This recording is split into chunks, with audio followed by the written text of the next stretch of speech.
Ayuki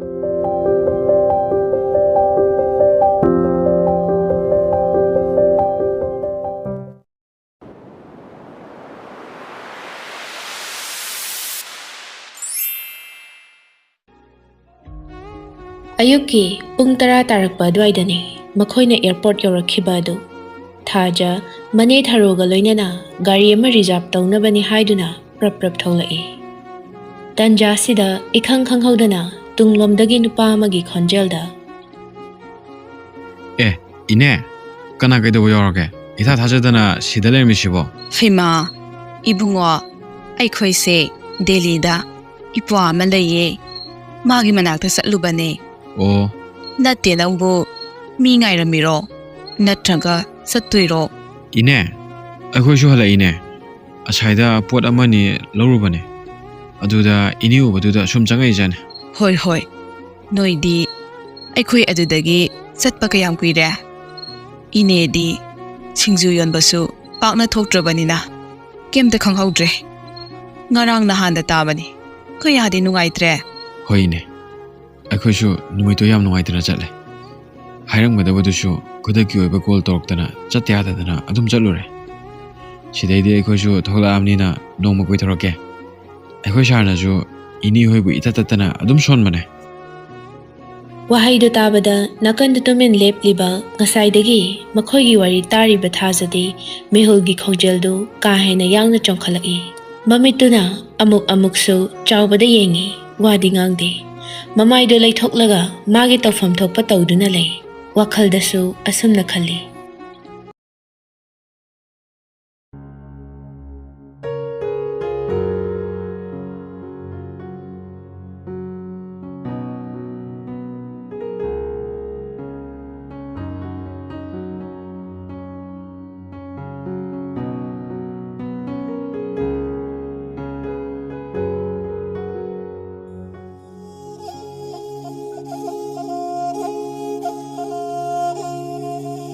Chaning ngasidi asengba maharamo nahakti ay puksel khangabane tasengna nangai ki itung inmangam gadra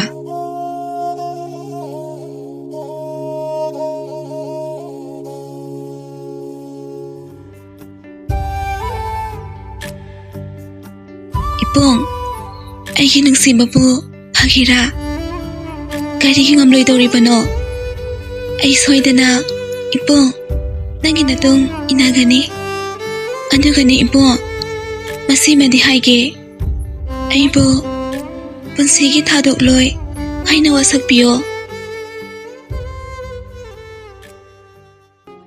maso ngasi tholakpay reko kaino ayna magi mapawdaraga isada haifam khangdaba mihul amasong isina Haza, nang si matang sadi dako. Yabi kitra mama tupo. Kari ya mukhaluri ba? tharo na mu wada makatarai hoi koi thoro sidagi di ine su sang nai na phamadabane adudi ine ai muk chalukhige asaida aikhoi sharna ai laktrena chairamane phare satluro thaja maneda onsinduna wahai khara hairai nene asibu aikhoi adunda leirambada natro mane mi yamna samba angangni mada nate moigi sardusu yamna phabani aidi khangudre kadaidagi khangani ge nangdi nomadasu moiga onsinaraga wari sanabasu nate ikairine na koisien chendana mi amatasu yengudre bontharaga dum leire aduda bu kadaidagi khangdoino manena haiso haibani thajasi nongmata mi amatada mamaidu phajana nongkhatlaga yengudri tasengna ma sakhen phauba masakmuna khangdribani ngahak asumna wari sanaraba tungda mani mamo ani dusu gari ama reserve tawduna mayum maikai panglakle somdasu machagi magun khangbana tharik machanupa halaklani tabada hanana mai oknaba thorang tawduna thammi Tanjaduda gari du yang na thauzilaktuna sumang machiduda sat khami thariksu nupa ahum duda onsinduna harai Ngaiko ngaiko. Noine mai okhisi.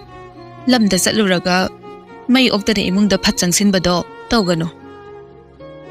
Asumna mamana maikhet khetuna che duda mai chamkhatpa hobada ngairingai Rohittu nanghoroi matagum chakliba maidu fan chongduna maya ihi higatlaga imunglomda taha taha chensinki aduga masimasu hairame. Ima, akhoi thulegiba natro. Matau aduda ahumdudi tingak yengduna leihawi. Thariksu machinda wai khara haiduna. Tawrise yenguni masibo. Mai sipaw makhada thamba nangde. Mana mu henjile wani. Chawbadu nokmi tawduna hairai. Akhoi thajai khum to lerakibane. Adhuine ma tawrise. Adubo haiba. Nangoi dawdu ngai wani. Khongup palakpa aduda sakhen chawbada khangeng yenglai. Matau aduda chawba ingak ngakle. Magi oiba tonganba sangsara amada tawringai tasengna ma machangi khonguptu leiba kaukthoklu Hojiktada masada nungaitaba fauraklammi. Adubu ma hoimai hairamda magi rumtamna prap kakhatkre. Tharik machana changkhiba adu yengduna wadu makhatarei.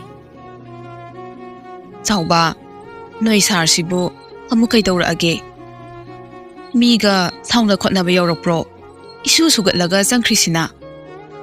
Ima ibema, kajuda dokpa sauna khonabadi yawrakteda. Adubo karigino khangde akhoi sarje.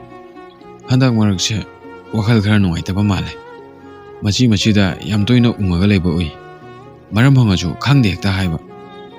Mana asumai leiba sidane. Tasengna akhoi tawbanga amta khangdrabane. Kaisu tawramoida. Adubu phare. Horen ima tapna hangage. Chalo. Nangsu waramani. Pothajaruro.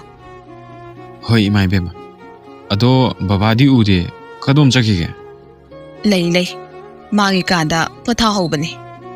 Aisu pothara sanona haudo piramdrabani. Oh, phare adudi. Ima, ayung chalukige. Chango. Kado hek yaubaga sakhen mafi fauba hongdana phamung aduda longna hipthai. Kari wakhalbu khallibano mamituna ayengba amada yamna munna yengduna lei. Adubu kuide. Ngaihak yenglamlaga mamittu tapna uishinkhre. Somda nganthoidi terrace mathakta masana na thamliba gamla macha singduda thariba leisingdu ising kanna chairi. Mamangda kana lei tungda kana chatlige haiba uba nate purat mondrang amadani mana leiribadu. Amuk-amuksu machinda isay sungangli. Matawduda Rohitti nokmi tumin yengduna lei. Ngasi aigi leikonse leirang suna satlare.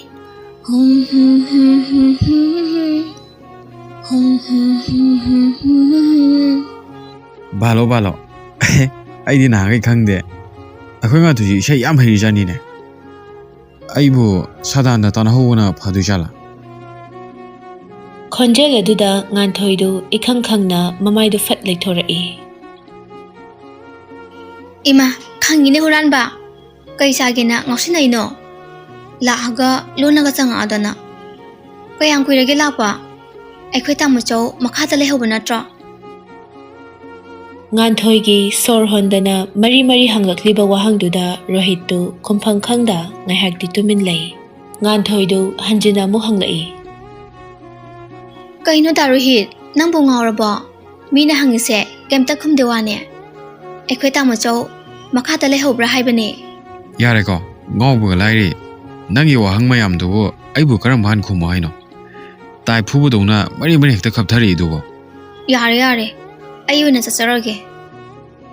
Asi hairaga nganthoidu chatkhige tawbada Rohitna fat khamlaktuna. Nganthoi tamochong manakta changugeno. Ma handak nungni she lin kharago chap manaribane. Aduna nawandong chikpiraksene. Madi kaigi sauriba. Khangde yam sauribane. Khangde haidubu kaino noi ma senanaba lei natra. Adudi Rohit aigi khungum layaktra. Layaktre. ꯑꯩꯅꯗꯤ ꯁꯣꯝꯗ ꯈꯣꯡꯎꯞ ꯂꯩꯔꯛꯀꯅꯤꯅ ꯀꯣꯏꯕ ꯆꯠꯄꯒꯤ plan ꯌꯥꯠꯂꯀꯥꯟꯁꯤꯗ ꯇꯜꯂꯤꯍꯦ ꯑꯩꯈꯣꯏ ꯇꯥꯃꯣꯆꯧꯁꯦ ꯀꯩꯗꯧꯔꯦ ꯍꯥꯏꯕꯅꯣ ꯍꯠꯇ ꯈꯛꯇꯪ ꯈꯣꯡꯎꯞ ꯑꯃꯠꯇ ꯂꯩꯕꯤꯌꯨ ꯍꯥꯏꯕꯁꯤꯗ ꯌꯥꯗ꯭ꯔꯤꯅꯦꯕ ꯃꯣꯏꯒꯤ ꯑꯃꯗꯨꯅ ꯍꯥꯏꯕ ꯑꯣꯏꯔꯗꯤ ꯃꯥ ꯁꯣꯏꯗꯅ ꯂꯩꯔꯛꯀꯅꯦꯕ ꯈꯪꯉꯤ ꯃꯤꯐꯠꯇ ꯍꯥꯏꯁꯤꯅꯤ ꯉꯥꯟꯊꯣꯏꯅ ꯄꯦꯔꯤ ꯄꯦꯔꯤ ꯇꯧꯗꯨꯅ ꯉꯥꯡꯕꯗꯨ ꯎꯕꯗ ꯔꯣꯍꯤꯠꯇꯨ ꯀꯨꯏꯅ ꯂꯛꯅꯔꯔꯣꯏ ꯈꯜꯂ ꯃꯥꯜꯂꯤ ꯅꯣꯛꯃꯤ ꯇꯧꯗꯨꯅ ꯋꯥꯗꯣ ꯃꯈꯥ ꯇꯥꯔꯛꯏ ꯅꯣꯏ ꯇꯥꯃꯣꯆꯧꯅ ꯂꯩꯔꯛꯇ꯭ꯔꯁꯨ ꯑꯩꯅ ꯂꯩꯔꯛꯑꯗꯤ ꯌꯥꯔꯕ ꯅꯠꯇ꯭ꯔꯣ ꯌꯥꯏꯌꯦ ꯗꯥ ꯔꯣꯍꯤꯠ ꯑꯁꯦꯡꯕꯒꯤ ꯅꯪꯅ ꯂꯩꯔꯛꯏꯔꯣ ꯂꯩꯔꯛꯑꯦ ꯑꯩꯅ ꯍꯥꯏꯗ꯭ꯔꯣ ꯂꯩꯔꯛꯀꯅꯤ ꯍꯥꯏꯈ꯭ꯔꯗꯤ ꯑꯩꯈꯣꯏꯗꯤ ꯋꯥ ꯉꯥꯡꯅ ꯆꯠꯄ ꯃꯤꯅꯦ ꯈꯜꯂꯣ ꯅꯪ ꯇꯥꯃꯣꯆꯧꯅ ꯅꯨꯡꯁꯤꯕ꯭ꯔꯥ ꯑꯩꯅ ꯅꯨꯡꯁꯤꯕ ꯍꯦꯟꯕ꯭ꯔꯥ ꯈꯣꯡꯎꯞꯁꯤꯅ ꯁꯥꯈꯤꯅꯦ ꯏꯁ ꯀꯥꯎꯕ ꯑꯣꯏꯔꯝꯒꯅꯤ ꯀꯩꯁꯨ ꯑꯩꯈꯣꯏ ꯇꯥꯃꯣꯆꯧꯅ ꯃꯆꯟ ꯑꯩꯕꯨꯗꯤ ꯌꯥꯝꯅ ꯅꯨꯡꯁꯤꯖꯕꯅꯦ ꯅꯨꯡꯁꯤꯕꯩ ꯑꯣꯏꯔꯝꯅꯤ ꯂꯩꯔꯛꯇ꯭ꯔꯤꯗꯣ ꯌꯥꯔꯦ ꯋꯥꯊꯤ ꯉꯥꯡ ꯂꯩꯔꯅꯨ ꯀꯗꯥꯏꯅꯣ ꯈꯣꯡꯎꯞꯇ ꯄꯨꯊꯣꯔꯛꯑꯣ ꯑꯩ ꯌꯥꯝꯅ ꯌꯦꯡꯅꯤꯡꯉꯦꯕ ꯔꯣꯍꯤꯠ ꯃꯈꯨꯠꯇ ꯄꯥꯏꯔꯤꯕ ꯄꯣꯂꯤ ꯕꯦꯒꯇꯨꯗꯒꯤ ꯕꯣꯛꯁ ꯑꯃ ꯂꯧꯊꯣꯛꯇꯨꯅ ꯄꯤꯔꯛꯏ ꯁꯦ ꯐꯖꯕ꯭ꯔꯥ ꯌꯦꯡꯉꯣ ꯉꯥꯟꯊꯣꯏꯁꯨ ꯅꯣꯛꯐꯦꯠ ꯇꯧꯗꯨꯅ ꯕꯣꯛꯁꯇꯣ ꯍꯥꯡꯇꯣꯛꯇꯨꯅ ꯌꯦꯡꯉꯤ ꯑꯌꯥ ꯗꯥ ꯔꯣꯍꯤꯠ ꯁꯤꯗꯤ ꯌꯥꯝꯅ ꯐꯖꯩꯌꯦ ꯄꯥꯝꯃꯕꯣ ꯄꯥꯝꯃꯦ ꯗꯥ ꯔꯣꯍꯤꯠ ꯌꯥꯔꯦ ꯑꯃꯨꯛ ꯊꯥꯒꯠꯇ꯭ꯔꯁꯨ ꯈꯣꯡꯎꯞꯇꯣ ꯍꯥꯟꯅ ꯆꯥꯕ꯭ꯔꯥ ꯑꯝꯇ ꯌꯦꯡꯉꯨ ꯑꯁꯤ ꯍꯥꯏꯔꯒ ꯉꯥꯟꯊꯣꯏꯗꯨ ꯕꯣꯛꯁꯇꯒꯤ ꯈꯣꯡꯎꯞꯇꯨ ꯂꯧꯊꯣꯛꯂꯒ ꯃꯈꯣꯡꯗꯨꯗ ꯐꯠ ꯇꯣꯡꯁꯤꯜꯂꯤ ꯗꯥ ꯔꯣꯍꯤꯠ ꯐꯖꯕ꯭ꯔꯥ ꯐꯖꯩꯌꯦ ꯑꯗꯣ ꯗꯥ ꯔꯣꯍꯤꯠ ꯁꯤꯅ ꯁꯤ ꯑꯣꯏꯔꯦ ꯃꯇꯨꯡꯗꯗꯤ ꯑꯩꯒꯤ ꯄꯣꯠ ꯑꯃꯠꯇ ꯂꯩꯔꯛꯀꯅꯨꯀꯣ ꯀꯔꯤꯒꯨꯝꯕ ꯂꯩꯔꯛꯑꯁꯨ ꯂꯧꯔꯔꯣꯏꯍꯦ ꯑꯩ ꯃꯤꯒꯤ ꯃꯔꯜꯁꯦ ꯀꯌꯥ ꯄꯥꯝꯗꯦꯕ ꯀꯩꯒꯤꯅꯣ ꯑꯩꯗꯤ ꯅꯪꯒꯤ ꯄꯣꯠ ꯂꯧꯏꯗꯣ ꯌꯥꯝ ꯋꯥꯠꯂꯤꯀꯣ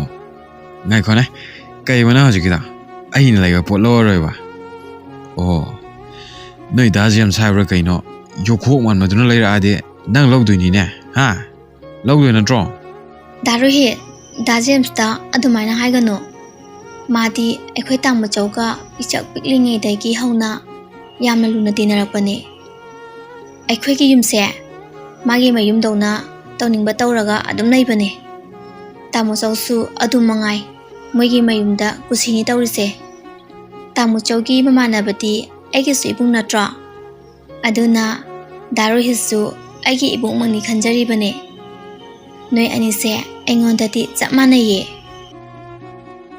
ꯋꯥꯗꯨ ꯇꯥꯕꯗ ꯔꯣꯍꯤꯠ ꯁꯥꯒꯠꯂꯝꯕ ꯑꯁꯥꯒ ꯄꯨꯡꯆꯥꯏ ꯆꯥꯏꯔꯦ ꯉꯥꯟꯊꯣꯏꯁꯨ ꯃꯥꯒꯤ ꯃꯑꯣꯡꯗꯣ ꯈꯪꯕꯅ ꯊꯑꯣꯏꯅ ꯍꯥꯏꯒꯦ ꯌꯥꯎꯅ ꯍꯥꯏꯔꯤꯕꯅꯤ ꯔꯣꯍꯤꯠ ꯎꯄꯥꯏ ꯂꯩꯇ ꯃꯈꯨꯠꯇꯨꯅ ꯂꯨꯈꯝꯗ ꯍꯥꯏꯐꯦꯠ ꯅꯥꯟꯗꯨꯅ ꯋꯥꯗꯣ ꯈꯖꯤꯛ ꯊꯩꯗꯣꯔꯛꯏ ꯐꯔꯦꯁꯦ ꯑꯗꯨꯗꯤ ꯑꯩꯁꯨ ꯍꯜꯂꯛꯄꯒꯤ ꯌꯥꯝ ꯋꯥꯔꯦ ꯉꯥꯏꯍꯥꯛ ꯄꯣꯊꯥꯔꯈꯤꯒꯦꯀꯣ ꯍꯣꯏ ꯑꯁꯤ ꯍꯥꯏꯔꯒ ꯔꯣꯍꯤꯠꯇꯨ ꯋꯥꯈꯜ ꯈꯖꯤꯛ ꯅꯨꯡꯉꯥꯏꯇꯅ ꯑꯁꯦꯝꯕ ꯃꯤꯅꯣꯛ ꯑꯃ ꯅꯣꯛꯂꯒ ꯃꯈꯥꯗ ꯀꯨꯝꯊꯈ꯭ꯔꯦ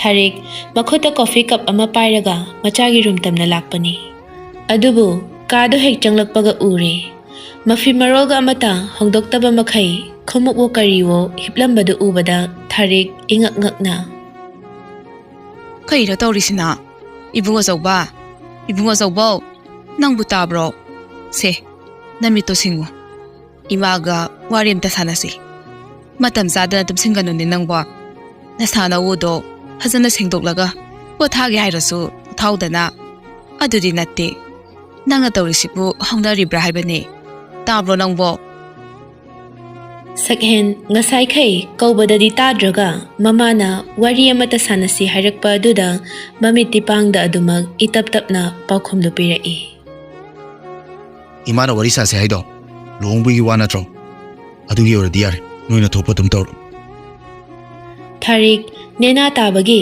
ꯁꯣꯔ ꯑꯃ ꯁꯥꯡꯅ ꯍꯣꯟꯗꯣꯛꯏ ꯂꯨꯍꯣꯡꯕꯁꯤ ꯌꯥꯔꯛꯂꯔꯣꯏꯗ꯭ꯔꯥ ꯍꯥꯏꯕꯒꯤ ꯋꯥꯔꯝꯕ ꯄꯨꯝꯅꯃꯛ ꯈꯨꯗꯛꯇ ꯀꯣꯛꯈꯤꯕꯒꯨꯝ ꯃꯥꯏꯊꯣꯡꯗ ꯃꯣꯃꯣꯟ ꯇꯧꯖꯔꯛꯏ ꯃꯆꯥꯅ ꯌꯥꯅꯤꯡꯗꯕꯒꯤ ꯃꯇꯧꯁꯨ ꯃꯥ ꯈꯪꯅ ꯈꯪꯅ ꯊꯣꯏꯅ ꯈꯟꯖꯤꯜꯂꯨꯗ꯭ꯔꯦ ꯅꯨꯄꯤ ꯃꯆꯥꯗꯨ ꯐꯩ ꯈꯪꯕꯅ ꯀꯣꯟꯅ ꯇꯞꯅ ꯇꯞꯅ ꯅꯨꯡꯁꯤꯅꯖꯔꯛꯀꯅꯤ ꯈꯟꯗꯣꯛꯈ꯭ꯔꯦ ꯊꯥꯔꯤꯛ ꯑꯗꯨꯃꯛ ꯋꯥꯗꯨ ꯃꯈꯥ ꯇꯥꯔꯛꯏ ꯌꯦꯡꯉꯣꯏ ꯅꯄꯥ ꯏꯄꯥꯅꯤꯅ ꯁꯤꯜꯂꯤꯕꯁꯦ ꯏꯆꯥꯒꯤ ꯐꯅꯕꯅꯤꯅꯦ ꯑꯗꯣ ꯅꯪꯕꯨ ꯅꯨꯄꯤꯗꯨꯒ ꯑꯃꯨꯛꯇꯪꯗꯤ ꯎꯅꯊꯣꯛꯀꯦꯔꯣ ꯇꯜꯂꯦ ꯍꯥꯏꯔꯁꯨ ꯐꯣꯟ ꯅꯝꯕꯔ ꯂꯩ ꯄꯤꯔꯛꯎꯔꯣ ꯏꯃꯥ ai ngak ta puthagi ke dorge sida unabagi darkar su leite phone wari su sanaroi noina to budo ai loina yare adubo nupi du na bu yare habro Yare. Midi wa ani sina ngana deda. Gyana marol ama tariba, masak matau na phajariba. Mamana wa ngangbal oidringai marak fat thattuna. Ima soida thagalu ro solo aine nakunga se I loina tare Phare adudi. Nangna udau haibasu yadrabanina. Nang baba da hairaga wa lepthokna batawrage ko. Wa se hairam laga Tharik nokmi tawduna thokre. Sakhen mamana thokkibadu yenglaga machinda sumna solhawi. mathung maram kangdane yare ibanu pido kyam jubo charam gani ke to kyam kuini yum sida leibangam gyabdo yengna batar Asi hairaga sakhen akhaba minok amatamme. Somdasu thaza hala etabada tarubi taha thazagi manakta lae. Thaza kai legi nangbo. Tarubi, ai sida laiye. Tarubidu chakhum tamna prap changlaklaga thazagi nakanda satpham thaduna mamit kupta yamna munna yenglai. Aya kai khupajana siba ain haidra nang soidana phajani na.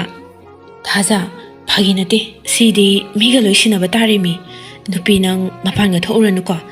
Aina bazar jatpadasu nangje sungpu puzar arimbada dasata dana to oniba. Nate hanagi mai khumingai da fauba koithan tanadana khangam drakan sida sigi phibam sida ga uradi mi loisinarani wani. Yare he. Nangna marol ama color henjing khibasina. Aina harise phaginati asengmani Thaza nangse yam phase haiba. Yare. Wathingang leiranu. Kada sangaga wari sanausilao. Hoi. Wari aduda tharosu nokfet tauna. Masini he ngang thorok pasidi. Ngai khone nangbo. Sangsara abo. Nene chadriye Thazaga punna chaminaragena ngairamine. Oh. Phare. Aikhoigi se loiraga punne hek saba haiduni. Thaja phamlambadagi fuk hogatlaga magi room da lakle. Maneda amuk onsinduna wahai simaso hairamme. Nene, sak loiraga adung kauro. Tarubi ibani ai kada leiruge. Hoi.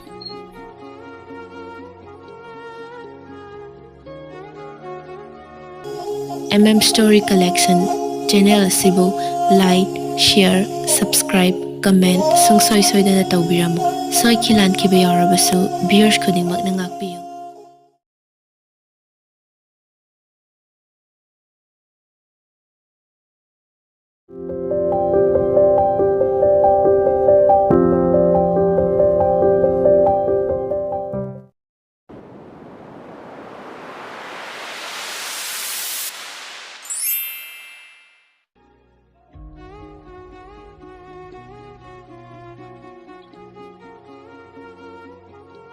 Kallaba malem leitangai mathakta thotkraba leirang leibak leina thingatuna leisat tambadi ngamlaga jibalakta athoibani hainariba miyoibana isormana pirakpa punsi sintha kayabu karigisu khangba ngamloi adumnadi oiraga kana amana masagi napanna yongkhiduna punsibu masak thihannabagi machak ama oirakli machagi mapau taraktaba kuirabana hanjin phone adu tausei adubu nupa adudi karishu thausadana phone aduda haifet yengduna lei pairubasu tawdi tasengna mamabu yamna warau khrabra asumna leiringai phone adusu tatkri bina machabu khajik warau jana mapuroibada onsilai Asakyan na ngang nabawa ba masasibu kanada masano khangdi wani isa makhaktang pokpada siyaw na waras nandi yam na pok na riba moidi namay na tawram gadi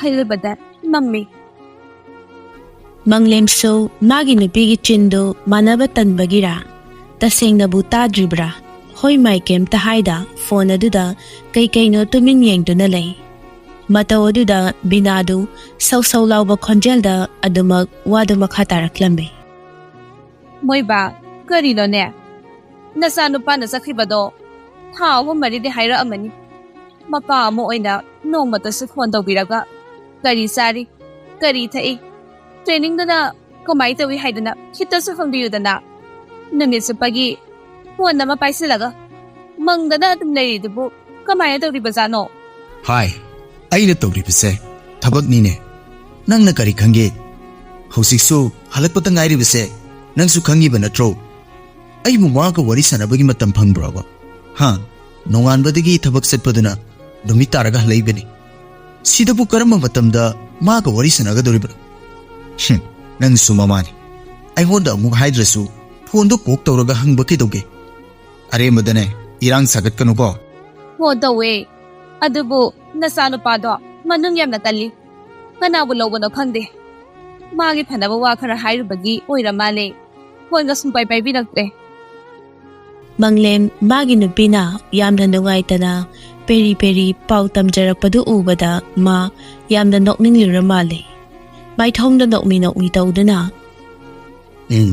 ꯀꯗꯥꯏꯗꯒꯤ ꯄꯥꯏꯔꯅꯤꯒꯦ ꯅꯪꯅꯗꯤ ꯃꯥꯒꯤ ꯑꯄꯥꯝꯕ ꯈꯨꯗꯤꯡ ꯗꯨꯔꯖꯗꯣꯟ ꯁꯥꯗꯅ ꯑꯗꯨꯝ ꯊꯨꯒꯥꯏꯔꯒ ꯂꯩꯔꯦ ꯑꯩꯕꯨꯅꯦ ꯗꯨꯔꯖꯣꯗꯟꯒ ꯆꯥꯡꯗꯝꯅꯕꯤꯔꯛꯀꯅꯨ ꯁꯤꯕꯨ ꯃꯥꯒꯤ ꯐꯠꯇꯅꯕ ꯍꯥꯏꯕ꯭ꯔꯣ ꯃꯇꯝ ꯂꯩꯕ ꯈꯤꯕꯤꯛꯇ ꯅꯣꯏ ꯅꯄꯥ ꯅꯆꯥꯅ ꯑꯩꯁꯦ ꯇꯣꯉꯥꯟꯅ ꯍꯦꯛꯇ ꯇꯥꯍꯟꯅꯕ ꯁꯤꯜꯂꯤꯁꯦ ꯀꯩꯒꯤꯅꯣ ꯃꯀꯣꯛꯇꯤ ꯃꯣꯏ ꯕꯥꯅꯦ ꯅꯪꯅ ꯅꯨꯄꯤ ꯃꯆꯥꯗꯣ ꯄꯥꯝꯗꯦ ꯍꯥꯏꯔꯤ ꯅꯠꯇ꯭ꯔꯣ ꯁꯤꯕꯨ ꯑꯩ ꯈꯛꯇꯅ ꯍꯥꯏꯕ꯭ꯔꯣ ꯍꯣꯏꯁꯦ ꯑꯩꯅꯦ ꯍꯧꯖꯤꯛ ꯐꯣꯟ ꯇꯧꯒꯦ ꯑꯗꯨꯒ ꯄꯥꯏꯔꯛꯄ꯭ꯔꯥ ꯍꯦꯛ ꯌꯦꯡꯉꯁꯤ ꯑꯁꯤ ꯍꯥꯏꯔꯒ ꯃꯪꯂꯦꯝ ꯃꯆꯥꯅꯨꯄꯥꯗ ꯀꯣꯜ ꯇꯧꯁꯤꯜꯂꯤ ꯀꯨꯏꯗꯦ ꯄꯥꯔꯤꯁꯨ ꯐꯣꯟ ꯑꯗꯨ ꯁꯠ ꯄꯥꯏꯔꯛꯇꯨꯅ ꯍꯜꯂꯣ ꯕꯕꯥ ꯀꯩ ꯂꯩꯔꯒꯦ ꯀꯩꯁꯨ ꯂꯩꯇꯦꯗ ꯏꯆꯥꯒꯤ ꯈꯣꯟꯖꯦꯜ ꯇꯥꯗꯕ ꯀꯨꯏꯔꯦ ꯍꯥꯏꯗꯅꯅꯦ ꯁꯨꯝꯅ ꯁꯨꯝ ꯇꯧꯔꯛꯄꯅꯤ ꯅꯠꯇꯦ ꯅꯪꯕꯨ ꯇ꯭ꯔꯦꯅꯤꯡꯗꯨꯕꯨ ꯀꯃꯥꯏ ꯇꯧꯒꯦ ꯌꯥꯝꯅ ꯋꯥꯕ꯭ꯔꯥꯕ ꯋꯥꯗꯦꯗ ꯍꯣꯏ ꯇ꯭ꯔꯦꯅꯤꯡꯅꯤꯅ ꯋꯥꯗꯦ ꯍꯥꯏꯕꯗꯤ ꯌꯥꯔꯣꯏ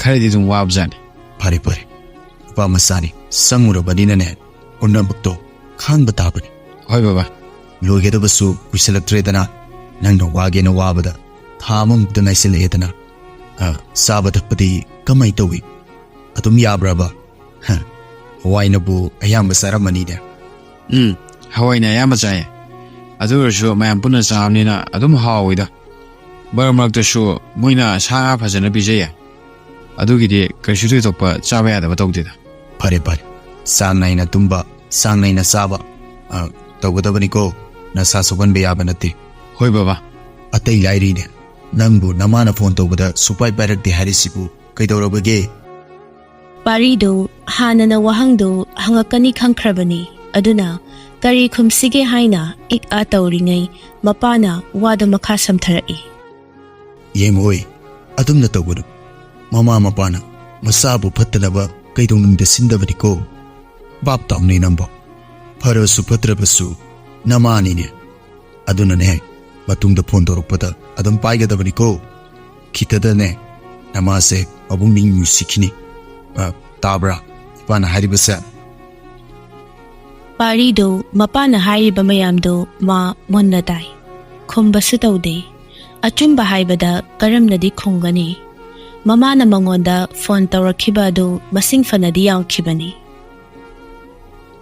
ꯅꯨꯡꯁꯤꯗꯕꯒꯤ ꯄꯥꯏꯗꯕꯁꯨ ꯅꯠꯇꯦ ꯇꯁꯦꯡꯅ ꯃꯥ ꯈꯔꯗꯤ ꯋꯥꯔꯧꯈꯤꯕꯅꯤ ꯃꯉꯣꯟꯗ ꯉꯥꯡꯕꯒꯤ ꯁꯥꯎꯕꯁꯨ ꯅꯠꯇꯦ ꯑꯗꯨꯕꯨ ꯃꯔꯥꯜ ꯁꯨꯛꯂꯩ ꯂꯩꯖꯗꯕ ꯏꯆꯝ ꯆꯝꯖꯕꯤ ꯑꯗꯨꯒꯤꯁꯨ ꯃꯊꯛꯇ ꯃꯥꯅ ꯊꯋꯥꯏꯗꯒꯤꯁꯨ ꯍꯦꯟꯅ ꯂꯨꯅ ꯈꯟꯖꯔꯤꯕ ꯃꯤꯁꯛ ꯑꯃꯗ ꯑꯗꯨꯝꯅ ꯍꯦꯛꯇ ꯉꯥꯡꯕꯗꯨ ꯃꯥ ꯇꯁꯦꯡꯅ ꯌꯥꯅꯤꯡꯗꯦ ꯑꯗꯨꯕꯨ ꯄꯨꯝꯅꯃꯛ ꯑꯗꯨ ꯐꯥꯖꯤꯜꯂꯒ ꯍꯣꯏ ꯕꯕꯥ ꯐꯔꯦ ꯅꯪꯁꯨ ꯅꯊꯧ ꯇꯧꯖꯔꯨꯔꯣ ꯑꯗꯨꯗꯤ ꯏꯄꯥ ꯑꯃꯨꯛ ꯊꯝꯃꯒꯦꯀꯣ ꯄꯥꯔꯤ ꯍꯣꯏ ꯍꯥꯏꯕꯁꯤꯅ ꯃꯥꯒꯤ ꯑꯁꯝꯕ ꯄꯥꯎꯈꯨꯝ ꯑꯣꯏꯈ꯭ꯔꯦ ꯕꯤꯅꯥꯁꯨ ꯃꯄꯨꯔꯣꯏꯕꯅꯒ ꯑꯗꯨꯝꯅꯒ ꯍꯥꯏꯔꯛꯄ ꯑꯗꯨꯗ ꯃꯕꯨꯛꯅꯤꯡꯗꯨ ꯀꯥ ꯍꯦꯟꯅ ꯅꯨꯡꯁꯤꯔꯛꯂꯤ ꯃꯪꯂꯦꯝ ꯕꯤꯅꯥꯗ ꯑꯃꯨꯛ ꯑꯣꯟꯁꯤꯜꯂꯛꯇꯨꯅ ꯅꯪꯕꯨ ꯆꯥꯛꯇꯨ ꯂꯣꯏꯗꯧꯕ ꯀꯌꯥꯝ ꯋꯥꯠꯂꯤꯒꯦ ꯑꯁꯤꯗꯤ ꯈꯔ ꯉꯟꯅ ꯄꯣꯊꯥꯒꯦ ꯍꯌꯦꯡꯗꯤ ꯊꯕꯛꯁꯨ ꯌꯥꯝꯃꯤꯅꯦꯍꯦ ꯂꯣꯏꯔꯦ ꯊꯤꯅꯕ ꯇꯧꯖꯔꯛꯂꯒꯦ ꯑꯁꯤ ꯍꯥꯏꯔꯒ ꯕꯤꯅꯥꯗꯨ ꯆꯥꯛ ꯊꯤꯅꯅꯕ ꯍꯣꯠꯅꯈ꯭ꯔꯦ ꯃꯪꯂꯦꯝꯁꯨ ꯅꯥꯀꯟꯗ ꯄꯤꯛꯇꯛ ꯇꯧꯅ ꯊꯥꯔꯤꯕ ꯗꯥꯏꯅꯤꯡ ꯆꯤꯌꯔ ꯑꯗꯨꯗ ꯇꯞꯅ ꯆꯪꯁꯤꯟꯗꯨꯅ ꯐꯝꯃꯤ ꯃꯇꯝꯗꯤ ꯈꯪꯍꯧꯗꯦ ꯒꯥꯔꯤꯒꯤ ꯀꯇꯥꯅ ꯇꯦꯛ ꯇꯦꯛ ꯆꯠꯈꯤꯕꯅ ꯉꯁꯤꯗꯤ ꯊꯥꯖꯒꯤ ꯁꯔꯖꯔꯤꯁꯨ ꯃꯥꯏ ꯄꯥꯛꯅ ꯄꯥꯡꯊꯣꯛꯈ꯭ꯔꯦ꯫ ꯀꯨꯃꯥꯔꯁꯨ ꯊꯥꯖꯒꯤ ꯃꯅꯥꯛꯇꯒꯤ ꯊꯣꯔꯛꯂꯒ ꯗꯣꯛꯇꯔꯅ ꯂꯩꯔꯤꯕ ꯀꯦꯕꯤꯟ ꯑꯗꯣꯝꯗ ꯂꯥꯛꯂꯒ ꯊꯣꯡꯖꯤꯟ ꯃꯌꯥꯗꯨꯗ ꯂꯦꯞꯇꯨꯅ ꯗꯣꯛꯇꯔ, ꯑꯩꯕꯨ ꯑꯝꯇ ꯆꯪꯖꯔꯛꯄ ꯌꯥꯒꯗ꯭ꯔꯣ?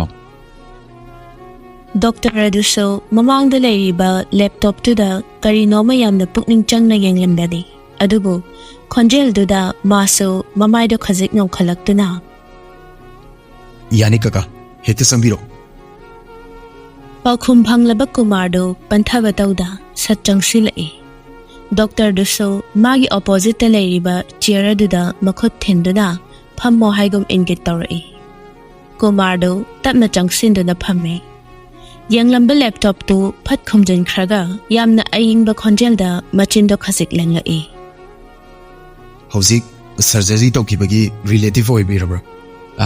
ꯃꯥꯅꯦ ꯗꯣꯛꯇꯔ, ꯑꯩ ꯅꯨꯄꯤ ꯃꯆꯥꯗꯨꯒꯤ ꯃꯥꯝꯃꯅꯦ꯫ ꯑꯣ, ꯑꯗꯨꯒꯤ ꯑꯣꯏꯔꯗꯤ ꯀꯩꯁꯨ ꯊꯣꯏꯗꯣꯛꯄ ꯇꯧꯔꯔꯣꯏꯗ꯫ ꯍꯣꯏ, ꯃꯁꯤ ꯄꯨꯝꯅꯃꯛ ꯏꯆꯥ ꯗꯣꯛꯇꯔꯅ ꯆꯦꯛꯁꯤꯟꯅ ꯇꯧꯕꯗꯒꯤꯅꯤ ꯍꯥꯏꯖꯅꯤꯡꯉꯤ꯫ ꯀꯀꯥ, ꯑꯗꯣꯝꯅ ꯍꯥꯏꯕꯤꯒꯅꯨ, ꯃꯁꯤꯗꯤ ꯑꯩꯈꯣꯏꯒꯤ ꯇꯧꯗꯕ ꯌꯥꯗ꯭ꯔꯕ ꯏꯊꯧꯅꯤ꯫ ꯍꯣꯏ, ꯑꯗꯨ ꯐꯅ ꯑꯣꯏꯔꯕꯁꯨ ꯏꯆꯥꯅ ꯃꯐꯝꯁꯤꯗ ꯂꯩꯔꯝꯕꯅꯤꯅ ꯂꯣꯜꯂꯤꯒꯤ ꯃꯇꯥꯡꯗꯕꯨ ꯑꯣꯏꯔꯦ, ꯍꯥꯏꯅꯤꯡꯕ ꯇꯝꯅꯤꯡꯕ ꯀꯌꯥ ꯑꯃ ꯑꯩꯈꯣꯏꯗ ꯑꯋꯥꯕ ꯍꯥꯏꯕꯗꯨ ꯑꯣꯏꯗ꯭ꯔꯦ꯫ ꯀꯀꯥꯒꯤꯗꯤ ꯁꯤꯃꯨꯛ ꯅꯨꯡꯉꯥꯏꯕ ꯂꯩꯇ꯭ꯔꯦ꯫ ꯍꯣꯏ ꯀꯀꯥ꯫ ꯑꯗꯣ ꯏꯕꯨꯡꯉꯣ ꯗꯣꯛꯇꯔ, ꯏꯆꯥꯒꯤꯁꯤ ꯀꯔꯤꯁꯨ ꯇꯧꯔꯔꯣꯏꯀꯣ? ꯇꯧꯔꯔꯣꯏ꯫ ꯃꯥꯒꯤ ꯈꯔ ꯆꯦꯛꯁꯤꯟꯒꯗꯕ ꯍꯥꯏꯕꯕꯨ ꯕꯦꯟꯗꯦꯖꯁꯦ ꯍꯦꯛ ꯀꯥꯏꯗ꯭ꯔꯤꯐꯥꯎꯅꯦ ꯅꯣꯛꯄꯅꯆꯤꯡꯕ ꯇꯧꯕ ꯌꯥꯗ꯭ꯔꯤꯀꯣ?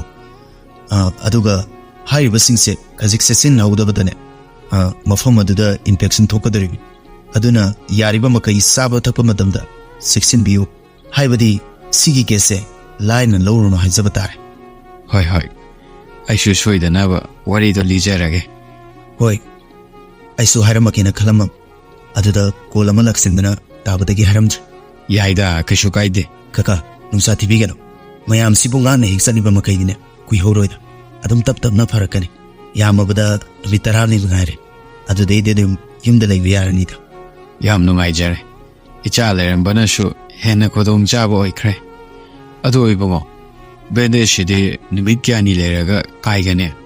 ꯌꯥꯝ ꯊꯤꯅ ꯁꯣꯛꯄ ꯅꯠꯇꯕꯅꯤꯅ ꯍꯞꯇꯥ ꯑꯃꯃꯨꯛ ꯂꯩꯔꯒ ꯀꯥꯏꯕ ꯌꯥꯒꯅꯤꯗ꯫ ꯑꯗꯨꯕꯨ ꯅꯧꯔꯤꯉꯩꯗ ꯇꯧꯕ ꯑꯣꯏꯔꯒꯗꯤ ꯌꯥꯝ ꯊꯨꯅ ꯑꯣꯏꯁꯤꯟꯒꯗꯕꯅꯤ꯫ ꯀꯨꯏꯁꯤꯜꯂꯛꯂꯕꯅꯤꯅ ꯁ꯭ꯇꯤꯆ ꯇꯧꯕ ꯃꯇꯝꯗ ꯈꯔ ꯅꯨꯡꯉꯥꯏꯇ꯭ꯔꯦ꯫ ꯑꯗꯨꯕꯨ ꯑꯦꯅꯤꯋꯦ, ꯂꯥꯏꯕꯛ ꯐꯕꯗꯒꯤ ꯀꯔꯤꯁꯨ ꯊꯣꯏꯗꯣꯛꯄꯗꯤ ꯇꯧꯍꯧꯈꯤꯗ꯭ꯔꯦꯗ꯫ ꯍꯣꯏ, ꯑꯩꯈꯣꯏꯒꯤꯗꯤ ꯂꯥꯏꯕꯛ ꯐꯕꯅꯤ꯫ ꯑꯗꯨ ꯏꯕꯨꯡꯉꯣ, ꯑꯩ ꯑꯃꯨꯛ ꯆꯠꯂꯨꯈꯤꯒꯦꯀꯣ꯫ ꯐꯔꯦ꯫ ꯉꯥꯏꯖꯕꯒꯤ ꯑꯋꯥꯕ ꯂꯥꯛꯀꯗꯧꯔꯤꯕ ꯃꯍꯥꯛꯅꯗꯤ ꯈꯪꯕꯤꯗꯦ ꯍꯥꯏꯁꯤꯔꯥ꯫ ꯅꯥꯀꯟꯗ ꯂꯩꯔꯤꯕ ꯐꯣꯟ ꯑꯗꯨꯗꯒꯤ ꯈꯪꯍꯧꯗꯅ ꯑꯟꯅꯣꯟ ꯅꯝꯕꯔ ꯑꯃꯗꯒꯤ ꯀꯣꯜ ꯇꯧꯔꯛꯄ ꯑꯗꯨꯗ ꯅꯨꯄꯤꯗꯨꯗꯤ ꯃꯥꯒꯤ ꯆꯥꯅꯖꯕꯤ ꯃꯇꯥꯔꯣꯏ ꯑꯣꯏꯔꯕꯣꯏ ꯅꯤꯡꯗꯨꯅ ꯅꯣꯛꯐꯦꯠ ꯇꯧꯅ ꯀꯣꯜ ꯑꯗꯨ ꯄꯥꯏꯈꯠꯂꯤ꯫ ꯍꯜꯂꯣ? ꯕꯦꯃꯥ, ꯈꯣꯟꯖꯦꯜ ꯑꯗꯨ ꯇꯥꯕꯗ ꯅꯨꯄꯤꯗꯨꯗꯤ ꯏꯉꯛ ꯉꯛꯈ꯭ꯔꯦ꯫ ꯃꯃꯤꯠꯀꯗꯨ ꯂꯥꯎꯊꯣꯛꯂꯒ ꯀꯩꯅꯣꯅꯦ ꯍꯥꯏꯗꯨꯅ ꯐꯣꯟ ꯑꯗꯨ ꯍꯥꯏꯐꯦꯠ ꯊꯥꯡꯗꯣꯛꯂꯒ ꯌꯦꯡꯉꯤ꯫ ꯑꯗꯨꯕꯨ ꯀꯨꯏꯗꯦ, ꯃꯅꯥꯀꯣꯡꯗ ꯑꯃꯨꯛ ꯐꯠ ꯊꯥꯡꯖꯤꯟꯗꯨꯅ ꯏꯛ-ꯑꯥ ꯇꯧꯅ ꯈꯨꯝꯂꯛꯂꯝꯃꯤ꯫ ꯀꯅꯥ ꯑꯣꯏꯕꯤꯔꯕꯅꯣ? ꯕꯦꯃꯥ, ꯑꯩꯅꯦ, ꯏꯗꯣꯝꯆꯥ ꯊꯥꯔꯤꯛꯅꯦ, ꯅꯪꯕꯨ ꯈꯪꯖꯕꯣ? ꯀꯩꯅꯣꯅꯦ, ꯁꯣꯝꯒꯤꯁꯦ ꯃꯤ ꯑꯣꯟꯅꯔꯝꯒꯅꯤꯌꯦ, ꯑꯩ ꯚꯥꯞ ꯇꯥꯕ ꯉꯝꯖꯗ꯭ꯔꯦ꯫ ꯀꯩꯅꯣꯅꯦ ꯍꯥꯏꯁꯤꯕꯣ? ꯃꯥꯅꯗꯤ ꯅꯍꯥꯟ ꯁꯤꯒꯤ ꯅꯝꯕꯔꯁꯤꯗ ꯄꯥꯎ ꯐꯥꯎꯅꯁꯦꯅ ꯄꯤꯔꯛꯄꯅꯤꯅꯦ꯫ ꯀꯃꯥꯏꯅ ꯇꯧꯔꯤꯖꯥꯠꯅꯣ? ꯑꯩꯕꯨ ꯁꯤꯔꯝꯗꯧꯗꯤ ꯃꯥꯟꯗꯦꯗ꯫ ꯅꯨꯄꯤꯗꯨ ꯍꯧꯖꯤꯛꯇꯗ ꯊꯥꯖ ꯆꯠꯂꯝꯗꯥꯏꯗ ꯃꯥꯒꯤ ꯅꯝꯕꯔ ꯄꯤꯈꯤ ꯍꯥꯏꯕꯗꯨ ꯈꯪꯅꯤꯡ ꯅꯤꯡꯁꯤꯡꯂꯛꯇꯨꯅ ꯍꯥꯊꯨ ꯄꯥꯎꯈꯨꯝꯗꯣ ꯄꯤꯅꯕ ꯍꯣꯠꯅꯔꯛꯏ꯫ ꯁꯣꯝꯅ ꯍꯥꯏꯕꯤꯔꯤꯁꯤꯕꯨ ꯊꯥꯖ ꯑꯣꯏꯕꯤꯔꯕ꯭ꯔꯥ? ꯃꯥꯅꯦ, ꯊꯥꯖꯕꯅꯦ꯫ ꯑꯩ ꯉꯁꯥꯏꯈꯩ ꯚꯥꯞ ꯑꯣꯏꯔꯨꯗ꯭ꯔꯦꯅꯦ, ꯁꯥꯎꯕꯤꯅꯨꯀꯣ꯫ ꯍꯣꯏ, ꯊꯥꯖꯅ ꯆꯠꯂꯝꯗꯥꯏꯗꯕꯨꯗꯤ ꯅꯝꯕꯔꯁꯦ ꯄꯤꯈꯤ ꯍꯥꯏꯔꯝꯕꯅꯦ, ꯑꯩꯅ ꯀꯥꯎꯊꯣꯛꯂꯨꯔꯕ꯫ ꯌꯥꯏꯗ, ꯀꯩꯁꯨ ꯀꯥꯏꯗꯦ꯫ ꯑꯗꯣ ꯏꯕꯦꯝꯃ, ꯏꯕꯦꯝꯃꯅ ꯀꯅꯥꯅꯣ? ꯁꯤꯕꯨ ꯃꯥꯒꯤ ꯅꯠꯇꯕ꯭ꯔꯣ? ꯏꯅꯦ, ꯑꯩꯅ ꯊꯥꯖꯒꯤ ꯃꯃꯥꯟꯅꯕꯤꯅꯦ꯫ ꯃꯥꯒꯤ ꯐꯣꯟꯗꯣ ꯏꯁꯤꯡꯗ ꯇꯥꯕꯗꯒꯤ ꯌꯥꯈꯤꯗ꯭ꯔꯦ꯫ ꯏꯍꯦ, ꯅꯍꯥꯟꯅ ꯌꯥꯗꯦ ꯈꯪꯉꯝꯃꯗꯤ ꯐꯣꯟ ꯑꯃ ꯐꯣꯛ ꯂꯩꯒꯗꯕꯗꯣ ꯈꯪꯍꯧꯗ꯭ꯔꯦꯗꯅ꯫ ꯑꯣꯟꯊꯣꯛꯅ ꯅꯨꯡꯉꯥꯏꯈꯤꯗ꯭ꯔꯦꯗ꯫ ꯑꯗꯨꯗꯤ ꯏꯕꯦꯝꯃ, ꯅꯪꯒꯁꯤ ꯄꯥꯎ ꯐꯥꯎꯅꯔꯝꯃꯔꯣꯏꯅꯦ? ꯍꯣꯏ ꯏꯅꯦ, ꯐꯥꯎꯅꯗ꯭ꯔꯦ꯫ ꯐꯔꯦ ꯐꯔꯦ ꯑꯗꯨꯗꯤ ꯏꯅꯦ ꯑꯃꯨꯛ ꯊꯝꯃꯒꯦ ꯀꯣꯟꯅ ꯃꯥ ꯊꯣꯛꯂꯛꯑꯒ ꯑꯃꯨꯛ ꯄꯥꯎ ꯐꯥꯎꯅꯕ ꯍꯥꯏꯗꯣ ꯇꯥꯔꯦ꯫ ꯑꯁꯤ ꯍꯥꯏꯔꯒ ꯊꯥꯔꯤꯛ ꯄꯟꯊꯗꯅ ꯐꯣꯟ ꯑꯗꯨ ꯊꯝꯈ꯭ꯔꯦ꯫ ꯉꯥꯅ ꯋꯥ ꯉꯥꯡꯒꯦ ꯇꯧꯕꯗ ꯏꯁꯤꯡꯗ ꯄꯜꯂꯦ ꯍꯥꯏꯒꯨꯝ ꯊꯥꯔꯤꯛꯅ ꯋꯥ ꯇꯦꯟꯁꯤꯟꯈꯤꯕ ꯑꯗꯨꯗ ꯍꯪꯒꯦ ꯈꯜꯂꯝꯕ ꯋꯥ ꯀꯌꯥ ꯍꯪꯍꯧꯕ ꯅꯪꯗ ꯊꯝꯈ꯭ꯔꯕ ꯐꯣꯟ ꯑꯗꯨꯗ ꯉꯥꯏꯍꯥꯛ ꯃꯃꯤꯠ ꯀꯨꯞꯄ ꯀꯥꯎꯒꯨꯝ ꯇꯨꯃꯤꯟ ꯌꯦꯡꯗꯨꯅ ꯋꯥꯈꯜꯗꯁꯨ ꯑꯁꯨꯝꯅ ꯈꯜꯂꯤ꯫ ꯃꯃꯥꯒꯤ ꯃꯑꯣꯡꯁꯤꯒ ꯍꯥꯏꯔꯨꯔꯗꯤ ꯃꯤ ꯌꯥꯝꯅ ꯐꯔꯝꯒꯗꯕꯗꯤ ꯃꯥꯜꯂꯤꯁꯦ꯫ ꯍꯣꯏꯗ ꯏꯅꯦ ꯊꯔꯣꯁꯨ ꯑꯔꯥꯏꯕ ꯃꯤ ꯅꯠꯇꯦ, ꯃꯥꯅ ꯁꯤꯟꯕꯕꯨ ꯁꯣꯏ ꯍꯥꯏꯕ꯭ꯔꯣ? ꯇꯔꯨꯕꯤ ꯏꯕꯦꯝꯃ ꯅꯪ ꯁꯤꯟꯅꯕꯀꯣ ꯈꯟꯅꯗꯕ ꯋꯥꯈꯜꯁꯦ ꯄꯥꯈꯟꯗ ꯍꯦꯛꯇ ꯈꯟꯖꯤꯟꯕ꯫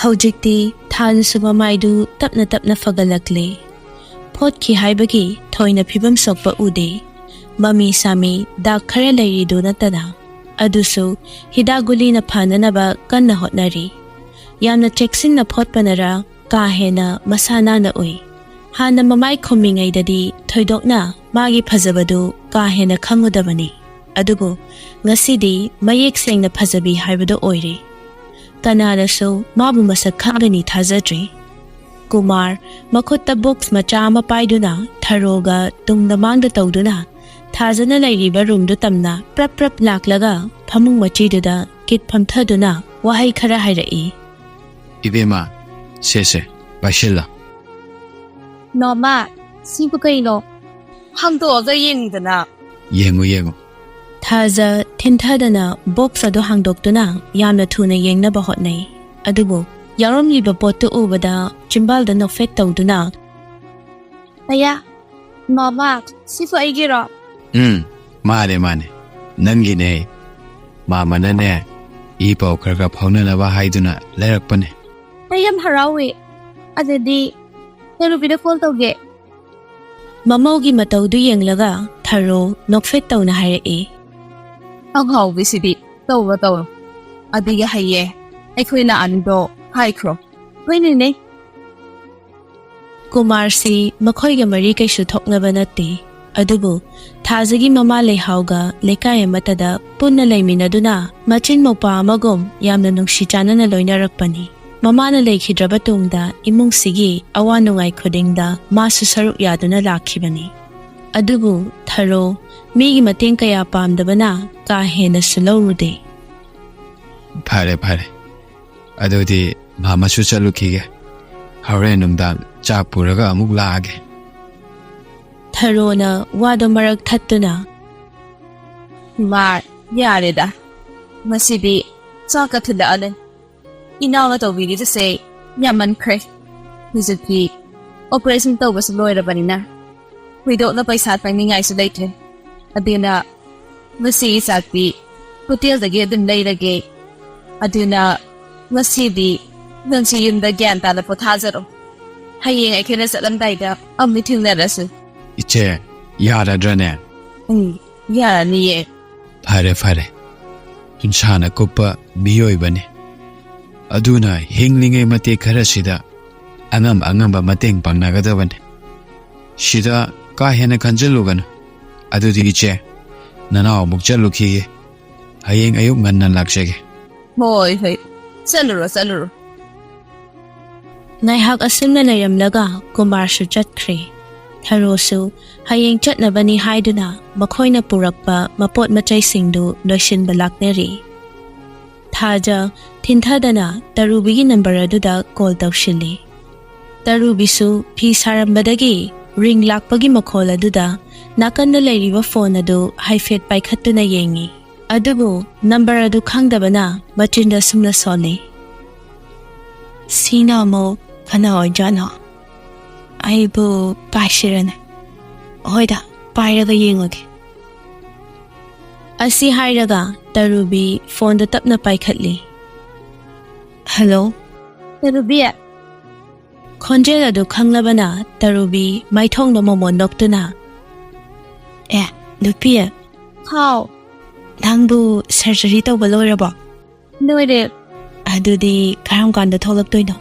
ꯅꯪ ꯂꯩꯇꯕꯁꯦ ꯑꯩꯅꯦ ꯉꯥꯎꯔꯒ ꯆꯠꯇꯧꯔꯤꯕꯣ꯫ ꯍꯣꯏ ꯏꯕꯦꯝꯃ ꯅꯪꯅ ꯉꯥꯎꯒꯦꯅ ꯉꯥꯎꯔꯕꯗ ꯉꯁꯤ ꯑꯍꯤꯡꯁꯦ ꯃꯉꯥꯏꯔꯦ꯫ ꯍꯌꯦꯡꯗꯒꯤ ꯑꯩ ꯂꯥꯛꯑꯗꯕꯅꯦ. ꯍꯥꯏ ꯑꯁꯦꯡꯕꯒꯤꯔꯣ ꯊꯥꯖ ꯅꯪ ꯍꯌꯦꯡ ꯂꯥꯛꯇꯧꯔꯕ ꯍꯣꯏ ꯃꯤ ꯂꯥꯛꯑꯗꯣꯏꯅꯦ ꯍꯥꯏꯕ. ꯑꯗꯣ ꯑꯩ ꯅꯪꯒꯤ ꯁꯛꯇꯣ ꯌꯦꯡꯅꯤꯡꯕꯗ ꯉꯥꯎꯔꯦ ꯍꯥꯏꯕ ꯌꯥꯝ ꯐꯖꯔꯝꯗꯧ ꯋꯥꯠꯂꯤ ꯚꯤꯗꯤꯑꯣ ꯀꯣꯜ ꯇꯧꯔꯛꯀꯦ. ꯌꯥꯔꯦꯀꯣ ꯍꯌꯦꯡ ꯑꯗꯨꯝ ꯎꯗꯧ ꯂꯩꯔꯁꯤꯗ ꯌꯥꯝ ꯉꯥꯏꯉꯝꯗꯕꯒꯤ ꯇꯥꯏꯞꯇ. ꯑꯩꯁꯤꯅꯦ ꯃꯥꯃꯅ ꯐꯣꯟꯁꯦ ꯍꯦꯛ ꯄꯤꯔꯝꯕꯒ ꯅꯪꯉꯣꯟꯗ ꯍꯥꯟꯅ ꯇꯧꯔꯛꯏꯁꯤꯅꯦ. ꯑꯁ ꯑꯗꯣ ꯄꯨꯡ ꯀꯌꯥꯒꯤ ꯐ꯭ꯂꯥꯏꯠꯇ ꯂꯥꯛꯇꯣꯏꯅꯣ? ꯁꯨꯝ 9ꯒꯤ ꯑꯗꯨꯋꯥꯏꯗ ꯇꯧꯔꯛꯑꯅꯤ. ꯐꯔꯦ ꯑꯗꯨꯗꯤ ꯑꯩ ꯒꯥꯔꯤ ꯔꯤꯖꯔꯞ ꯇꯧꯔꯒ ꯉꯥꯏꯔꯝꯒꯦꯀꯣ. ꯉꯥꯏꯔꯝꯒꯅꯣ ꯅꯦꯅꯦ ꯏꯕꯥꯅꯤ ꯈꯦꯠꯄ ꯑꯗꯨꯝ ꯂꯥꯛꯑꯒꯦ. ꯑꯗ ꯇꯔꯨꯕꯤ ꯑꯩ ꯑꯝꯇ ꯊꯝꯃꯒꯦꯀꯣ ꯗꯣꯛꯇꯔ ꯆꯪꯉꯛꯑꯦꯕ. ꯍꯣꯏ ꯍꯣꯏ ꯊꯝꯃꯣ. ꯃꯊꯪꯒꯤ ꯅꯨꯃꯤꯠꯅꯤ ꯍꯥꯏꯅꯈꯤꯕꯒꯤ ꯃꯇꯨꯡ ꯏꯟꯅ ꯊꯥꯖꯁꯨ ꯃꯌꯨꯝꯗ ꯍꯜꯂꯛꯂꯤ. ꯆꯥꯅꯕꯤ ꯃꯇꯥꯔꯣꯏꯗꯨꯁꯨ ꯊꯥꯖꯒꯤ ꯔꯨꯝ ꯇꯝꯅ ꯒ꯭ꯔꯣꯡ ꯒ꯭ꯔꯣꯡ ꯍꯦꯛꯇ ꯆꯪꯂꯛꯂꯒ ꯐꯃꯨꯡꯗꯨꯗ ꯀꯤꯠ ꯐꯝꯊꯩ.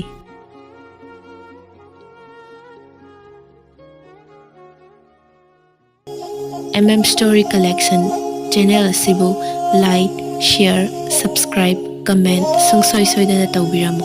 ꯁꯣꯏꯈꯤ ꯂꯥꯟꯈꯤꯕ ꯌꯥꯎꯔꯕꯁꯨ ꯚꯤꯌꯔꯁ ꯈꯨꯗꯤꯡꯃꯛꯅ ꯉꯥꯛꯄꯤꯌꯨ.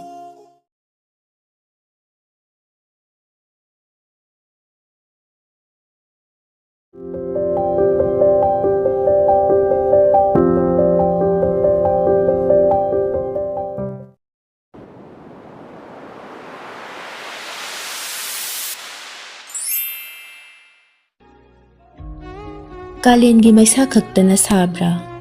ꯑꯗꯨ ꯈꯛꯇꯅ ꯑꯣꯏꯔꯕꯗꯤ ꯊꯃꯣꯏꯒꯤ ꯃꯩꯆꯥꯛꯇꯤ ꯁꯥꯗꯦ ꯍꯥꯏꯒꯗꯧꯔꯤꯕ꯭ꯔꯥ? ꯋꯥꯛꯆꯤꯡꯒꯤ ꯏꯪꯂꯕ ꯎꯂꯦꯟꯂꯛꯇ ꯀꯔꯤꯁꯨ ꯅꯥꯆꯨꯡꯗ ꯇꯧꯒꯦ ꯍꯥꯏꯕꯒꯤ ꯃꯇꯥꯒꯨꯝ ꯐꯨꯒꯥꯏꯅ ꯁꯥꯠꯈꯤꯕꯅꯤ ꯂꯩꯔꯥꯡꯒꯣꯂꯥꯞ. ꯀꯅꯥꯅꯣ ꯀꯔꯤꯅꯣ ꯈꯪꯗꯕ ꯑꯃꯗ ꯃꯥꯕꯨ ꯍꯦꯛꯇ ꯊꯥꯖꯕ ꯍꯥꯏꯕꯁꯤ ꯊꯃꯣꯏꯅꯗꯤ ꯌꯥꯅꯤꯡꯈꯤꯗꯕꯅꯤ. ꯑꯗꯨꯕꯨ ꯃꯥꯒꯤꯗꯃꯛ ꯋꯥꯖꯔꯛꯂꯕꯤ ꯃꯅꯦꯒꯤ ꯅꯤꯡꯕ ꯊꯨꯡꯍꯜꯂꯒꯦ ꯈꯟ ꯄꯥꯝꯃꯤ ꯄꯥꯝꯗꯦ ꯍꯥꯏꯕꯒꯤ ꯅꯤꯡꯉꯥꯏ ꯀꯔꯤꯁꯨ ꯇꯧꯔꯨꯗ꯭ꯔꯦ. ꯑꯅꯤꯗꯨꯅ ꯃꯤꯠꯌꯦꯡꯒꯤ ꯋꯥꯡꯃ ꯂꯥꯟꯈꯤꯕꯗ ꯊꯔꯣ ꯃꯃꯧꯗ ꯑꯃꯨꯛ ꯑꯣꯟꯁꯤꯜꯂꯛꯇꯨꯅ ꯕꯦꯃꯥ, ꯅꯦꯅꯦꯅ ꯁꯤꯜꯂꯤꯕꯁꯦ ꯅꯪꯕꯨ ꯌꯥꯅꯤꯡꯗꯕ꯭ꯔꯥꯅꯦ? ꯅꯦꯅꯦ ꯑꯩꯒꯤꯗꯤ ꯅꯦꯅꯦꯅ ꯄꯨꯝꯅꯃꯛꯅꯦ. ꯅꯦꯅꯦꯒꯤ ꯅꯤꯡꯕ ꯊꯨꯡꯍꯟꯕ ꯍꯥꯏꯕꯁꯦ ꯑꯩꯒꯤ ꯏꯊꯧꯅꯦ. ꯅꯦꯅꯦꯅ ꯁꯤꯟꯕꯗ ꯑꯩ ꯌꯥꯅꯤꯡꯗꯕ ꯀꯔꯤꯁꯨ ꯂꯩꯇꯤꯌꯦ. ꯅꯦꯅꯦꯅꯕꯨ ꯅꯃꯧꯒꯤ ꯃꯥꯡꯅꯕ ꯁꯤꯟꯒꯗ꯭ꯔꯣ? ꯃꯃꯧꯅ ꯍꯥꯏꯅꯤꯡꯂꯤꯕ ꯑꯥꯔꯊ ꯄꯨꯕ ꯋꯥꯁꯤ ꯊꯔꯣꯁꯨ ꯑꯉꯥꯡ ꯅꯠꯇꯕꯅ ꯂꯣꯏꯅꯃꯛ ꯈꯪꯂꯤꯕꯅꯤ. ꯍꯌꯦꯡ ꯁꯛꯈꯪꯅꯗ꯭ꯔꯤꯕ ꯂꯝꯂꯥꯟꯕ ꯅꯨꯄꯥꯁꯤꯅ ꯄꯨꯛꯆꯦꯜ ꯑꯅꯤ ꯂꯣꯡꯕ ꯃꯤꯠꯌꯦꯡ ꯆꯨꯝꯗꯕ ꯅꯨꯄꯥ ꯑꯃ ꯑꯣꯏꯔꯝꯂꯕꯁꯨ ꯃꯥꯒꯤ ꯃꯔꯥꯟꯗꯤ ꯅꯠꯇꯦ ꯍꯥꯏꯕꯗꯨ ꯇꯥꯛꯅꯤꯡꯂꯤꯕꯅꯤ. ꯊꯔꯣꯁꯨ ꯊꯥꯔꯤꯛꯄꯨ ꯀꯥ ꯍꯦꯟꯅ ꯊꯥꯖꯕꯅ ꯀꯔꯤꯒꯨꯝꯕ ꯐꯠꯇꯕ ꯑꯃꯠꯇ ꯈꯜꯂꯝꯗꯦ. ꯃꯥꯅꯦ, ꯏꯃꯧꯗꯤ ꯋꯥꯈꯜ ꯂꯩꯕꯤ, ꯄꯨꯛꯆꯦꯜ ꯆꯦꯠꯄꯤꯅꯤ. ꯅꯦꯅꯦꯒꯤꯗꯤ ꯅꯪ ꯅꯠꯇꯅ ꯀꯅꯥꯕꯨ ꯂꯩꯔꯤꯕꯒꯦ? ꯅꯪ ꯑꯃ ꯃꯥꯡꯈꯤꯕꯗ ꯅꯦꯅꯦꯗꯤ ꯍꯤꯡꯅ ꯁꯤꯕꯒ ꯆꯞ ꯃꯥꯟꯅꯒꯗꯧꯔꯤꯕꯅꯤ. ꯑꯃꯔꯣꯝꯗ ꯅꯦꯅꯦꯅ ꯊꯥꯖꯩ. ꯀꯩꯗꯧꯅꯨꯡꯗ ꯊꯥꯔꯤꯛ ꯑꯃꯗꯤ ꯃꯅꯤꯆꯟꯗ꯭ꯔꯒꯤ ꯃꯆꯥꯅ ꯐꯠꯇꯕ ꯃꯤ ꯑꯣꯏꯔꯝꯃꯣꯏ ꯍꯥꯏꯕ. ꯐꯔꯦ. ꯅꯪꯕꯨ ꯍꯌꯦꯡ ꯆꯠꯄꯗ ꯄꯨꯅꯕ ꯐꯤ ꯈꯔ ꯍꯥꯞꯆꯤꯜꯂꯨ ꯍꯥꯏꯕꯗꯣ ꯍꯥꯞꯆꯤꯜꯂꯕ꯭ꯔꯣ? ꯍꯣꯏ ꯅꯦꯅꯦ, ꯍꯥꯞꯆꯤꯜꯂꯦ. ꯑꯁꯨꯛ ꯀꯟꯕ꯭ꯔꯥ ꯅꯨꯡꯁꯤ ꯃꯩꯆꯥꯛ? ꯑꯃꯔꯣꯝꯗꯅ ꯅꯨꯡꯁꯤꯕꯒꯤꯅꯦꯕꯨ ꯍꯥꯏꯔꯕꯗꯤ ꯇꯧꯕ ꯉꯝꯗꯕ ꯊꯕꯛ ꯑꯃꯠꯇ ꯂꯩꯇꯦ ꯍꯥꯏꯗꯨꯅꯤ. ꯅꯨꯡꯁꯤꯔꯕ ꯏꯃꯥ ꯏꯄꯥ ꯐꯥꯎꯕ ꯇꯨꯡꯑꯣꯏꯅꯔꯝꯂꯒ ꯇꯥꯏꯕꯪꯄꯥꯜ ꯊꯥꯗꯣꯛꯈꯤꯕ ꯀꯌꯥꯅꯤ. ꯋꯥꯈꯜꯅ ꯆꯣꯛꯊꯔꯕ ꯁꯛꯍꯦꯟ ꯀꯥꯗꯨꯗ ꯑꯦꯇꯦꯆ ꯇꯧꯔꯤꯕ ꯋꯥꯁꯔꯨꯝꯗꯨꯗ ꯆꯪꯂꯛꯇꯨꯅ ꯁꯥꯋꯔꯗꯨ ꯑꯣꯟ ꯇꯧꯔꯒ ꯆꯣꯛꯊꯔꯕ ꯃꯁꯥꯗꯨ ꯇꯦꯛꯈꯠꯍꯟꯒꯦ ꯍꯣꯠꯅꯔꯛꯂꯤ. ꯉꯥꯏꯍꯥꯛ ꯑꯁꯨꯝꯅ ꯂꯩꯔꯝꯂꯕ ꯇꯨꯡꯗ ꯄ꯭ꯔꯞ ꯑꯃꯨꯛ ꯊꯣꯛꯂꯛꯂꯒ ꯇꯥꯋꯜ ꯑꯃ ꯄꯥꯏꯗꯨꯅ ꯃꯁꯝ ꯑꯆꯣꯠꯄꯗꯨ ꯇꯩꯊꯣꯛꯇꯨꯅ ꯁꯣꯐꯥꯗꯨꯗ ꯂꯥꯛꯂꯒ ꯀꯤꯠ ꯐꯝꯊꯩ. ꯅꯥꯀꯟꯗ ꯂꯩꯔꯤꯕ ꯁꯤꯒꯔꯦꯠ ꯕꯣꯛꯁꯇꯨꯗꯒꯤ ꯃꯆꯩ ꯑꯃ ꯁꯠꯇꯣꯛꯂꯒ ꯊꯛꯄ ꯍꯧꯏ. ꯁꯨꯝ ꯊꯛꯂꯛꯄꯅ ꯁꯨꯞꯅꯇꯒꯤ ꯃꯆꯩ ꯑꯃꯈꯛꯇ ꯉꯥꯏꯁꯤꯜꯂꯛꯂꯤ. ꯇꯟꯖꯥꯗꯨꯗ ꯔꯣꯍꯤꯠꯁꯨ ꯀꯥꯗꯨꯗ ꯐꯠ ꯂꯥꯎꯅ ꯆꯪꯂꯛꯇꯨꯅ ꯇꯣꯝꯆꯣ, ꯀꯩꯅꯣ ꯇꯧꯔꯤꯗꯨꯅ? ꯊꯣꯡꯅꯥꯎꯁꯨ ꯑꯝꯇ ꯍꯥꯡꯗꯣꯛꯇꯦ. ꯁꯤꯗꯤ ꯄꯨꯔꯥ ꯁ꯭ꯀꯥꯏ ꯃꯊꯛꯇ ꯂꯩꯕꯒ ꯆꯞ ꯃꯥꯟꯅꯔꯤꯕꯅꯦ. ꯁꯤꯒꯨꯝꯕꯁꯦ ꯑꯩꯈꯣꯏ ꯉꯥꯟꯊꯣꯏꯅꯒ ꯎꯔꯗꯤ ꯃꯀꯣꯛꯇ ꯀꯖꯤꯡꯂꯩ ꯑꯃ ꯍꯥꯞꯄꯒ ꯔꯦꯁꯇꯨ ꯅꯪꯒꯤ ꯁꯣꯏꯗꯅ ꯍꯥꯏꯔꯛꯑꯅꯤ ꯋꯥꯅꯤ. Matang chadana phuraklliba Rohitki karanda sakhendu taningdre haigum sofaduda makokto ngatharaga makhut namana churupto pairaga nama amana laibakta thamduna mamit pangda khonjal piktakna hairai. Rohit, thokro. Ai yang to photha ge habdo nang tahudabra. Nupa asigi asigumba matek ngangba wasida Rohit tasengna kibani.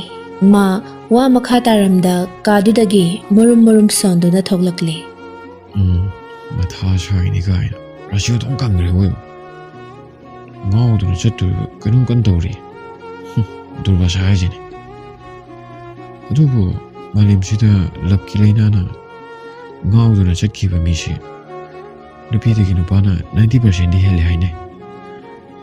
Shivu mapalam do sorpani. Kemna khangda malene. Laptu di chalaga sikri me amjigi manungda ma shawi honari male. Hono. Aishune nasan nupido phangba ngamra yenge. Ngangna Rohit su thokre. Asamna leiringai pocketagi phone duna achikpado thugarai. Second, fibam khajik semlaga phone do lokthokta screen aduda haifet yenglaga phone do tapna paikhatli. Hello. Bye. Taye. Kaidormino. Kastok dida. Sumpo tharambani. Kailerage. Ngarando imana ingodane call toraga kai kaino yam hangida.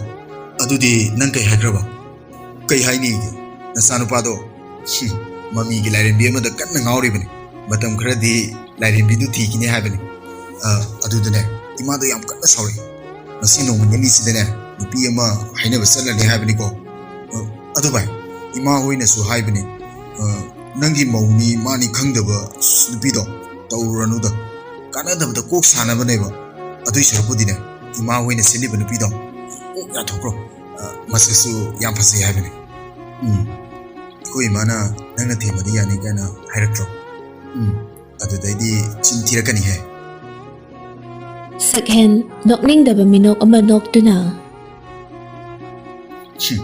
Nogi wasidi arang yam ngauba.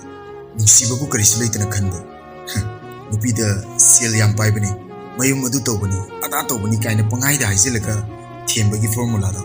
Ingondaga pansi laineba. Nangi marisiga hairuradi tasingna nangse nupi thidabana di farabjani.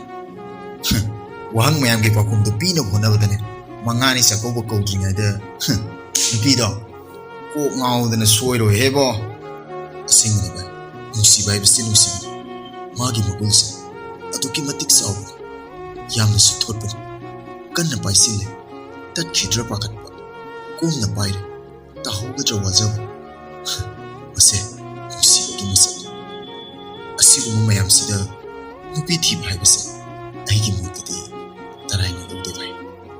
Nang su khanduna yemune bai. Saningda bu pusak amabu moina ngamni haiduna yada paktoaga isilabasu mado yosini mafawro maramdi koto saning kitabana othom ba soidana fawgani saningdana sakiba oibana haksangsu husengani aina saningna sakiba pusaptudi unsisina lairi maukai kawbasu umam mahawda ningsingdana to unlaigani ai sidi verani hai thabaki posting sa prahiraga romance ki training to oina satla lairaba malene adu bai nangna saning da bo hoine khalabasu ima hogi mabung ni pen na bane hutang di unato bai ai bura mana ne sapana yam pasabu rasu aina pa makada bait aduna ai unabagi matok ta ta khangre da nangna marol ama baba do sayam sunsile habni ko kanana khangba nangna khwaidagi khoida jaba weiron basu bai ai si sum kansiluraga manipurda thopu thunjeda ai personal life da makoini kuting jela base ai moibu khara wara webe yarase sigi da mangne wakal ka hini kazin ima hoida su singna bafate fare hein thulaga kai no khanarase adudi ai mu thamage ko thamo Phone adu hek thamkhibaga sakhen sofa adu nga tharaga wakhala makhalai. Hare, ai baba ki kalaga, moi ki ning bisidam di ꯍꯛꯆꯥꯡꯗ ꯅꯪ ꯈꯛꯇꯒꯤ ꯀꯅꯥꯒꯤꯁꯨ ꯑꯣꯏꯔꯣ ꯏꯐꯝꯗ ꯃꯥꯒꯤ ꯍꯛ ꯇꯥꯜꯂꯛꯂꯕꯁꯨ ꯑꯩꯅ ꯌꯥꯔꯣꯏ ꯑꯩꯅ ꯀꯩꯗꯧꯉꯩꯗꯁꯨ ꯌꯦꯡꯉꯨ ꯅꯨꯄꯥ ꯑꯃꯕꯨ ꯀꯅꯥꯅꯣ ꯀꯔꯤꯅꯣꯁꯨ ꯈꯪꯗꯅ ꯂꯨꯍꯣꯡꯕ ꯌꯥꯔꯛꯂꯤꯕ ꯃꯥꯒꯤꯁꯨ ꯆꯥꯎꯔꯕ ꯃꯔꯥꯜ ꯑꯃꯗꯤ ꯂꯩ ꯑꯁꯤ ꯍꯥꯏꯔꯒ ꯁꯛꯍꯦꯟ ꯐꯨꯛ ꯍꯧꯒꯠꯇꯨꯅ ꯆꯨꯔꯨꯞꯀꯤ ꯃꯩꯈꯨꯅ ꯃꯝꯂꯕ ꯀꯥꯗꯨ ꯃꯅꯤꯜ ꯆꯠꯈꯤꯅꯕꯅꯤ ꯍꯥꯏꯗꯨꯅ ꯊꯣꯡ ꯊꯣꯡꯅꯥꯎꯗꯨ ꯂꯣꯏꯅ ꯍꯥꯡꯗꯣꯛꯂꯒ ꯉꯥꯏꯍꯥꯛ ꯑꯀꯣꯏꯕꯗꯨ ꯌꯦꯡꯂꯕ ꯇꯨꯡꯗ ꯃꯥꯒꯤ ꯍꯥꯟꯅꯒꯤ ꯐꯝꯐꯝꯗꯨꯗ ꯂꯥꯛꯇꯨꯅ ꯑꯃꯨꯛ ꯐꯝꯃꯤ꯫ ꯑꯁꯨꯝ ꯍꯧꯈꯤꯕꯅ ꯉꯁꯤꯗꯤ ꯊꯥꯖꯅ ꯆꯠꯄꯒꯤ ꯃꯇꯝꯁꯨ ꯌꯧꯔꯛꯂꯤ꯫ ꯇꯔꯨꯕꯤꯁꯨ ꯑꯌꯨꯛ ꯉꯟꯅ ꯂꯥꯛꯇꯨꯅ ꯊꯥꯖꯅ ꯆꯠꯄꯗ ꯄꯨꯅꯅꯕ ꯐꯤꯁꯤꯡ ꯑꯗꯨ ꯂꯣꯏꯁꯤꯟꯕ ꯌꯥꯎꯔꯤ꯫ ꯊꯥꯖꯁꯨ ꯃꯥꯒꯤ ꯀꯨꯔꯇꯤꯗꯨ ꯑꯥꯏꯔꯟ ꯇꯧꯅ ꯇꯧꯅ ꯇꯔꯨꯕꯤ, ꯉꯔꯥꯡꯗꯤ ꯑꯩꯒꯤ ꯃꯪꯂꯥꯟꯗ ꯁꯥꯔ ꯁꯛꯍꯦꯟꯗꯣ ꯑꯋꯥꯕ ꯑꯃꯒꯤ ꯁꯛꯐꯝꯗ ꯌꯥꯝ ꯅꯨꯡꯉꯥꯏꯇꯅ ꯎꯔꯝꯃꯦ꯫ ꯇꯁꯦꯡꯅ ꯃꯥ ꯑꯩꯉꯣꯟꯗ ꯌꯥꯝ ꯋꯥꯔꯛꯈ꯭ꯔꯕ ꯃꯥꯜꯂꯦ꯫ ꯀꯔꯤꯕꯨꯗꯤ ꯅꯨꯡꯉꯥꯏꯅ ꯎꯗꯣꯏꯅꯣ? ꯃꯥꯅꯗꯤ ꯅꯪꯁꯦ ꯌꯥꯝ ꯅꯨꯡꯁꯤꯖꯕꯅꯤ꯫ ꯉꯥꯏꯈꯣꯅꯦ, ꯁꯥꯔ ꯁꯛꯍꯦꯟ ꯍꯥꯏꯔꯒ ꯀꯩꯅꯣꯝꯃ ꯅꯤꯡꯁꯤꯡꯉꯛꯑꯦ꯫ ꯀꯩ ꯅꯤꯡꯁꯤꯡꯉꯛꯏꯅꯣ? ꯑꯗꯨꯕꯨꯔꯣ, ꯃꯥꯗꯣ ꯑꯩꯈꯣꯏ ꯁꯤꯗ ꯂꯩꯇ꯭ꯔꯦ ꯍꯥꯏꯌꯦ꯫ ꯃꯐꯝ ꯑꯃꯗ ꯑꯃꯨꯛ ꯇ꯭ꯔꯥꯟꯁꯐꯔ ꯆꯠꯈ꯭ꯔ ꯃꯥꯜꯂꯦ꯫ ꯑꯦ, ꯀꯌꯥꯝ ꯀꯨꯏꯔꯖꯥꯠꯅꯣ ꯆꯠꯈꯤꯕ? ꯅꯪꯉꯣꯟꯗꯗꯤ ꯀꯅꯥꯅ ꯍꯥꯏꯔꯛꯏꯅꯣ ꯃꯥ ꯆꯠꯈ꯭ꯔꯦꯅ? ꯑꯩꯁꯨ ꯅꯍꯥꯟꯈꯩꯗꯤ ꯈꯪꯗꯤꯌꯦ꯫ ꯉꯔꯥꯡꯗꯣ ꯗꯨꯀꯥꯟ ꯆꯠꯄꯗ ꯏꯟꯗꯣꯝꯆꯥ ꯃꯦꯝꯃꯅ ꯍꯥꯏꯔꯛꯄꯅꯦ꯫ ꯁꯛꯍꯦꯟ ꯆꯠꯈ꯭ꯔꯦ ꯇꯥꯕꯗ ꯊꯥꯖ ꯃꯁꯥꯗꯨ ꯍꯥꯏꯐꯝ ꯈꯪꯗꯕ ꯏꯍꯨꯜ ꯑꯃ ꯐꯥꯎꯔꯛꯇꯨꯅ ꯈꯣꯟꯖꯦꯜꯗꯨ ꯈꯖꯤꯛ ꯅꯦꯝꯊꯔꯛꯏ꯫ ꯑꯣ, ꯑꯗꯨꯗꯅꯤꯗꯅ ꯍꯟꯇꯛ ꯃꯔꯛ ꯑꯩꯈꯣꯏ ꯅꯦꯅꯦꯅ ꯁꯤꯡꯖꯨ ꯆꯥꯕ ꯊꯣꯛꯂꯛꯇ꯭ꯔꯦ ꯍꯥꯏꯗꯤ? ꯃꯣꯏꯁꯨ ꯍꯥꯟꯅꯗꯒꯤ ꯈꯪꯉꯒ ꯆꯠꯄ ꯅꯠꯇ ꯃꯥꯜꯂꯦꯗ꯫ ꯈꯨꯗꯛꯀꯤ ꯑꯣꯏꯕ ꯀꯟꯐꯔꯦꯟꯁ ꯑꯃꯒꯤ ꯀꯣꯜ ꯇꯧꯔꯛꯇꯅ ꯆꯠꯇ ꯌꯥꯗꯗꯅ ꯆꯠꯈꯤꯕꯅꯤ ꯍꯥꯏꯌꯦ꯫ ꯅꯨꯄꯤ, ꯏꯟꯗꯣꯝꯆꯥ ꯃꯦꯝꯃꯅ ꯍꯥꯏꯕꯗ ꯁꯥꯔꯗꯣ ꯅꯪꯒꯤ ꯃꯔꯝꯗ ꯋꯥ ꯀꯌꯥ ꯑꯃꯁꯨ ꯍꯪꯉꯝꯃꯦ ꯍꯥꯏꯌꯦ꯫ ꯑꯩꯗꯤ ꯌꯥꯝ ꯅꯨꯡꯉꯥꯏꯇꯦ꯫ ꯅꯪꯗꯤ ꯊꯃꯣꯏ ꯄꯥꯟꯗꯕꯅꯤꯅ ꯀꯩꯁꯨ ꯈꯜꯂꯝꯃꯣꯏꯅꯦ꯫ ꯀꯩꯅꯣ ꯅꯪꯅ ꯍꯥꯏꯗꯨꯕꯣ? ꯑꯩꯁꯨ ꯃꯤꯅꯦ, ꯊꯃꯣꯏ ꯄꯥꯜꯂꯦ, ꯅꯨꯡꯁꯤꯕ ꯃꯁꯛꯁꯨ ꯈꯪꯉꯦ꯫ ꯅꯪ ꯑꯩꯒꯤ ꯐꯤꯕꯝ ꯈꯪꯉꯤꯕ ꯅꯠꯇ꯭ꯔꯣ? ꯑꯗꯨ ꯀꯟꯕ ꯋꯥꯗꯨꯕꯨ ꯑꯩꯉꯣꯟꯗ ꯀꯔꯤꯒꯤ ꯍꯥꯏꯕꯅꯣ? ꯑꯗꯨ ꯇꯔꯨꯕꯤ, ꯏꯗꯣꯝꯆꯥ ꯃꯦꯝꯃꯅꯗꯤ ꯀꯔꯤ ꯍꯥꯏꯈꯤꯒꯦ? ꯊꯥꯖꯒꯤ ꯁꯛꯐꯝꯅ ꯈꯪꯍꯣꯡ ꯍꯣꯡꯂꯛꯄ ꯑꯗꯨꯗ ꯇꯔꯨꯕꯤ ꯆꯠꯂꯝꯗꯥꯏꯅꯤ ꯁꯣꯏꯔꯦ ꯈꯟꯗꯨꯅ ꯋꯥꯗꯣ ꯑꯃꯨꯛ ꯊꯩꯗꯣꯔꯛꯏ꯫ ꯆꯨꯝꯃꯦ, ꯆꯤꯟꯗ ꯄꯪꯍꯥꯏ ꯍꯥꯏꯕꯒꯤ ꯋꯥꯅꯤ꯫ ꯊꯕꯛ ꯑꯣꯏꯅ ꯑꯣꯟꯊꯣꯔꯛꯄꯗꯗꯤ ꯍꯦꯛꯇ ꯌꯥꯗꯕꯅꯤ ꯍꯥꯏꯕꯁꯦ ꯑꯩꯁꯨ ꯈꯪꯉꯤ꯫ ꯌꯥꯔꯦꯁꯦ, ꯁꯤꯗ ꯅꯪ ꯌꯥꯝ ꯍꯦꯟꯅ ꯈꯟꯖꯤꯜꯂꯅꯨ꯫ ꯏꯟꯗꯣꯝꯆꯥ ꯃꯦꯝꯃꯅꯕꯨꯗꯤ ꯋꯥꯔꯤ ꯈꯔ ꯂꯤꯈꯤ ꯃꯥꯜꯂꯦ꯫ ꯑꯗꯨꯗ ꯁꯥꯔꯗꯣ ꯌꯥꯝ ꯅꯨꯡꯉꯥꯏꯇꯅ ꯆꯠꯈꯤ ꯍꯥꯏ꯫ ꯅꯨꯄꯤ, ꯍꯟꯗꯛꯃꯨꯛꯇꯤ ꯅꯪꯅ ꯂꯥꯌꯦꯡꯂꯨꯔꯒ ꯍꯜꯂꯛꯄꯗꯗꯤ ꯌꯥꯗꯕ ꯌꯥꯔꯣꯏꯀꯣ? ꯁꯥꯔꯗꯣ ꯅꯪꯕꯨꯗꯤ ꯊꯃꯣꯏ ꯁꯦꯡꯅ ꯅꯨꯡꯁꯤꯖꯕꯅꯤ꯫ ꯃꯈꯣꯡꯗ ꯌꯣꯠꯂꯤꯡ ꯊꯥꯡꯂꯕ ꯂꯦꯡꯕ ꯑꯣꯠꯄ ꯉꯝꯗ꯭ꯔꯕ ꯐꯥꯖꯤꯟꯗꯨꯅ ꯊꯝꯂꯕ ꯕꯟꯗꯤ ꯑꯃꯒꯨꯝ ꯇꯅꯤꯛꯄ ꯈꯣꯟꯖꯦꯜꯗ ꯃꯃꯤꯠꯇ ꯏꯔꯥ ꯆꯦꯟꯗꯨꯅ ꯋꯥꯗꯣ ꯃꯈꯥ ꯇꯥꯔꯛꯂꯝꯃꯤ꯫ ꯇꯔꯨꯕꯤ, ꯅꯪꯅ ꯍꯥꯏꯔꯤꯕ ꯃꯌꯥꯝꯗꯣ ꯍꯧꯖꯤꯛꯇꯤ ꯃꯇꯝ ꯍꯦꯟꯈ꯭ꯔꯦ꯫ ꯑꯗꯨꯒ ꯃꯥꯁꯨ ꯃꯐꯝꯁꯤꯗ ꯑꯃꯨꯛ ꯍꯟꯅ ꯂꯥꯛꯑꯔꯣꯏꯗ꯫ ꯂꯥꯛꯂꯕꯁꯨ ꯃꯗꯨꯒꯤ ꯀꯥꯟꯅꯕ ꯂꯩꯔꯔꯣꯏ꯫ ꯊꯥꯖ, ꯅꯪ ꯍꯥꯏꯔꯤꯗꯨꯕꯨ ꯀꯩꯅꯣ? ꯑꯩꯕꯨ ꯑꯝꯇ ꯚꯥꯞ ꯇꯥꯍꯜꯂꯨ ꯀꯩꯗꯧꯒꯦ? ꯀꯩꯅꯣ, ꯑꯩꯅ ꯅꯣꯡꯃ ꯅꯤꯅꯤꯗꯪ ꯂꯥꯛꯍꯧꯗꯕꯁꯤꯗ ꯋꯥ ꯑꯃ ꯍꯦꯛꯇ ꯂꯩꯔꯝꯃꯤꯁꯤꯕꯨ ꯀꯩꯒꯤꯅꯣ? ꯇꯔꯨꯕꯤ, ꯑꯩ ꯀꯩ ꯍꯥꯏꯒꯗꯕꯅꯣ ꯈꯪꯗ꯭ꯔꯦ꯫ ꯊꯥꯖ, ꯁꯠ ꯁꯠ ꯍꯥꯏꯔꯨ ꯀꯩꯗꯧꯔꯒꯦ? ꯑꯩ ꯌꯥꯝ ꯇꯥꯅꯤꯡꯉꯦꯕ꯫ ꯑꯗꯨꯕꯨꯔꯣ, ꯑꯩꯁꯦ ꯑꯩꯈꯣꯏ ꯅꯦꯅꯦꯅ ꯏꯝꯐꯥꯜꯒꯤ ꯃꯃꯥꯟꯅꯕꯤꯒꯤ ꯃꯆꯥ ꯑꯃꯗ ꯊꯥꯖꯈ꯭ꯔꯦ꯫ ꯍꯌꯦꯡ ꯑꯩꯅ ꯊꯣꯛꯂꯛꯂꯒ ꯋꯥ ꯂꯣꯏꯁꯤꯟꯅꯔꯅꯤ ꯍꯥꯏꯌꯦ꯫ ꯋꯥꯗꯨ ꯇꯥꯕꯗ ꯇꯔꯨꯕꯤ ꯃꯄꯤ ꯏꯔꯥ ꯆꯦꯜꯂꯛꯏ꯫ ꯀꯔꯤꯒꯤꯁꯨ ꯆꯦꯜꯂꯣꯏ? ꯄꯤꯁꯛ ꯄꯤꯛꯂꯤꯉꯩꯗꯒꯤ ꯍꯧꯅ ꯆꯥꯛ ꯄꯨꯈꯝ ꯑꯃꯠꯇꯗ ꯆꯥꯃꯤꯟꯅꯔꯛꯄ, ꯑꯋꯥ ꯅꯨꯡꯉꯥꯏ ꯀꯌꯥꯗ ꯁꯔꯨꯛ ꯌꯥꯃꯤꯟꯅꯗꯨꯅꯇ ꯂꯥꯛꯄ ꯃꯥꯒꯤ ꯅꯨꯡꯁꯤꯔꯕꯤ ꯃꯇꯥꯔꯣꯏꯁꯤꯅ ꯃꯥꯕꯨ ꯊꯥꯗꯣꯛꯇꯨꯅ ꯆꯠꯈ꯭ꯔꯅꯤ ꯇꯥꯕꯗ ꯀꯅꯥꯒꯤ ꯊꯃꯣꯏꯅꯗꯤ ꯅꯨꯡꯉꯥꯏꯒꯅꯤ? ꯊꯥꯖ, ꯅꯪ ꯅꯕꯨꯛꯇꯤ ꯌꯥꯝ ꯐꯠꯇꯦ꯫ ꯑꯩꯕꯨ ꯀꯔꯤꯁꯨ ꯅꯨꯡꯁꯤꯗꯕ ꯃꯥꯜꯂꯤ꯫ ꯑꯗꯨꯛ ꯂꯨꯕ ꯋꯥ ꯑꯗꯨꯕꯨ ꯑꯩꯉꯣꯟꯗ ꯀꯩꯝꯇ ꯍꯥꯏꯔꯛꯇꯕꯁꯦ ꯑꯩ ꯈꯔꯗꯤ ꯋꯥꯔꯧꯏ꯫ ꯇꯔꯨꯕꯤ, ꯅꯪ ꯑꯩꯕꯨ ꯂꯥꯟꯅ ꯈꯟꯒꯅꯣ꯫ ꯅꯪꯗꯤ ꯑꯩꯒꯤ ꯈ꯭ꯋꯥꯏꯗꯒꯤ ꯅꯨꯡꯁꯤꯕ ꯃꯔꯨꯞꯅꯦ꯫ ꯑꯩꯈꯣꯏꯁꯨ ꯃꯣꯏ ꯂꯥꯛꯀꯅꯤ ꯍꯥꯏꯕ ꯀꯩꯝꯇ ꯈꯪꯗꯤꯌꯦ꯫ ꯅꯍꯥꯟꯃꯨꯛ Nene ibanina piyon ba chatlubadadi mamau aigena nene da yam kan hairakpane adu oirasu ngaihaki panghai haibane khalloi asamna lakani haibadi ai nomada khallodiye ꯑꯗꯣ ꯊꯥꯖ ꯅꯪ ꯇꯁꯦꯡꯅ ꯂꯨꯍꯣꯡꯕꯁꯤ ꯌꯥꯈ꯭ꯔꯕꯣ? ꯌꯥꯕ ꯇꯥꯕꯅꯦ ꯑꯩꯅ ꯅꯦꯅꯦꯗ ꯀꯔꯤ ꯑꯃꯨꯛ ꯍꯥꯏꯔꯨꯅꯤ ꯊꯃꯣꯏꯅ ꯐꯅ ꯌꯥꯝꯅ ꯌꯥꯅꯤꯡꯗ꯭ꯔꯕꯁꯨ ꯅꯦꯅꯦꯒꯤ ꯑꯄꯥꯝꯕꯗ ꯑꯩ ꯌꯦꯠꯂꯔꯣꯏ ꯆꯨꯝꯃꯦ ꯅꯦꯅꯦꯒꯤ ꯌꯥꯊꯪ ꯏꯟꯕ ꯍꯥꯏꯕꯁꯦ ꯌꯥꯝꯅꯗꯤ ꯐꯩ ꯇꯧꯕꯇꯕꯨ ꯅꯪ ꯃꯨꯟꯅꯗꯤ ꯈꯜꯂꯨ ꯄꯨꯟꯁꯤꯒꯤ ꯂꯩꯃꯤꯟꯅꯒꯗꯧꯔꯤꯕ ꯃꯤꯁꯛ ꯑꯃ ꯈꯟꯕ ꯍꯥꯏꯕꯁꯦ ꯑꯔꯥꯏꯕ ꯊꯕꯛꯇꯤ ꯅꯠꯇꯦ ꯊꯥꯖ ꯃꯁꯤꯗ ꯍꯥꯊꯨ ꯍꯥꯊꯨ ꯁꯛꯈꯪꯅꯗ꯭ꯔꯤꯕ ꯅꯨꯄꯥ ꯑꯃꯒ ꯍꯦꯛꯇ ꯂꯨꯍꯣꯡꯕ ꯌꯥꯊꯣꯛꯂꯤꯕ ꯅꯪꯒꯤ ꯋꯥꯔꯦꯞꯇꯣ ꯈꯔꯗꯤ ꯊꯨꯝꯍꯜꯂꯤ ꯅꯦꯅꯦꯅ ꯍꯥꯏꯕ ꯏꯜꯂꯤꯅꯦꯗꯅꯕꯨ ꯅꯪꯒꯤꯁꯤꯗꯤ ꯈꯔ ꯍꯦꯟꯃꯟꯗ꯭ꯔꯣ? ꯇꯁꯦꯡꯅ ꯃꯥꯁꯦ ꯑꯩꯒꯤ ꯑꯄꯥꯝꯕꯗꯤ ꯅꯠꯇꯦ ꯑꯗꯨꯅꯦ ꯍꯥꯏꯁꯦ ꯅꯦꯅꯦꯒꯤ ꯑꯄꯥꯝꯕꯗ ꯅꯪ ꯍꯦꯛꯇ ꯌꯥꯔꯗ꯭ꯔꯣ? ꯅꯨꯄꯥꯗꯣ ꯍꯌꯦꯡ ꯅꯦꯅꯦꯒ ꯂꯩꯃꯤꯟꯅꯒꯗꯕꯗꯤ ꯅꯠꯇꯦꯗꯅ ꯑꯗꯣ ꯅꯨꯄꯥꯗꯨꯅꯗꯤ ꯂꯨꯍꯣꯡꯕꯁꯦ ꯌꯥꯏ ꯍꯥꯏꯕ꯭ꯔꯣ? ꯑꯗꯨꯁꯨ ꯑꯩ ꯀꯩꯝꯇ ꯈꯪꯗꯤꯌꯦ ꯊꯥꯖ ꯅꯪ ꯑꯩꯕꯨꯗꯤ ꯂꯥꯟꯅ ꯈꯟꯒꯅꯨ ꯇꯁꯦꯡꯅ ꯅꯪꯅ ꯅꯨꯡꯉꯥꯏꯅ ꯂꯩꯈꯤꯕꯗꯣ ꯑꯩ ꯄꯥꯝꯃꯤ ꯍꯌꯦꯡ ꯅꯨꯄꯥꯗꯨꯅ ꯐꯠꯇꯕ ꯃꯤ ꯑꯃ ꯑꯣꯏꯔꯝꯂꯕꯗꯤ ꯅꯪ ꯈꯛꯇꯅꯤ ꯃꯥꯡꯖꯗꯣꯏꯁꯦ ꯔꯨꯕꯤ ꯑꯩ ꯍꯧꯖꯤꯛ ꯀꯩꯗꯧ ꯍꯥꯏꯕꯅꯣ ꯑꯃꯔꯣꯝꯗ ꯃꯣꯏꯗꯣ ꯅꯦꯅꯦꯅ ꯃꯁꯛ ꯃꯨꯟꯅ ꯈꯪꯕ ꯏꯃꯨꯡꯅꯦ ꯅꯦꯅꯦꯅꯕꯨ ꯑꯩꯒꯤ ꯐꯠꯇꯅꯕ ꯁꯤꯟꯒꯗ꯭ꯔꯅꯦ ꯍꯣꯏ ꯅꯪꯅ ꯍꯥꯏꯔꯤꯗꯨꯁꯨ ꯆꯨꯝꯃꯤ ꯍꯧꯖꯤꯛꯄꯨꯗꯤ ꯀꯩꯗꯧꯅꯤ ꯍꯥꯏꯒꯦ ꯋꯥꯒꯤ ꯋꯥ ꯁꯨꯝ ꯍꯥꯏꯕꯅꯤ ꯌꯥꯔꯦꯁꯦ ꯁꯤ ꯋꯥꯁꯦ ꯇꯣꯛꯑꯁꯦ ꯑꯗꯨꯕꯨ ꯁꯥꯔꯗꯣ ꯅꯨꯡꯗꯤ ꯅꯨꯡꯉꯥꯏꯇꯦ ꯃꯥ ꯃꯐꯝꯁꯤꯗ ꯁꯣꯏꯗꯅ ꯂꯥꯛꯈꯤꯅꯤ ꯃꯇꯝꯗꯨꯗ ꯑꯩꯅ ꯍꯥꯏꯕꯗ ꯅꯪꯅ ꯈꯤꯇꯁꯨ ꯌꯥꯕꯤꯔꯝꯂꯗꯤ ꯅꯦꯅꯦꯅꯁꯨ ꯅꯪꯒꯤ ꯑꯄꯥꯝꯕꯗ ꯀꯔꯤꯁꯨ ꯌꯦꯠꯂꯝꯂꯣꯏ ꯐꯤꯕꯝ ꯇꯧꯔꯤꯉꯩꯗ ꯃꯤ ꯑꯃꯒꯤ ꯊꯃꯣꯏꯗꯤ ꯊꯨꯒꯥꯏꯗꯧꯔꯦꯗꯅ ꯑꯗꯨꯒ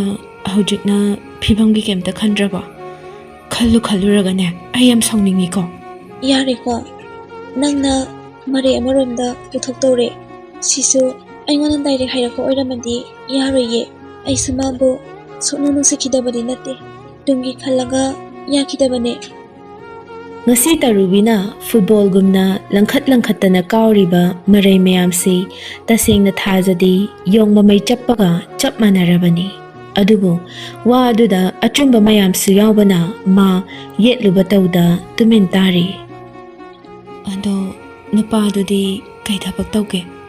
ꯑꯗꯨꯁꯨ ꯑꯩ ꯀꯩꯝꯇ ꯈꯪꯗꯤꯌꯦ ꯑꯗꯨꯅꯅꯦ ꯂꯨꯔꯤꯁꯦ ꯊꯥꯖ ꯅꯪ ꯃꯁꯤꯃꯗꯤ ꯈꯪꯖꯤꯜꯂꯨ ꯃꯇꯝ ꯄꯨꯝꯅꯃꯛꯇ ꯅꯨꯄꯥꯅ ꯅꯨꯡꯁꯤꯅ ꯄꯥꯝꯖꯅ ꯂꯧꯈꯤꯕꯗꯨꯒ ꯑꯍꯜ ꯂꯃꯟꯅ ꯍꯥꯏꯅ ꯁꯤꯡꯅꯔꯒ ꯂꯧꯕꯗꯨꯒꯅꯦ ꯍꯌꯦꯡꯋꯥꯏ ꯇꯨꯡ ꯀꯣꯏꯅ ꯌꯨꯝ パꯟꯃꯤꯟꯅꯔꯛꯄ ꯃꯇꯝꯗꯗꯤ ꯈꯦꯠꯅꯕ ꯈꯔꯗꯤ ꯁꯣꯏꯗꯅ ꯂꯥꯛꯀꯅꯤ ꯅꯪꯒꯤ ꯅꯨꯄꯥ ꯑꯣꯏꯒꯗꯧꯔꯤꯕ ꯃꯍꯥꯛꯇꯨꯒꯤ ꯀꯔꯤꯒꯨꯝꯕ ꯈꯔꯗꯤ ꯅꯪꯁꯨ ꯈꯪꯐꯝ ꯊꯣꯛꯄꯅꯤ ꯑꯩꯅ ꯍꯥꯏꯔꯤꯁꯦ ꯅꯪꯕꯨ ꯅꯨꯡꯁꯤꯕꯒꯤꯅꯤ ꯊꯥꯖ ꯅꯪꯅ ꯍꯥꯏꯔꯤꯗꯣ ꯑꯩꯁꯨ ꯂꯣꯏꯅ ꯈꯪꯉꯦ ꯑꯗꯨ ꯐꯅ ꯑꯣꯏꯗꯨꯅꯁꯨ ꯑꯩ ꯎꯄꯥꯏ ꯂꯩꯇ꯭ꯔꯦ ꯇꯔꯨꯕꯤ ꯍꯧꯖꯤꯛ ꯑꯃꯨꯛ ꯅꯦꯅꯦꯗ ꯍꯥꯏꯔꯨꯕ ꯃꯇꯝꯗ ꯅꯦꯅꯦꯅ ꯑꯣꯏꯈꯤꯒꯗꯕ ꯐꯤꯕꯝꯗꯣ ꯑꯩ ꯌꯦꯡꯕ ꯉꯝꯃꯣꯏꯌꯦ ꯑꯩ ꯅꯦꯅꯦꯕꯨ ꯌꯥꯝ ꯅꯨꯡꯁꯤꯌꯦ ꯅꯪꯁꯨ ꯈꯟꯗꯨꯅ ꯌꯦꯡꯉꯨꯅꯦ ꯑꯄꯣꯛꯄꯤ ꯏꯃꯥ ꯍꯥꯏꯗꯨꯒ ꯌꯥꯝꯅ ꯈꯦꯠꯅꯩ ꯈꯤꯇꯗ ꯃꯄꯨꯛꯅꯤꯡ ꯅꯨꯡꯁꯤꯈꯤꯗꯣꯏꯅꯦ ꯍꯣꯏ ꯉꯁꯤ ꯐꯥꯎꯕ ꯏꯃꯥ ꯂꯩꯇꯦ ꯍꯥꯏꯕꯒꯤ ꯑꯋꯥꯠꯄ ꯑꯃꯠꯇ ꯂꯩꯍꯟꯗꯦ ꯑꯗꯨꯕꯨ ꯈꯦꯠꯅꯕ ꯍꯥꯏꯔꯗꯤ ꯑꯗꯨꯝ ꯂꯩ ꯃꯁꯤ ꯃꯤꯡꯒꯧꯁꯤꯟꯅꯔ ꯈꯪꯗ꯭ꯔꯦ ꯐꯔꯦꯁꯦ ꯄꯨꯝꯅꯃꯛꯅꯦ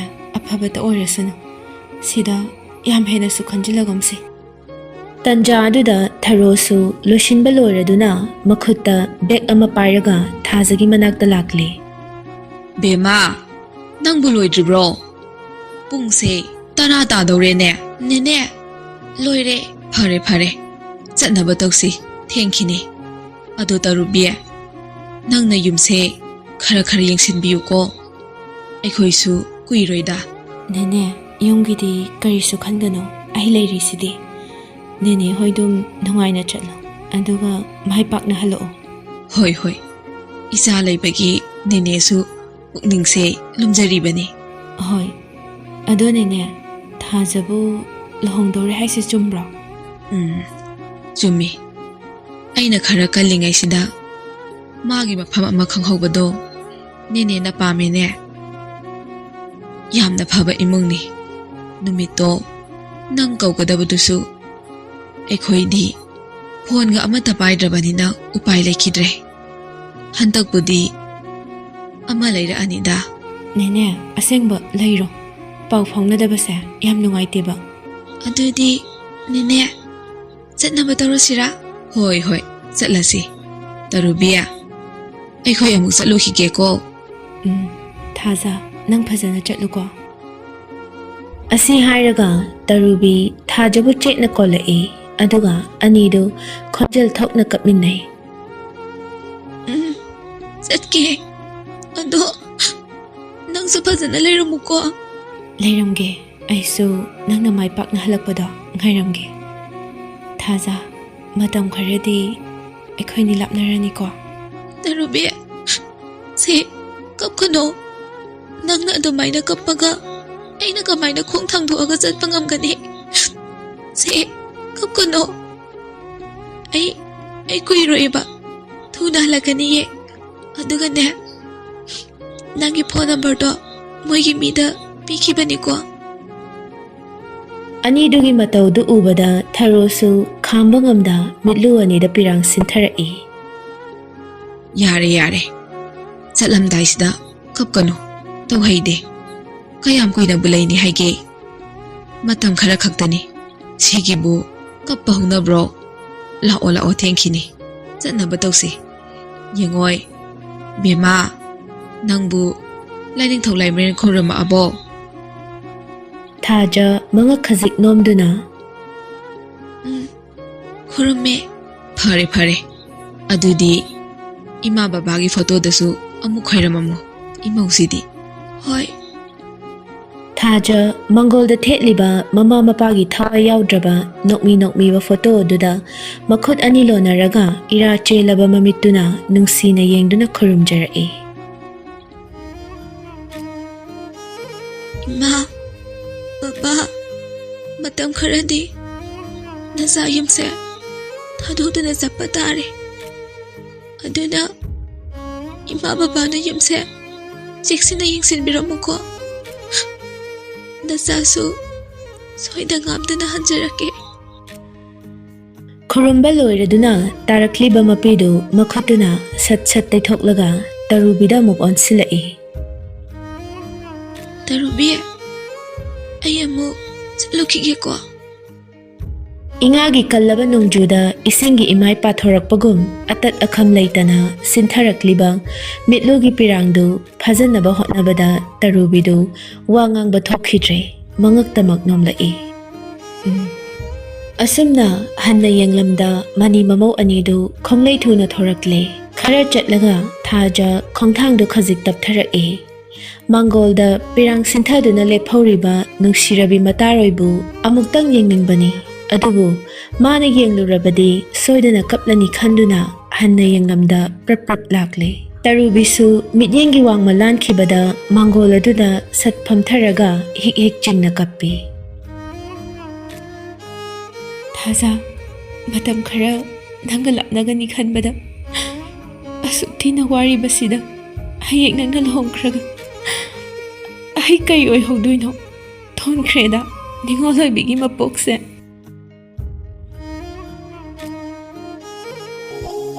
Story Collection channel asibu like, share, subscribe, comment sungsoi soidana tawbiramu. Soi khilan khibe yarabasu viewers khudingmak na ngakpiyu.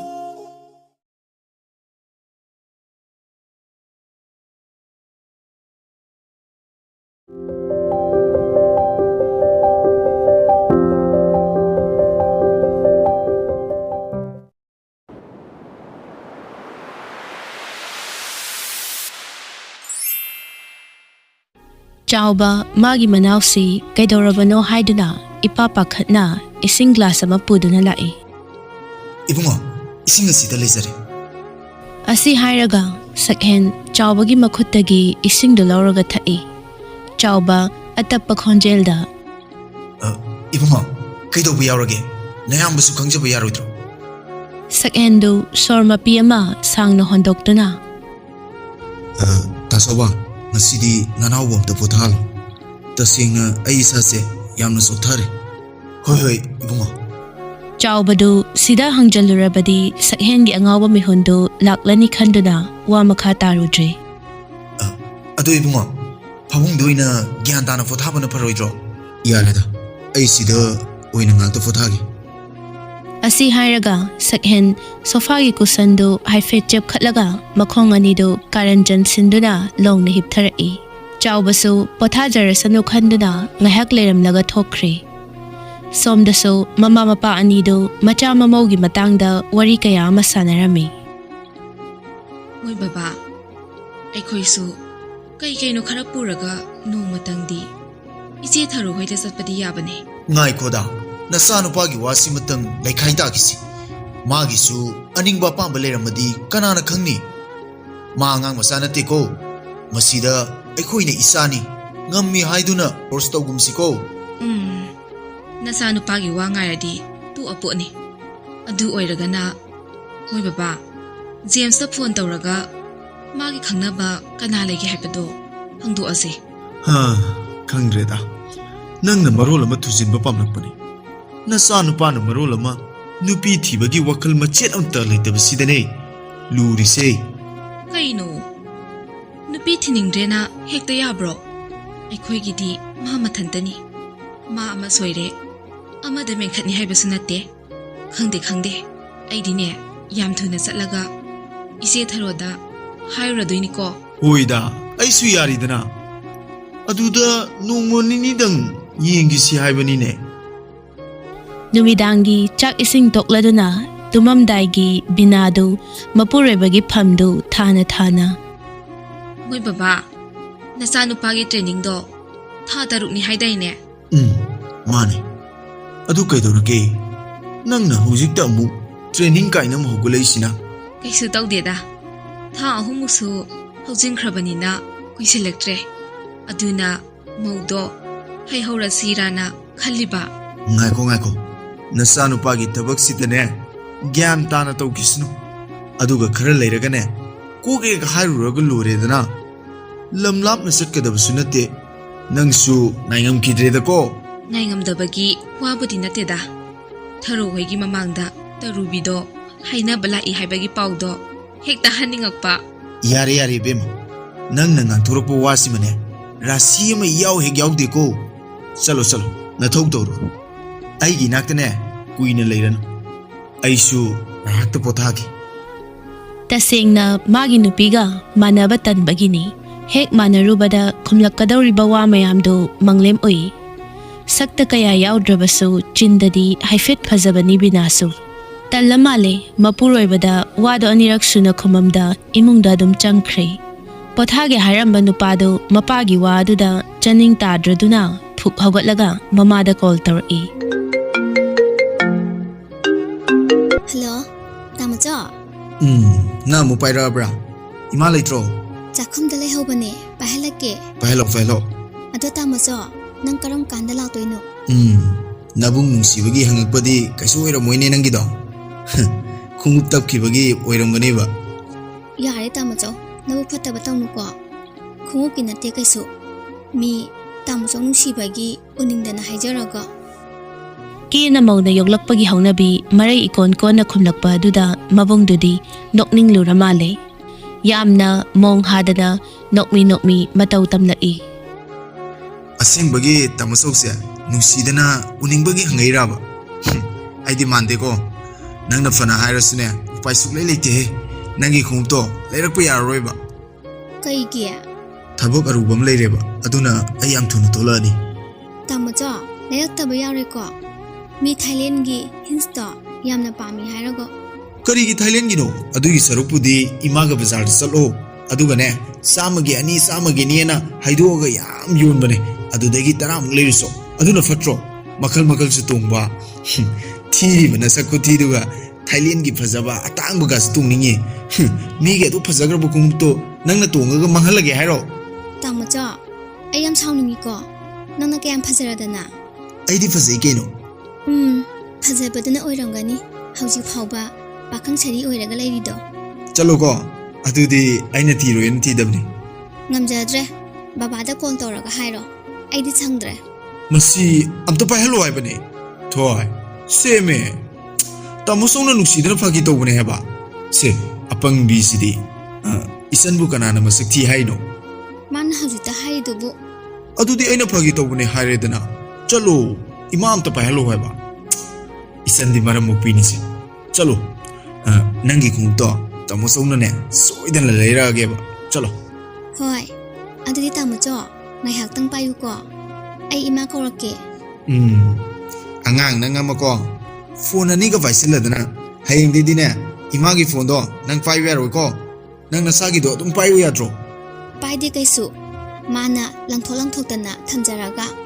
Ai di phone lakpaduda pakhai pirak payuan. Kangi haino. Ngan thoidu machin nga tumthoklaga mama bu kawraki. Ima. Imao. ꯀꯩꯗꯧꯔꯒꯦ ꯏꯃꯥꯁꯤꯗ ꯂꯩꯅꯦ Se tamuchona phone par oye. ꯀꯗꯥꯏ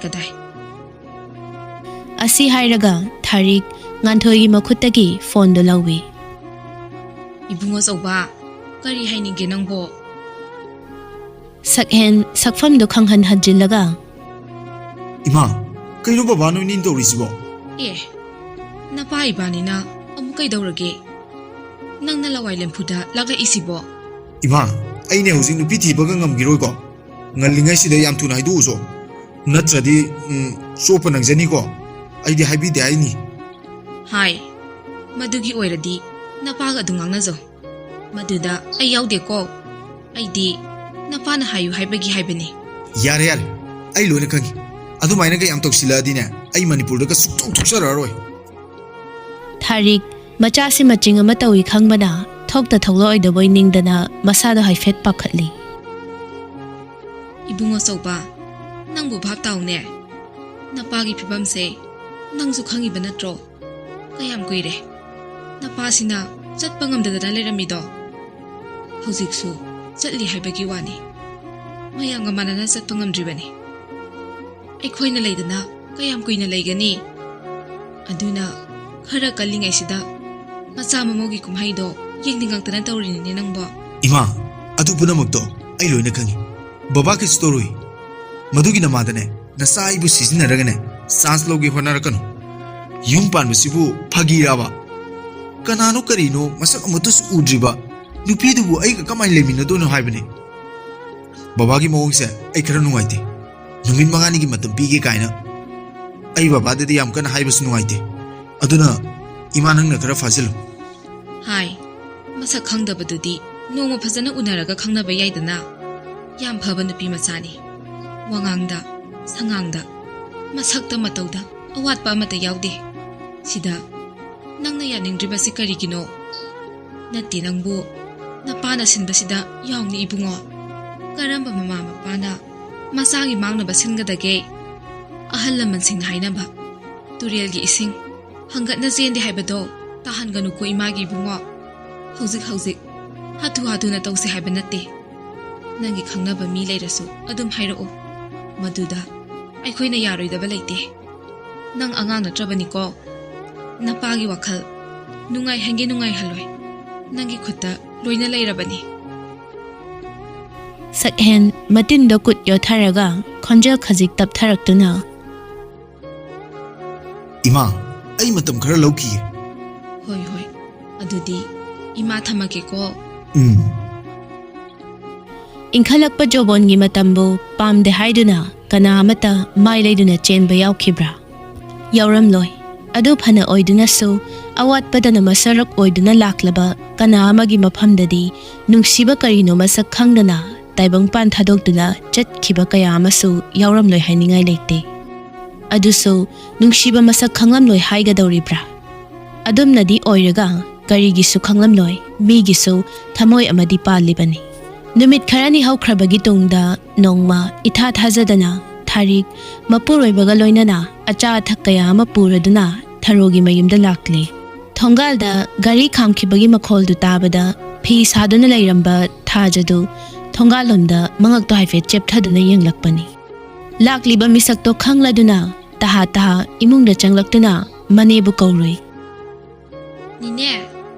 Nine tabro ꯀꯩꯗꯧꯔꯒꯦ ꯅꯪꯅ ꯑꯁꯨꯛ ꯌꯥꯝ ꯐꯤꯡꯅ ꯀꯧꯔꯤꯗꯨꯕꯣ mi lahauwe amta tholoo kanano ne ayuk sida onthok na ngan khreda adubura nahan mu aikhoina chatluba imphal gi idom sa hoido male kaino ne haisibo thaja khitreda Tharodu phiyangkoktagi phi ama fat insinduna taha thoklaklaga thongalomda yenglai.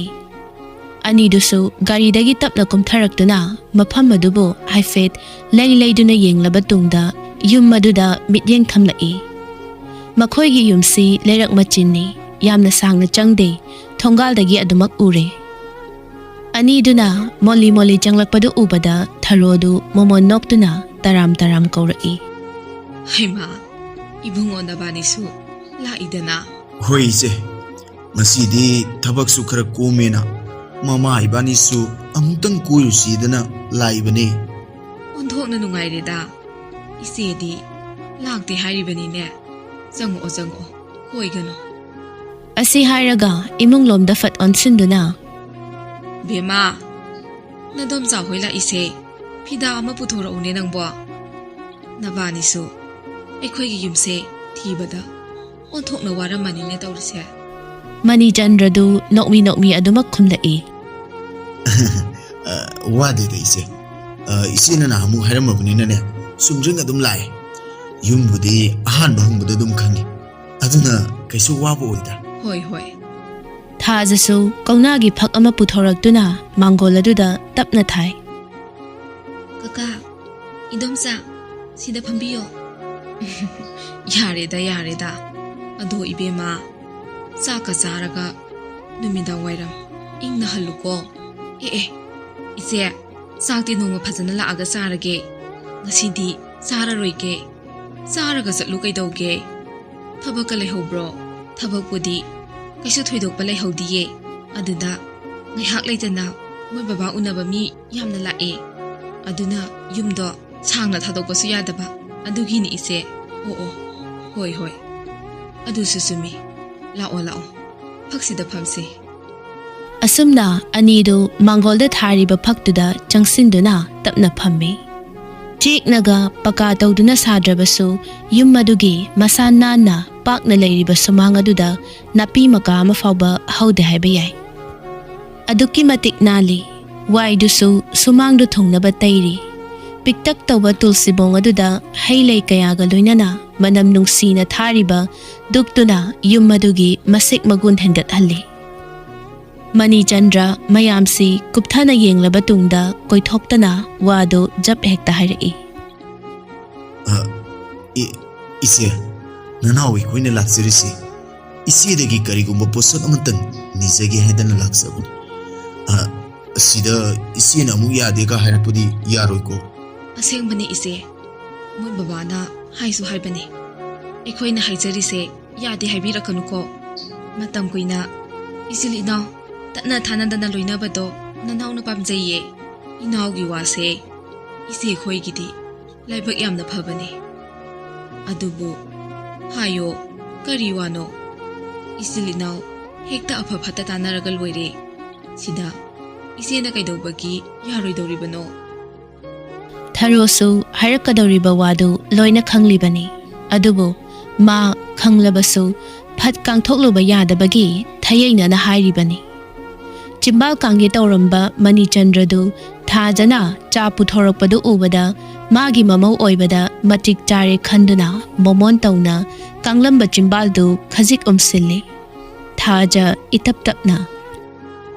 Kaka sa thakse Thamu idomsa sa thakse yare kaidongna lolino isa wana pha idomsa bodeda nine kisu sita leire yare thamo Tharik mamawu nungsina yengjaraktuna bema nangsu idomsa gi nakta phamsila o hoi idomsa Thaja tapna changsinduna Thariki nakanda phamthari.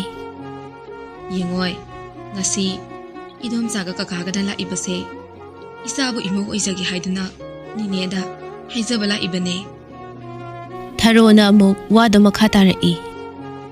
khangdre da tawrise ibema hoina ꯇꯥꯛꯄꯤꯔꯤꯕꯁꯦ ꯏꯅꯤ ꯏꯃꯧꯒꯤꯗꯤ ꯈ꯭ꯋꯥꯏꯗꯒꯤ ꯂꯥꯏꯕꯛ ꯐꯔꯕꯅꯤ ꯑꯗꯨꯕꯨ ꯃꯇꯤꯛ ꯃꯒꯨꯟ ꯂꯩꯈ꯭ꯔꯕ ꯌꯨꯝꯗꯨꯗ ꯍꯌꯦꯡ ꯏꯆꯥꯅ ꯃꯧ ꯑꯣꯏꯕꯗ ꯃꯇꯤꯛ ꯆꯥꯔꯣꯏꯗ꯭ꯔꯥ ꯁꯤ ꯈꯛꯇꯅꯤ ꯏꯆꯦꯅ ꯋꯥꯔꯤꯕꯁꯦ ꯏꯆꯦ ꯑꯗꯨꯒꯤꯗꯤ ꯀꯔꯤꯁꯨ ꯈꯟꯕꯤꯒꯅꯣ ꯃꯉꯣꯟꯗ ꯉꯥꯡꯕꯤ ꯆꯩꯕꯤꯒꯗꯕ ꯀꯅꯥꯁꯨ ꯂꯩꯇꯦ ꯑꯩ ꯍꯥꯏꯔ ꯊꯣꯏꯗꯣꯛꯅ ꯑꯍꯜ ꯑꯣꯏꯕ ꯅꯠꯇ꯭ꯔꯤ ꯑꯗꯨꯅ ꯏꯅꯤ ꯏꯃꯧ ꯇꯥꯊꯣꯛ ꯇꯥꯁꯤꯟ ꯇꯧꯔꯒ ꯅꯨꯡꯉꯥꯏꯅ ꯂꯩꯊꯣꯛꯑꯒ ꯂꯣꯏꯔꯦ ꯑꯗꯨ ꯏꯆꯦ ꯋꯥꯁꯦ ꯌꯥꯔꯦ ꯍꯥꯏꯅ ꯂꯧꯔꯗꯣꯏꯅꯤꯀꯣ ꯍꯣꯏ ꯍꯣꯏ ꯑꯗꯨ 이베마 와시부 이붕어 마사나디 야라브라 이세기 와세 이나호이부 타즈다버기 나테코 라나디 로거노 ꯀꯩꯗꯧꯕꯒꯤ ꯂꯥꯟꯅ ꯂꯧꯒꯗꯧꯔꯤꯕꯅꯣ ꯆꯨꯝꯃꯤ ꯏꯆꯦꯅ ꯍꯪꯉꯤꯕꯁꯦ ꯍꯪꯐꯝ ꯊꯣꯛꯄꯅꯤ ꯃꯥꯒꯤ ꯑꯣꯏꯔꯗꯤ ꯀꯔꯤꯁꯨ ꯍꯥꯏꯔꯛꯑꯣꯏ ꯍꯧꯖꯤꯛ ꯐꯥꯎꯕ ꯅꯨꯄꯤ ꯀꯣꯏꯌꯨ ꯌꯥꯗꯅ ꯂꯩꯔꯤꯕꯅꯤ ꯃꯣꯏꯒꯤ ꯅꯠꯇ꯭ꯔꯣ ꯑꯩꯈꯣꯏꯅ ꯁꯤꯜꯂꯤꯕꯁꯦ ꯃꯥꯅꯦ ꯃꯥꯅꯦ ꯑꯗꯣ 이베마 ꯑꯩꯈꯣꯏꯁꯨ ꯃꯇꯝ ꯈꯔꯗꯤ ꯗꯦꯜꯂꯤꯗ ꯃꯥꯒꯤ ꯃꯥꯃꯒꯤ ꯃꯅꯥꯛꯇ ꯆꯠꯂꯨꯕ ꯇꯥꯔꯤꯌꯦ ꯀꯨꯏꯔꯦ ꯑꯝꯇ ꯂꯥꯛꯑꯣ ꯍꯥꯏꯔꯤꯕꯁꯦ ꯍꯟꯇꯛꯃꯨꯛꯇꯤ ꯆꯠꯇꯕ ꯌꯥꯔꯣꯏꯗꯧꯔꯤ ꯍꯣꯏ ꯍꯣꯏ ꯑꯗꯨꯁꯨ ꯆꯠꯇꯕ ꯌꯥꯕ ꯅꯠꯇꯦ ꯀꯨꯏꯔꯛꯑꯕꯅꯤꯅ ꯃꯣꯏꯁꯨ ꯎꯖꯅꯤꯡꯗꯅ ꯇꯧꯔꯤꯕꯅꯤ ꯃꯥꯅꯦ ꯃꯥꯅꯦ ꯃꯅꯤꯆꯟꯗ꯭ꯔꯅ ꯑꯃꯨꯛ ꯀꯌꯥꯝ ꯀꯨꯏꯅ ꯂꯩꯔꯛꯀꯗꯕꯅꯣ ꯀꯨꯏꯔꯣꯏꯗ ꯊꯥ ꯑꯃꯃꯨꯛꯇꯤ ꯂꯩꯔꯛꯀꯗꯕ ꯃꯥꯜꯂꯤ ꯐꯔꯦ ꯑꯗꯨꯗꯤ ꯏꯆꯦ ꯍꯣꯏ ꯊꯣꯛꯂꯛꯄꯒ ꯏꯆꯥꯅꯨꯄꯥ ꯊꯣꯛꯂꯛꯄꯒ ꯃꯄꯥ ꯆꯥꯅꯔꯅꯤ ꯍꯣꯏ ꯍꯣꯏ ꯑꯗꯣ ꯍꯌꯦꯡ ꯏꯆꯦ ꯍꯣꯏꯅ ꯊꯣꯛꯂꯛꯄꯒ ꯄꯥꯎ ꯐꯥꯎꯅꯅꯅꯕ ꯐꯣꯟ ꯅꯝꯕꯔ ꯑꯃꯇꯪ ꯂꯧꯖꯈꯤꯒꯦ ꯍꯦꯛ ꯊꯣꯛꯂꯛꯄꯒ ꯋꯥ ꯂꯣꯏꯁꯤꯟꯅꯅꯕ ꯀꯩ ꯍꯥꯏꯒꯦ ꯏꯆꯦ ꯌꯥꯏꯗ ꯀꯩꯁꯨ ꯀꯥꯏꯗꯦ ꯑꯗꯨꯅ ꯐꯔꯦ ꯑꯗꯨꯗꯤ 이베마 ꯅꯪꯒꯤ ꯅꯝꯕꯔꯗꯣ ꯅꯗꯣꯝꯆꯥ ꯈꯣꯏꯗ ꯑꯝꯇ ꯄꯤꯈꯤꯁꯦ ꯍꯣꯏꯅꯤꯅꯦ ꯑꯗꯨꯗꯤ 이돔ꯆꯥ ꯅꯝꯕꯔ ꯍꯥꯏꯔꯛꯑꯒꯦ ꯊꯥꯔꯤꯛ ꯃꯄꯨꯔꯣꯏꯕꯗ ꯑꯃꯨꯛ ꯑꯣꯟꯁꯤꯟꯗꯨꯅ ꯃꯣꯏ ꯕꯕꯥ ꯅꯝꯕꯔꯁꯦ ꯑꯝꯇ ꯏꯁꯤꯟꯕꯤꯌꯣ ꯍꯣꯏ ꯍꯣꯏ 이베마 ꯍꯥꯏꯔꯛꯑꯣ ꯀꯀꯥ ꯁꯦꯠ ꯇꯧꯁꯤꯜꯂꯒꯦꯀꯣ ꯍꯣꯏ ꯀꯀꯥ ꯊꯥꯖꯅ ꯅꯝꯕꯔꯗꯣ ꯍꯥꯏꯔꯛꯂꯕ ꯇꯨꯡꯗ ꯊꯥꯔꯤꯛꯅ ꯑꯃꯨꯛ ꯃꯔꯛ ꯐꯠꯊꯠꯂꯛꯏ ꯍꯩꯃꯥ ꯉꯁꯥꯏꯈꯩ ꯋꯥꯔꯤꯗ ꯀꯥꯎꯏꯗꯅ ꯕꯦꯃꯥ ꯁꯦꯁꯦ ꯈꯥꯎꯁꯦ ꯂꯧꯁꯤꯜꯂꯣ ꯏꯆꯥꯅ ꯆꯥꯅꯕꯅꯤ ꯍꯥꯏꯗꯅ 이돔ꯆꯥꯅ ꯀꯩꯀꯩꯅꯣ ꯈꯔ ꯂꯩꯔꯛꯄꯅꯤ 이돔ꯆꯥ ꯂꯩꯔꯛꯇ꯭ꯔꯁꯨ ꯌꯥꯕꯁꯤꯗ ꯀꯩꯗꯧꯕꯒꯤ ꯂꯩꯔꯛꯏꯅꯣ ꯌꯥꯝꯗꯕꯅꯤꯗ 이베마 ꯅꯪꯅꯗꯤ ꯈꯪꯗ꯭ꯔꯤꯕ ꯏꯃꯧ ꯑꯣꯏꯗꯧ ꯇꯧꯔꯤꯔꯥ ꯈꯪꯗꯦ ꯄꯤꯖꯅꯤꯡꯕꯅ 이스 이돔ꯆꯥꯒꯤ ꯋꯥꯁꯤꯗꯤ ꯑꯁꯦꯡꯕꯅꯦ ꯐꯔꯦ ꯑꯗꯨꯗꯤ ꯏꯆꯦ ꯑꯩꯈꯣꯏ ꯑꯃꯨꯛ ꯆꯠꯅꯕ ꯇꯧꯔꯒꯦ ꯍꯌꯦꯡ ꯏꯆꯦ ꯍꯣꯏꯅ ꯊꯣꯛꯂꯛꯂꯒ ꯐꯖꯅ ꯑꯃꯨꯛ ꯂꯥꯛꯑꯒꯦ ꯍꯣꯏ ꯍꯣꯏ ꯆꯥꯛ ꯆꯥꯈ꯭ꯔꯁꯦ ꯍꯥꯏꯕꯁꯨ ꯌꯥꯗ꯭ꯔꯦ ꯀꯩꯝꯇ ꯍꯦꯛ ꯆꯥꯃꯤꯟꯅꯗ꯭ꯔꯦ ꯇꯧꯔꯤꯁꯦ ꯆꯥꯗ꯭ꯔꯕꯣ ꯌꯥꯔꯦꯗ ꯏꯆꯦꯅ ꯍꯔꯥꯎ ꯌꯥꯕꯤꯔꯛꯄ ꯁꯤꯃꯨꯛ ꯅꯨꯡꯉꯥꯏꯕ ꯂꯩꯇ꯭ꯔꯦ ꯑꯩꯈꯣꯏꯒꯤꯗꯤ ꯑꯗꯨꯗꯤ ꯕꯦꯃꯥ 이돔ꯆꯥ ꯍꯣꯏ ꯑꯃꯨꯛ ꯆꯠꯂꯨꯈꯤꯒꯦꯀꯣ ꯍꯣꯏ 이돔ꯆꯥ ꯃꯅꯤꯆꯟꯗ꯭ꯔ ꯊꯥꯔꯤꯛꯇ ꯑꯃꯨꯛ ꯑꯣꯟꯁꯤꯜꯂꯛꯇꯨꯅ 이베마 ꯀꯀꯥ ꯍꯣꯏ ꯑꯃꯨꯛ ꯆꯠꯂꯨꯈꯤꯒꯦꯀꯣ ꯏꯆꯥꯗꯤ ꯅꯥꯕ ꯌꯥꯗꯦꯀꯣ ꯇꯦꯛꯇ ꯀꯥꯏꯗꯅ ꯍꯜꯂꯛꯎꯀꯣ ꯏꯆꯥꯅ ꯍꯜꯂꯛꯄꯗꯣ ꯀꯀꯥ ꯍꯣꯏ ꯉꯥꯏꯔꯝꯒꯦꯀꯣ ꯍꯣꯏ ꯀꯀꯥ ꯑꯗꯨꯗꯤ ꯏꯆꯦ ꯑꯩꯈꯣꯏ ꯑꯃꯨꯛ ꯆꯠꯂꯨꯈꯤꯒꯦ ꯐꯔꯦ ꯅꯤꯡꯊꯤꯖꯅ ꯆꯠꯂꯨ ꯁꯨꯃꯥꯏꯅ ꯂꯥꯛꯄꯁꯦ ꯊꯤꯟꯗꯣꯛꯄ ꯐꯠꯇꯦꯌꯦ ꯑꯗꯨꯅ ꯁꯤꯗ ꯁꯨꯝ ꯂꯩꯍꯧꯔꯒꯦꯀꯣ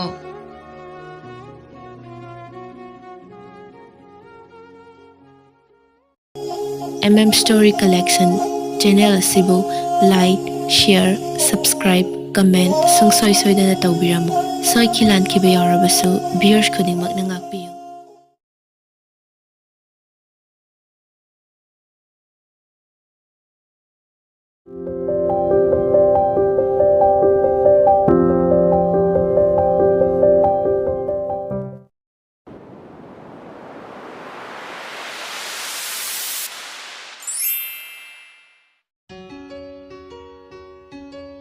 Sakhen mama mapa anibu khurumjaba loiraduna conference adu chatnabagidamag khong thangdorakle chawbasu mapa ibungoda khazik onsilaktuna makok nolai ꯑꯗꯨꯗꯤ ꯄꯥꯕꯨꯡ ꯑꯩꯈꯣꯏ ꯑꯃꯨꯛ ꯆꯠꯆꯔꯨꯈꯤꯒꯦ ꯐꯔꯦ ꯆꯦꯛꯁꯤꯟꯅ ꯆꯠꯂꯨꯀꯣ ꯅꯈꯣꯏ ꯄꯨꯝꯅꯃꯛ ꯑꯔꯩ ꯑꯌꯦꯛ ꯑꯃꯠꯇ ꯌꯥꯎꯗꯕ ꯑꯣꯏꯌꯨ ꯍꯣꯏ ꯄꯥꯕꯨꯡ ꯆꯥꯎꯕ ꯊꯥꯔꯤꯛꯀꯤ ꯃꯅꯥꯛꯇ ꯑꯃꯨꯛ ꯆꯪꯁꯤꯟꯗꯨꯅ ꯏꯃꯥ ꯏꯕꯦꯝꯃ ꯑꯩꯈꯣꯏ ꯑꯃꯨꯛ ꯆꯠꯆꯔꯨꯈꯤꯒꯦ ꯆꯠꯂꯣ ꯆꯠꯂꯣ ꯑꯗꯣ ꯆꯥꯎꯕ ꯅꯅꯥꯎ ꯑꯉꯧꯕꯁꯦ ꯌꯥꯝ ꯐꯤꯡꯉꯤ ꯍꯥꯏꯕ ꯅꯣꯏꯁꯨ ꯈꯪꯉꯤꯗꯅ ꯍꯣꯏ ꯏꯃꯥ ꯏꯕꯦꯝꯃ ꯑꯩ ꯚꯥꯞ ꯇꯥꯖꯔꯦ ꯃꯥꯅ ꯆꯠꯄ ꯈꯨꯗꯤꯡ ꯃꯃꯤꯒꯨꯝꯅ ꯍꯣꯏꯟ ꯏꯟꯅꯒꯗꯕꯅꯤ ꯃꯄꯥꯟ ꯂꯝꯗ ꯆꯥꯎꯔꯛꯄ ꯏꯆꯥ ꯑꯣꯏꯖꯔꯕꯁꯨ ꯍꯟꯇꯛꯀꯤ ꯈꯣꯡꯆꯠꯁꯤꯗꯤ ꯏꯆꯝ ꯆꯝꯕ ꯈꯣꯡꯆꯠ ꯅꯠꯇꯦꯗꯣ ꯑꯗꯨꯅ ꯏꯕꯨꯡꯉꯣ ꯅꯪꯅ ꯈꯔ ꯃꯌꯥꯝꯁꯦ ꯇꯥꯁꯤꯟ ꯈꯣꯝꯖꯤꯜꯂꯣ ꯐꯅꯤ ꯏꯃꯥ ꯏꯕꯦꯝꯃ ꯑꯗꯨꯗꯤ ꯑꯩꯈꯣꯏ ꯑꯃꯨꯛ ꯆꯠꯂꯨꯈꯤꯒꯦ ꯐꯔꯦ ꯐꯔꯦ ꯆꯠꯂꯣ ꯆꯠꯂꯣ ꯃꯥꯡꯒꯣꯜ ꯑꯣꯏꯔꯣ ꯃꯌꯥꯝ ꯄꯨꯝꯅꯃꯛꯇꯨ ꯒꯥꯔꯤꯗ ꯃꯊꯪ ꯃꯊꯪ ꯀꯥꯈꯠꯅꯗꯨꯅ ꯒꯥꯔꯤ ꯑꯗꯨ ꯊꯧꯕ ꯍꯧꯏ ꯁꯛꯍꯦꯟ ꯃꯈꯨꯠ ꯑꯣꯏꯗꯨꯅ ꯂꯥꯏꯕꯛꯇ ꯈꯖꯤꯛ ꯊꯝꯗꯨꯅ ꯊꯥꯖꯕꯨ ꯅꯤꯡꯁꯤꯡꯖꯔꯛꯏ ꯀꯅꯥꯁꯨ ꯇꯥꯗꯅꯕ ꯃꯑꯣꯡꯗ ꯁꯣꯟꯊꯥꯡꯅꯅ ꯃꯆꯤꯟꯗ ꯁꯣꯜꯂꯤ ꯊꯥꯖ ꯑꯩꯅ ꯊꯣꯛꯂꯛꯄ ꯃꯇꯝ ꯐꯥꯎꯕꯗꯪꯗꯤ ꯅꯪ ꯋꯥꯔꯕꯁꯨ ꯋꯥꯅ ꯑꯩꯕꯨ ꯉꯥꯏꯔꯝꯃꯨꯀꯣ ꯑꯩꯅ ꯇꯨꯝꯕ ꯆꯥꯕ ꯈꯪꯗꯅ ꯃꯤꯀꯨꯞ ꯈꯨꯗꯤꯡ ꯅꯪꯕꯨ ꯀꯥꯎꯕ ꯂꯩꯇꯅ ꯅꯤꯡꯁꯤꯡꯖꯔꯤꯕꯁꯦ ꯅꯪꯅꯗꯤ ꯀꯔꯤꯁꯨ ꯈꯪꯕꯤꯔꯝꯃꯣꯏꯀꯣ ꯁꯛꯍꯦꯟꯁꯨ ꯆꯠꯈ꯭ꯔꯤ ꯑꯁꯨꯝꯅ ꯃꯇꯝꯗꯤ ꯈꯪꯍꯧꯗꯦ ꯊꯥꯖꯁꯨ ꯃꯄꯥꯟ ꯂꯝꯗ ꯂꯥꯌꯦꯡꯕ ꯆꯠꯅꯕꯒꯤ ꯃꯇꯝꯁꯨ ꯌꯧꯁꯤꯜꯂꯛꯂꯤ ꯊꯥꯖ ꯃꯁꯥ ꯅꯥꯟꯅ ꯇꯔꯨ ꯇꯅꯥꯟꯅ ꯂꯩꯔꯤꯕ ꯌꯨꯝ ꯑꯗꯨꯕꯨ ꯑꯌꯨꯛꯀꯤ ꯅꯨꯡꯁꯤꯔꯕ ꯗꯨꯛꯀꯤ ꯃꯅꯝꯅ ꯌꯨꯝ ꯑꯗꯨꯒꯤ ꯃꯁꯛ ꯃꯒꯨꯟ ꯈꯪꯍꯦꯟ ꯍꯦꯟꯒꯠꯍꯟꯒꯦ ꯃꯇꯥꯒꯨꯝ ꯐꯅꯦꯛ ꯐꯤꯗꯣꯟ ꯍꯥꯏꯐꯦꯠ ꯆꯤꯡꯈꯠꯇꯨꯅ ꯀꯣꯔꯧꯍꯟꯕ ꯏꯄꯥꯕꯨ ꯊꯧꯅꯤꯖꯔꯛꯏ ꯍꯣꯔꯧꯍꯟꯕ ꯏꯄꯥ ꯏꯕꯨꯡꯉꯣ ꯅꯆꯥꯅ ꯀꯠꯆꯔꯤꯕ ꯈꯜ ꯑꯁꯦ ꯂꯠꯅꯕ ꯂꯩꯇꯅ ꯂꯧꯁꯟꯕꯤꯌꯨꯀꯣ ꯅꯆꯥꯅ ꯍꯟꯇꯛ ꯆꯠꯆꯒꯗꯧꯔꯤꯕ ꯈꯣꯡꯆꯠ ꯑꯁꯦ ꯑꯁꯣꯏ ꯑꯉꯥꯝ ꯌꯥꯎꯗꯅ ꯃꯥꯏ ꯄꯥꯛꯍꯟꯕꯤꯌꯨꯀꯣ ꯇꯟꯖꯥꯗꯨꯗ ꯃꯦꯃꯁꯨ ꯃꯆꯥꯅꯨꯄꯥꯒ ꯂꯣꯏꯅꯅ ꯂꯥꯛꯄꯅꯤ ꯊꯥꯖꯅ ꯄꯨꯛꯅꯤꯡ ꯆꯪꯅ ꯂꯥꯏ ꯈꯨꯔꯨꯝꯗꯨꯅ ꯂꯩꯔꯝꯕꯗꯨ ꯎꯕꯗ ꯑꯅꯤꯗꯨ ꯋꯥꯉꯥꯡꯗ ꯉꯥꯏꯍꯥꯛ ꯇꯨꯃꯤꯟ ꯌꯦꯡꯗꯨꯅ ꯂꯩ ꯀꯨꯏꯗꯦ ꯊꯥꯖꯁꯨ ꯂꯥꯏ ꯈꯨꯔꯨꯝꯕꯗꯨ ꯂꯣꯏꯔꯗꯨꯅ ꯃꯃꯥꯏ ꯈꯖꯤꯛ ꯅꯣꯡꯈꯠꯂꯛꯄꯗ ꯏꯗꯣꯝꯆꯥ ꯍꯥꯎꯅꯦ ꯏꯆꯥꯒꯤ ꯃꯔꯝ ꯃꯣꯛꯄ ꯒ꯭ꯌꯥꯟ ꯇꯥꯕ ꯃꯇꯧꯁꯤ ꯎꯕꯗꯅꯦ ꯏꯅꯣꯝꯆꯥꯗꯤ ꯄꯨꯡꯐꯦꯟ ꯍꯦꯛ ꯄꯦꯜꯂꯤ ꯏꯕꯦꯝꯃ ꯏꯗꯣꯝꯆꯥ ꯑꯗꯨꯕꯨꯗꯤ ꯏꯅꯝꯃ ꯊꯔꯣꯒꯤ ꯃꯆꯥ ꯈꯨꯂꯣꯏꯅꯁꯦ ꯃꯇꯧ ꯇꯝꯖꯧ ꯍꯥꯏꯗꯅ ꯂꯩꯀꯥꯏꯁꯤꯗ ꯍꯥꯏꯅꯔꯤꯕꯅꯤ ꯅꯠꯇꯦ ꯏꯅꯝꯃꯕꯨ ꯂꯩꯈꯤꯕ꯭ꯔꯣ ꯍꯣꯏ ꯏꯗꯣꯝꯆꯥ ꯂꯩꯌꯦ ꯆꯪꯕꯤꯔꯛꯑꯣ ꯑꯩ ꯅꯦꯅꯦ ꯀꯧꯊꯣꯔꯛꯀꯦ ꯍꯣꯏ ꯍꯣꯏ ꯊꯥꯖꯗꯨ ꯏꯃꯨꯡꯗ ꯇꯍꯥ ꯇꯍꯥ ꯆꯪꯈꯤꯗꯨꯅ ꯁ꯭ꯇꯨꯜ ꯑꯅꯤ ꯄꯨꯊꯣꯔꯛꯇꯨꯅ ꯊꯣꯛꯂꯛꯂꯒ ꯃꯥꯡꯒꯣꯜ ꯑꯗꯨꯗ ꯇꯞꯅ ꯊꯝꯃꯤ ꯏꯗꯣꯝꯆꯥ ꯁꯤꯗ ꯐꯝꯕꯤꯌꯣ ꯌꯥꯔꯦꯗ ꯌꯥꯔꯦꯗ ꯔꯣꯕꯥꯔꯠ ꯅꯪꯁꯨ ꯐꯝꯃꯨ ꯂꯥꯛꯑꯣ ꯆꯤꯆꯦꯗ ꯏꯀꯥꯏꯔꯤꯔꯣ ꯆꯦ ꯏꯀꯥꯏꯗꯦꯗ ꯑꯗꯨꯅꯦꯕ ꯆꯦꯗꯕꯨ ꯏꯀꯥꯏꯔꯗꯤ ꯂꯣꯏꯔꯦꯕ ꯑꯗꯨꯗꯤ ꯏꯗꯣꯝꯆꯥ ꯉꯥꯛꯇ ꯐꯝꯕꯤꯔꯝꯃꯨꯀꯣ ꯍꯣꯏ ꯍꯣꯏ ꯑꯁꯤ ꯍꯥꯏꯔꯒ ꯊꯥꯖ ꯃꯅꯦꯅ ꯃꯅꯤꯡꯗ ꯃꯔꯣꯏ ꯊꯥꯔꯤꯗꯨꯒꯤ ꯃꯅꯥꯛꯇ ꯑꯃꯨꯛ ꯂꯥꯛꯇꯨꯅ ꯅꯤꯅꯦ ꯅꯤꯅꯦ ꯊꯔꯣꯁꯨ ꯃꯈꯨꯠꯇ ꯊꯥꯡ ꯃꯆꯥ ꯑꯃ ꯄꯥꯏꯗꯨꯅ ꯃꯔꯣꯏ ꯊꯥꯔꯝꯕꯗꯒꯤ ꯊꯥꯖꯔꯣꯝꯗ ꯃꯃꯥꯏ ꯈꯖꯤꯛ ꯂꯩꯊꯣꯔꯛꯇꯨꯅ ꯀꯩꯗꯧꯔꯒꯦ ꯏꯗꯣꯝꯆꯥ ꯃꯦꯝꯃ ꯂꯥꯛꯑꯣꯋꯦ ꯑꯣ ꯐꯔꯦ ꯐꯔꯦ ꯅꯤꯅꯦꯁꯨ ꯂꯣꯏꯔꯦ ꯂꯥꯛꯑꯗꯕꯅꯤ ꯅꯪꯁꯨ ꯆꯥꯗꯣ ꯈꯔ ꯂꯣꯡꯈꯠꯂꯨꯔꯣ ꯍꯣꯏ ꯅꯤꯅꯦ ꯊꯥꯖ ꯆꯥꯛꯈꯨꯝꯗ ꯑꯃꯨꯛ ꯂꯥꯛꯇꯨꯅ ꯆꯥꯗꯨ ꯂꯣꯟꯈꯠꯄ ꯍꯧꯏ ꯊꯔꯣꯁꯨ ꯃꯅꯤꯡꯂꯣꯝꯗꯒꯤ ꯇꯍꯥ ꯇꯍꯥ ꯊꯣꯛꯂꯛꯇꯨꯅ ꯍꯩꯃꯥ ꯃꯦꯃꯥ ꯅꯪ ꯂꯥꯛꯏꯕ꯭ꯔꯥ ꯍꯣꯏ ꯏꯅꯝꯃ ꯂꯥꯛꯏꯅꯤ ꯃꯥꯕꯨ ꯅꯆꯥꯅꯨꯄꯥ ꯑꯇꯣꯝꯕ ꯔꯣꯕꯥꯔꯇꯣ ꯅꯠꯇ꯭ꯔꯣ ꯃꯥꯅꯦ ꯃꯥꯅꯦ ꯏꯁ ꯃꯥꯗꯤ ꯑꯣꯟꯊꯣꯛꯅ ꯊꯨꯅ ꯆꯥꯎꯔꯝꯃꯦꯗ ꯉꯔꯥꯡꯗ ꯑꯣꯏꯔꯕꯣꯏ ꯅꯤꯡꯉꯤ ꯆꯥꯎꯝꯈꯤꯕꯗꯣ ꯈꯪꯗꯦꯗ ꯏꯅꯝꯃ ꯁꯤꯈꯤꯕꯅ ꯅꯣꯡꯃ ꯅꯣꯡꯃꯒꯤ ꯀꯥꯎꯁꯤꯜꯂꯛꯄ ꯄꯣꯛꯂꯛꯄ ꯑꯉꯥꯡꯅ ꯅꯣꯡꯃ ꯅꯣꯡꯃꯒꯤ ꯆꯥꯎꯁꯤꯜꯂꯛꯄ ꯍꯥꯏꯗꯨ ꯇꯥꯔꯦ ꯍꯣꯏ ꯍꯣꯏ ꯆꯨꯝꯈ꯭ꯔꯕ ꯋꯥꯅꯤ ꯉꯥꯏꯈꯣꯅꯦ ꯅꯪꯕꯨ ꯗꯨꯀꯥꯟꯗꯤ ꯀꯅꯥꯅ ꯂꯩꯍꯧꯔꯤꯅꯣ ꯏꯅꯝꯃ ꯃꯄꯥ ꯂꯩꯍꯧꯏ ꯑꯣ ꯐꯔꯦ ꯐꯔꯦ ꯅꯠꯇꯦ ꯅꯪꯕꯨ ꯀꯩ ꯍꯥꯏꯒꯦ ꯍꯥꯏꯕꯅꯣ ꯃꯇꯥꯡ ꯑꯗꯨꯗ ꯊꯥꯖ ꯆꯥ ꯒ꯭ꯂꯥꯁ 3 ꯄꯨꯗꯨꯅ ꯊꯣꯛꯂꯛꯂꯒ ꯃꯦꯃꯒꯤ ꯃꯅꯥꯛꯇ ꯇꯞꯅ ꯊꯝꯃꯤ ꯏꯗꯣꯝꯆꯥ ꯆꯥ ꯊꯛꯁꯦ ꯍꯩꯃꯥ ꯀꯩꯗꯧꯕꯒꯤ ꯂꯣꯜꯂꯨꯔꯤꯅꯣ ꯏꯆꯥ ꯋꯥꯅꯕ ꯏꯁ ꯏꯗꯣꯝꯆꯥ ꯆꯥ ꯂꯣꯟꯕꯕꯨ ꯀꯩꯒꯤ ꯋꯥꯗꯣꯏꯅꯣ ꯋꯥꯗꯦꯗ ꯅꯤꯅꯦꯒꯤꯁꯨ ꯁꯤꯗ ꯊꯝꯃꯒꯦ ꯊꯝꯃꯣ ꯊꯝꯃꯣ ꯔꯣꯕꯥꯔꯠ ꯅꯪꯒꯤꯁꯨ ꯁꯤꯗ ꯊꯝꯃꯒꯦꯀꯣ Hoi che. Thaza nang su phamudana. Hoi domsa. Mema wado makha tarai. Inama aina laise atai gi nateda. Aikhoi thaza se mapalamda laying budget kani haibagi pao matabadagi ne. Laiba laitaba ichagi mateng kharada orabasu hapiru ge haidana laibani. Yareda yareda. Nakhoi mayamna nungsibiri se. Masi mung nunghaiba leitre. Inamagidi. Hoi, ado inama nahangi thodokto thachanbulana lawbiganuko. Numitudagine aise inama ubadane ikaibana loraban.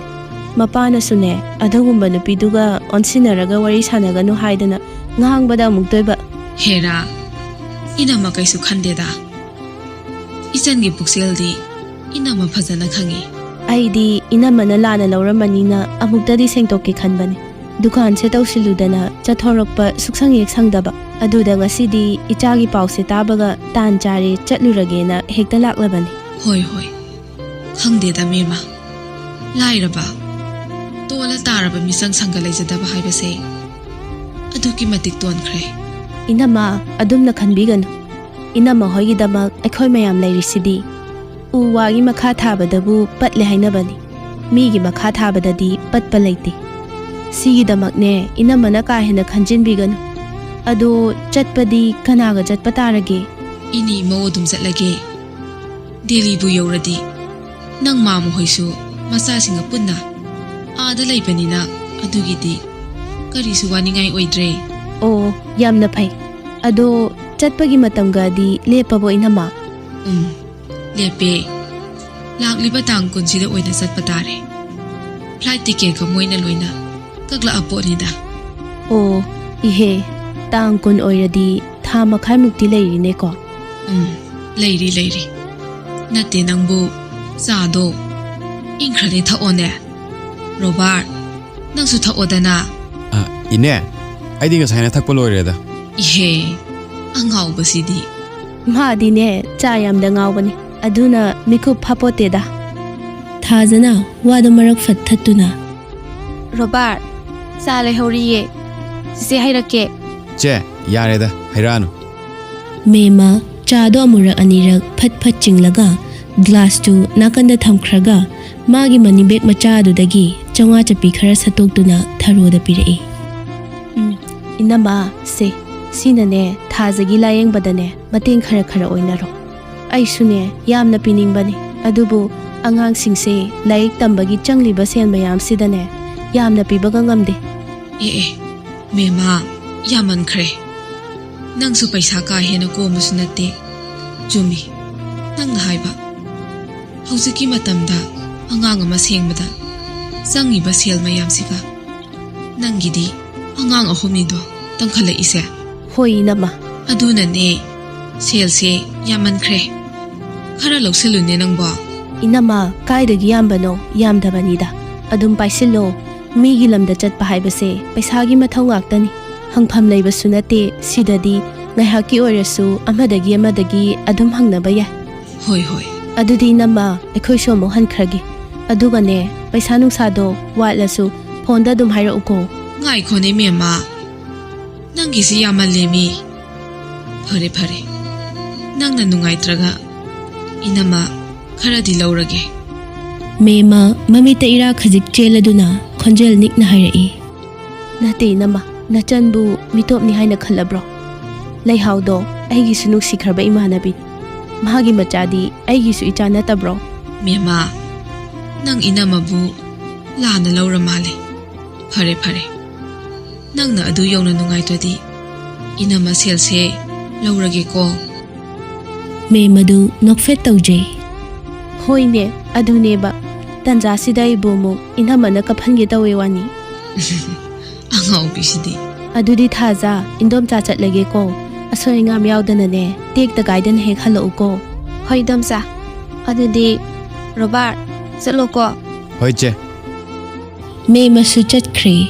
Somdana Tharik mapuroibana living room da TV yenglidugi manakta laktuna sofa machi duda tapna famtharai. Moi baba. Ngasidi wam ta tanasi. Kay wano ne nang natana si haisibo. Atay na teda.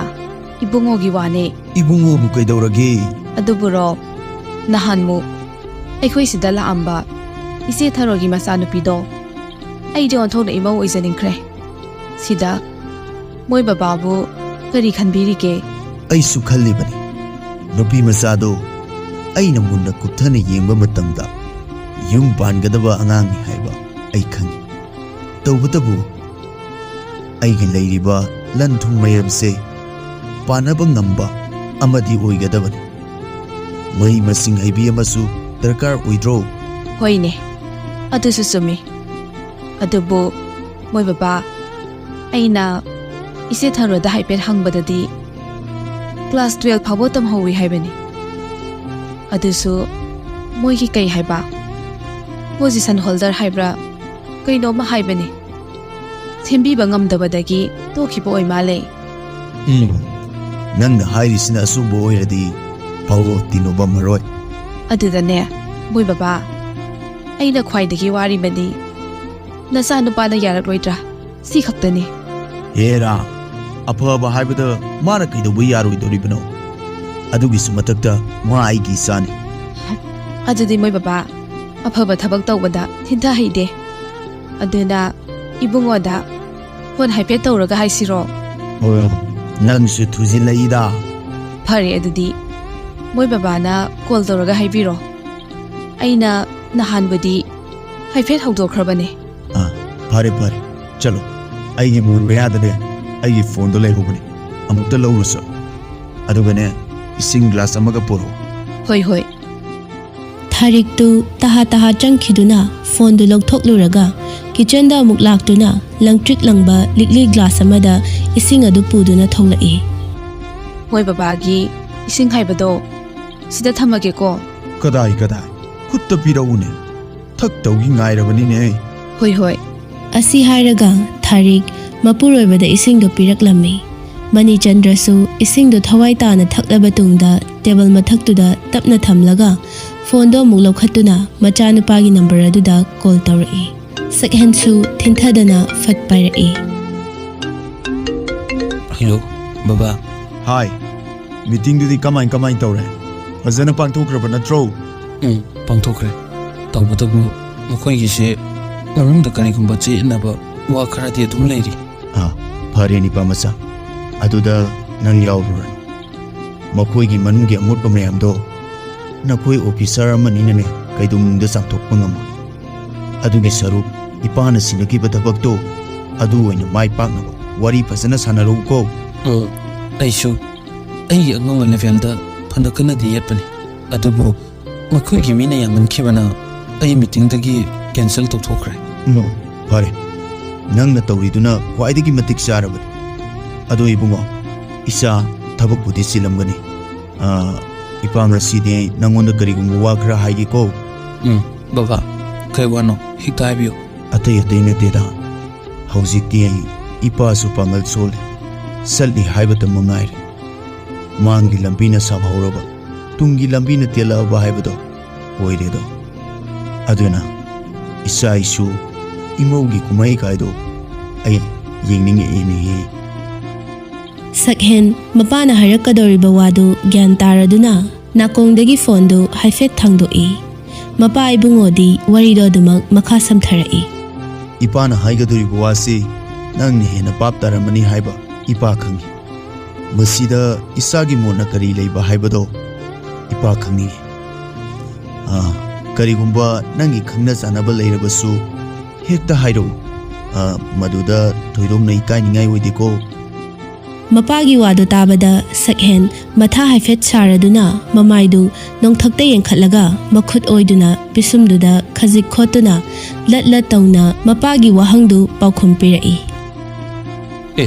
ꯕꯕꯥ ꯑꯩ ꯃꯇꯝ ꯈꯔꯗꯤ ꯂꯩꯈꯤꯒꯦꯅ ꯈꯜꯂꯤ ꯌꯥꯏ ꯏꯆꯥꯒꯤ ꯋꯥꯈꯜꯂꯣꯟꯗꯣ ꯌꯥꯏ ꯅꯨꯄꯤ ꯊꯤꯕ ꯍꯥꯏꯕꯁꯤꯗꯤ ꯍꯥꯊꯨ ꯍꯦꯛꯇ ꯇꯧꯒꯗꯕ ꯅꯠꯇꯦ 9-10 ꯊꯣꯛꯅ ꯈꯟꯅꯒꯗꯕꯅꯤ ꯇꯧꯕꯇꯕꯨ ꯏꯄꯥꯅ ꯈꯜꯂꯛꯂꯤꯕ ꯅꯨꯄꯤ ꯃꯆꯥꯁꯤꯗꯤ ꯍꯌꯦꯡ ꯌꯨꯝꯁꯤꯒꯤ ꯃꯧ ꯑꯣꯏꯕꯗ ꯈ꯭ꯋꯥꯏꯗꯒꯤ ꯃꯇꯤꯛ ꯆꯥꯔꯦ ꯍꯥꯏꯅ ꯏꯄꯥꯅ ꯈꯜꯂꯤꯀꯣ ꯐꯔꯦ ꯅꯪꯁꯨ ꯈꯟꯀꯣ ꯏꯄꯥꯅꯤ ꯅꯨꯃꯤꯠ 5ꯅꯤ ꯅꯪꯒꯤ ꯃꯇꯝ ꯄꯤꯒꯦ ꯃꯁꯤꯗ ꯅꯪꯅ ꯁꯣꯂꯨꯁꯟ ꯄꯨꯔꯛꯄ ꯉꯝꯗ꯭ꯔꯒꯅ ipana sinbasida nang yagadabani ko bab taredana ipana harise Sakhen kaishu khumde sounding basu phaurai adubu pangal solaba mapagi khanbada wadu yetluba sungamtre amaromda thazagi lekhai tadaba wasina ma thongna leina haibasu ngamdabana asawba pumnamak phazilaga wado makha tarai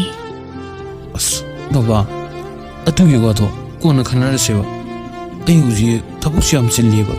hoine adu punambakto aina ngasaina mamangda haikredana sisu nangi punsigi tawda yadraba aruba thabak amani haba phare phare nangsu wakhal munna kaluko adudi ipa amukta magiko Hoi, asi hairaga sakhen mapana phone kaktringai mana hana fat kak thatli aduga railing aduda ngaraga makhwang khaji konthaduna city light ki fazaraba maingana dubu mamit kupta tumin yengduna wakhalama khalaklami thaza. Asukui bese. Nangi wakhalda gaujarakpa. Thamui sina khwaidagi khoitazaba. Asuk nusiba nangsha. Aigi oiba phanglaroidra khalubada. Mikup amata pothawa ngamdra. Thaza. Adubu ngasidi nangi nusibase tapna tapna mami sablakpagam tawre asumna leiringai makhutta pariba phone aduna sakhen gi achikpadu thugairakli sakhen masado ihai hainingdana kanano karino yengda phone do tapna pairai Hello Sir, sakhen khonjel adu tabada manadagi phone do haifet thangtoktuna yenglaba tungda machindo lenglai kani lere Chingmai gi Grassland leiriba lairaba ikhoi gi pukchak thakpiriba mafam ayamba sarna takpibagi matungina aikhoina matam matam gi oiba mahi marong thaduna mafam sigi praja ayamba masana jibika oijaribane adubo nahan gomen ki mini habra kaino nupa ama laaga mafam sira thabak shuri base yamna chuna tokpiyo haina takpiramisha karigumba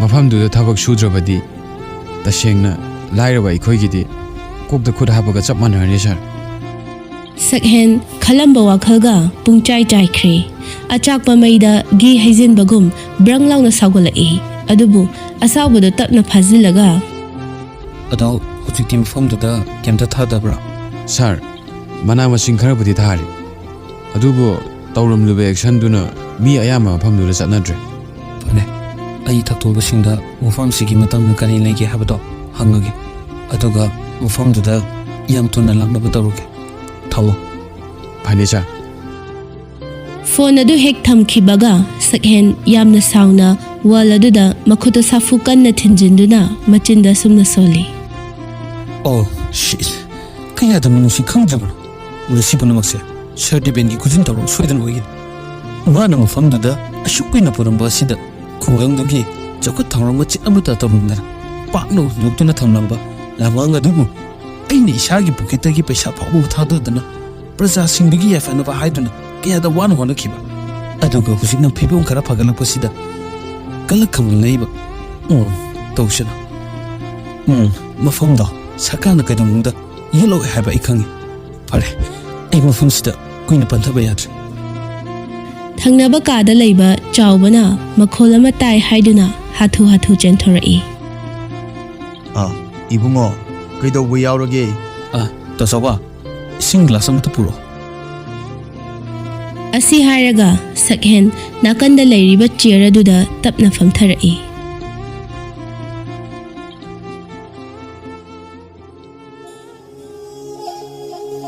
Story Collection channel asibu like share subscribe comment sungsoi soidana tawbiramo soi khilan khibe yarabasu viewers khudingmak na ngakpiyu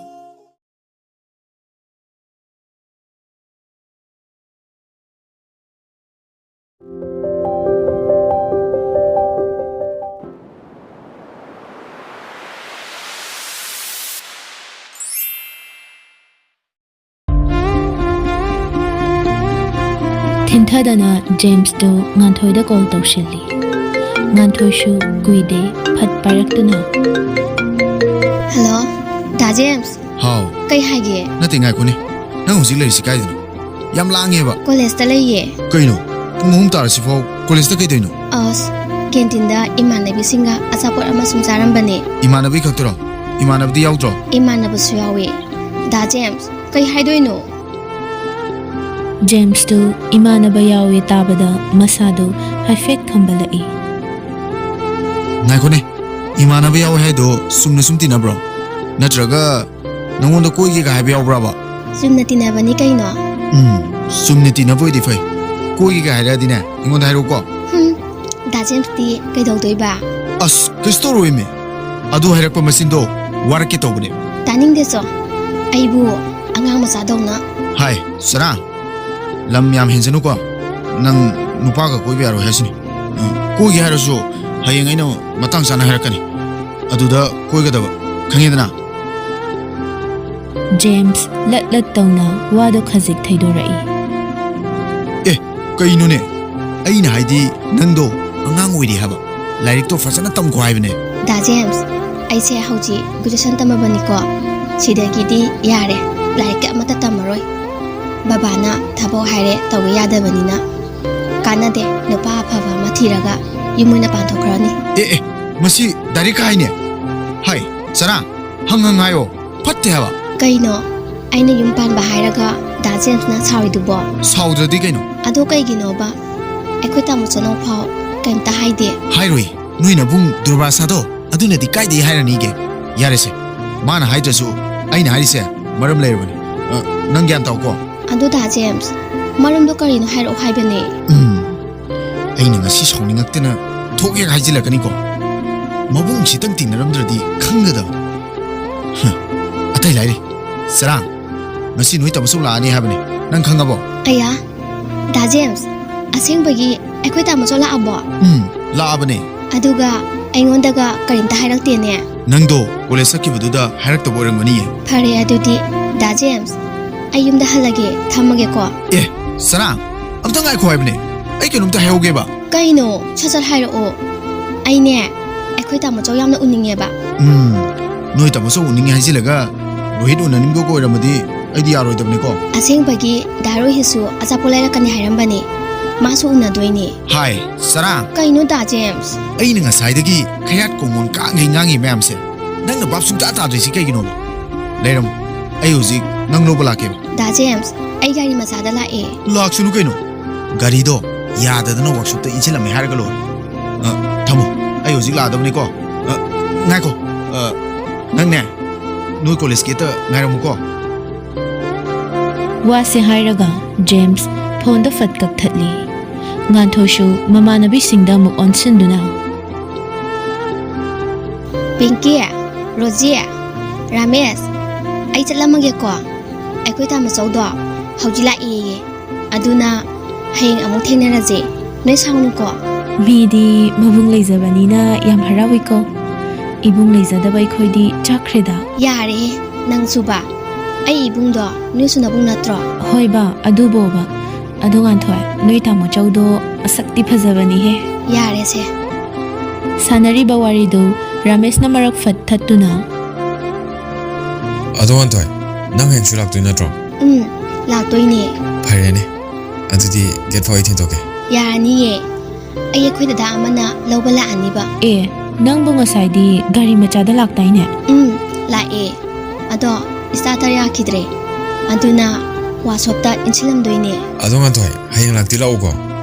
Nang laktredi ai lefam khangdeba. Hoi lake. Adudi mayam ai amu chalamage ko. Hoi chalo. Ado Ramesh ai chale ko. Phajana chalo. Hoi. Asumna nganthoishu magi gari machado inthokduna tholakle. Rameshu nganthoina chatkibadu tumin yengduna leihawi. Ngai haki tungda James magi bulletu nganthoigi mamangda fat thojilai.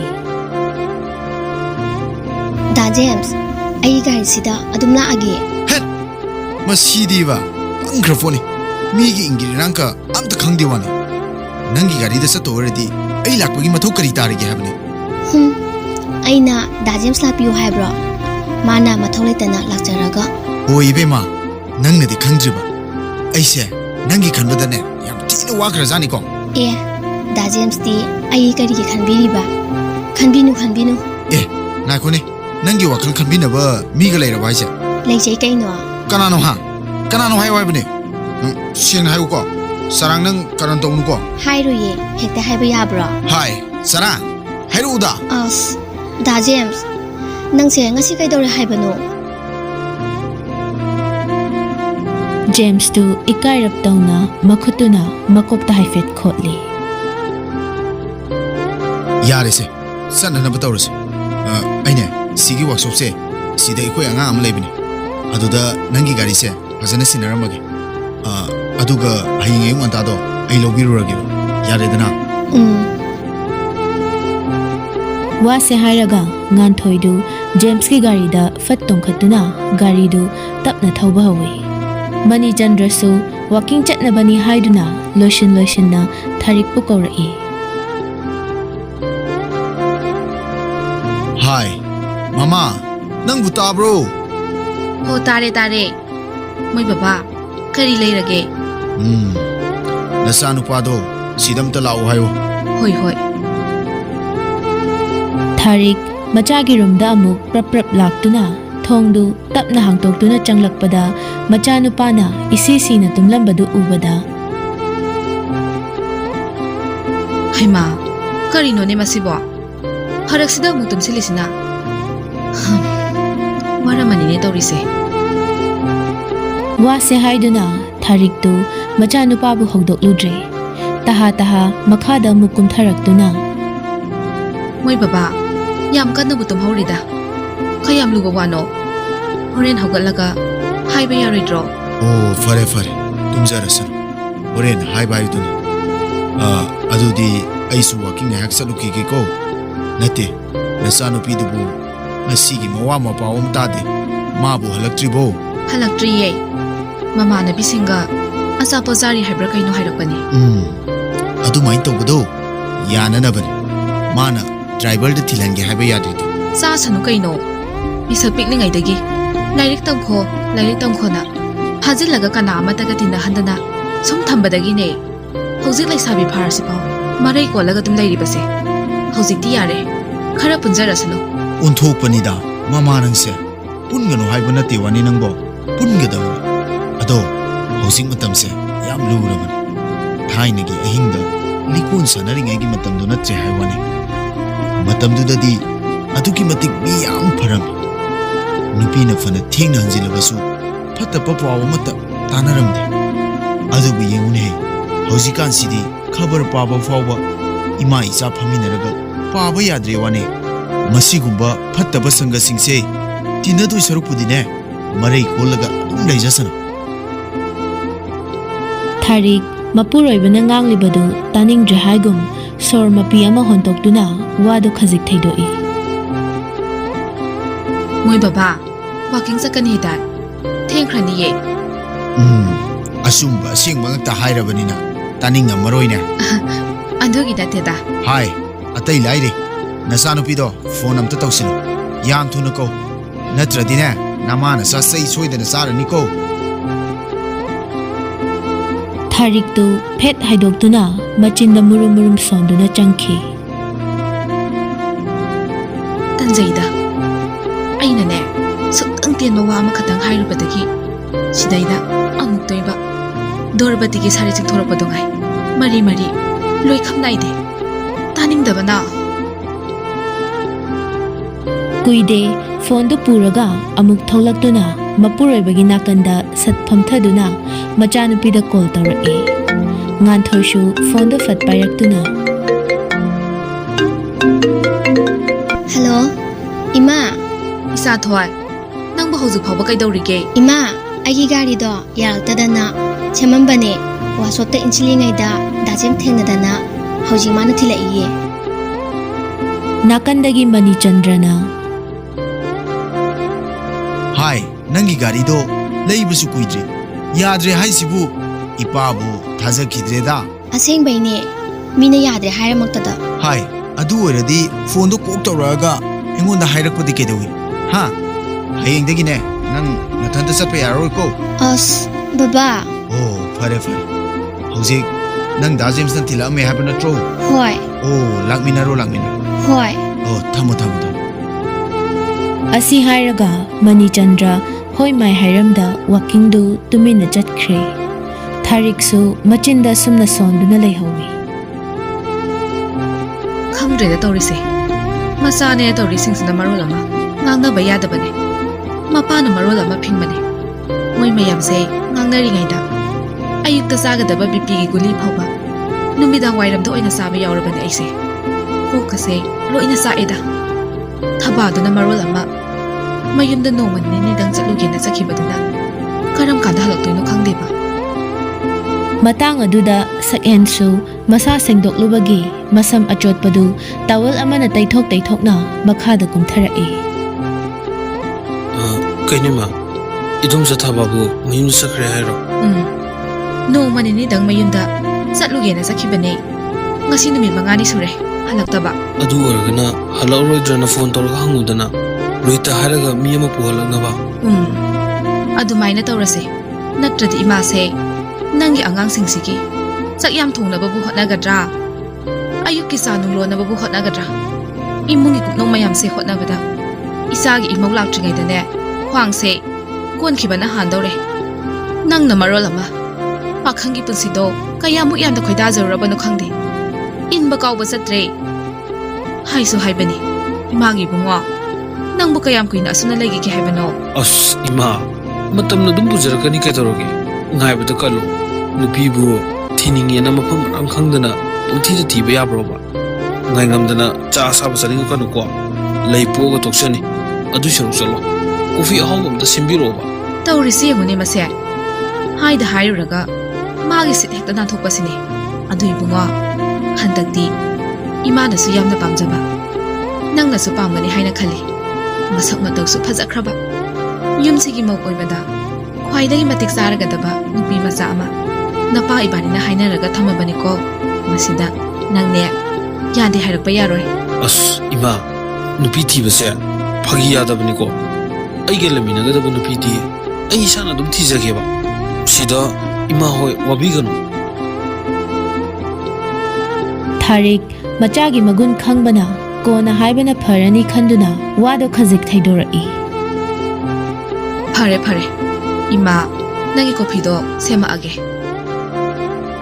ꯁꯛꯍꯦꯟ ꯊꯥꯡꯒꯦ ꯇꯧꯔꯝꯕ ꯃꯈꯣꯡꯗꯨ ꯆꯞ ꯑꯃꯨꯛ ꯂꯦꯞꯇꯨꯅ ꯑꯩꯈꯣꯏ ꯊꯣꯏꯍꯣꯏꯗꯤ ꯉꯁꯥꯏꯗꯒꯤ ꯎꯗꯦ ꯃꯥꯕꯨ ꯀꯥꯏ ꯆꯠꯀꯦ ꯍꯥꯏꯔꯝꯒꯦ ꯀꯣꯂꯦꯖ ꯆꯠꯈꯤꯕꯅꯦ ꯍꯜꯂꯛꯑꯦ ꯍꯥꯏꯕꯅꯤ ꯃꯔꯥꯏꯅ ꯌꯧꯖꯔꯛꯑꯅꯤꯗ ꯍꯧꯖꯤꯛꯐꯥꯎ ꯀꯣꯂꯦꯖ ꯆꯠꯂꯤꯕ ꯁꯤ ꯑꯉꯥꯡꯁꯦ ꯆꯠꯏꯗꯤ ꯐꯖꯅ ꯂꯩꯔꯦꯅꯦ ꯍꯥꯏ ꯉꯥꯡꯕꯤꯔꯨꯅꯨꯀꯣ ꯃꯥꯁꯨ ꯅꯣꯡ ꯐꯥꯗꯣꯛ ꯃꯃꯥꯟꯅꯕꯤꯒ ꯄꯨꯟꯖꯕꯅꯤ ꯑꯃꯨꯛ ꯄꯩꯒꯤꯗꯅ ꯊꯥ ꯃꯈꯥꯏ ꯑꯃ ꯆꯥꯛ ꯆꯥꯔꯣꯏꯗꯣꯏꯅꯤ ꯉꯁꯤ ꯅꯣꯡꯃ ꯅꯤꯅꯤꯁꯤꯗꯤ ꯊꯥꯖꯒꯤ ꯍꯣꯡꯂꯛꯂꯤꯕ ꯃꯑꯣꯡꯁꯤ ꯎꯕꯗ ꯊꯔꯣ ꯃꯁꯥꯗꯨ ꯈꯣꯏꯔꯥꯡ ꯈꯣꯏꯁꯥꯎꯅꯗꯨꯅ ꯁꯤꯡꯖꯨ ꯌꯣꯟꯕꯁꯨ ꯊꯣꯛꯈꯤꯗ꯭ꯔꯦ ꯈꯣꯡꯊꯥꯡ ꯂꯨꯝꯅ ꯊꯥꯡꯗꯨꯅ ꯃꯃꯧ ꯅꯨꯄꯤꯒꯤ ꯀꯥꯗ ꯆꯪꯂꯛꯏ꯫ ꯕꯦꯃꯥ ꯊꯥꯖ ꯍꯤꯞꯂꯝꯕꯗꯒꯤ ꯃꯃꯥꯏ ꯈꯖꯤꯛ ꯂꯩꯊꯣꯔꯛꯇꯨꯅ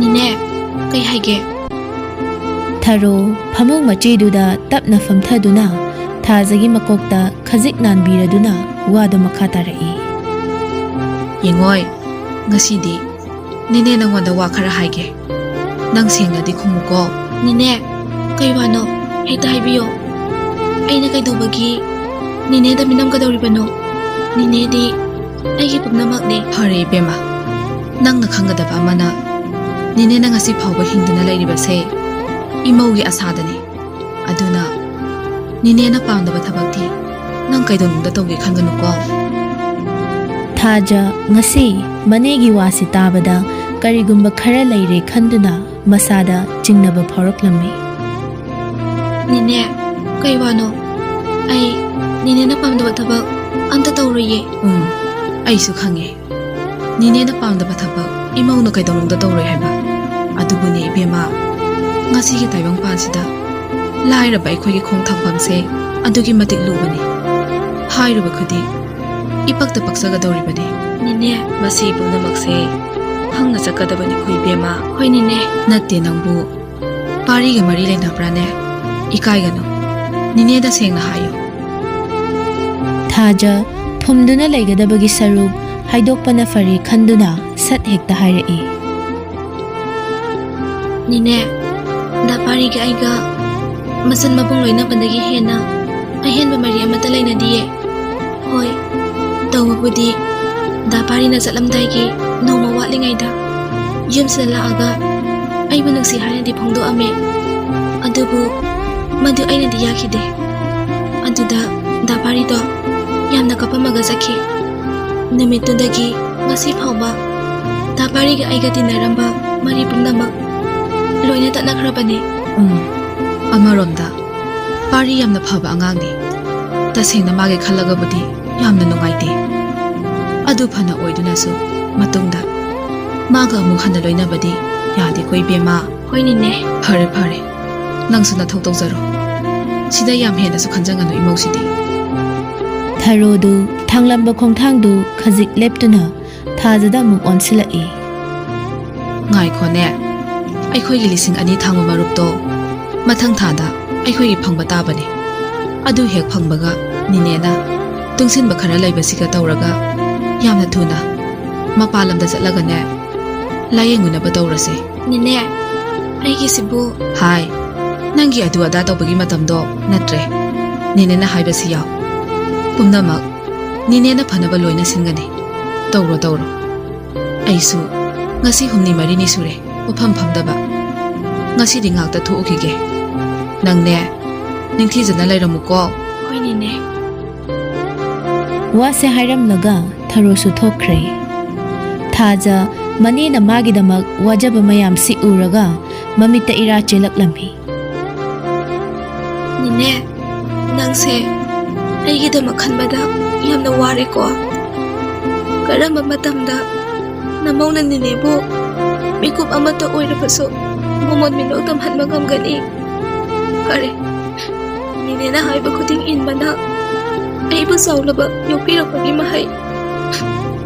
Karada oirabaso laman singba saksage ko. Asumna leiringai mapandagi tarubina makhuta phone ama paiduna taha taha kaurai. Thaja tabro ko isibo. Thaja khonjel adu tabada makhutuna ira chelaba mamit anido sat sat taithoktuna. Tarubi, chango o. Ai sida laiye. Tarubisu prap prap changaktuna phamung aduda sat phamthai aduga phone adu thajada sinarai. Se dapari ne nangam dapari o hai.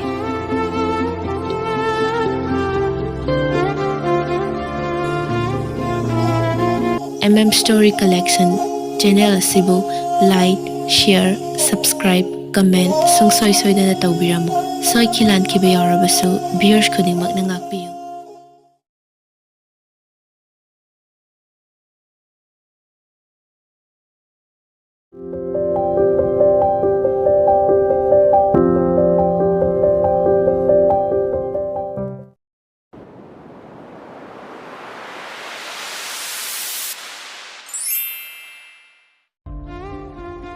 As bhai yareda nangna marolma madi yam chamjabani hausukan gi sanalupa lantum da ngobu nupido madi nate aduki mati chamjabini Hoine ado masukbu kamai doge. masaka fazana ubana trida adubu kaliginu khangdi bhai thamoisina mekup khadingi manakta singshinbagum dawe bhai tasena isha magi wakal pumawari karigumma matamdasu isha itumda ninda tawjaribani. Shidi laina fasana henjaledana nangdi kari haina ninda tawriba. Atay natida akhoi mana mafam jenataba atopa mafam amada chatlona itatatana haikibani matamduda iman haibado ilamadi ko haidana sum khaleiba Khangde bai nangi nongse yamna sunongaite ado ai nangi warshi taraga kaino ningsinga iye. nangna ningsingi hairido jut chaba wadi oramara Jut chada oirasu maraktuda chumba khari adum yawbajani. aina ngasaina khangabani nate adubu kaiwano hairodana Nangna amuk sorakadrona khallibani. yare he matam mangan ꯑꯗꯨꯕꯨꯔꯣ ꯃꯤꯅ ꯁꯨꯝ ꯍꯥꯏꯅꯩꯗꯅ ꯃꯁꯥ ꯇꯥꯗꯅ ꯁꯨꯝ ꯀꯣꯏꯅꯔꯝꯕꯗꯒꯤ ꯀꯔꯤꯒꯨꯝꯕ ꯅꯨꯄꯤꯗꯨꯅ ꯈꯪꯕ ꯃꯤꯀꯨꯞꯇ ꯀꯩꯅꯩ ꯍꯥꯏꯕꯗꯣ ꯅꯤꯡꯁꯤꯡꯉꯛꯏꯕ ꯑꯗꯨꯃꯛ ꯍꯥꯏꯕ ꯌꯥꯕꯖꯥꯠꯅꯤ ꯑꯁ ꯌꯥꯔꯁꯦ ꯅꯨꯄꯤꯕꯨ ꯃꯥ ꯈꯛꯇꯔꯣ ꯅꯁꯛꯇ ꯅꯔꯜꯗ ꯅꯪꯕꯨ ꯀꯩꯗ ꯋꯥꯠꯀꯦ ꯑꯗꯨꯒꯤꯗꯃꯛꯅꯦ ꯌꯥꯝ ꯍꯦꯟꯅꯁꯨ ꯈꯟꯖꯟꯒꯅꯨ ꯉꯥꯏꯈꯣꯅꯦ ꯅꯨꯄꯤ ꯍꯥꯏꯔꯒ ꯊꯥꯏꯅ ꯁ꯭ꯀꯨꯜ ꯇꯝꯂꯤꯉꯩꯗ ꯅꯕꯥꯅꯤ ꯃꯤꯠꯀ ꯃꯦꯁꯦꯖ ꯊꯥꯅꯈꯤꯕ ꯔꯩꯅꯥꯗꯣ ꯑꯗꯨ ꯑꯣꯏꯅ ꯇꯧꯔꯁꯤꯔꯣ 마수 파락 다르브라 그이노 호직 파우바 싱글 오리바니 마삭 하이라 아둠 파세 구추 khara mambai wani maran haira nongoni tabu nati yadro azaidi kin lakani he mit ka message thana ba kaina yam khangi he akhoi nupi amata ga mit kilanga thangna ke balaiti ko khangjare molong wa thidokna kana roine mana sho nangonda phala yengpada nangna sumo da yengchi mi yengdo akhoi di kemda khangaude he asai ko adudi classmate obeduda chumna sum khangnurugi wari watai ngak chanabada ingnabugi wani kaino karanga kan ko ade mada khodau songol kan he nangna sumo da yengchi mi yengdo as ngai ko ne aingonda haidu sharo namuna ko shalo dana aishu khali bani try to shirana aduda chahi do khara over oiman bududa hayeng wai angang nubigi matang da farak tarakadrana tokthua bani oh nang sidi nang hinge ai siu habni ne nateda nangna amadugi wakalda yam ngaujabatuda khara phagadana haibani da as yare ngawrusu ai than du ngaujage sidane nu yawbi haidi ko as yare se farase anta mukti ai lapadadi raina do nangi soidana senbirani James to ngahak mabukning da asum na khali bai dagi ibai oidini de nangdi kari shu khangja banati aduna hai bani ne hello kaino tumin lariduna tai he raina senbirani habaduda harahongandana mutka mo sagali raba as yam taingde ko nangna kai khangadana yare hazam ai mong thomage yare thamo matam na kanabu sungai bidabagum sakhensu chatpagi matam yorok laduna aroiba oina thazada call toroi adubu ring dudi chatre switch off haiba wahai sinatana ahenba paukhum phangkhidre sakhendu wakhal khazik nungaitana phone aduda ngahak munna yenglaba tungda hanjina muk tawshili adudasu chap manana switch off hairakpaduda masadu haifet khoirang khoisaune Tawfam khangda marol thoktraba phone aduda tainaduna nakanda leriba sofa aduda laktana langsili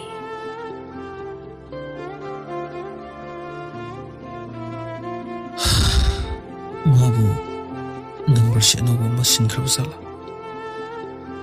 thaja chalamda gi mikupsida thaja chalamda gi mikupsida nangi nusiba khonjalo amuktang di pena tajining bani adubu pare nang lot ki yaw lot khrabada kari du paile ahan sina hainaba khubang namada khubada mukhol tokte hainaba do ngasidi kaya adu mayik sengaba adu taza ayimu chaluki kari gumba lebak sina tamlam labadi nang ay nungaramuko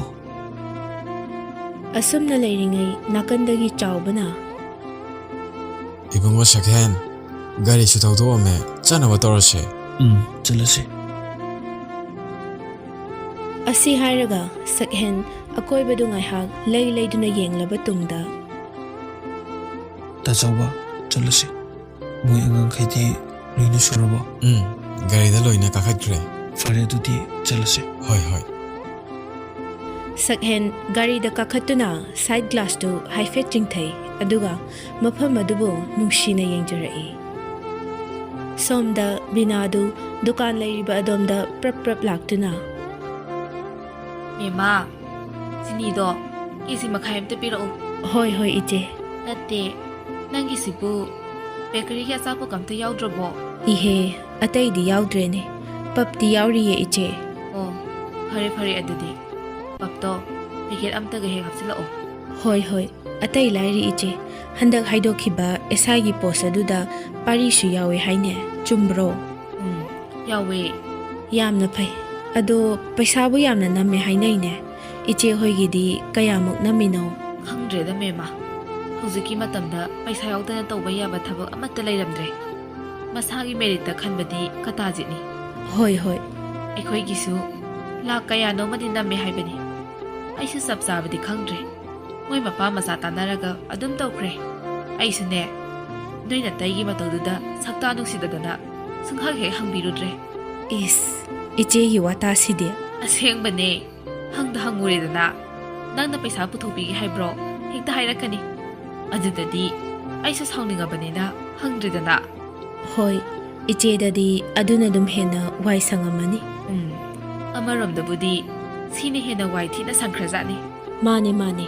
ꯁꯤꯗꯒꯤꯗꯤ ꯄꯥꯔꯤꯁꯨ ꯊꯕꯛ ꯍꯥꯏꯔꯦ ꯇꯧꯔꯦ, ꯃꯁꯥꯁꯨ ꯃꯇꯤꯛ ꯆꯥꯔꯕꯅꯤꯅ ꯃꯧ ꯑꯃꯗꯤ ꯊꯤꯕ ꯌꯥꯔꯦꯅꯦ, ꯏꯇꯩꯁꯨ ꯀꯜꯂꯤꯉꯩꯁꯤꯗ. ꯍꯣꯏ ꯍꯣꯏ, ꯑꯩꯈꯣꯏꯁꯨ ꯈꯟꯅꯔꯤꯕꯅꯦ. ꯑꯗꯨꯗ ꯑꯩꯒꯤ ꯏꯆꯥ ꯅꯨꯄꯥꯁꯦ ꯌꯥꯝ ꯄꯪꯉꯤꯅꯦ. ꯉꯥꯡꯅ ꯁꯛꯅꯕ ꯑꯃ ꯁꯨꯡꯌꯥ ꯌꯥꯗꯕꯁꯤꯗꯅꯦ ꯏꯆꯦꯅ ꯋꯥꯔꯤꯁꯦ. ꯀꯩꯅꯣꯅꯦ, ꯃꯥꯕꯨ ꯑꯗꯨꯃꯥꯏꯅꯒ ꯇꯧꯕ꯭ꯔꯣ? ꯑꯩꯈꯣꯏꯅꯗꯤ ꯌꯥꯝ ꯐꯩꯌꯦꯅ ꯍꯥꯏꯅꯔꯤꯅꯤ. ꯍꯣ, ꯐꯩꯌꯦ. ꯐꯠꯇꯦ ꯍꯥꯏꯕꯕꯨꯗꯤ ꯅꯠꯇꯦꯗ. ꯑꯗꯨꯗ ꯑꯩꯅꯅꯦ, ꯈ꯭ꯋꯥꯏꯗꯒꯤ ꯄꯥꯝꯖꯗꯕ ꯃꯤꯁꯛ ꯑꯃꯒ ꯉꯥꯏꯍꯥꯛ ꯂꯩꯇꯅ ꯂꯣꯏꯅꯔꯤꯌꯦ. ꯃꯁꯤꯗ ꯂꯣꯏꯅꯒꯅꯨ ꯍꯥꯏꯔꯨꯕꯒꯤ ꯏꯃꯥ ꯏꯆꯥ ꯈꯠꯅꯕꯗ ꯃꯍꯥꯅꯤ. ꯀꯅꯥꯅꯣꯅꯦ ꯃꯥꯅ ꯑꯗꯨꯛ ꯌꯥꯝꯅ ꯄꯥꯝꯅ ꯂꯣꯏꯅꯔꯤꯗꯨꯕꯣ? ꯍꯦꯔꯥ, ꯑꯇꯩ ꯅꯠꯇꯦꯗ. ꯃꯅꯤꯡ ꯂꯩꯀꯥꯏꯒꯤ ꯂꯩꯍꯥꯎꯒꯤ ꯃꯆꯥꯅꯨꯄꯤ ꯊꯥꯖꯗꯨꯅꯦ. ꯍꯩꯃꯥ, ꯀꯩꯅꯣ ꯍꯥꯏꯁꯤꯕꯣ? ꯃꯥꯕꯨ ꯊꯥꯖꯒ ꯀꯣꯏꯅꯕ꯭ꯔꯅꯦ?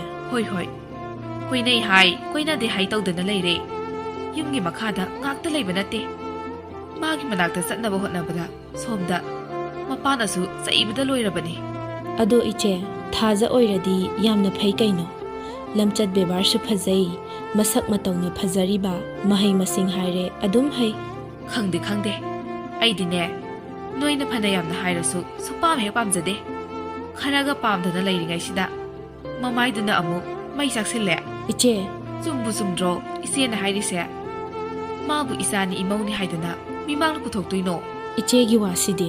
ꯑꯩꯒꯤ ꯋꯥ ꯅꯠꯇꯦꯅꯦ ꯃꯦꯝꯃ. ꯅꯪꯁꯨ ꯑꯃꯨꯛꯇ ꯈꯟꯗꯨꯅ ꯌꯦꯡꯉꯨꯅꯦ. ꯍꯌꯦꯡ ꯏꯆꯥ ꯏꯃꯧꯒꯤ ꯂꯨꯍꯣꯡꯕꯅꯦ ꯍꯥꯏꯗꯅ ꯃꯤꯌꯥꯝ ꯃꯃꯥꯡꯗꯨꯗ ꯃꯥꯕꯨ ꯃꯃꯥꯏꯗꯣ ꯐꯤꯗꯨꯅ ꯑꯗꯨꯝ ꯌꯦꯠꯂꯒ ꯂꯨꯍꯣꯡꯕ ꯌꯥꯗꯧꯔꯤꯕꯣ? ꯏꯆꯦ, ꯃꯇꯥꯡ ꯑꯗꯨꯗ ꯊꯥꯖꯁꯨ ꯄꯣꯠ ꯂꯩꯕ ꯂꯥꯛꯄꯗ ꯁꯥꯟꯅꯔꯤꯕ ꯋꯥꯔꯤꯗꯨ ꯍꯥꯏꯐꯦꯠ ꯇꯥꯍꯧꯔꯦ. ꯊꯤꯟꯊꯗꯅ ꯊꯥꯖ ꯃꯄꯤ ꯏꯔꯥ ꯆꯦꯟꯗꯨꯅ ꯃꯌꯨꯝ ꯇꯝꯅ ꯄ꯭ꯔꯞ ꯄ꯭ꯔꯞ ꯂꯥꯛꯇꯨꯅ ꯐꯃꯨꯡ ꯑꯗꯨꯗ ꯃꯃꯥꯏꯗꯨ ꯎꯞꯁꯤꯟꯗꯨꯅ ꯈꯣꯟꯖꯦꯜ ꯊꯣꯛꯅ ꯀꯞꯄꯤ.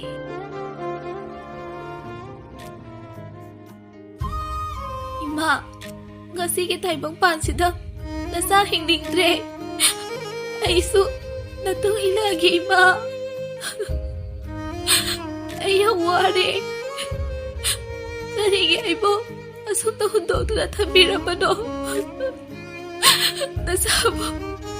ꯅꯁꯥꯕꯨ ꯀꯔꯤ ꯑꯣꯏꯌꯨ ꯍꯥꯏꯕꯅꯣ ꯏꯃꯥ?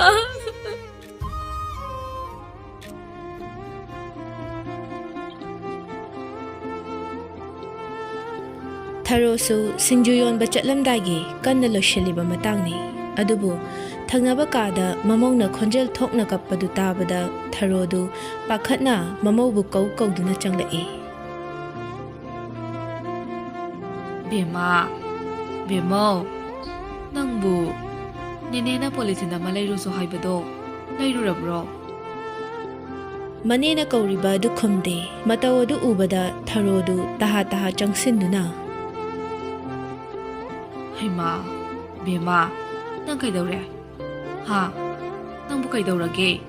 ꯁꯦ, ꯅꯦꯅꯦꯗ ꯁꯦꯡꯅ ꯍꯥꯏꯌꯨ. ꯅꯪꯕꯨ ꯀꯩꯗꯧꯔꯒꯦ ꯍꯥꯏꯕꯅꯦ? ꯊꯥꯖ ꯇꯥꯔꯛꯂꯤꯕ ꯃꯄꯤꯗꯨ ꯁꯠ ꯇꯩꯊꯣꯛꯇꯨꯅ ꯏꯉꯥꯡ ꯉꯥꯡꯁꯤꯜꯂꯕ ꯃꯃꯤꯠꯇꯨꯒ ꯈꯣꯟꯖꯦꯜ ꯅꯤꯛꯅ ꯋꯥꯗꯨ ꯈꯖꯤꯛ ꯊꯩꯗꯣꯔꯛꯏ. ꯅꯦꯅꯦ, ꯑꯩ ꯀꯩꯁꯨ ꯇꯧꯗꯤꯌꯦ.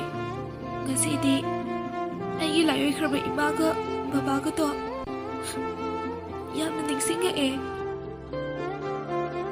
ꯋꯥꯗꯨ ꯇꯥꯕꯗ ꯊꯔꯣ ꯊꯥꯖꯅ ꯀꯔꯤꯒꯨꯝꯕ ꯋꯥ ꯈꯔꯗꯤ ꯂꯣꯠꯂꯦ ꯍꯥꯏꯕ ꯃꯥ ꯈꯪꯏ. ꯃꯃꯤꯠꯇ ꯏꯔꯥ ꯆꯦꯜꯂꯗꯨꯅ ꯋꯥꯗꯨ ꯃꯈꯥ ꯇꯥꯔꯛꯏ.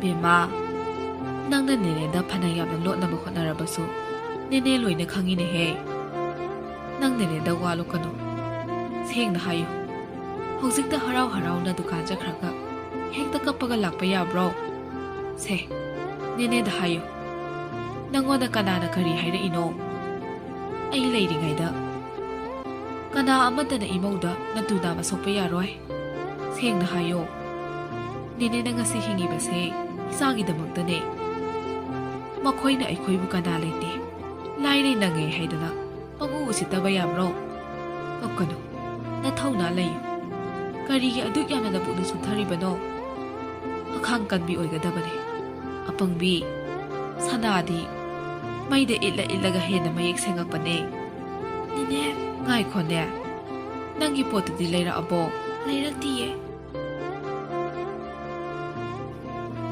ꯋꯥꯈꯜ ꯂꯧꯁꯤꯡ ꯂꯩꯕꯤ ꯊꯔꯣꯅꯤ ꯍꯧꯖꯤꯛꯇꯗ ꯃꯥ ꯚꯥꯞ ꯇꯥꯔꯛꯏ ꯗꯨꯀꯥꯟ ꯑꯗꯨꯗ ꯀꯔꯤꯒꯨꯝꯕ ꯋꯥꯔꯤ ꯈꯔꯗꯤ ꯂꯩꯔꯦ ꯍꯥꯏꯕ ꯊꯥꯖ ꯃꯣꯂꯤ ꯃꯣꯂꯤ ꯋꯥꯗꯣ ꯃꯈꯥ ꯑꯗꯨꯃꯛ ꯇꯥꯔꯛꯏ ꯅꯦꯅꯦ ꯑꯩꯉꯣꯟꯗ ꯀꯅꯥꯃꯠꯇꯅ ꯀꯩꯝꯇ ꯍꯥꯏꯔꯛꯇꯤꯌꯦ ꯑꯩꯅ ꯁꯨꯝ ꯄꯨꯛꯅꯤꯡ ꯅꯨꯡꯁꯤꯔꯛꯇꯅ ꯀꯞꯄꯅꯦ ꯊꯔꯣꯗꯨ ꯃꯃꯧꯒꯤ ꯑꯅꯝ ꯀꯟꯕ ꯃꯔꯤꯡꯖꯦꯜ ꯈꯥꯕ ꯃꯇꯧꯗꯨ ꯈꯪꯕꯅ ꯄꯨꯝꯅꯃꯛꯇꯣ ꯐꯥꯊꯗꯨꯅ ꯃꯃꯧꯕꯨ ꯊꯦꯝꯖꯤꯟꯕꯤꯔꯛꯏ ꯐꯔꯦ ꯐꯔꯦ ꯅꯪꯁꯨ ꯉꯥꯏꯍꯥꯛ ꯄꯣꯊꯥꯔꯣ ꯉꯁꯤꯗꯤ ꯐꯤꯗꯣ ꯁꯥꯔꯨꯔꯅꯣ ꯅꯦꯅꯦꯁꯨ ꯉꯥꯏꯍꯥꯛ ꯊꯣꯛꯎꯈꯤꯒꯦ ꯀꯨꯏꯔꯣꯏ ꯉꯟꯅ ꯍꯜꯂꯛꯀꯅꯤ ꯀꯥꯟꯅꯗꯕꯗ ꯋꯥꯈꯜꯗꯣ ꯄꯥꯈꯟ ꯈꯟꯖꯤꯜꯂꯒ ꯀꯞꯄꯝꯕ ꯌꯥꯔꯣꯏꯀꯣ ꯀꯞꯆꯦꯠꯄꯤ ꯑꯣꯏꯒꯅꯨ ꯇꯥꯕ꯭ꯔꯥ ꯅꯦꯅꯦꯅ ꯍꯥꯏꯔꯤꯁꯦ ꯍꯣꯏ ꯅꯦꯅꯦ ꯀꯞꯄꯣꯏꯌꯦ ꯑꯗꯨꯗꯤ ꯅꯦꯅꯦ ꯊꯣꯛꯑꯦꯀꯣ ꯊꯔꯣꯁꯨ ꯃꯃꯧꯕꯨ ꯑꯗꯨꯛ ꯊꯦꯝꯖꯤꯟꯕꯤꯕꯒꯤ ꯋꯥꯅꯤ ꯃꯥꯁꯨ ꯅꯨꯡꯉꯥꯏꯕꯗꯤ ꯅꯠꯇꯦ ꯉꯁꯤ ꯊꯥꯖꯒꯤ ꯊꯃꯣꯏ ꯁꯣꯛꯄ ꯃꯇꯧꯗꯨ ꯎꯕꯗ ꯃꯄꯥꯟ ꯊꯣꯛꯅ ꯀꯞꯇ꯭ꯔꯕꯁꯨ ꯊꯃꯣꯏꯗꯗꯤ ꯈꯣꯟꯖꯦꯜ ꯊꯣꯛꯅ ꯀꯞꯂꯤꯕꯅꯤ ꯃꯁꯥꯗꯨ ꯁꯥꯎꯅꯤꯡꯕ ꯍꯦꯟꯃꯟꯈꯤꯕꯅ ꯁꯤꯡꯖꯨ ꯌꯣꯟꯐꯝꯗꯗꯤ ꯆꯠꯇ꯭ꯔꯗꯅ ꯃꯦꯃꯒꯤ ꯗꯨꯀꯥꯟꯂꯣꯝꯗ ꯄ꯭ꯔꯞ ꯄ꯭ꯔꯞ ꯂꯥꯛꯂꯦ ꯍꯦꯔ ꯏꯆꯦꯒꯤ ꯋꯥꯗꯣ ꯈꯔ ꯍꯦꯟꯃꯜꯂꯤ ꯑꯩꯁꯨ ꯉꯁꯥꯏꯗꯒꯤ ꯇꯥꯒꯦ ꯌꯥꯎꯅ ꯇꯥꯕꯅꯤ ꯁꯤꯗꯤ ꯋꯥ ꯌꯥꯝ ꯀꯥꯏꯅꯔꯛꯀꯗꯧꯔꯤ ꯇꯥꯕꯗ ꯑꯁꯨꯛ ꯅꯨꯡꯉꯥꯏꯇꯕ ꯋꯥꯁꯤꯕꯨ ꯅꯨꯄꯤ ꯃꯆꯥꯗꯨꯅꯒ ꯇꯥꯔꯒꯗꯤ ꯀꯔꯤ ꯑꯣꯏꯒꯅꯤ ꯍꯧꯖꯤꯛꯅ ꯍꯧꯖꯤꯛ ꯑꯣꯏꯈ꯭ꯔꯦ ꯁꯤꯗꯒꯤꯗꯤ ꯏꯆꯦꯒꯤꯁꯨ ꯅꯆꯥꯅꯨꯄꯥꯗꯣ ꯈꯔ ꯍꯦꯟꯅ ꯍꯦꯛ ꯊꯤꯡꯕꯤꯔꯣ ꯅꯨꯄꯤ ꯃꯆꯥꯗꯨꯅꯗꯤ ꯏꯆꯦꯒꯤ ꯌꯨꯝꯗ ꯂꯥꯛꯑꯒ ꯅꯆꯥꯅꯨꯄꯥꯗꯣ ꯀꯣꯏꯕ ꯑꯣꯏꯔꯝꯃꯣꯏ ꯍꯥꯏꯖꯔꯤꯕ ꯃꯦꯃꯥ ꯅꯪꯒꯤ ꯋꯥꯁꯤꯗꯤ ꯌꯥꯔꯦ ꯏꯆꯦ ꯁꯤꯒꯨꯝꯕ ꯋꯥꯁꯦ ꯗꯨꯀꯥꯟꯁꯤꯗ ꯀꯨꯏꯅ ꯁꯥꯟꯅꯔꯒꯨꯝꯁꯤ ꯐꯔꯦ ꯐꯔꯦ ꯅꯪꯅ ꯇꯥꯗ꯭ꯔꯕꯁꯨ ꯑꯩ ꯆꯠꯈꯤꯅꯤ ꯑꯗꯨꯕꯨꯅꯦ ꯃꯦꯃꯥ ꯁꯤꯃꯗꯤ ꯍꯥꯏꯒꯦ ꯃꯥꯅꯅꯦ ꯌꯨꯝꯗ ꯂꯥꯛꯑꯒ ꯏꯆꯥꯅꯨꯄꯥ ꯀꯣꯏꯗ꯭ꯔꯕꯁꯨ ꯃꯅꯥꯛꯇ ꯏꯆꯥꯕꯨ ꯂꯥꯛꯅꯕꯒꯤ ꯂꯥꯡꯗꯨꯗꯤ ꯃꯥꯅ ꯀꯟꯅ ꯊꯥꯛꯏꯅꯦ ꯃꯁꯤ ꯅꯪ ꯈꯪꯕ꯭ꯔꯣ ꯇꯟꯖꯥ ꯑꯗꯨꯗ ꯅꯥꯀꯟꯗꯒꯤ ꯊꯔꯣꯅ ꯕꯤꯅꯥꯒꯤ ꯃꯃꯥꯏꯗ ꯈꯨꯄꯥꯛꯅ ꯁꯥꯐꯨ ꯀꯟꯅ ꯊꯥꯔꯛꯏ ꯈꯪꯕ꯭ꯔꯥ ꯅꯪ ꯀꯔꯤ ꯍꯥꯏꯕ ꯅꯪ ꯍꯧꯖꯤꯛꯀꯤ ꯋꯥꯗꯣ ꯅꯔꯤꯜ ꯂꯩꯔꯗꯤ ꯑꯃꯨꯛꯀꯁꯨ ꯍꯥꯏꯌꯨꯅꯦ ꯅꯁꯨꯃꯥꯡꯗꯤ ꯁꯤꯠꯇꯅ ꯃꯤꯒꯤ ꯁꯨꯃꯥꯡꯒ ꯁꯤꯠꯄ ꯁꯥꯔꯗꯅ ꯅꯪꯒꯨꯝꯕꯅ ꯑꯗꯨꯒꯨꯝꯕ ꯋꯥꯗꯣ ꯉꯥꯡꯗꯅ ꯀꯅꯥꯅ ꯉꯥꯡꯒꯅꯤ ꯅꯪꯅ ꯁꯤꯗ ꯃꯤꯋꯥ ꯉꯥꯡꯅꯕꯁꯤꯅꯅꯤꯗꯅ ꯏꯆꯥꯅ ꯗꯨꯀꯥꯟ ꯆꯠꯈ꯭ꯔꯒ ꯊꯃꯣꯏ ꯀꯥꯏꯅ ꯀꯞꯄꯒ ꯂꯥꯛꯏꯕꯗꯤ ꯉꯁꯤꯅ ꯉꯁꯤ ꯑꯣꯏꯔꯦ ꯃꯇꯨꯡꯗ ꯑꯁꯤꯒꯨꯝꯕ ꯋꯥꯁꯦ ꯑꯃꯨꯛ ꯍꯟꯅ ꯍꯥꯏꯔꯕ ꯊꯔꯣ ꯏꯇꯤ ꯈꯪꯒꯗꯕꯅꯤ ꯅꯪꯅ ꯑꯩꯒꯤ ꯏꯆꯥ ꯄꯥꯝꯗꯕꯒꯨꯝ ꯑꯩꯅꯁꯨ ꯅꯪꯒꯤ ꯅꯆꯥꯗꯣ ꯁꯨꯄꯥꯝ ꯄꯥꯝꯗꯦ ꯍꯥꯏꯕ ꯁꯤꯃꯁꯨ ꯅꯪ ꯈꯪꯖꯤꯜꯂꯨ ꯀꯩ ꯀꯥꯟꯗꯒꯦ ꯁꯤꯗ ꯋꯥ ꯌꯥꯝꯅ ꯉꯥꯡꯅꯗꯅ ꯍꯦꯔꯥ ꯃꯤ ꯎꯁꯤꯠꯇꯕ ꯁꯥꯔꯗꯅ ꯋꯥꯁꯦ ꯍꯥꯏꯔꯒ ꯊꯔꯣꯗꯨ ꯐꯦꯠ ꯍꯥꯏꯗꯣꯛꯇꯨꯅ ꯆꯠꯈ꯭ꯔꯦ ꯕꯤꯅꯥꯁꯨ ꯃꯈꯨꯠꯇꯨꯅ ꯃꯈꯖꯥꯏꯗ ꯄꯥꯏꯁꯤꯟꯗꯨꯅ ꯂꯣꯟ ꯊꯣꯛꯇ꯭ꯔꯕ ꯃꯨꯔꯇꯤ ꯑꯃꯒꯨꯝ ꯇꯨꯃꯤꯟ ꯂꯦꯞꯇꯨꯅ ꯂꯩꯍꯧꯏ ꯃꯦꯃꯁꯨ ꯃꯨꯔꯨꯝ ꯃꯨꯔꯨꯝ ꯁꯣꯟꯗꯨꯅ ꯗꯨꯀꯥꯟ ꯃꯅꯨꯡꯗ ꯆꯪꯈ꯭ꯔꯦ ꯏꯁ ꯏꯟꯊꯣꯛꯅ ꯏꯀꯥꯏꯈ꯭ꯔꯦꯗ ꯑꯩꯈꯣꯏꯅ ꯉꯁꯥꯏ ꯋꯥꯔꯤ ꯁꯥꯟꯅꯔꯤꯉꯩꯗ ꯊꯥꯖ ꯂꯥꯛꯑꯝꯕꯣꯏꯔꯦ ꯑꯣꯟꯊꯣꯛꯄꯅꯤꯗ ꯀꯩꯁꯨ ꯅꯠꯇꯕꯗ ꯑꯩꯕꯨꯁꯨ ꯏꯅꯝꯃ ꯊꯔꯣꯅ ꯁꯣꯏꯗꯅ ꯂꯥꯟꯅ ꯂꯧꯔꯝꯃꯅꯤ ꯇꯧꯔꯤꯁꯦ ꯕꯤꯅꯥꯁꯨ ꯍꯥꯏꯐꯦꯠ ꯇꯔꯪ ꯆꯠꯂꯤꯉꯩ ꯊꯔꯣꯗ ꯋꯥ ꯃꯆꯦꯠ ꯑꯃꯐꯥꯎ ꯈꯨꯝꯍꯧꯗꯕꯒꯤ ꯍꯧꯖꯤꯛꯇꯗ ꯃꯁꯥꯗꯨ ꯁꯥꯎꯅꯤꯡꯂꯛꯇꯨꯅ ꯃꯆꯤꯟꯗ ꯉꯥꯡꯗꯅ ꯆꯠꯈ꯭ꯔꯦ ꯍꯦꯔꯥ ꯀꯔꯤꯁꯨ ꯂꯩꯇꯕ ꯏꯗꯠ ꯄꯥꯗꯠꯄ ꯅꯪꯅꯁꯨ ꯑꯩꯒꯤ ꯃꯥꯏꯗ ꯈꯨꯄꯥꯛꯅ ꯊꯥꯔꯕ ꯈꯪꯒꯅꯤꯗꯅ ꯅꯣꯏꯅ ꯄꯥꯝꯗꯕꯒꯨꯝ ꯑꯩꯁꯨ ꯄꯥꯝꯗꯦ ꯀꯥꯏꯅ ꯃꯆꯥꯅꯨꯄꯤ ꯃꯃꯥꯏ ꯆꯥꯛꯄꯤꯗꯨꯕꯨ ꯀꯅꯥꯅ ꯂꯧꯕꯤꯅꯦꯅ ꯇꯧꯖ ꯁꯥꯔꯤꯅꯣ ꯈꯪꯉꯣꯏꯗ꯭ꯔꯗꯣ ꯅꯃꯥꯡꯗ ꯇꯔꯨꯕꯤꯒ ꯆꯥꯎꯅ ꯍꯣꯡꯗꯣꯛꯀꯦ ꯁꯣꯝꯗꯁꯨ ꯁꯛꯍꯦꯟ ꯂꯥꯛꯂꯦ ꯇꯥꯕꯗ ꯂꯩꯔꯝꯂꯤꯕ ꯁꯦꯀ꯭ꯌꯨꯔꯤꯇꯤ ꯑꯃꯅ ꯒꯦꯠꯇꯨ ꯇꯞꯅ ꯍꯥꯡꯇꯣꯔꯛꯏ ꯑꯗꯨꯒ ꯁꯨꯃꯥꯡ ꯇꯝꯅ ꯒꯥꯔꯤꯁꯤꯡꯗꯨ ꯃꯔꯤ ꯃꯔꯤ ꯊꯧꯖꯤꯜꯂꯛꯇꯨꯅ ꯈꯥꯝꯃꯤ ꯊꯥꯔꯤꯛꯇꯨ ꯃꯈꯨꯠꯇ ꯈꯕꯔ ꯃꯆꯦꯠ ꯑꯃ ꯄꯥꯏꯗꯨꯅ ꯇꯍꯥ ꯇꯍꯥ ꯆꯦꯟꯊꯣꯔꯛꯏ ꯉꯥꯏꯈꯣ ꯉꯥꯏꯈꯣ ꯃꯩ ꯑꯣꯛꯈꯤꯁꯤ ꯅꯣꯏ ꯃꯌꯥꯝꯁꯨ ꯅꯣꯏꯒꯤ ꯀꯥꯗꯒ ꯆꯪꯉꯨꯈꯤꯅꯨ ꯆꯥꯒ ꯊꯛꯈꯤꯁꯤ ꯔꯣꯍꯤꯠꯅ ꯋꯥꯗꯨ ꯇꯥꯞ ꯑꯣꯛꯂꯛꯏ ꯏꯃꯥ ꯆꯥꯒ ꯂꯣꯜꯂꯨꯔꯅꯨꯗ ꯋꯥꯅꯕꯅꯦ ꯑꯗꯨꯏ ꯁꯔꯨꯛ ꯍꯣꯔꯦꯟ ꯅꯨꯡꯗꯥꯡ ꯃꯈꯣꯡ ꯃꯔꯤ ꯄꯥꯟꯕꯗꯣ ꯑꯗꯨꯗ ꯑꯣꯏꯅ ꯐꯨꯊꯔꯒꯦ ꯌꯥꯔꯦ ꯏꯁꯥꯁꯦ ꯍꯋꯥꯏ ꯆꯃꯟꯗꯅ ꯑꯕꯨ ꯀꯥꯔꯦꯕ ꯊꯤꯗ ꯑꯉꯥꯎꯕꯁꯤꯗꯤ ꯐꯔꯦ ꯐꯔꯦ ꯅꯣꯏꯒꯤ ꯀꯥꯗ ꯆꯪꯉꯒ ꯉꯥꯏꯍꯥꯛ ꯉꯥꯏꯍꯥꯛ ꯄꯣꯊꯥꯔꯨꯔꯣ ꯋꯥꯔꯝꯃꯅꯤ ꯍꯣꯏ ꯏꯃꯥ ꯃꯌꯥꯝꯗꯨ ꯋꯥ ꯃꯈꯥ ꯇꯥꯔꯝꯗ ꯆꯥꯎꯕꯗꯒꯤ ꯆꯤꯡꯅ ꯃꯈꯣꯏ ꯃꯈꯣꯏꯒꯤ ꯇꯣꯉꯥꯟ ꯇꯣꯉꯥꯟꯅ ꯂꯩꯔꯤꯕ ꯔꯨꯝꯁꯤꯡꯗꯨꯗ ꯃꯊꯪ ꯃꯊꯪ ꯆꯪꯅꯈ꯭ꯔꯦ ꯁꯛꯍꯦꯟꯁꯨ ꯃꯥꯒꯤ ꯔꯨꯝꯗ ꯄ꯭ꯔꯞ ꯄ꯭ꯔꯞ ꯂꯥꯛꯇꯨꯅ ꯐꯃꯨꯡ ꯑꯗꯨꯗ ꯂꯣꯡꯅ ꯍꯤꯞꯊꯗꯨꯅ ꯄꯣꯀꯦꯠꯇꯒꯤ ꯐꯣꯟꯗꯨ ꯂꯧꯊꯣꯛꯇꯨꯅ ꯖꯦꯝꯁꯇ ꯀꯣꯜ ꯇꯧꯔꯛꯏ ꯀꯨꯏꯗꯦ ꯖꯦꯝꯁꯁꯨ ꯀꯣꯜꯗꯨ ꯐꯠ ꯄꯥꯏꯔꯛꯏ ꯍꯜꯂꯣ ꯂꯥꯛꯑꯣꯗꯅ ꯑꯩ ꯌꯨꯝꯗ ꯂꯩꯔꯦ ꯑꯦ ꯀꯌꯥꯝ ꯀꯨꯏꯔꯒꯦ ꯂꯥꯛꯄ ꯌꯧꯔꯛꯇ ꯉꯥꯏꯔꯤꯗ ꯐꯤ ꯐꯥꯎꯕ ꯍꯣꯡꯗ꯭ꯔꯤ ꯐꯔꯦꯅꯦ ꯑꯗꯨꯗꯤ ꯂꯣꯏꯌꯥ ꯏꯕꯥꯅꯤ ꯂꯥꯛꯃꯤꯟꯅꯔꯒꯦ ꯂꯥꯛꯑꯣ ꯅꯣꯏ ꯂꯥꯛꯑꯒ ꯀꯔꯤ ꯀꯔꯤ ꯆꯥꯁꯦ ꯍꯥꯏꯕꯗꯣ ꯈꯟꯅꯔꯁꯦ ꯉꯥꯏꯈꯣꯅꯦ ꯅꯪꯒꯤ ꯈꯣꯡꯕꯤ ꯈꯣꯡꯅꯥꯎ ꯃꯌꯥꯝꯗꯣ ꯂꯣꯏꯅ ꯌꯥꯎꯗꯣꯏꯔꯣ ꯌꯥꯎꯗꯣꯏꯅꯦ ꯑꯁ ꯑꯩꯗꯤ ꯇꯟꯗꯣꯔꯤꯗ ꯀꯩꯅꯣ ꯇꯟꯗꯣꯔꯤ ꯍꯥꯏꯕꯣ ꯑꯇꯩ ꯅꯠꯇꯦꯗ ꯅꯪꯒꯤ ꯔꯣꯍꯤꯠ ꯍꯥꯏꯕ꯭ꯔꯥ ꯀꯩꯅꯣ ꯍꯨꯏ ꯃꯥꯟꯕ ꯑꯉꯥꯡ ꯑꯃ ꯌꯥꯎꯕꯗꯣ ꯃꯁꯤꯗꯤ ꯑꯗꯨ ꯀꯩꯗꯧꯔꯒꯦ ꯃꯗꯨ ꯑꯉꯥꯡꯗꯣ ꯋꯥꯉꯥꯡ ꯁꯉꯥꯡ ꯃꯩꯇꯧ ꯇꯧꯏꯅꯦ ꯅꯣꯡꯃꯗꯤ ꯏꯕꯥꯅꯤ ꯉꯝꯊꯣꯛꯅꯕ ꯁꯣꯏꯗ꯭ꯔꯕꯅꯤ ꯌꯥꯔꯦꯍꯦ ꯅꯪꯅ ꯃꯔꯣꯜ ꯑꯃ ꯑꯉꯥꯡꯗꯨꯒ ꯍꯦꯛ ꯆꯞ ꯃꯥꯟꯅꯔꯗꯅ ꯐꯔꯦꯁꯦ ꯅꯣꯏ ꯂꯥꯛꯑꯒ ꯈꯟꯅꯔꯁꯦ ꯑꯩ ꯊꯝꯃꯦꯀꯣ ꯊꯝꯃꯣ ꯐꯣꯟ ꯑꯗꯨ ꯍꯦꯛ ꯊꯝꯈꯤꯕꯒ ꯖꯦꯝꯁ ꯃꯆꯤꯟꯗ ꯑꯁꯨꯝꯅ ꯁꯣꯜꯂꯤ ꯈꯪꯗ꯭ꯔꯦꯗ ꯇꯧꯔꯤꯁꯦ ꯃꯕꯨꯡ ꯇꯤꯟꯅꯔꯒ ꯃꯆꯜ ꯂꯨꯝꯕ꯭ꯔꯥ ꯍꯥꯏꯕꯕꯨ ꯑꯩꯅ ꯁꯣꯝꯗ ꯀꯤꯔꯤꯉꯩꯗ ꯑꯉꯥꯡꯗꯨꯅ ꯁꯠꯈꯤꯗꯅ ꯇꯣꯛꯀꯅꯤꯀꯣ ꯍꯥꯏꯁ ꯑꯩꯕꯨ ꯅꯨꯡꯁꯤꯅ ꯍꯦꯛꯇ ꯍꯥꯏꯔꯨꯁꯤꯔꯅꯦ ꯑꯗꯨꯁꯨ ꯌꯥꯔꯣꯏꯅꯦ ꯄꯨꯔꯥ ꯒꯙꯥꯅꯦꯕ ꯍꯥꯏꯔꯨꯕ꯭ꯔꯥ ꯍꯥꯏꯕꯨ ꯃꯕꯨꯡ ꯗꯨꯔꯕꯁꯥ ꯃꯥꯟꯕꯗꯨꯗ ꯗꯥ ꯖꯦꯝꯁꯅ ꯅꯨꯡꯁꯤ ꯍꯥꯏꯔꯛꯑꯦꯅ ꯑꯃꯨꯛ ꯇꯝꯊꯣꯛꯑꯝꯃꯗꯤ ꯕꯦꯔꯥ ꯀꯥꯟꯅꯅꯤ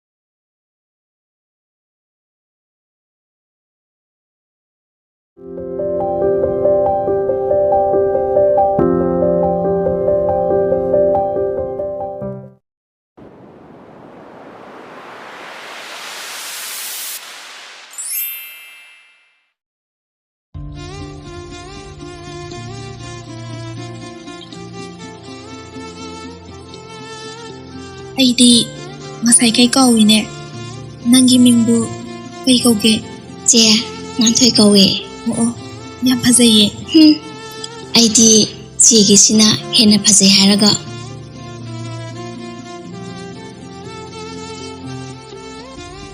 ꯉꯥꯟꯊꯣꯏꯗꯨ ꯃꯥꯒꯤ ꯗ꯭ꯔꯣꯋꯔꯗꯨ ꯍꯥꯡꯗꯣꯛꯇꯨꯅ ꯑꯉꯥꯡꯕ ꯃꯆꯨꯒꯤ ꯐꯅꯦꯛ ꯑꯃ ꯄꯨꯊꯣꯔꯛꯇꯨꯅ ꯊꯣꯛꯂꯛꯏ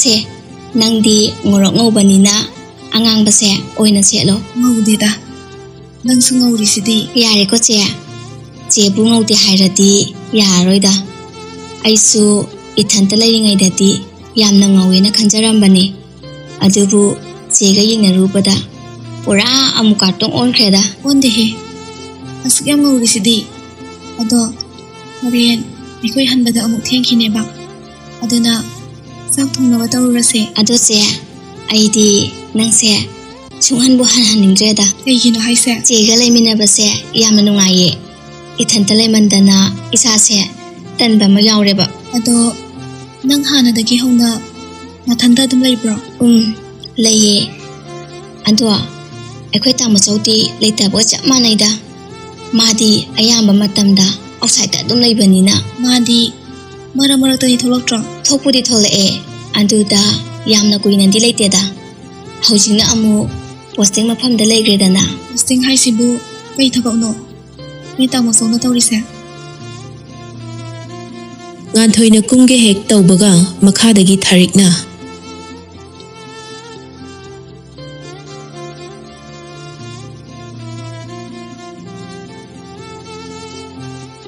ꯊꯣꯏ ꯊꯣꯏ, ꯅꯣꯏꯕꯨ ꯂꯣꯏꯗ꯭ꯔꯤꯕꯣ?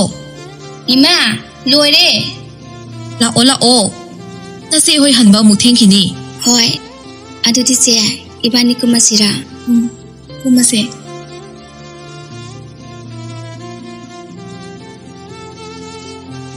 ꯑꯁꯨꯝꯅ ꯑꯅꯤꯗꯨꯁꯨ ꯀꯤꯆꯟꯗ ꯆꯪꯈ꯭ꯔꯦ.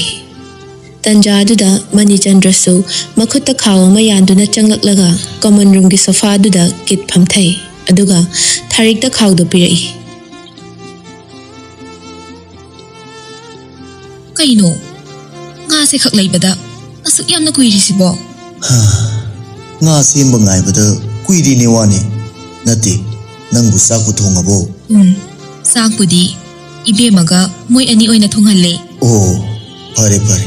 ꯑꯗꯣ ꯃꯣꯏ ꯕꯕꯥ, ꯆꯥꯛꯇꯤ ꯀꯨꯏꯔꯣꯏ, ꯂꯣꯏꯔꯛꯑꯅꯤ. ꯋꯥꯁꯔꯨꯝꯗ ꯏꯁꯤꯡ ꯑꯁꯥꯕꯒ ꯂꯣꯏꯅ ꯂꯩꯍꯧꯔꯕꯅꯦ. ꯅꯁꯥꯅ ꯎꯗꯣ ꯁꯦꯡꯗꯣꯛꯅꯕ ꯇꯧꯕꯤꯔꯣ. ꯍꯣꯏ ꯍꯣꯏ. ꯏꯕꯨꯡꯉꯣ ꯆꯥꯎꯕꯗꯣ ꯉꯁꯥꯏ ꯑꯩꯅ ꯉꯥ ꯂꯩꯔꯤꯉꯩꯗ ꯐꯣꯟ ꯇꯧꯔꯛꯑꯝꯕꯅꯤꯅꯦ. ꯅꯪꯉꯣꯟꯗꯒ ꯑꯃꯨꯛ ꯇꯧꯔꯛꯄ꯭ꯔꯣ? ꯇꯧꯔꯛꯇꯤꯌꯦ. ꯐꯔꯦ ꯐꯔꯦ, ꯑꯩꯅ ꯍꯦꯛ ꯂꯩꯔꯒꯅꯦ ꯑꯃꯨꯛ ꯇꯧꯕꯤꯔꯒꯦ. ꯀꯔꯤꯕꯨ ꯍꯥꯏꯔꯛꯏꯅꯣ? ꯉꯁꯥꯏ ꯃꯥꯅ ꯍꯥꯏꯔꯛꯄꯗꯨꯕꯨ ꯃꯇꯝ ꯈꯔ ꯗꯦꯜꯂꯤꯗ ꯀꯟꯐ꯭ꯔꯦꯟꯁ ꯑꯃꯒꯤ ꯆꯠꯇꯕ ꯌꯥꯗꯦ ꯍꯥꯏꯕ꯭ꯔꯥ? ꯀꯩꯅꯣꯝꯃ ꯍꯥꯏꯐꯦꯠꯇꯤ ꯍꯥꯏꯈꯤꯕꯅꯤꯅꯦ. ꯃꯤ ಲಾಂಬದುದ ಐಸು ಮುನ್ನ ತಾಹೌದ್ರೆ. ಸತ್ತನ ಅದುಂ ಲೈರೋಯು. ಚಹಿನ ನಂಬೋ ಪೋರಫಾವ್. ನುಪಿ ಥಿಯು ಹೈಬಸು ಯಾದೆ. ಹಾಯ್, ಮಸಿನ ಮರೋಲಮ.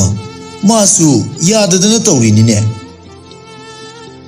ಥರೋನ ನೋಕ್ಮಿ ತೌದುನ ವಾದ ಮರಕ್ ಫತ್ತಲೈ. ಚಹಿಬು ಕಯಾ ಸೂರಗೆ ಮಾವೋ. ಚಹಿಬುದಿ ಕುಂಟ್ರಾ ಹೈರಇನೆ. ಓ, ಅದುದಿ ಕೈಸು ಯಾಂಬ ನತ್ರಿದನ. ಹೋಯ್, ಸೆ ಯಾಂಬಬುದಿ ನತ್ರಿ ಹೈಬು. ಐಖೋಯ್ಗಿದಿ ಮಾ ಮಥಂತನಿನ ಮಪಾ ಇಬಾನಿನ ಕಲ್ಲಿಂಗೈಸಿದ ಇಸಾ ಇಮೌಗಿ ಕುಂಭೈಗದೋ ಅಮು ಯೆಂಗ್ನಿಂಗ ಇಬಾ. ಹೋಯ್ ಹೋಯ್, ಅದುಸು ಚುಮ್ನಿ. ಅದೋ ಇಸೆ ಹಂಜಿನ್ ಹಾಯೇನ ಸೌಬಿನುಕೋ.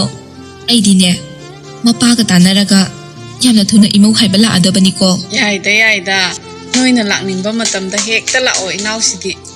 ꯉꯥꯏꯈꯣꯅꯦ, ꯑꯩꯕꯨ ꯅꯪꯉꯣꯟꯗ ꯐꯤ ꯈꯔ ꯌꯦꯡꯍꯟꯒꯦ ꯍꯥꯏꯗꯅ ꯄꯨꯔꯛꯄꯅꯤꯅꯦ. ꯀꯔꯝꯕ ꯐꯤꯅꯣ? ꯏꯆꯦ, ꯌꯦꯡꯁꯤ. ꯀꯨꯏꯔꯦ ꯏꯆꯦꯗꯒꯤ ꯐꯤꯒ ꯂꯧꯈꯤꯗꯕ. ꯏꯆꯦꯒꯤ ꯐꯤꯗꯤ ꯃꯌꯥꯝꯒ ꯃꯥꯟꯅꯗꯕꯅꯦ. ꯃꯔꯥꯛ ꯃꯌꯨꯝ ꯆꯞ ꯃꯥꯟꯅꯔꯒ ꯁꯤꯖꯤꯟꯅꯕ ꯑꯣꯟꯊꯣꯛꯅ ꯅꯨꯡꯉꯥꯏꯈ꯭ꯔꯦ. ꯍꯣꯏ, ꯏꯅꯥꯎꯅ ꯅꯨꯡꯁꯤꯕꯤꯕꯒꯤ ꯄꯪꯍꯥꯏ ꯍꯥꯏꯕ ꯍꯥꯏꯗꯨꯅꯤ. ꯅꯠꯇꯦ ꯏꯆꯦ, ꯑꯁꯦꯡꯕꯅꯦ.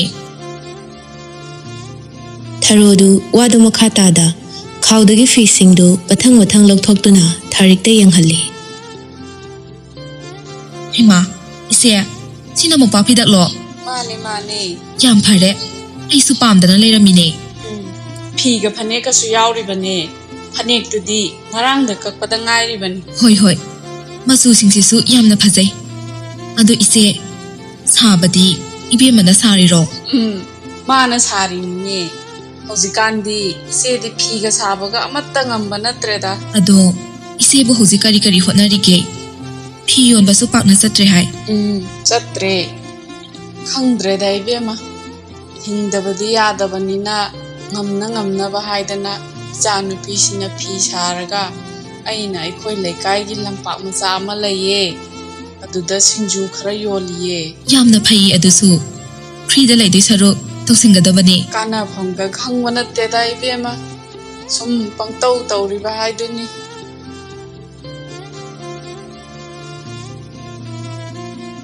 ꯑꯁꯨꯝꯅ ꯋꯥꯔꯤ ꯋꯥꯇꯥꯏ ꯇꯧꯕ ꯂꯣꯏꯔꯗꯨꯅ ꯆꯥꯛ ꯏꯁꯤꯡ ꯆꯥꯊꯣꯛꯂꯕ ꯇꯨꯡꯗ ꯃꯅꯤ ꯃꯃꯧ ꯑꯅꯤꯗꯨꯁꯨ ꯃꯌꯨꯝ ꯃꯥꯏꯀꯩ ꯄꯥꯡꯂꯛꯂꯤ. ꯊꯥꯖ ꯃꯆꯤꯟꯗ ꯄꯉꯥꯡ ꯉꯥꯡꯖꯔꯕꯁꯨ ꯇꯁꯦꯡꯅ ꯑꯅꯤꯗꯨꯒꯤ ꯃꯋꯥ ꯃꯄꯥꯎ ꯇꯥꯔꯛꯇꯕꯗ ꯃꯁꯥꯗꯨ ꯍꯥꯏꯐꯦꯠ ꯈꯣꯏꯔꯥꯡ ꯈꯣꯏꯁꯥꯎꯅꯩ. ꯅꯣꯡꯃꯒꯤ ꯃꯆꯤꯗ ꯎꯡꯉꯒ ꯐꯝꯕꯅ ꯃꯥꯒꯤ ꯍꯩꯅꯕꯤ ꯑꯣꯏꯔꯛꯂꯤ. ꯐꯃꯨꯡꯗ ꯇꯞꯅ ꯍꯤꯞꯊꯗꯨꯅ ꯃꯃꯤꯠꯇ ꯏꯔꯥ ꯆꯦꯜꯂꯗꯨꯅ ꯃꯆꯤꯟꯗ ꯁꯨꯝꯅ ꯁꯣꯜꯂꯤ.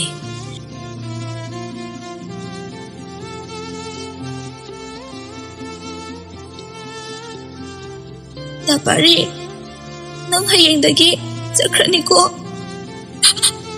Aina laibal TV oirubana. Nakidamak namang lepangam kitre. Nangay mo waraw ko. Matangi mapok haiduna Leinam batok labade. Nangay mo ngayram ko. Inhagda Leiringay. Nang bukayam nung si Haiba ay kang kidiye. Adubo lang naraba matam si Dade. Dapari, nang buyam na nung siri eh.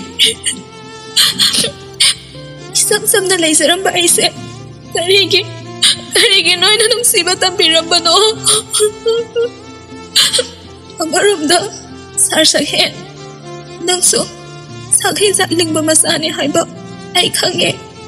Adubo, karisulay trabi. Pati kong tida hongbi, layrang amamu. Nakigamla ang ilayting oy bada, matik sa atiye. Isorma na so, ay pasoy na nasaw niye.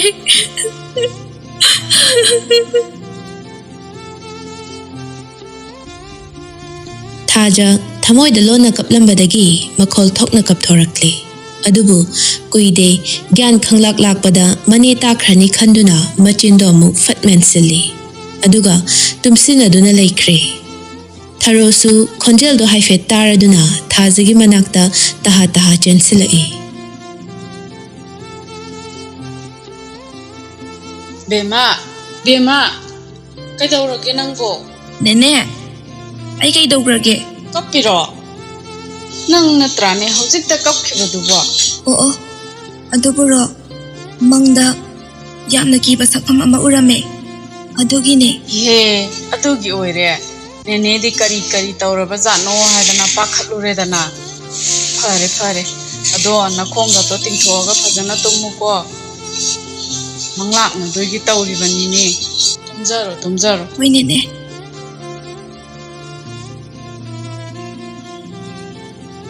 Mathangi ayukni pari nungtigi manaktada leiramba mana hapta ama uraktabada chahi tara udabaga chap manakhre. Masada ikai nungsiyana duna thongal fawa thokkidabani. Adubu matamdi khanghaude ngasidi magi training chatpagi matam siyo silakle. Thajabu ningsingjaduna mitlu anida pirang sinthara'i.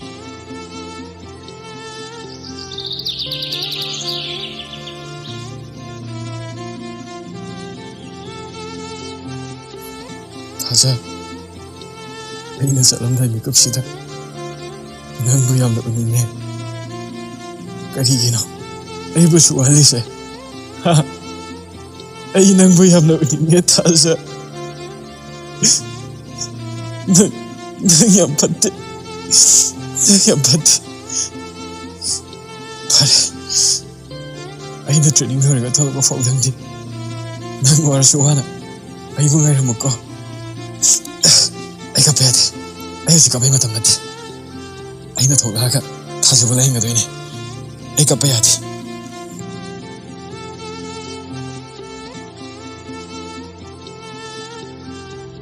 Tanja aduda binasungangang duna machagi kada changlai.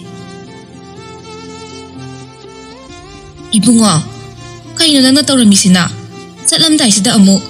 Namit na nado. Kungangangi dubo. Ay yam na hinade ko.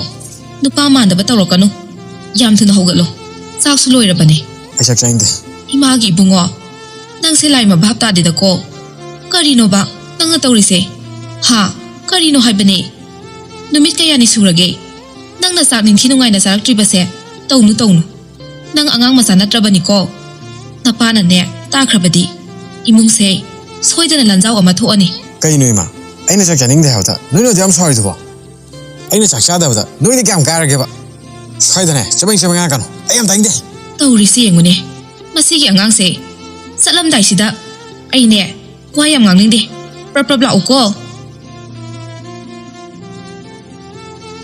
Wase hairaga binadu ngang na chakhumda muk changkre. Kanabu law bano khangde ba? Asuk yam anam kan angang sibo. Lakti ne se. Ibungo. Laktribo nang bo. ꯆꯥꯛꯁꯦ ꯂꯣꯏꯅ ꯏꯪꯉꯦ ꯍꯥꯏꯕꯅꯦ ꯏꯕꯨꯡꯉꯣ ꯏꯃꯥꯅ ꯍꯥꯏꯕꯁꯦ ꯍꯔꯥꯎ ꯍꯔꯥꯎꯅ ꯑꯃꯨꯛꯇꯗꯤ ꯌꯥꯎ ꯀꯩꯗꯧꯔꯒꯦ ꯁꯤꯒꯨꯝꯕ ꯇꯥꯟꯖꯥꯁꯤꯗ ꯃꯄꯥꯗꯨꯁꯨ ꯌꯨꯝ ꯃꯈꯥꯗ ꯉꯥꯛꯇ ꯂꯩꯔꯣꯏꯗꯕꯅꯦ ꯈꯪꯗ꯭ꯔꯦꯗ ꯑꯩꯅꯦ ꯈꯣꯡꯒꯁꯦ ꯁꯥꯡꯅ ꯇꯤꯡꯊꯣꯛꯑꯒ ꯀꯞꯅꯤꯡꯉꯦꯀꯣ ꯕꯤꯅꯥ ꯃꯆꯥꯕꯨ ꯊꯦꯝꯂꯧꯗꯨꯅ ꯉꯥꯡꯕꯁꯨ ꯀꯌꯥ ꯍꯩꯖꯗꯦ ꯉꯥꯡꯅꯤꯡꯕ ꯋꯥꯗꯨ ꯀꯣꯏꯗꯅ ꯗꯣꯡ ꯗꯣꯡ ꯍꯦꯛꯇ ꯉꯥꯡꯊꯣꯛꯄ ꯃꯤꯗꯥꯅꯤ ꯇꯁꯦꯡꯅ ꯊꯤꯡꯉꯦꯜꯗ ꯇꯥꯏꯅꯕ ꯉꯝꯗ꯭ꯔꯒ ꯅꯥꯁꯤꯈꯣꯡꯗ ꯇꯥꯏꯅꯩ ꯍꯥꯏꯗꯨꯅꯤ ꯉꯁꯤꯗꯤ ꯊꯥꯖꯕꯨ ꯑꯗꯨꯛꯀꯤ ꯃꯇꯤꯛ ꯁꯥꯎꯅꯤꯡꯕ ꯐꯥꯎꯔꯛꯏ ꯃꯥꯅ ꯃꯔꯝ ꯑꯣꯏꯔꯒ ꯃꯆꯥꯅ ꯉꯥꯡꯅꯕ ꯌꯥꯗꯕꯅꯤ ꯍꯥꯏꯕꯁꯤꯗ ꯕꯤꯅꯥꯗꯨ ꯁꯥꯎꯅꯤꯡꯕꯅꯗꯤ ꯂꯣꯏꯔꯕꯅꯤ ꯑꯗꯨꯕꯨ ꯄꯨꯝꯅꯃꯛꯇꯣ ꯐꯥꯖꯤꯜꯂꯒ ꯃꯆꯥꯒꯤ ꯀꯥꯗ ꯑꯃꯨꯛ ꯂꯥꯛꯂꯦ 이마기 이붕어 라오다 마탐시 아요크레 낭부 잣바 탱키니네 이마에는 자토로 아이디 kia lamma faudre lamma kana horen ada charage 한딱 묵디 비나도 파기파기다기 사고락래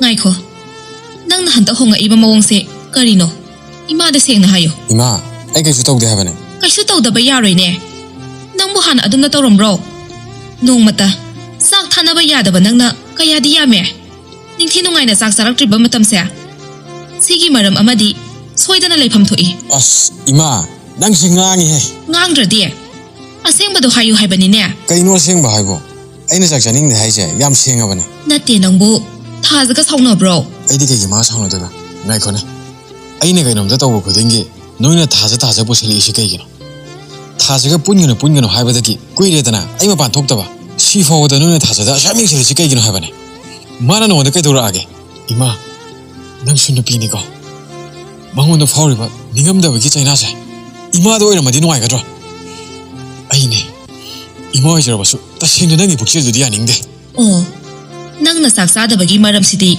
swaida leiramedana sidi mana tawjabana mana phangi haiduni matang sida angang nangna karisu khangoi ko yamna ne akhang ahai sadana ngangano aingodadi adugumbado karisu thooi aikhoidi isagi yamna khalle mana hunba maruduna magi inkholda hujabani aduna hojikti masada su edana ima kaino nang na haningi je hai ai saholakano adui saru sakto sathoaga na thodo chatnabato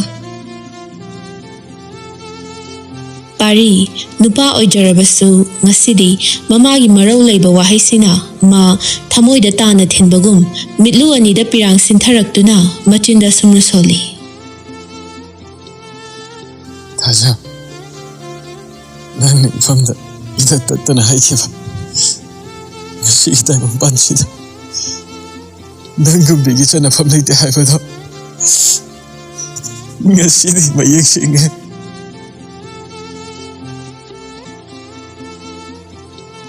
ꯕꯤꯅꯥꯗꯨ ꯉꯥꯏꯍꯥꯛ ꯃꯆꯥꯗ ꯃꯨꯟꯅ ꯌꯦꯡꯂꯝꯂꯕ ꯇꯨꯡꯗ ꯅꯥꯀꯟꯗ ꯂꯩꯔꯤꯕ ꯆꯧꯀ꯭ꯔꯤ ꯑꯗꯨꯗ ꯁꯠꯐꯝ ꯊꯩ ꯀꯨꯏꯗꯦ ꯃꯪꯂꯦꯝꯁꯨ ꯄ꯭ꯔꯞ ꯄ꯭ꯔꯞ ꯂꯥꯛꯇꯨꯅ ꯃꯃꯥ ꯅꯪꯕꯨ ꯇꯥꯕ꯭ꯔꯣ ꯅꯆꯥ ꯅꯨꯄꯥꯗꯨꯕꯨ ꯂꯣꯏꯁꯤꯟꯈ꯭ꯔꯕꯣ ꯃꯥꯒ ꯆꯠꯃꯤꯟꯅꯒꯗꯧꯕ ꯃꯃꯥꯟꯅꯕ ꯃꯈꯩꯗꯤ ꯂꯣꯏꯅ ꯂꯣꯏꯁꯤꯟꯅꯗꯅ ꯊꯣꯛꯅꯍꯧꯔꯦꯅꯦ ꯑꯅꯤꯗꯨ ꯈꯨꯝꯗꯦ ꯃꯪꯂꯦꯝ ꯃꯆꯥꯒꯤ ꯀꯥꯗ ꯑꯃꯨꯛ ꯆꯪꯂꯛꯏ ꯑꯅꯤꯗꯨꯅ ꯋꯥ ꯉꯥꯡꯗ ꯇꯨꯃꯤꯟ ꯂꯩꯔꯝꯕꯗꯨ ꯎꯕꯗ ꯅꯃꯥ ꯅꯆꯥꯅ ꯑꯃꯨꯛ ꯄꯩꯅꯔꯝꯃꯤꯁꯤꯅ ꯀꯩꯗꯧꯅꯔꯦ 이붕어 넌 무사카 살아브로 잘해 비나도 마푸르베다 fat 온실락두나 masin thiri ni ko ase sadri bani moi pabungbu ngasai dagi kaida sapirubage nong phadoksu chathokdana laibire hairaga yumsida kari thoi haibado amtang yengsinbirabadi hagadabani hai aisu sataba yadadana chatibani he nang mama natro aina tawriba mayamsi nang amuk tawrage haibro aisu koisa satubadi natedana lawu singubagi wari ngak sanarubani nate nakhoi ani bu kari amuk tawnare haibano kanadabadane karan yam tawida noise ngasi nasana salamdai sidane pukning nusidaba thabak tawganu ko ibungo ꯅꯪꯅ ꯆꯠꯀꯗꯧꯔꯤꯕꯁꯤ ꯇ꯭ꯔꯦꯅꯤꯡꯅꯤ ꯅꯨꯡꯉꯥꯏꯕ ꯊꯕꯛꯇꯤ ꯅꯠꯇꯦꯗꯅ ꯑꯗꯨꯅ ꯅꯁꯥꯗꯣ ꯁꯣꯟꯊꯍꯟꯕ ꯌꯥꯗꯦꯀꯣ ꯇꯧꯔꯣ ꯅꯪꯅ ꯄꯨꯒꯗꯧꯕ ꯅꯥꯐꯤ ꯅꯔꯣꯜꯁꯤꯡꯁꯦ ꯑꯩ ꯃꯄꯥꯟꯗ ꯄꯨꯊꯣꯛꯄꯤꯔꯝꯃꯒꯦ ꯍꯣꯏ ꯕꯕꯥ ꯕꯤꯅꯥꯁꯨ ꯋꯥ ꯃꯈꯥ ꯇꯥꯔꯝꯗ ꯇꯨꯃꯤꯟ ꯊꯣꯛꯈ꯭ꯔꯦ ꯄꯥꯔꯤ ꯅꯝꯕꯔꯗꯨ ꯎꯕꯗ ꯔꯤꯡ ꯆꯠꯄ ꯅꯪꯗ ꯐꯣꯟꯗꯨ ꯐꯠ ꯄꯥꯏꯈꯠꯂꯤ ꯍꯜꯂꯣ ꯗꯥ ꯄꯥꯔꯤ ꯍꯥꯎ ꯅꯪ ꯍꯧꯖꯤꯛ ꯆꯠꯇꯣꯔꯕꯣ ꯆꯠꯇꯧꯔꯦ ꯑꯗꯨ ꯇꯧꯔꯕꯦ ꯅꯪ ꯂꯩꯁꯤ ꯀꯥꯏꯗꯅꯣ ꯊꯥꯖꯒ ꯂꯩꯃꯤꯟꯅꯕ꯭ꯔꯣ ꯂꯩꯔꯝꯅꯤꯌꯦ ꯄꯥꯏꯍꯜꯂꯛꯎꯔꯥ ꯃꯁꯥꯅ ꯍꯥꯏꯔꯗꯤ ꯄꯥꯏꯍꯜꯂꯛꯀꯅꯣꯗ ꯄꯥꯏꯍꯜꯂꯛꯀꯦ ꯌꯥꯅꯤꯌꯦ ꯐꯔꯦꯅꯦ ꯇꯔꯨꯕꯤꯅ ꯐꯣꯟꯗꯨ ꯊꯥꯖꯗ ꯑꯃꯨꯛ ꯄꯤꯔꯛꯏ ꯑꯗꯨꯕꯨ ꯊꯥꯖ ꯃꯍꯧꯁꯥꯒꯨꯝ ꯀꯣꯏꯅꯗꯕ ꯃꯇꯧꯗꯨꯗꯤ ꯑꯣꯏꯈꯤꯗ꯭ꯔꯦ ꯄꯥꯔꯤꯁꯨ ꯑꯗꯨ ꯃꯉꯥꯏ ꯊꯥꯖꯅ ꯏꯇꯞ ꯇꯞꯅ ꯃꯆꯤꯟꯗꯣ ꯂꯦꯡꯂꯛꯏ ꯗꯥ ꯄꯥꯔꯤ ꯆꯥꯛ ꯆꯥꯔꯕꯣ ꯆꯥꯔꯦ ꯀꯩ ꯍꯦꯟꯖꯥꯡ ꯆꯥꯔꯒꯦ ꯄꯥꯔꯤ ꯏꯟꯁꯥꯡ ꯍꯪꯂꯛꯄꯗꯨꯗ ꯏꯛ ꯑꯥ ꯇꯧꯅ ꯃꯃꯤꯠꯇꯁꯨ ꯏꯔꯥ ꯈꯖꯤꯛ ꯆꯦꯜꯂꯛꯏ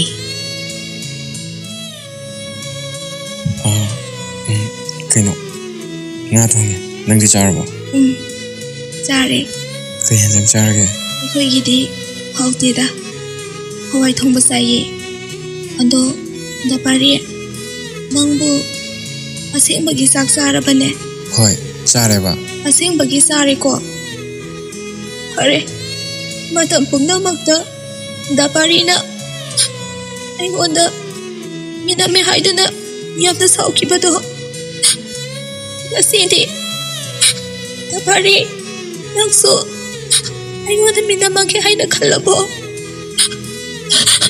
ꯌꯥꯏꯗ ꯀꯩꯁꯨ ꯀꯥꯏꯗꯤꯌꯦ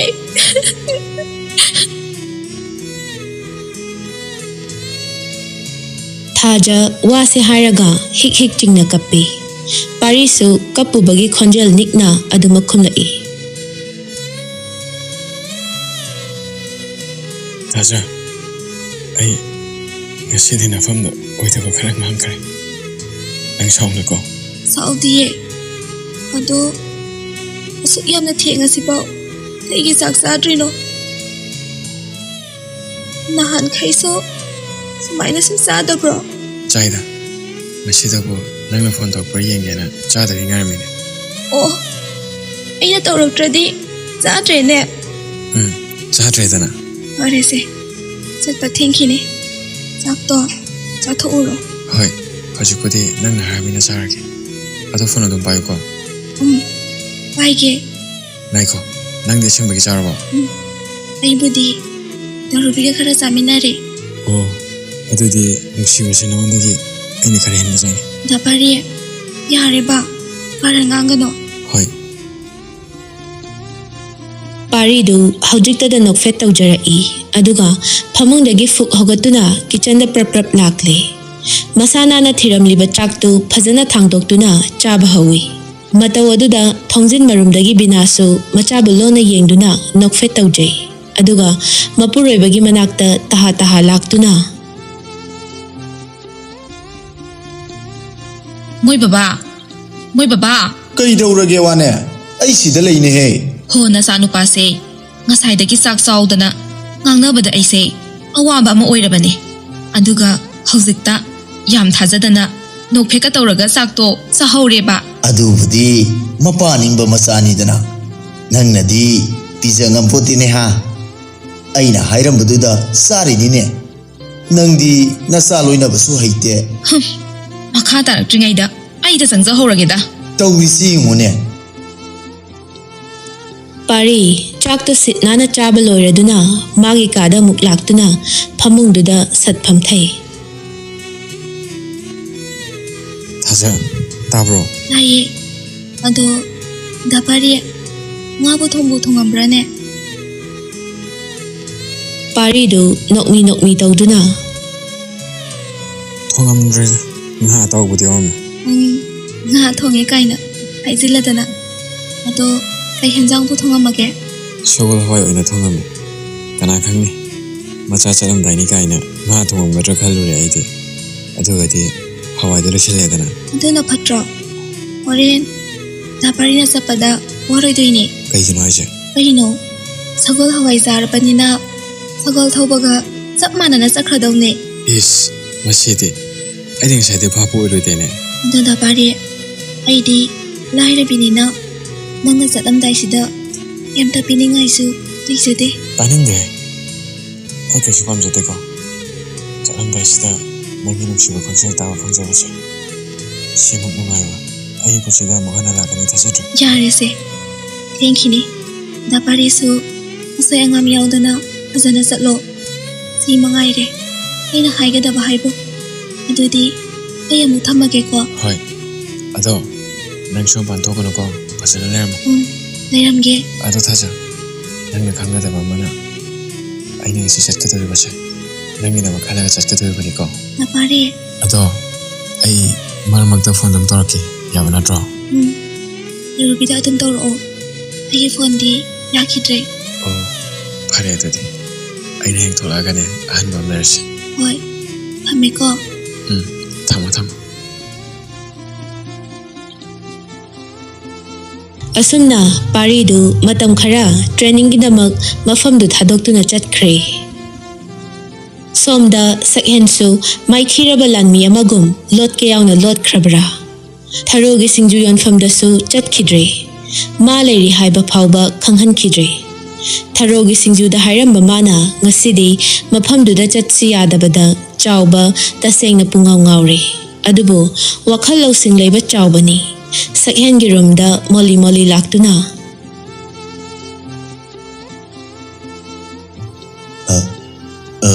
이붕어 sir, kari wata na si haibno. ꯑꯁ ꯇꯥꯆꯧꯕ Sir, ꯑꯁꯨꯛ ꯀꯨꯏꯕꯁꯦ ꯑꯩꯕꯨ ꯅꯆꯥꯒꯨꯝ ꯅꯅꯥꯎꯒꯨꯝ ꯀꯔꯤꯗ ꯁꯣꯏꯈꯤꯒꯗꯒꯦ ꯍꯥꯏꯗꯅ ꯃꯇꯝ ꯑꯌꯥꯝꯕꯗ ꯏꯃꯦꯒꯨꯝ ꯌꯥꯝ ꯆꯦꯛꯁꯤꯟꯅ ꯑꯩꯕꯨ ꯁꯦꯟꯅꯕꯤꯗꯨꯅ ꯂꯥꯛꯄꯅꯤ ngasi ngarangda loinarbusu nate tachauba mamangdasu kayar khana haijakre tachauba ingonda sarkobino haina adubu mingausina ngasi di ichil inaugi marise khanglap lap thopugum khalalle ibungo ngasi phauba nayambagi punsidi inauna simbirakbani adubu asuk chawba phammama pairibi inauna irai laina hekta ibungo ana kowana nayambada haibado nungaitaduna tawbun fare inauna yam nungaitrabanina ngasidagi ibungo haina hekta ai kausarake wakhalda onare tachauba bu aina sembiba nate aibu tachauba chekchina senabirakpana ngasigi phibamse yaukibani ibungo farese sigi wasi dose thasigi manungda ekhoisu chatladabani pending da lariba thabak ayamba athubada lusinanaba tawsi telabasu tena matam khara leibasida thabak phaudi machu tana tawrami habado khunsigi miyamna hainansi hoi ibungo adumagni nayambana pambasu aina budi ngarang thabak ayamba lusin khrabane ai yawdusu yaba thabakti rohita loina sina khrabane adubu tasoba nangsu yariba makai khara hajinbiyo hoi ibungo asumna leiringai sakhengi fonda message ama fat paishilai sakhen pisumani do haifet chingkhatlaga tharakliba message tu changduna yengi adubu James ki orambaduda nokfet tawjai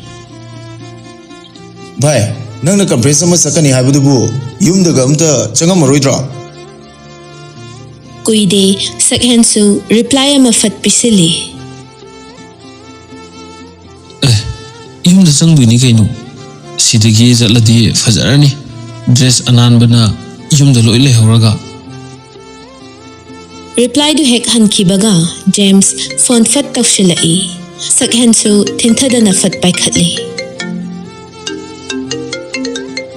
hello taye phone adum tawrasu yabasida message amuk thajile ineba yare nangna kari khangandana officer ama da phone tawbai bse yam luine bungo kari da luriba ludradi kaino aina phone do mathong khangdana fat ek tawsilro adudai somdi officer ni na meeting tawri ada tawri adu tawri ko hairo ai khuirojo aduna message ana thajilaga yengadi nangna halakpa matung ina ꯑꯩ ꯑꯗꯨꯝ ꯈꯪꯉꯦꯗꯅ ꯑꯣ ꯀꯣꯛꯁꯤꯗꯤ ꯑꯩꯉꯣꯟꯗꯒꯤ ꯅꯪꯅ ꯍꯦꯟꯅ ꯂꯤꯡꯉꯒ ꯂꯩꯔꯝꯃꯦꯗꯅ ꯉꯥꯏꯈꯣꯅꯦ ꯅꯪ ꯀꯣꯛ ꯂꯤꯡꯕ ꯂꯤꯡꯗꯕ ꯇꯣꯛꯈꯣꯅꯦ ꯅꯣꯏ ꯑꯗꯥꯏꯗ ꯅꯪꯅ ꯉꯥꯎꯖꯕ ꯄꯥꯝꯖꯕ ꯅꯨꯄꯤ ꯑꯃ ꯂꯩ ꯍꯥꯏꯕꯗꯨꯕꯨ ꯀꯃꯥꯏꯅ ꯇꯧꯔꯒꯦ ꯁꯛꯍꯦꯟ ꯅꯤꯡꯁꯤꯡꯂꯔꯣꯏ ꯈꯟꯅ ꯐꯨꯝꯖꯤꯟꯅꯕ ꯍꯣꯠꯅꯔꯤꯕ ꯃꯥꯒꯤ ꯅꯨꯡꯁꯤꯕꯗꯨ ꯖꯦꯝꯁꯅ ꯑꯃꯨꯛ ꯌꯥꯀꯥꯏꯔꯛꯂꯦ ꯁꯛꯍꯦꯟ ꯈꯣꯟꯖꯦꯜꯗꯨ ꯀꯥ ꯍꯦꯟꯅ ꯇꯞꯊꯅ ꯋꯥꯗꯨ ꯃꯈꯥ ꯇꯥꯔꯛꯏ ꯚꯥꯏ ꯌꯥꯔꯛꯇ꯭ꯔꯦꯗ ꯀꯩꯅꯣꯅꯦ ꯍꯥꯏꯁꯤꯕꯣ ꯁꯛꯇ ꯆꯨꯗ ꯑꯃꯠꯇ ꯋꯥꯠꯇ꯭ꯔꯕ ꯑꯗꯨꯒꯤꯁꯨ ꯃꯊꯛꯇ ꯍꯌꯦꯡ ꯆꯥꯔꯣꯟ ꯁꯨꯔꯣꯟꯅ ꯐꯥꯎꯕ ꯀꯥꯏꯗꯅ ꯆꯥꯕꯗ ꯂꯣꯏꯔꯔꯣꯏꯗꯕ ꯅꯔꯜ ꯆꯤꯡꯃꯨꯛ ꯋꯥꯡꯅ ꯄꯩꯗꯨꯅ ꯂꯩꯔꯕ ꯅꯉꯣꯟꯗ ꯌꯥꯔꯛꯇ꯭ꯔꯤꯕ ꯅꯨꯄꯤꯗꯨꯕꯨ ꯅꯠꯇꯦ ꯀꯔꯝꯕ ꯅꯨꯄꯤꯅꯣ ꯑꯗꯨꯒꯤ ꯅꯨꯄꯤꯗꯨꯕꯨ ꯉꯥꯎꯕ ꯖꯥꯠꯂꯣ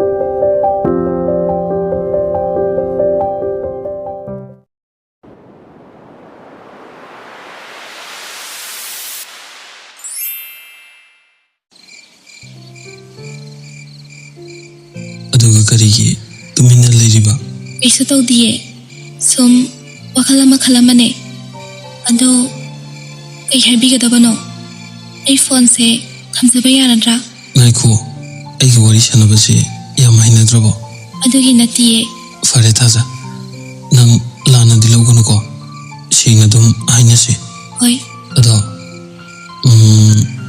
ꯅꯪꯒꯤ ꯈꯪꯅꯕ ꯃꯤꯒ ꯂꯩꯕ꯭ꯔꯣ ꯂꯩꯇꯦꯗ ꯊꯝꯕꯁꯨ ꯄꯥꯝꯗꯦ ꯅꯠꯇꯦ ꯊꯥꯖ ꯅꯪ ꯑꯗꯨꯝꯅ ꯍꯥꯏꯒꯅꯨ ꯅꯪꯕꯨ ꯑꯍꯥꯟꯕ ꯎꯈꯤꯕ ꯅꯨꯃꯤꯠꯇꯒꯤ ꯇꯁꯦꯡꯅ ꯑꯩ ꯅꯪꯕꯨ ꯅꯨꯡꯁꯤꯕ ꯐꯥꯎꯔꯨꯔꯦ ꯑꯩ ꯅꯪꯕु ꯊꯃꯣꯏ ꯁꯦꯡꯅ ꯅꯨꯡꯁꯤꯌꯦ ꯊꯥꯖ ꯑꯩꯒꯤ ꯄꯨꯟꯁꯤꯗ ꯑꯁꯤꯒꯨꯝꯅ ꯑꯃꯨꯛꯇ ꯅꯨꯄꯤꯗ ꯄ꯭ꯔꯣꯄꯣꯁ ꯇꯧꯔꯛꯈꯤꯗ꯭ꯔꯤ ꯑꯍꯥꯟꯕꯁꯨ ꯅꯪꯅꯤ ꯑꯔꯣꯏꯕꯁꯨ ꯅꯪꯅ ꯑꯣꯏꯕꯤꯌꯨ ꯌꯥꯔꯒꯗꯤ ꯑꯩꯒꯤ ꯇꯥꯡꯅ ꯐꯪꯕ ꯅꯨꯡꯁꯤꯕꯁꯦ ꯅꯪꯅ ꯃꯤꯔꯥꯏꯕꯤꯒꯅꯨ ꯍꯣꯏ ꯅꯪꯒꯤ ꯋꯥꯔꯤ ꯄꯨꯝꯅꯃꯛ ꯑꯩ ꯂꯣꯏꯅ ꯇꯥꯔꯦ ꯑꯗꯨꯒꯤꯗꯃꯛ ꯑꯣꯏꯔꯗꯤ ꯅꯪ ꯀꯩꯁꯨ ꯈꯟꯒꯅꯨ ꯑꯩ ꯅꯪꯒꯤꯗꯃꯛ ꯄꯨꯝꯅꯃꯛꯇꯣ ꯃꯥꯌꯣꯛꯅꯕ ꯉꯝꯒꯅꯤꯌꯦ ꯑꯩꯕꯨ ꯀꯔꯤ ꯍꯥꯏꯅ ꯀꯧꯒꯗꯕꯅꯣ ꯈꯪꯗ꯭ꯔꯦ ꯁꯥꯔ ꯍꯥꯏꯅ ꯍꯦꯛꯇ ꯀꯧꯖꯔꯒꯦ ꯉꯁꯤ ꯁꯥꯔꯅ ꯇꯥꯛꯄꯤꯔꯤꯕ ꯋꯥꯁꯦ ꯑꯩꯒꯤ ꯑꯣꯏꯅꯗꯤ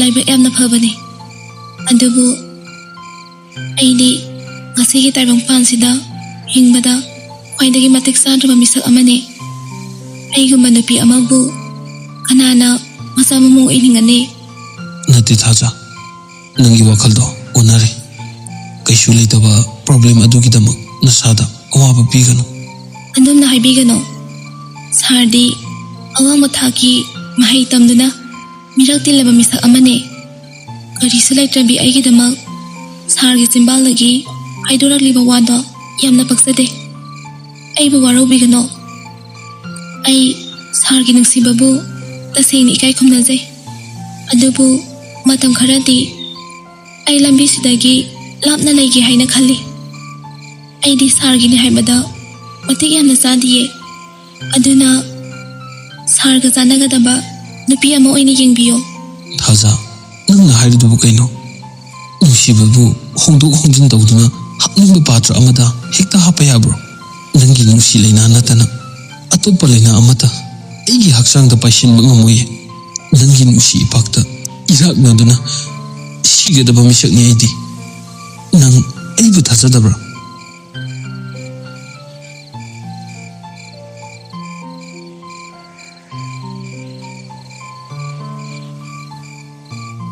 ꯀꯟꯂꯕ ꯂꯥꯟꯐꯝ ꯑꯃꯒꯤ ꯃꯌꯥꯏꯗꯅꯤ ꯊꯥꯖꯅ ꯂꯦꯞꯂꯤꯕ ꯑꯁꯤ ꯑꯗꯨꯁꯨ ꯈꯨꯠꯂꯥꯏ ꯁꯨꯡꯌꯥꯎ ꯌꯥꯎꯗꯅ ꯁꯣꯛꯅꯕ ꯊꯃꯣꯏ ꯑꯍꯨꯝꯒꯤ ꯂꯥꯟ ꯃꯥꯏꯀꯩ ꯑꯅꯤꯗꯒꯤ ꯀꯥꯞꯁꯤꯜꯂꯛꯄ ꯃꯆꯤꯟ ꯇꯨꯝꯂꯕ ꯇꯦꯟꯖꯩ ꯑꯗꯨꯅ ꯊꯥꯖꯒꯤ ꯊꯃꯣꯏꯗ ꯊꯨꯝꯅ ꯄꯥꯟꯗꯨꯅ ꯃꯁꯥꯗ ꯆꯩꯅꯥ ꯐꯥꯎꯕꯒꯨꯝ ꯃꯤꯠꯂꯨ ꯑꯅꯤꯗ ꯄꯟꯗꯨꯅ ꯂꯩꯔꯝꯕ ꯄꯤꯔꯥꯡꯗꯨ ꯃꯈꯖꯥꯏ ꯑꯅꯤꯗ ꯄꯨꯛ ꯄꯨꯛ ꯅꯥꯟꯊꯔꯛꯇꯨꯅ ꯑꯅꯤꯛꯄ ꯈꯣꯟꯖꯦꯜꯗ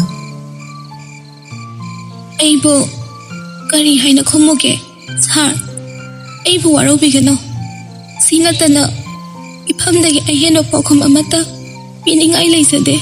Taza, nang kapiro. ꯀꯞꯇꯤꯌꯦ. Taza, ꯑꯩꯒꯤ ꯋꯥꯍꯩ ꯈꯔꯅ ꯅꯪꯒꯤ ꯊꯃꯣꯏꯗ ꯑꯋꯥꯕ ꯄꯤꯕꯒꯨꯝ ꯊꯣꯛꯂꯕ꯭ꯔꯥ? ꯅꯐꯝꯗ ꯉꯁꯤ ꯈꯛꯇ ꯐꯣꯡꯗꯣꯛꯄ ꯑꯣꯏꯔꯕꯁꯨ ꯈꯨꯟꯁꯤꯗ ꯑꯍꯥꯟꯕ ꯂꯥꯛꯄ ꯅꯨꯃꯤꯠꯇꯨꯒꯤ ꯅꯪꯒꯤ ꯋꯥꯈꯜꯗ ꯑꯩꯁꯦ ꯑꯉꯥꯎꯕꯒ ꯄꯥꯡꯈꯛ ꯑꯣꯏꯈꯤꯕꯅꯤ. ꯐꯔꯦ, ꯅꯪꯒꯤ ꯅꯨꯡꯁꯤꯕꯁꯦ ꯃꯇꯝ ꯆꯨꯞꯄꯒꯤ ꯊꯃꯣꯏꯅꯨꯡꯗ ꯂꯦꯡꯗꯅ ꯑꯗꯨꯃꯛ ꯂꯩꯔꯁꯅꯨ. ꯑꯗꯨꯕꯨ ꯊꯥꯖ, ꯀꯔꯤꯒꯨꯝꯕ ꯃꯇꯝꯗ ꯅꯪꯅ ꯑꯩꯕꯨ ꯅꯤꯡꯁꯤꯡꯕꯤꯔꯛꯄ ꯊꯣꯛꯂꯕ ꯃꯤꯀꯨꯞꯇꯨꯗ ꯅꯪꯒꯤꯗꯃꯛ ꯑꯩ ꯂꯩꯔꯤ ꯍꯥꯏꯕꯁꯤꯃꯗꯤ ꯅꯪ ꯀꯥꯎꯕꯤꯒꯅꯨꯀꯣ. ꯑꯗꯨꯗꯤ ꯑꯩ ꯑꯃꯨꯛ ꯊꯝꯖꯔꯒꯦ.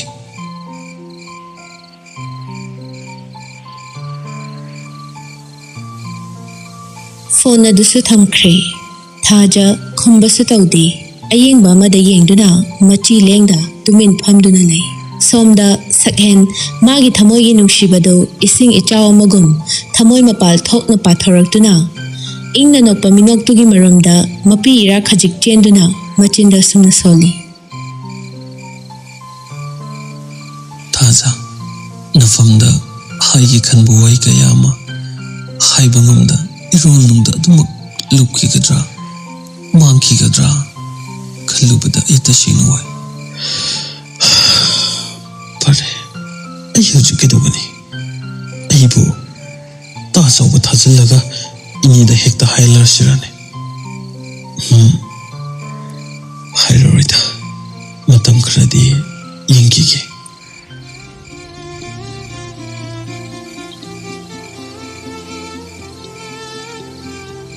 ꯊꯥꯖꯁꯨ ꯋꯥꯈꯜꯗꯣ ꯆꯔꯥꯡꯅꯗꯨꯅ ꯇꯨꯝꯊꯕꯗꯨ ꯌꯥꯗ꯭ꯔꯦ.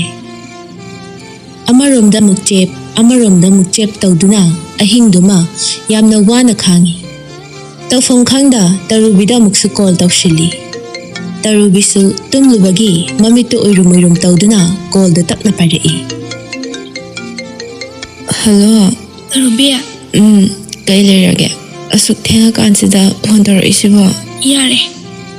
ꯅꯪꯅꯁꯨ ꯈꯜꯂꯝꯕ ꯃꯩꯔꯤꯗꯨꯅ ꯍꯧꯖꯤꯛꯇꯤ ꯏꯁꯥꯁꯦ ꯇꯪꯒꯣꯏ ꯇꯥꯅ ꯆꯥꯈꯠꯂꯛꯑꯦ. ꯑꯩ ꯌꯥꯝ ꯋꯥꯏꯌꯦ ꯇꯔꯨꯕꯤ. ꯀꯩꯅꯣ ꯅꯪꯅ ꯍꯥꯏꯔꯤꯁꯤꯕꯣ? ꯍꯥꯏꯔꯛꯂꯤꯕ ꯋꯥꯗꯨ ꯇꯥꯕꯗ ꯇꯔꯨꯕꯤꯗꯨ ꯃꯃꯤꯠꯀ ꯈꯪꯁꯤꯡ ꯁꯤꯡꯉꯤ ꯍꯥꯏꯗꯨꯅꯤ. ꯇꯨꯝꯂꯝꯕꯗꯒꯤ ꯐꯨꯛ ꯍꯧꯒꯠꯇꯨꯅ ꯀꯪꯊꯣꯜꯗꯨꯗ ꯍꯥꯏꯐꯦꯠ ꯉꯥꯊꯔꯒ ꯐꯝꯃꯤ. ꯊꯥꯖ, ꯅꯪ ꯀꯩꯗꯧꯔꯒꯦ? ꯍꯥ? ꯅꯪ ꯀꯩꯗꯧꯔꯒꯦ ꯍꯥꯏꯕꯅꯦ? ꯁꯦ, ꯑꯩꯉꯣꯟꯗ ꯑꯝꯇ ꯁꯦꯡꯅ ꯍꯥꯏꯌꯣꯕ. ꯉꯁꯥꯏ ꯑꯩꯈꯣꯏꯗ ꯏꯕꯥꯅꯤ ꯋꯥꯔꯤ ꯁꯥꯟꯅꯔꯝꯃꯤꯗꯅ. ꯍꯣꯏꯅꯦ, ꯁꯥꯟꯅꯔꯝꯃꯤꯅꯦ. ꯑꯗꯨꯗ ꯅꯪ ꯍꯦꯛ ꯆꯠꯈꯤꯕꯒ ꯗꯥꯄꯥꯔꯤꯗꯣ ꯑꯃꯨꯛ ꯂꯥꯛꯑꯦ. ꯑꯗꯨꯒ ꯑꯩꯉꯣꯟꯗ ꯅꯨꯡꯁꯤ ꯍꯥꯏꯅ ꯐꯣꯡꯗꯣꯛꯑꯝꯃꯦ. ꯑꯗꯨꯗ ꯑꯩꯅ ꯌꯥꯈꯤꯗꯕꯒꯤ ꯃꯥꯗꯣ ꯌꯥꯝꯅ ꯀꯞꯄꯝꯃꯒ ꯆꯠꯈꯤ. ꯑꯗꯨꯒꯤ ꯏꯁꯥꯁꯦ ꯇꯧꯐꯝ ꯈꯪꯗ ꯆꯔꯥꯡꯅꯗꯨꯅ ꯂꯩꯔꯤꯉꯩ ꯍꯧꯖꯤꯛ ꯑꯃꯨꯛ SDOꯗꯣ ꯐꯣꯟ ꯇꯧꯔꯛꯑꯝꯃꯦ. ꯃꯥꯅ ꯑꯃꯨꯛ ꯀꯩ ꯍꯥꯏꯔꯛꯏꯅꯣ? ꯀꯩ ꯍꯥꯏꯅꯤꯒꯦ? ꯅꯪꯅ ꯐꯣꯟ ꯅꯝꯕꯔ ꯄꯤꯊꯣꯛꯑꯝꯃꯤ ꯅꯠꯇ꯭ꯔꯣ? ꯊꯥꯖ, ꯇꯔꯨꯕꯤ, ꯑꯩꯁꯦ ꯑꯃꯨꯛꯇ ꯏꯪꯅ ꯂꯩꯖꯒꯦ ꯍꯥꯏꯕꯁꯦ ꯅꯣꯏ ꯃꯌꯥꯝꯅ ꯌꯥꯗ꯭ꯔꯤꯕꯁꯤ ꯀꯔꯤꯒꯤꯅꯣ? ꯑꯩ ꯍꯧꯖꯤꯛ ꯀꯩꯗꯧ ꯍꯥꯏꯕꯅꯣ? ꯊꯥꯖ, ꯌꯥꯔꯤꯁꯦ ꯀꯞꯄꯅꯣ. ꯑꯗꯣ SDOꯗꯨꯗ ꯅꯪꯗꯤ ꯀꯔꯤ ꯍꯥꯏꯈ꯭ꯔꯒꯦ? ꯌꯥꯈꯤꯗ꯭ꯔꯦ. ꯊꯥꯖ, ꯅꯪ ꯊꯃꯣꯏꯗꯤ ꯌꯥꯝ ꯀꯟꯃꯜꯂꯤ.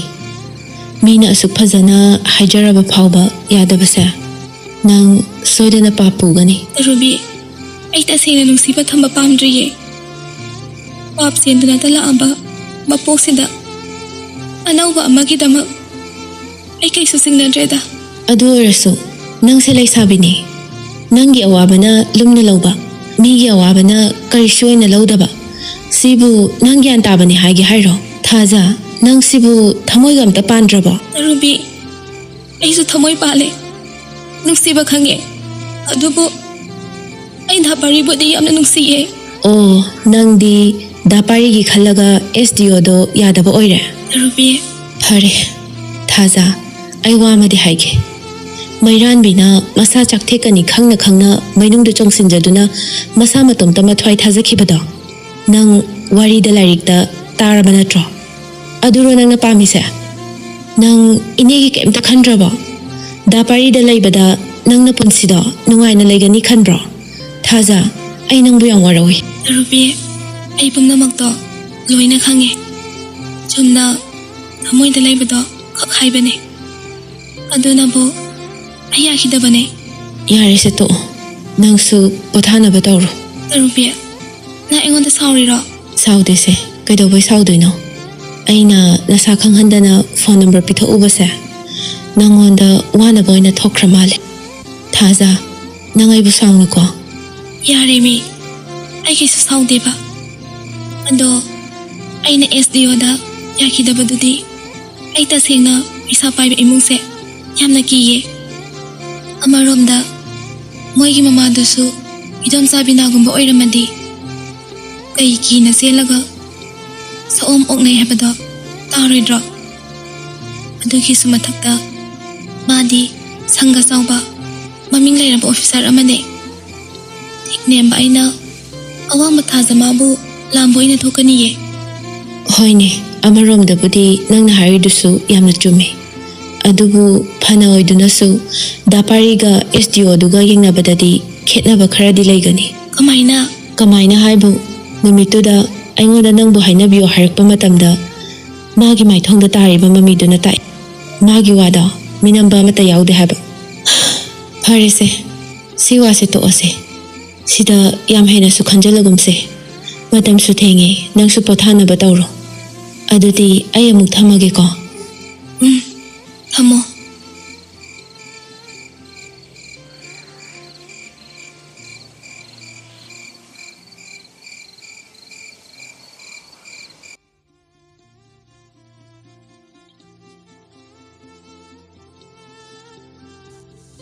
ꯑꯁꯨꯝꯅ ꯅꯨꯃꯤꯠꯇꯨꯃꯁꯨ ꯍꯧꯈ꯭ꯔꯦ꯫ ꯃꯊꯪꯒꯤ ꯑꯌꯨꯛꯅꯤ, ꯊꯔꯣ ꯑꯃꯗꯤ ꯊꯥꯖ ꯕꯖꯥꯔ ꯆꯠꯅꯕꯅꯤ ꯍꯥꯏꯗꯨꯅ ꯃꯥꯒꯤ ꯐꯤ ꯑꯀꯛꯄ ꯃꯌꯥꯝꯗꯨ ꯈꯥꯎ ꯑꯆꯧꯕ ꯑꯃꯗ ꯍꯥꯞꯆꯤꯟꯗꯨꯅ ꯂꯩ꯫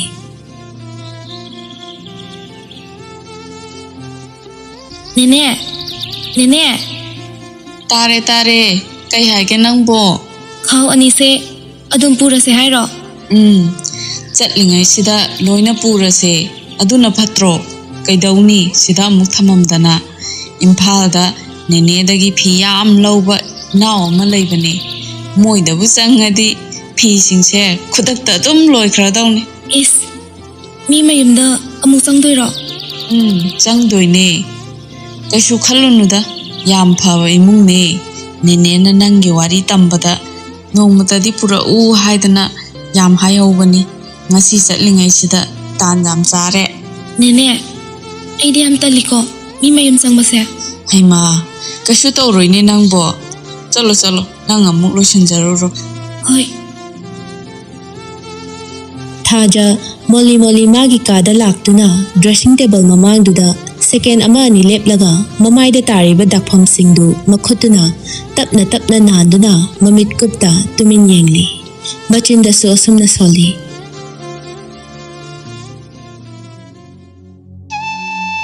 ꯏꯃꯥ, ꯅꯆꯥꯕꯨ ꯀꯔꯤꯒꯤ ꯑꯁꯨꯝꯅ ꯊꯝꯕꯤꯔꯝꯕꯅꯣ? ꯑꯩꯕꯨꯁꯨ ꯅꯅꯥꯛꯇ ꯄꯨꯕꯤꯔꯝꯕ ꯌꯥꯗ꯭ꯔꯣ? ꯅꯆꯥꯒꯤ ꯏꯇꯧꯁꯤꯕꯨ ꯌꯦꯡꯕ ꯅꯨꯡꯉꯥꯏꯔꯤꯕ꯭ꯔꯣ ꯏꯃꯥ? ꯑꯩꯕꯨ ꯑꯁꯨꯝꯅ ꯀꯌꯥꯝ ꯀꯨꯏꯅ ꯍꯤꯡꯈꯣ ꯍꯥꯏꯕꯅꯣ? ꯆꯩꯅꯥꯈꯣꯜꯗꯤ ꯇꯞꯅ ꯇꯞꯅ ꯑꯗꯨꯝ ꯐꯈꯤꯅꯤ, ꯍꯧꯔꯤꯕ ꯗꯥꯛꯐꯝꯁꯤꯗꯤ ꯍꯋꯥꯏꯒ ꯍꯛꯆꯥꯡꯒ ꯈꯥꯏꯅꯗ꯭ꯔꯤ ꯐꯥꯎ ꯂꯦꯡꯗꯅ ꯑꯗꯨꯝ ꯂꯩꯔꯅꯤꯀꯣ꯫ ꯉꯁꯤ ꯑꯩꯅ ꯏꯅꯤꯡꯇꯝꯅ ꯃꯄꯥꯟ ꯊꯣꯛꯄ ꯐꯪꯍꯟꯗꯕꯁꯨ ꯍꯦꯟꯗꯛꯐꯝ ꯅꯪꯅꯅꯤꯀꯣ꯫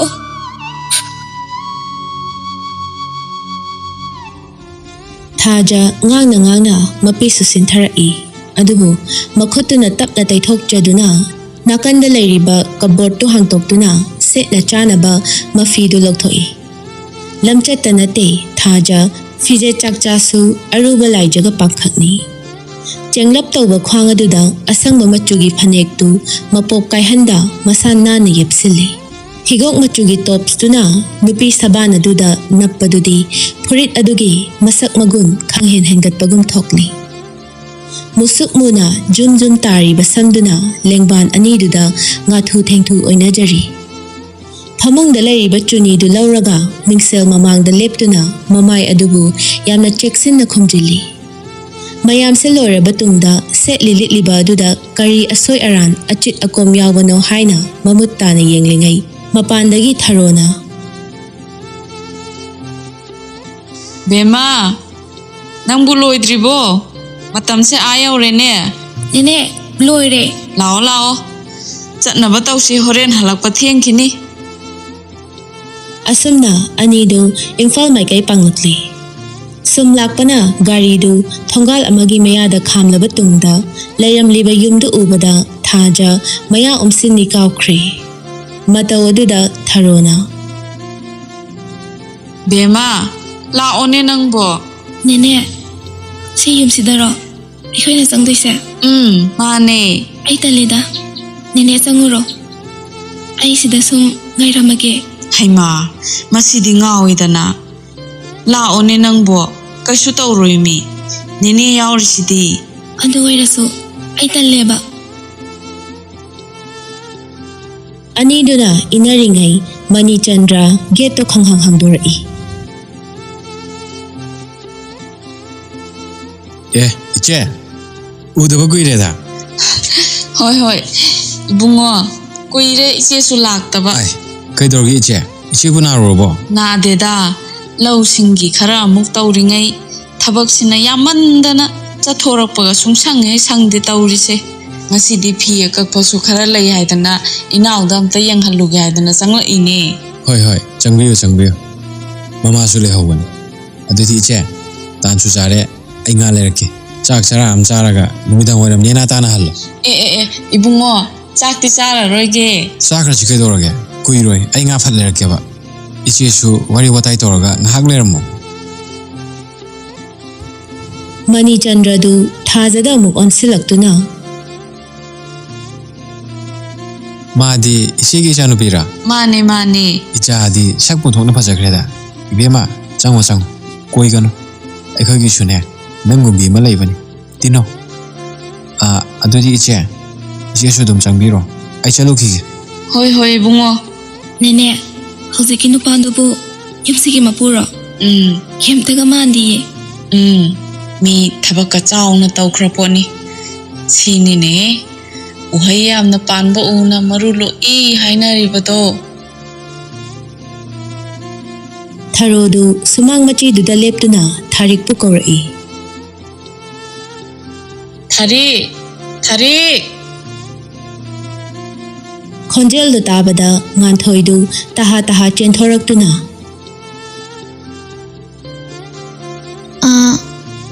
Kari habigedaba. Haima, nangbu nganthoi natro. Hoi, mane. Nang di kadaidagi khangadage. Aina na hawai lakpadadi nang se pisak pikhawbani. Haujikti leisabi double pharaga leirame.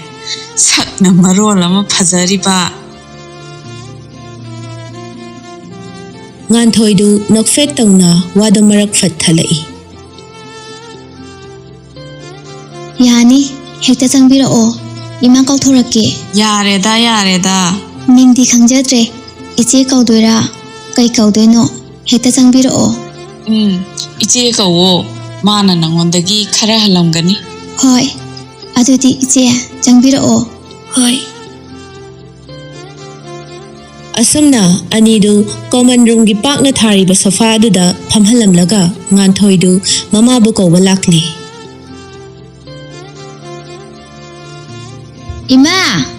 Ima, tabro. Taye. Kaidorage. Amta tholoo. Kanano khangde. Nupi ani lakhawbane. Nangsu hanghawe. Hoi. Tholage. Kana hoi jano ne. Maningi nadom sari na teko. Kaino ima. Maningi indom sabu aina kamaina khangudino. Magi karanse hekta hawreeba. Masidi ba. Tharik tu phadi yamana makhutu taithok na tholaklaga. Haima, ise udabu kuireda.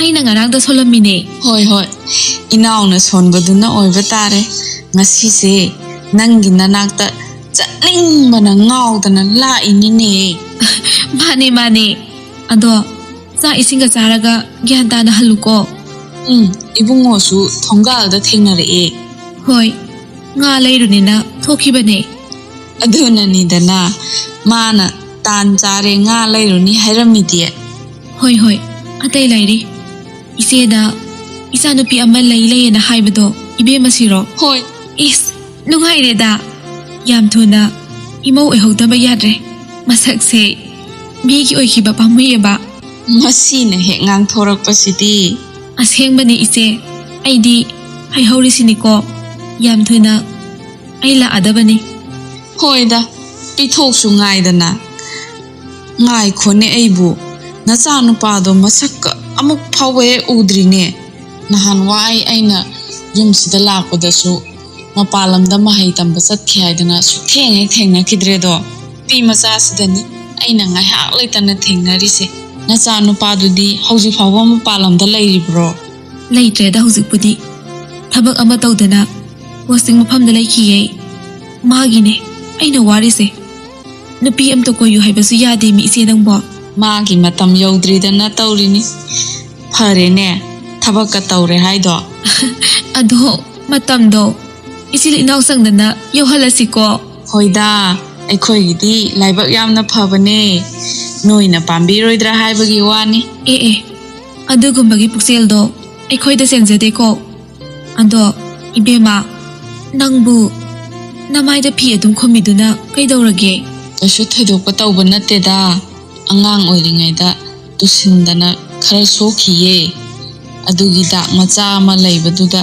ꯏꯀꯥꯏꯗꯅ ꯈꯨꯝꯃꯤꯕꯅꯤꯅꯦ 이해 ꯑꯗꯨꯒꯤꯕꯨ ꯀꯩꯗꯧꯕꯒꯤ ꯏꯀꯥꯏꯗꯣꯏꯅꯣ ꯅꯠꯇꯦ 이자ꯕꯨ ꯉꯥ ꯊꯣꯡꯕꯒ ꯍꯩꯕ ꯅꯠꯇ꯭ꯔꯣ ꯍꯣꯏ 이domꯆꯥ ꯍꯩꯌꯦ ꯐꯔꯦ ꯉꯁꯤꯗꯤ ꯏꯃꯧꯒꯤ ꯈꯨꯠ ꯑꯣꯏꯅ ꯌꯦꯡꯍꯧꯕ ꯇꯥꯔꯦꯗꯅ ꯌꯥꯏ ꯌꯥꯏ ꯀꯩꯁꯨ ꯀꯥꯏꯗꯦ ꯑꯗꯣ ꯏꯆꯥꯒꯤ ꯃꯤꯡꯗꯤ ꯀꯩ ꯀꯧꯕ 이domꯆꯥ ꯊꯥꯖ ꯀꯧꯋꯦ ꯏꯁ ꯁꯛꯀ ꯃꯤꯡꯒ ꯑꯣꯟꯊꯣꯛꯅ ꯆꯥꯟꯅꯈ꯭ꯔꯦ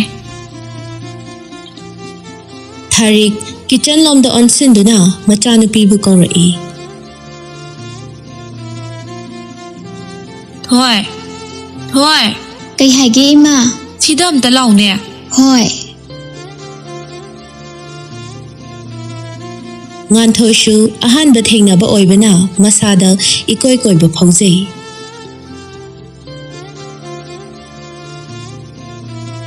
ꯏꯃꯥ ꯀꯩ ꯍꯥꯏꯒꯦ ꯌꯦꯡꯉꯣꯏ ꯅꯆꯦꯁꯦ ꯅꯪꯒꯤ ꯀꯥꯗ ꯆꯪꯃꯤꯟꯅꯔꯒ ꯃꯐꯤ ꯃꯔꯣꯜꯁꯦ ꯍꯣꯡꯃꯤꯟꯅꯔꯨꯔꯣ ꯑꯗꯨꯒꯅꯦ ꯉꯁꯤꯒꯤ ꯆꯥꯛꯁꯦ ꯅꯕꯥꯅꯤ ꯑꯣꯏꯅ ꯊꯣꯡꯉꯣ ꯀꯩꯅꯣ ꯏꯃꯥ ꯃꯤꯆꯦꯁꯦ ꯉꯁꯤ ꯅꯣꯡꯃꯇ ꯂꯥꯛꯄꯁꯤꯗ ꯆꯥꯛ ꯑꯃꯨꯛ ꯊꯣꯡꯍꯟꯗꯣꯏꯔꯣ ꯌꯥꯅꯤꯌꯦ ꯑꯩ ꯑꯗꯨꯝ ꯊꯣꯡꯒꯦ ꯑꯗꯨꯗꯤ ꯆꯦ ꯑꯩ ꯀꯥꯗ ꯆꯪꯉꯁꯤ ꯂꯥꯛꯑꯣ ꯍꯣꯏ ꯑꯁꯨꯝꯅ ꯑꯅꯤꯗꯨ ꯇꯨꯡꯗ ꯃꯥꯡꯗ ꯇꯧꯗꯨꯅ ꯁ꯭ꯇꯤꯌꯔ ꯑꯗꯨ ꯀꯥꯅ ꯀꯥꯅ ꯉꯥꯟꯊꯣꯏꯅ ꯑꯆꯤꯛꯄꯗꯨ ꯊꯨꯒꯥꯏꯔꯛꯏ ꯆꯦ ꯅꯪ ꯀꯩ ꯂꯝꯗꯒꯤꯅꯣ ꯌꯥꯝ ꯂꯥꯞꯄꯤꯗ ꯁꯥꯟꯇꯤꯄꯨꯔ ꯍꯥꯏꯕ ꯈꯨꯟꯗꯣ ꯅꯪꯕꯨ ꯇꯥꯔꯕꯣ ꯇꯥꯗ꯭ꯔꯤꯌꯦ ꯑꯗꯨꯅꯦꯕ ꯅꯪ ꯑꯉꯥꯡ ꯌꯥꯝ ꯑꯣꯏꯔꯤ ꯇꯥꯈꯤꯔꯣꯏꯕ ꯑꯗꯨ ꯆꯦ ꯅꯪ ꯆꯍꯤ ꯀꯌꯥ ꯁꯨꯔꯒꯦ ꯑꯩꯕꯨꯔꯣ ꯆꯍꯤ 2 ꯆꯪꯉꯛꯏꯅꯦ ꯑꯦ ꯑꯗꯨꯗꯤ ꯌꯥꯝ ꯑꯉꯥꯡ ꯑꯣꯏꯔꯤꯅꯦ ꯅꯪꯗꯤ ꯀꯌꯥ ꯁꯨꯔꯒꯦ ꯆꯦꯒ ꯑꯩꯒ ꯌꯥꯝ ꯍꯟꯅꯗꯦꯗ ꯆꯍꯤ 10ꯅꯦ ꯑꯣ ꯑꯗꯨ ꯆꯦ ꯅꯪꯁꯦ ꯅꯁꯛ ꯌꯥꯝꯅ ꯐꯖꯩꯉꯣ ꯐꯤꯗꯣ ꯂꯧꯊꯣꯛꯑꯗꯤ ꯑꯃꯨꯛꯀ ꯍꯦꯟꯅ ꯐꯖꯔꯝꯗꯧ ꯃꯥꯜꯂꯦ ꯑꯗꯣ ꯑꯩꯗꯤ ꯐꯤ ꯂꯧꯊꯣꯛꯑꯒ ꯌꯥꯝꯅ ꯌꯦꯡꯅꯤꯡꯉꯤꯉꯣ ꯐꯤ ꯂꯧꯊꯣꯛꯄꯗꯤ ꯌꯥꯗꯤꯌꯦ ꯃꯥꯏ ꯁꯣꯛꯈꯤꯕꯒꯤ ꯗꯥꯛ ꯑꯃ ꯂꯩꯌꯦꯕ ꯑꯗꯨꯒꯤ ꯅꯨꯡꯉꯥꯏꯇꯦꯅ ꯈꯨꯝꯃꯤꯅꯦ ꯑꯣ ꯇꯟꯖꯥ ꯑꯗꯨꯗ ꯖꯦꯝꯁꯀꯤ ꯀꯣꯜꯁꯨ ꯂꯥꯛꯏ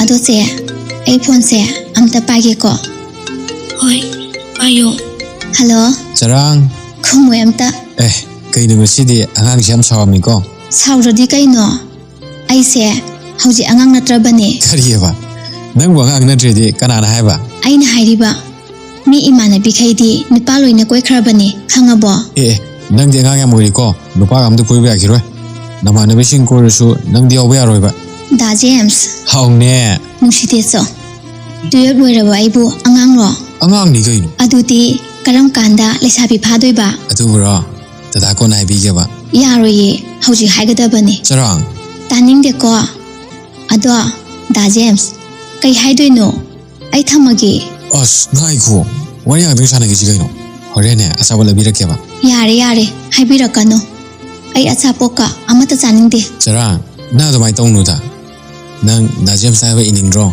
ꯑꯁ ꯗꯥ ꯖꯦꯝꯁ ꯑꯩ ꯊꯝꯃꯒꯦ ꯍꯥꯏꯕꯅꯦ ꯑꯩꯈꯣꯏ ꯆꯦ ꯍꯣꯏ ꯂꯥꯛꯄꯒꯤ ꯆꯥꯛ ꯊꯣꯡꯗꯣꯏꯅꯦ ꯑꯦ ꯅꯣꯏ ꯆꯦꯗꯤ ꯀꯅꯥꯅꯣ ꯍꯥꯏꯁꯦ ꯍꯥꯏꯔꯣꯏꯌꯦ ꯍꯥꯏꯔꯛꯑꯣꯗ ꯍꯥꯏꯔꯨꯔꯒ ꯅꯪ ꯑꯃꯨꯛ ꯀꯣꯏꯒꯦ ꯍꯥꯏꯔꯣ ꯑꯣ ꯀꯣꯏꯖꯔꯣꯏ ꯑꯩꯗꯤ ꯂꯩꯖꯔꯦ ꯑꯦ ꯗꯥ ꯖꯦꯝꯁ ꯅꯪ ꯅꯨꯄꯤꯒ ꯀꯣꯏꯕ꯭ꯔꯣ ꯀꯣꯏꯔꯗꯤ ꯑꯩꯈꯣꯏ ꯇꯥꯃꯣꯆꯧꯒꯤꯁꯨ ꯑꯃꯠꯇ ꯁꯦꯝꯕꯤꯔꯛꯎꯗꯅ ꯑꯁ ꯌꯥꯔꯦ ꯅꯣꯏ ꯇꯥꯃꯣꯆꯧ ꯅꯨꯄꯤ ꯁꯦꯝꯗꯣꯏ ꯁꯔꯨꯛ ꯑꯩꯅꯦ ꯀꯩ ꯃꯃꯥꯏ ꯑꯣꯏꯅ ꯅꯥꯟꯖꯔꯨꯔꯒꯦ ꯋꯥꯗꯨ ꯇꯥꯕꯗ ꯉꯥꯟꯊꯣꯏ ꯑꯃꯗꯤ ꯊꯥꯖ ꯈꯣꯟꯖꯦꯜ ꯊꯣꯛꯅ ꯅꯣꯛꯏ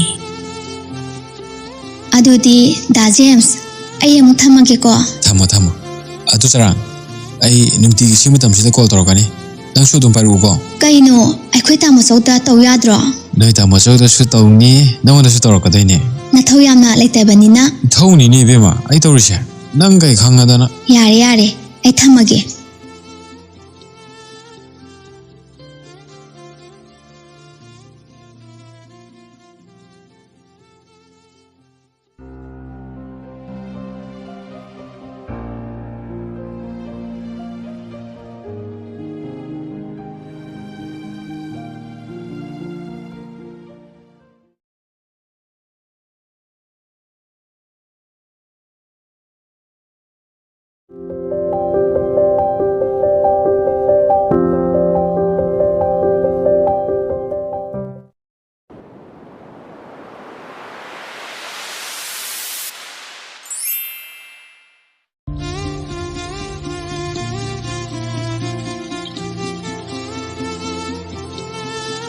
ꯃꯇꯝ ꯑꯌꯥꯝꯕꯗ ꯃꯥꯒꯤ ꯗ꯭ꯔꯥꯏꯚꯔ ꯆꯥꯎꯕꯒ ꯁꯨꯡꯊꯥ ꯊꯥꯅꯗꯅ ꯃꯃꯤꯒꯨꯝ ꯂꯩꯔꯝꯕ ꯁꯛꯍꯦꯟꯗꯨ ꯉꯁꯤꯗꯤ ꯃꯊꯟꯇ ꯅꯥꯏꯇꯣꯝ ꯇꯥꯔꯛꯄꯒꯨꯝ ꯇꯧꯔꯤ ꯃꯁꯤꯕꯨ ꯅꯨꯡꯁꯤꯕ ꯍꯥꯏꯕꯗꯨꯔꯥ ꯑꯁꯨꯝ ꯇꯧꯕ꯭ꯔꯥ ꯅꯨꯡꯁꯤꯕ ꯑꯁꯨꯝ ꯂꯥꯛꯄꯅ ꯁꯛꯍꯦꯟ ꯄꯨꯈ꯭ꯔꯤ ꯂꯩꯔꯤꯕ ꯑꯗꯣꯝꯗ ꯇꯔꯨꯕꯤꯅ ꯏꯁꯤꯡ ꯁꯅꯥꯕꯨꯜ ꯑꯃ ꯄꯥꯏꯔꯒ ꯀꯨꯝꯊꯈꯤꯕ ꯑꯗꯨ ꯎꯕꯗ ꯃꯈꯨꯠ ꯑꯅꯤꯗꯨ ꯄꯣꯀꯦꯠꯇ ꯍꯨꯝꯖꯤꯟꯗꯨꯅ ꯌꯥꯝꯅ ꯂꯦꯝꯕ ꯁꯛꯇꯝꯗ ꯇꯔꯨꯕꯤꯕꯨ ꯀꯧꯔꯛꯏ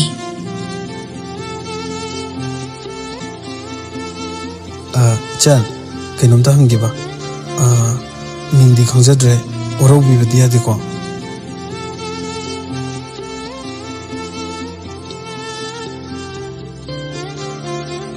ꯈꯣꯟꯖꯦꯜꯗꯣ ꯇꯥꯕꯗ ꯇꯔꯨꯕꯤ ꯃꯃꯥꯏ ꯐꯠ ꯂꯩꯊꯣꯔꯛꯄꯅꯤ ꯂꯩꯔꯝꯂꯤꯕ ꯃꯤꯗꯨ ꯎꯕꯗ ꯍꯥꯏꯐꯦꯠ ꯇꯔꯪ ꯆꯠꯅ ꯃꯕꯨꯛꯅꯤꯡꯗ ꯁꯨꯝꯅ ꯈꯜꯂꯤ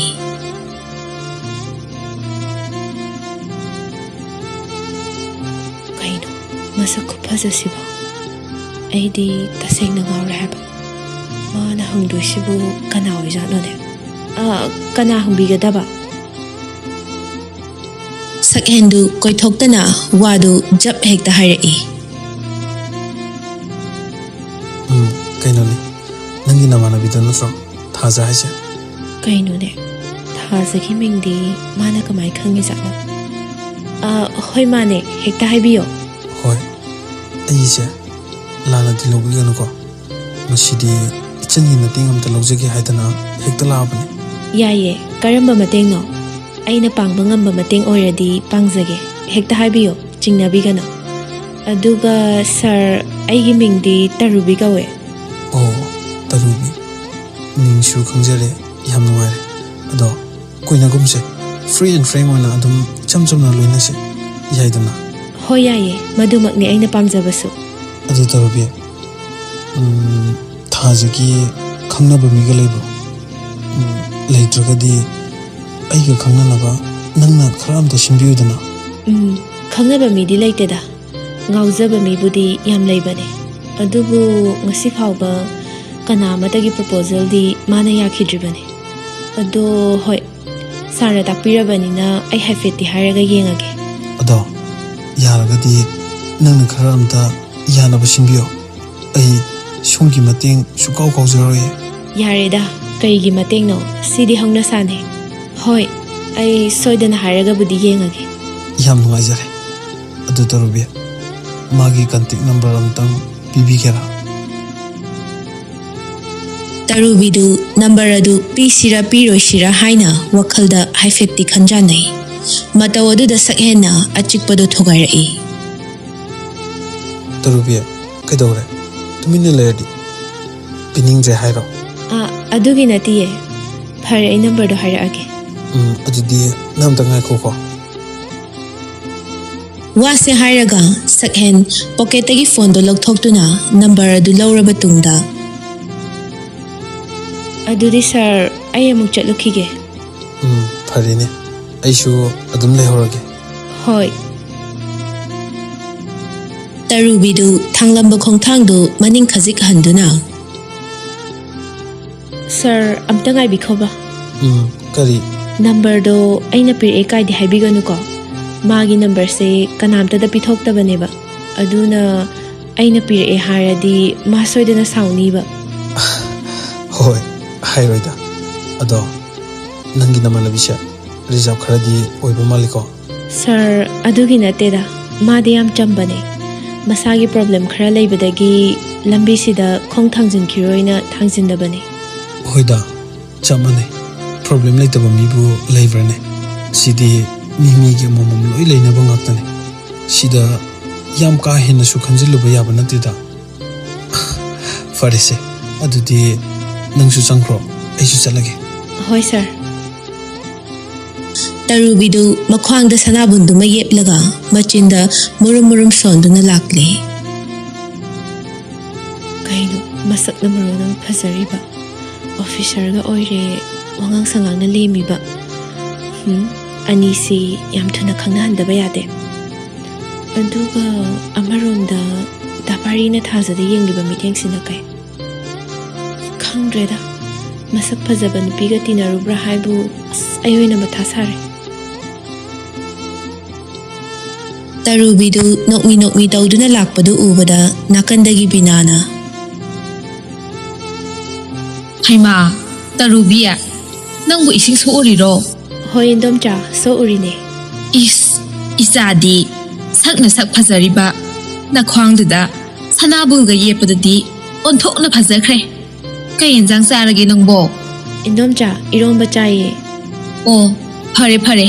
ꯑꯗꯣ ꯏꯆꯦꯗꯅꯦ, ꯏꯗꯣꯝꯆꯥ ꯅꯣꯡꯃ ꯀꯣꯏꯔꯛꯀꯅꯤ ꯍꯥꯏꯌꯦꯅ ꯅꯪꯅ ꯈꯔ ꯇꯝꯃꯨꯀꯣ. ꯍꯣꯏ ꯏꯟꯗꯣꯝꯆꯥ, ꯇꯝꯒꯦ. ꯍꯣꯏ, ꯆꯠꯂꯣ ꯆꯠꯂꯣ. ꯕꯤꯅꯥꯗꯨ ꯇꯔꯨꯕꯤꯅ ꯆꯠꯈꯤꯕ ꯑꯗꯨ ꯌꯦꯡꯗꯨꯅ ꯃꯆꯤꯟꯗ ꯁꯨꯝꯅ ꯁꯣꯜꯂꯤ. ꯑꯣꯟꯊꯣꯛꯅ ꯅꯨꯡꯁꯤꯈ꯭ꯔꯦ.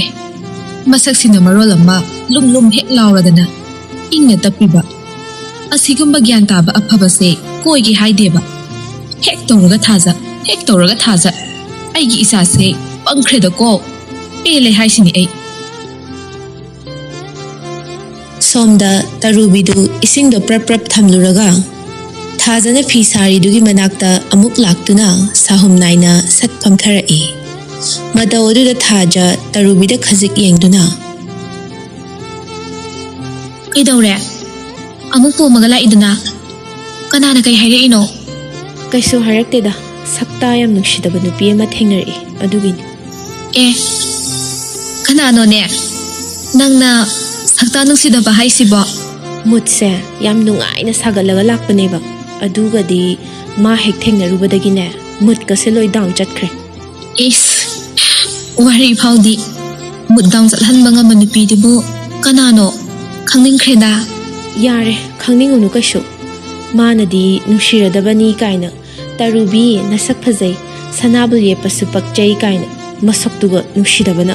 ꯅꯠꯇꯦ, ꯀꯅꯥꯅꯣꯕ ꯅꯪꯅ ꯍꯥꯏꯔꯤꯁꯦ? ꯑꯁ, ꯅꯪꯅ ꯃꯔꯣꯜ ꯑꯃ, ꯑꯇꯩ ꯅꯠꯇꯤꯌꯦ, ꯗꯥꯄꯥꯔꯤ ꯍꯣꯏꯒꯤ ꯃꯃꯥꯗꯨꯅꯦ. ꯑꯩꯗꯤ ꯀꯅꯥ ꯑꯣꯏꯔꯕꯣꯏ ꯅꯤꯡꯉꯤ.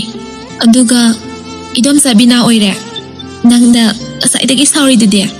ꯃꯥꯅꯦ, ꯃꯥꯃꯨꯛ ꯅꯨꯡꯁꯤꯗꯕꯗꯤꯅꯦ ꯂꯩꯀꯥꯏꯁꯤꯗ ꯂꯩꯇꯦ ꯏꯕꯦꯝꯃ. ꯉꯥꯏꯈꯣꯅꯦ, ꯅꯪꯅ ꯃꯉꯣꯟꯗ ꯑꯗꯨꯛ ꯌꯥꯝ ꯊꯤꯅ ꯁꯥꯎꯔꯤꯗꯨꯕꯨ ꯃꯥꯅꯕꯨ ꯅꯪꯉꯣꯟꯗ ꯀꯔꯤ ꯍꯥꯏꯔꯛꯑꯒꯦ? ꯈꯪꯗꯦ, ꯀꯩꯝ ꯍꯥꯏꯗ꯭ꯔꯁꯨꯅꯦ, ꯃꯁꯛꯇꯨꯗꯪ ꯎꯕꯗꯅꯦ ꯁꯨꯛꯅꯨꯡ ꯍꯦꯛ ꯅꯨꯡꯁꯤꯕ ꯐꯥꯎꯗꯦ. ꯌꯥꯔꯦꯁꯦ, ꯅꯪꯅ ꯍꯦꯟꯅ ꯉꯥꯎꯈ꯭ꯔꯦ.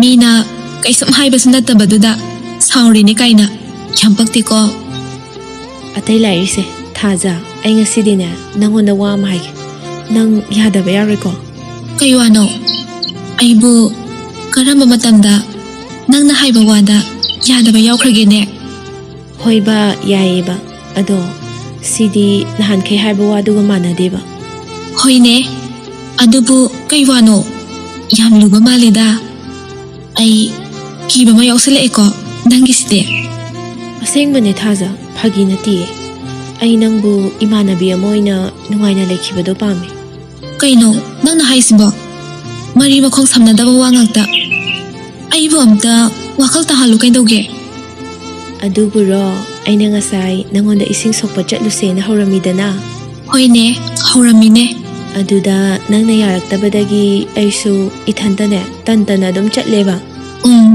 ꯑꯗꯨꯒꯗꯤꯅꯦ ꯀꯗꯣꯝꯗꯣꯏꯅꯣ ꯈꯪꯗꯦꯕ ꯅꯍꯥꯟꯒꯤ SDOꯗꯣ ꯐꯨꯠ ꯂꯥꯎꯅ ꯐꯥꯎꯖꯤꯜꯂꯛꯄꯩ ꯋꯥꯅꯤꯗ ꯑꯦ ꯃꯥꯗꯤ ꯃꯤꯒꯤ ꯏꯁꯤꯡ ꯁꯣꯛꯐꯝꯗꯨꯗ ꯀꯩꯗꯧꯕ ꯂꯥꯛꯏꯕ ꯉꯥꯏꯈꯣꯁꯦ ꯑꯩꯅ ꯍꯥꯏꯁꯦ ꯑꯝꯇ ꯇꯥꯈꯣꯕ ꯑꯗꯨꯕꯨꯗꯤ ꯃꯥꯁꯨ パꯈꯪꯅꯤꯅ ꯂꯩꯔꯥꯡꯒꯤ ꯈꯣꯡꯒꯨꯜ ꯂꯤꯕ ꯂꯥꯛꯏꯅꯤꯗꯅ ꯀꯩꯅꯣ ꯍꯥꯏꯁꯤꯕꯣ ꯀꯅꯥꯒꯤ ꯂꯩꯔꯥꯡꯅꯣ ꯊꯥꯖ ꯅꯪꯁꯦ ꯄꯪꯈ꯭ꯔꯦꯗꯀꯣ ꯑꯩꯅ ꯍꯥꯏꯁꯦ ꯃꯨꯟꯅ ꯇꯥꯈꯣ ꯀꯩꯗꯧꯔꯒꯦ ꯍꯣꯏꯁꯦ ꯍꯣꯏꯁꯦ ꯃꯈꯥ ꯇꯥꯔꯛꯑꯣ ꯑꯗꯨꯗ ꯃꯥꯅꯅꯦ ꯏꯆꯟꯅ ꯀꯧꯔꯛꯄ ꯑꯩꯁꯦ ꯈꯪꯄ꯭ꯔꯦꯛ ꯈꯪꯕꯩ ꯋꯥꯅꯤ ꯇꯧꯔꯝꯅꯤꯌꯦ ꯅꯪꯒꯤ ꯃꯊꯣꯡ ꯆꯥꯗꯕꯤꯗꯣ ꯈꯪꯗ꯭ꯔꯗꯤ ꯀꯩꯅꯣ ꯃꯁꯛ ꯈꯨꯐꯖꯗꯨꯒ ꯋꯥꯡꯗ꯭ꯔꯤꯡ ꯋꯥꯡꯒꯩ ꯂꯦꯞ ꯂꯩꯔꯝꯃꯗꯤ ꯈꯪ ꯇꯥꯕ 이베마 ꯑꯩꯗꯤ ꯈꯪꯉꯒꯕꯨ ꯇꯣꯛꯏꯌꯦ ꯅꯪ ꯑꯣꯏꯔꯗꯤ ꯉꯁꯥꯏꯅ ꯄꯨꯈ꯭ꯔꯤꯗꯕꯨ ꯇꯥꯁꯤꯟꯈ꯭ꯔꯅꯤ ꯌꯥꯔꯦꯗ ꯑꯗꯨꯒꯅꯦ ꯌꯥꯝ ꯊꯥꯖꯗꯅ ꯃꯥꯅ ꯀꯔꯤ ꯍꯥꯏꯔꯛꯏ ꯈꯪꯕ꯭ꯔꯥ ꯀꯔꯤ ꯍꯥꯏꯔꯛꯏꯕ ꯑꯗꯨꯕꯨꯔꯣ ꯅꯪꯒ ꯇꯤꯟꯅꯕ ꯅꯃꯥꯟꯅꯕꯤꯗꯣ ꯅꯠꯇ꯭ꯔꯥ ꯊꯥꯖ ꯍꯥꯏꯁꯦꯅ ꯍꯥꯏꯔꯛꯄꯩ ꯋꯥꯅꯤꯗ ꯑꯦ ꯃꯥꯗꯤ ꯑꯩꯒꯤ ꯃꯤꯡꯁꯦ ꯀꯅꯥꯅ ꯍꯥꯏꯗꯅ ꯈꯪꯉꯤꯕ ꯈꯪꯗꯤꯌꯦ ꯑꯩꯁꯨ ꯉꯛꯏꯅꯦ ꯑꯗꯨꯗ ꯑꯩꯅ ꯃꯥꯅꯦꯅ ꯈꯨꯝꯃꯦꯕ ꯑꯗꯨꯒꯗꯤꯅꯦ ꯅꯪꯁꯦ ꯌꯥꯝ ꯄꯥꯝꯃꯤ ꯑꯝꯇ ꯍꯥꯏꯕꯤꯌꯣꯅ ꯍꯥꯏꯔꯛꯏꯕ ꯍꯥꯏꯔꯛꯂꯤꯕ ꯋꯥꯗꯨ ꯇꯥꯕꯗ ꯊꯥꯖ ꯋꯥ ꯉꯥꯡꯗ ꯇꯨꯃꯤꯟ ꯅꯣꯟꯊꯗꯨꯅ ꯂꯩꯈ꯭ꯔꯦ ꯃꯇꯧ ꯑꯗꯨꯗ ꯇꯔꯨꯕꯤꯅ ꯊꯥꯖꯒꯤ ꯄꯥꯝꯕꯣꯝꯗ ꯈꯨꯄꯥꯛꯅ ꯁꯦꯠ ꯂꯥꯎꯅ ꯊꯥꯔꯛꯏ ꯊꯥꯖ ꯀꯩꯗꯧꯔꯒꯦ ꯇꯨꯃꯤꯟ ꯂꯩꯔꯗꯤ ꯀꯩꯁꯨ ꯇꯧꯗꯦꯗ ꯀꯩꯝ ꯇꯧꯗ꯭ꯔꯒ ꯀꯩꯒꯤ ꯇꯨꯃꯤꯟ ꯂꯩꯔꯤꯕ ꯇꯔꯨꯕꯤ ꯑꯩ ꯀꯔꯤ ꯍꯥꯏꯒꯗꯕꯅꯣ ꯈꯪꯗ꯭ꯔꯦ ꯊꯥꯖ ꯅꯪ ꯑꯗꯨꯃꯥꯏꯅ ꯁꯨꯝ ꯄꯨꯛꯅꯤꯡ ꯁꯣꯟꯊꯗꯅ ꯂꯩꯔꯗꯤ ꯀꯃꯥꯏ ꯇꯧꯅꯤ 마도 ꯌꯥꯝ ꯐꯠꯇꯕ ꯃꯤꯁꯨ ꯃꯥꯟꯗꯦ ꯅꯪ ꯑꯩꯅ ꯍꯥꯏꯔꯤꯁꯦ ꯌꯥꯅꯤꯡꯗꯦ ꯍꯥꯏꯔꯣ ꯇꯔꯨꯕꯤ ꯐꯠꯇꯦ ꯍꯥꯏꯕ ꯅꯠꯇꯤꯌꯦ ꯃꯥ ꯌꯥꯝ ꯐꯔꯝꯒꯅꯤ ꯍꯥꯏꯕ ꯑꯩ ꯈꯪꯉꯦ ꯑꯗꯨꯕꯨ ꯑꯩꯗꯤ ꯃꯥꯒꯤꯅꯤ ꯍꯥꯏꯕꯗ ꯃꯇꯤꯛ ꯌꯥꯝꯅ ꯆꯥꯗꯦꯗ ꯅꯨꯡꯁꯤꯅꯕꯗꯤ ꯑꯔꯥꯏꯕꯅꯦ ꯍꯌꯦꯡ ꯀꯥꯏꯅ ꯃꯩꯆꯥꯛꯇꯤ ꯑꯩ ꯈꯥꯡꯕ ꯉꯝꯃꯣꯏꯌꯦ ꯇꯔꯨꯕꯤ ꯑꯗꯨꯅ ꯑꯩ ꯇꯁꯦꯡꯅ ꯂꯝꯕꯤꯁꯤꯗ ꯈꯣꯡ ꯊꯥꯡꯖꯤꯟꯕ ꯄꯥꯝꯗꯤꯌꯦ ꯋꯥꯁꯦ ꯍꯥꯏꯔꯒ ꯊꯥꯖ ꯃꯄꯤ ꯏꯔꯥꯛ ꯈꯖꯤꯛ ꯆꯦꯜꯂꯛꯏ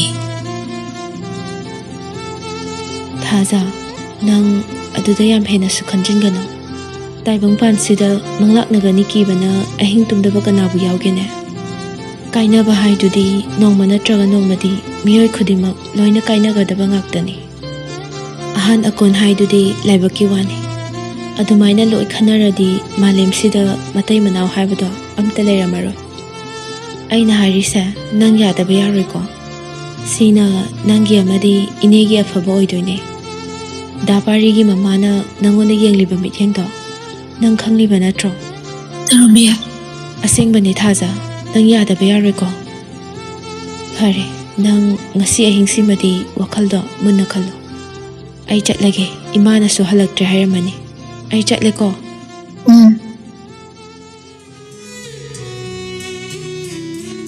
ꯊꯥꯖꯅ ꯑꯁꯨꯝꯅ ꯂꯩꯔꯤꯉꯩ ꯀꯗꯣꯝꯗꯒꯤꯅꯣ ꯈꯪꯗꯦ ꯄꯥꯔꯤꯁꯨ ꯐꯠ ꯍꯦꯛꯇ ꯐꯥꯎꯖꯤꯜꯂꯛꯏ ꯄꯥꯔꯤꯗꯨ ꯑꯁꯥ ꯑꯃꯒ ꯂꯣꯏꯅꯅ ꯐꯣꯡꯗꯣꯛꯀꯦ ꯈꯟꯅ ꯂꯥꯛꯈꯤꯕꯅꯤ ꯑꯗꯨꯕꯨ ꯍꯥꯏꯐꯦꯠꯇꯤ ꯈꯟꯖꯥꯟꯅꯩ ꯄꯨꯝꯅꯃꯛꯇꯨ ꯐꯥꯖꯤꯜꯂꯒ ꯅꯣꯛꯐꯦꯠ ꯇꯧꯅ ꯊꯥꯖꯒꯤ ꯃꯅꯥꯛꯇ ꯐꯝꯊꯔꯛꯏ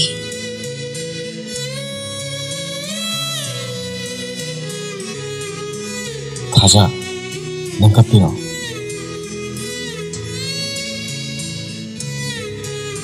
ꯊꯥꯖꯗꯨ 이khang khangna ꯇꯥꯔꯛꯂꯤꯕ ꯃꯄꯤꯗꯨ ꯐꯠ ꯐꯠ ꯇꯩꯊꯣꯛꯏ ꯑꯗꯨꯒ ꯅꯣꯛꯅꯤꯡꯗꯕ ꯃꯤꯅꯣꯛ ꯑꯃ ꯅꯣꯛꯇꯨꯅ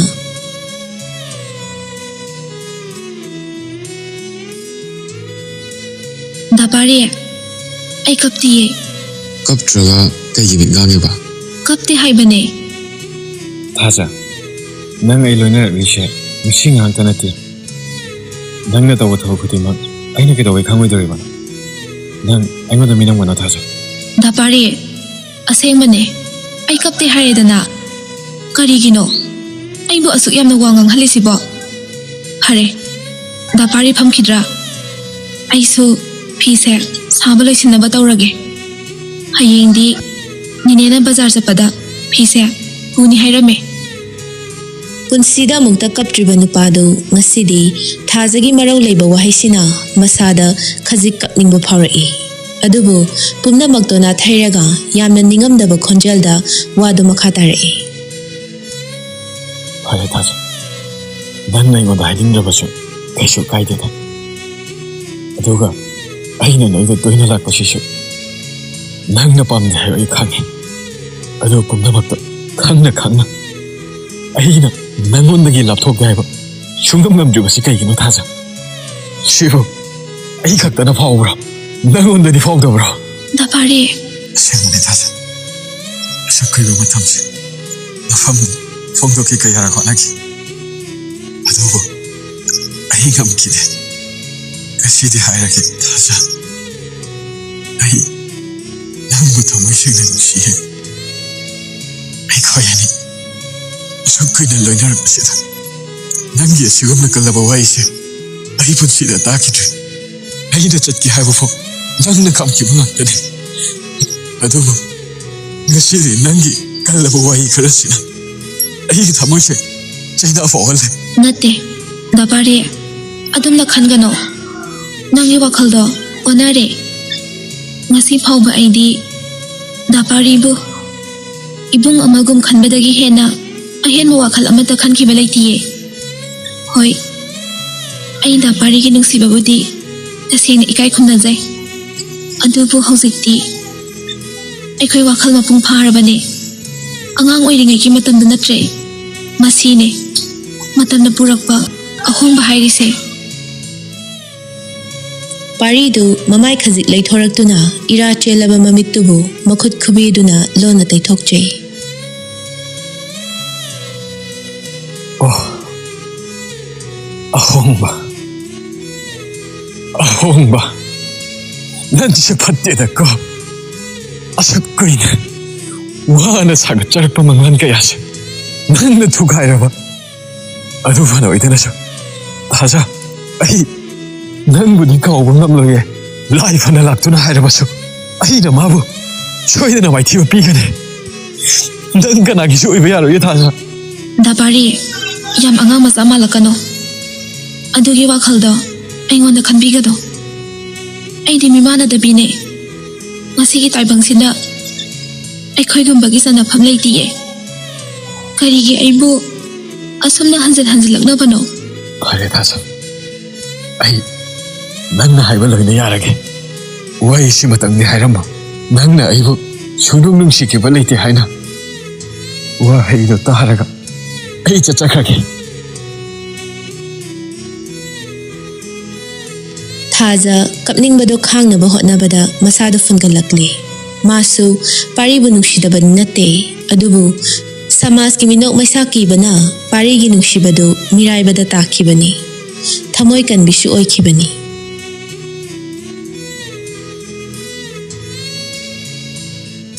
दबारी अदुगी वहंगदो एंगोंदा हंगकनो आई मदु खुंबंगा मोये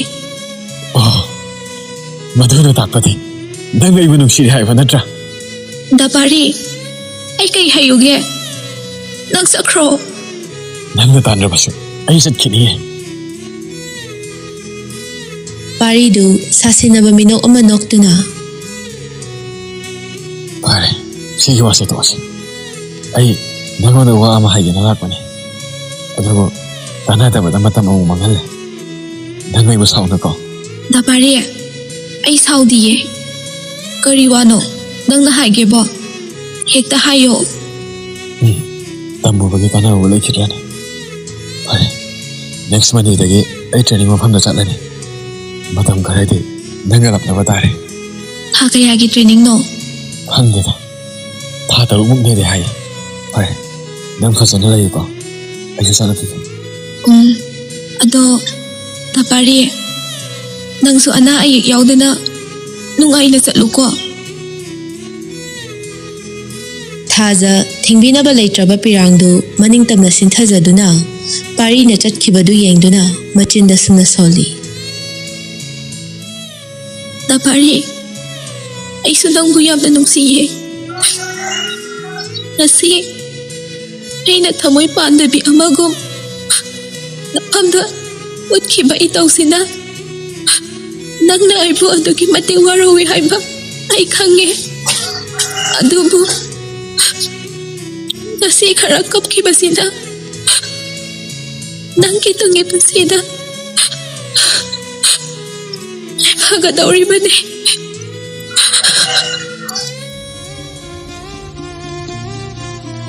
Laibakna thirisu parina tholakpada mapa chanana mama binasu kok hek thingnare. Nangdi sida kaidorami ba? Kaisu tawdeda. Imadi kaidano? Aibudi thaja leibra yengena tawbane. Natte, aibu moida chatlaga kaidawdoino haibane. Kaino ne? Sidi mata amanina. As, yare hangorno chalasiro. Hai huran ba?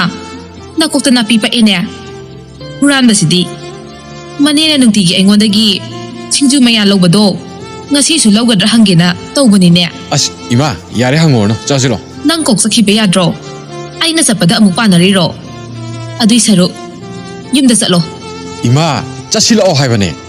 Karino ne basibo? Nang bu ngawrabo. Aina la ise thabak ne. Nang gumba nate ko. O thabak to ngasidi changorno haiba. Moigi mi kanamta lehawdabane. Oh. Nang ninga sai khai malum result oire. Aina maga loina gadu haibase. Nang yadre. Ima wathi yang ngangnu ko.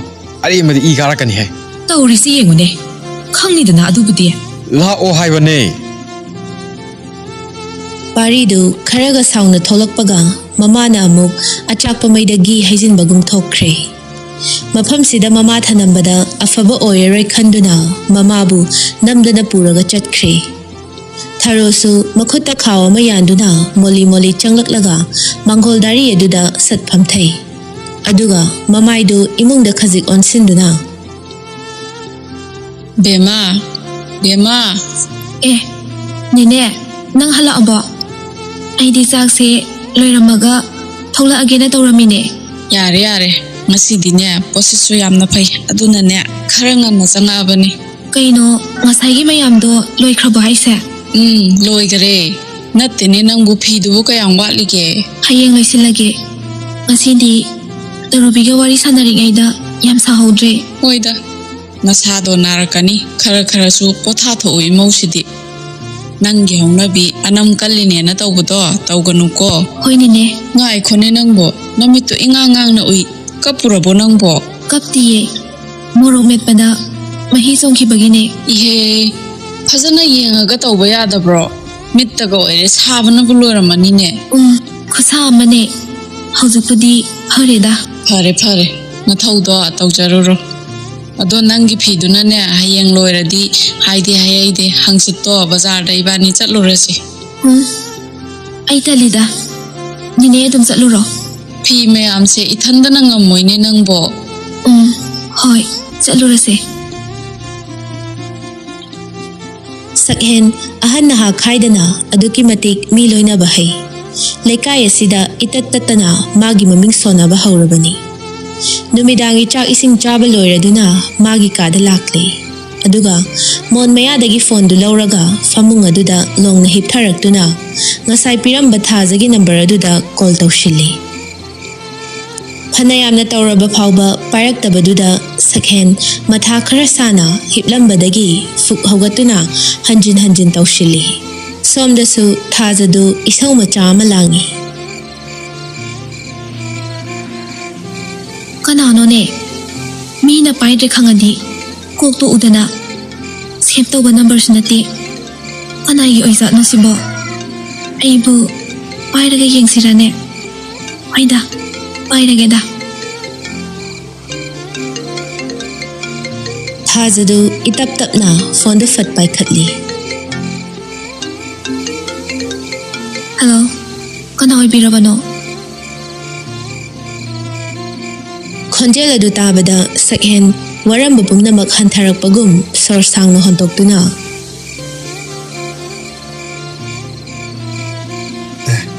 ꯊꯥꯖ, ꯍꯥꯎ, ꯑꯩꯅꯦ. ꯑꯩ ꯍꯥꯏꯗꯤ ꯀꯅꯥ? ꯑꯩ ꯚꯥꯞ ꯇꯥꯕ ꯉꯝꯖꯗ꯭ꯔꯦ. ꯁꯣꯝꯒꯤꯁꯦ ꯃꯤ ꯑꯣꯟꯅꯔꯝꯒꯅꯤꯌꯦ. ꯑꯣꯟꯅꯗꯤꯌꯦ. ꯁ꯭ꯋꯥꯏꯁꯤꯕꯨ ꯊꯥꯖ ꯀꯧꯕ ꯀꯌꯥ ꯁꯨꯒꯦꯅꯦ? ꯊꯥꯖꯗꯨ ꯏꯛ ꯑꯥ ꯇꯧꯗꯨꯅ ꯈꯨꯝꯂꯛꯏ. ꯇꯧꯕꯤꯔꯤꯁꯤꯕꯨ ꯀꯩ ꯂꯝꯗ ꯑꯣꯏꯕꯤꯔꯕꯅꯣ? ꯁꯥꯟꯇꯤꯄꯨꯔꯒꯤ ꯊꯥꯖꯗꯅꯤ ꯑꯩꯅ ꯇꯧꯖꯩꯁꯦ. ꯃꯤ ꯑꯣꯟꯅꯔꯝꯃꯣꯏꯗ. ꯀꯔꯤꯕ? ꯁꯥꯟꯇꯤꯄꯨꯔꯒꯤ ꯊꯥꯖ ꯍꯥꯏꯕ? ꯍꯣꯏ. ꯅꯪ ꯀꯅꯥꯅꯣ? ꯁꯦꯡꯅ ꯍꯥꯏꯕꯤꯌꯣ. ꯑꯩꯉꯣꯟꯗ ꯈꯥꯏꯔꯛꯄ ꯑꯣꯏꯔꯗꯤ ꯐꯣꯟꯁꯦ ꯊꯝꯖꯔꯒꯦ. ꯑꯝꯇ ꯉꯥꯏꯈꯨꯑꯣ. ꯑꯝꯇ ꯉꯥꯏꯈꯨꯑꯣ. ꯅꯪ ꯁꯥꯎꯔ ꯃꯥꯜꯂꯦ. ꯑꯩꯒꯤꯁꯦ ꯈꯥꯏꯔꯛꯄ ꯅꯠꯇꯦ. ꯑꯁꯦꯡꯕꯗꯣ ꯑꯩ ꯍꯥꯏꯖꯒꯦ. ꯑꯩꯒꯤ ꯃꯤꯡ ꯁꯍꯦꯟ ꯁꯅꯥ ꯀꯧꯏ. ꯅꯣꯏꯒꯤ ꯈꯨꯟꯁꯤꯗ SDO ꯑꯣꯏꯅ ꯂꯩꯕꯗꯨꯅꯤ. ꯁꯛꯍꯦꯟ ꯑꯌꯤꯡꯕ ꯃꯤꯅꯣꯛ ꯑꯃ ꯅꯣꯛꯇꯨꯅ, ꯊꯥꯖ ꯏꯉꯛ ꯉꯛꯅ ꯃꯃꯤꯠ ꯈꯖꯤꯛ ꯂꯥꯎꯊꯣꯛꯇꯨꯅ ꯃꯅꯥꯀꯣꯡꯗꯒꯤ ꯐꯣꯟꯗꯨ ꯃꯈꯥꯗ ꯐꯠ ꯊꯥꯡꯊꯩ. ꯑꯗꯨꯒ ꯃꯕꯨꯛꯅꯤꯡꯗ ꯁꯨꯝꯅ ꯈꯜꯂꯤ. ꯑꯩꯒꯤ ꯅꯝꯕꯔꯁꯤꯕꯨ ꯀꯅꯥꯗꯒꯤ ꯂꯧꯔꯤꯖꯥꯠꯅꯣ? ꯇꯔꯨꯕꯤꯅ ꯁꯣꯏꯗꯅ ꯄꯤꯕ ꯑꯣꯏꯔꯝꯒꯅꯤ. ꯍꯌꯦꯡꯗꯤ ꯅꯪ ꯈꯪꯅꯤꯕ. ꯊꯥꯖꯅ ꯇꯨꯃꯤꯟ ꯂꯩꯈꯤꯕ ꯑꯗꯨꯗ ꯁꯛꯍꯦꯟ ꯍꯟꯖꯤꯟꯅ ꯑꯃꯨꯛ ꯀꯧꯔꯛꯏ.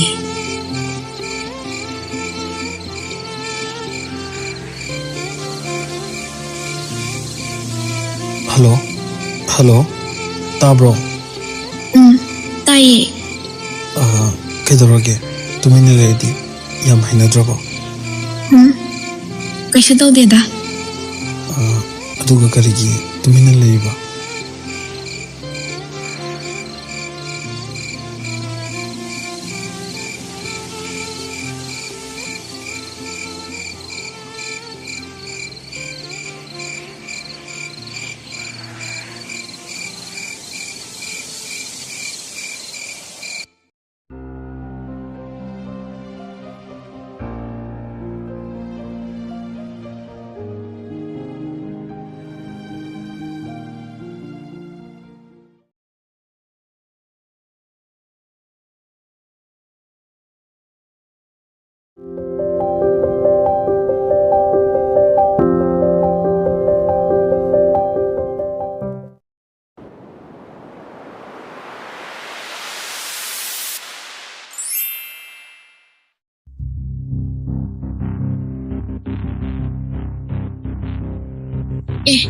ꯇꯥꯊꯧꯕ, ꯉꯁꯤꯁꯨ ꯅꯪ ꯃꯐꯝꯁꯤꯗ ꯏꯄꯨꯔꯣꯏꯕꯒꯤ ꯊꯋꯥꯏ ꯂꯧꯕ ꯄꯦꯟꯗ꯭ꯔꯗꯨꯅ ꯀꯔꯤ ꯑꯃꯨꯛ ꯂꯧꯒꯦ ꯂꯥꯛꯏꯕꯅꯣ?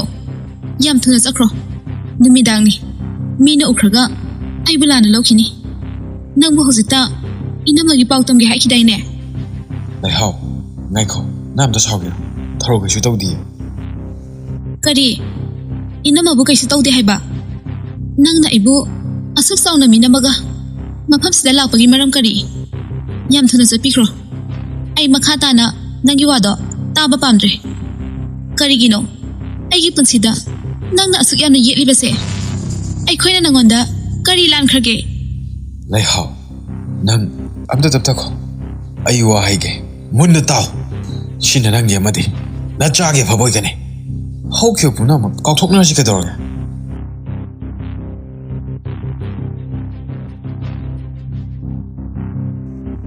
ꯂꯩꯍꯥꯎꯗꯨ ꯑꯈꯥꯕ ꯃꯤꯅꯣꯛ ꯑꯃ ꯇꯝꯗꯨꯅ ꯃꯃꯤꯠꯇ ꯏꯔꯥ ꯈꯖꯤꯛ ꯆꯦꯜꯂꯛꯏ.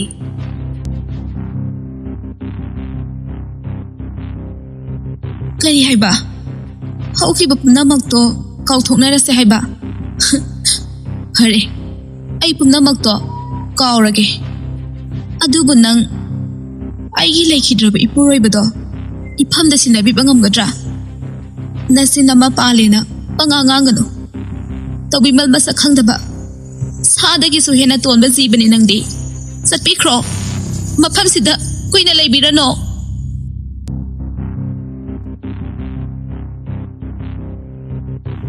Wado tabada thauba akhaba minok ama noktuna.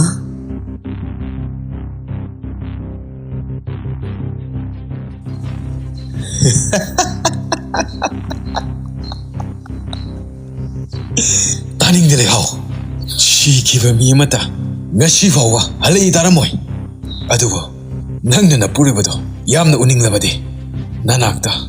Ma lakpadi ngamoy. Magi manakta. Nangbu thabadi ngamgani. Adubo. Aina nangbu nungsirubanina. Madumakti tawbiroida. Asuk pajakrabi nasaktuna. Ngang thora ibo wado. Pakchedi he. Aibu hanjanjina. Mihat bo yengano. Sopna tangi aidi. Nangi Leihao Leinamda. Ngauchaba kaktani. Kaidawroni. Halaklaroi magi dama. Asuk naha oiriba nangna. Napunchi mahanbado. Pamoy. Leihao. Nang aina haiba yaw. Aduga amana. Nangna ibu shani hairabanira. Shagi li chatpa dana. Wasi haraga thauba Leihao gi manakta tapna changsili. Leihao su maning khazik handuna. Nang sagsilakano. Tathauba. Nang sagsilakano haibane. Kaigumba. Aina haibasi yadraba. Nangbu laikai tanaba laugani. Kari. Na hujikida. Laikai tanaba laugani haiba. Thaubadu machin khazik chingduna noklaga.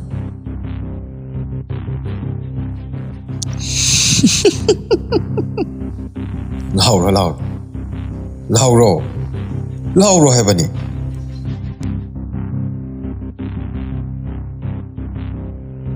Leihao upaidi leita khonjel khajik thokna kapi aduga makhut ani dolona duna. Tathauba. Nang atumay tauno. Iiba isa sige. Halaga. Ay bobta nung si Bio. Tathauba. Si. Ay khairamto na hay sake. Leihao. Nang munong sibagine. Ay nga saydaga hairish. Nang bapta dramal. Kari kung ba inahaba siya ba? Napunchi supa. Namana sa nungay na tambigani. Ay butasaw. Tathauba. Papsi nga daba wahay dadi. Ay ngonda mo hana haibigano. Ay. Sira ba so? Madamadi yaba sa ngamngam mo ye. Ay bangaw piyo Tathauba. Fare. Asuk fazana ay nahaba sida yadrabani na. Nang inungsibado. Mulaga lawba tare dana. Gasi fawada. Thawna ningkiwa poshamata. Thungna na toki dreba siya. Nang kangjin ba fay?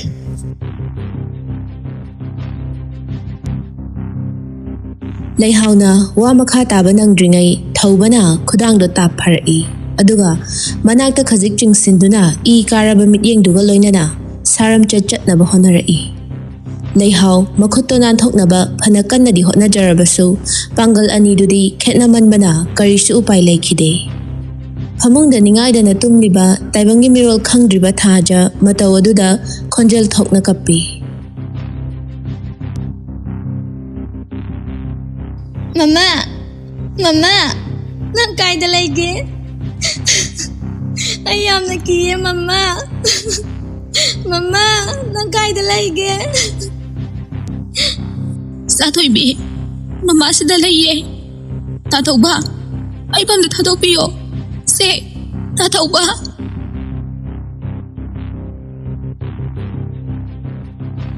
Fattaba migidi hidak leite haigum thauba kaplibadu karishu thoksada nupi adubu laktana inthorei. Leihao du leimaida mamaidu upsinduna tai.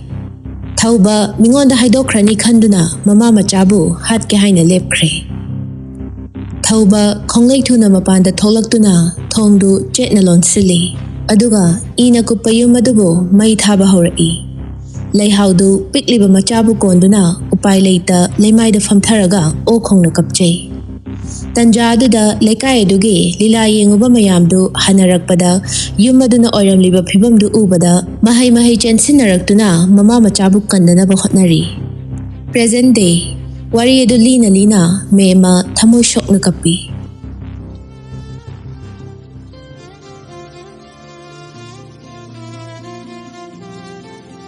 Ibungo, sini, mo'y giwari haibo. ꯊꯧꯗꯣꯛꯇꯣ ꯑꯀꯤꯕꯒꯤ ꯃꯁꯛꯅꯤ ꯉꯔꯥꯡꯇ ꯊꯣꯛꯄꯒꯨꯝ ꯍꯧꯖꯤꯛ ꯐꯥꯎꯕ ꯂꯩꯍꯥꯎꯅ ꯅꯨꯃꯤꯠꯇꯨꯗꯤ ꯑꯣꯏꯈꯤꯕ ꯁꯛꯐꯝꯗꯣ ꯃꯤꯠꯁꯤꯗ ꯁꯪꯁꯪ ꯎꯔꯤ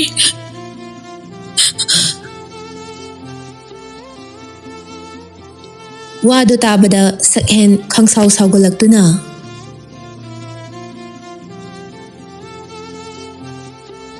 ꯗꯦꯃ ꯁꯥꯒ ꯄꯥꯡꯈꯛ ꯑꯣꯏꯔꯕ ꯅꯨꯄꯥꯗꯨꯗꯤ ꯀꯃꯥꯏꯅ ꯇꯧꯈ꯭ꯔꯒꯦ ꯃꯤꯐꯠꯇꯗꯣ ꯃꯄꯨꯟꯁꯤ ꯆꯨꯞꯄ ꯖꯦꯜꯗ ꯂꯩꯈ꯭ꯔꯦ ꯑꯩꯈꯣꯏꯅ ꯍꯥꯏꯐꯦꯠ ꯇꯥꯕꯗꯗꯤ ꯁꯤꯈ꯭ꯔꯦ ꯍꯥꯏꯅꯁꯨ ꯇꯥꯏ ꯑꯗꯨꯕꯨ ꯁꯤꯗꯗꯤ ꯄꯨꯁꯟꯍꯟꯗ꯭ꯔꯕꯅꯤꯅ ꯆꯞ ꯆꯥꯕꯗꯤ ꯈꯪꯗ꯭ꯔꯦ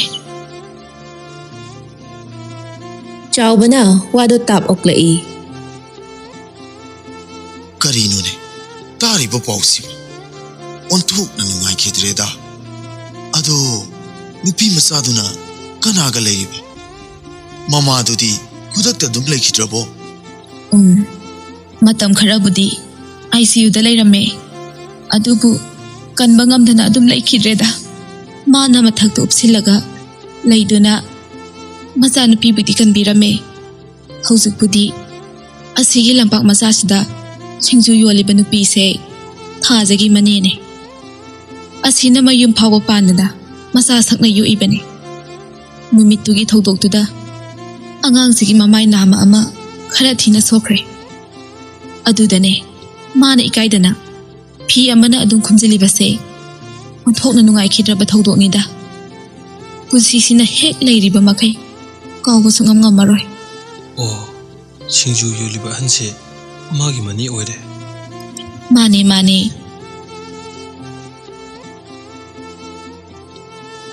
ꯁꯛꯍꯦꯟꯗꯨ ꯐꯝꯂꯝꯕꯗꯒꯤ ꯐꯨꯛ ꯍꯧꯒꯠꯂꯤ ꯑꯗꯨꯒ ꯌꯥꯝꯅ ꯇꯞꯄ ꯈꯣꯟꯖꯦꯜꯗ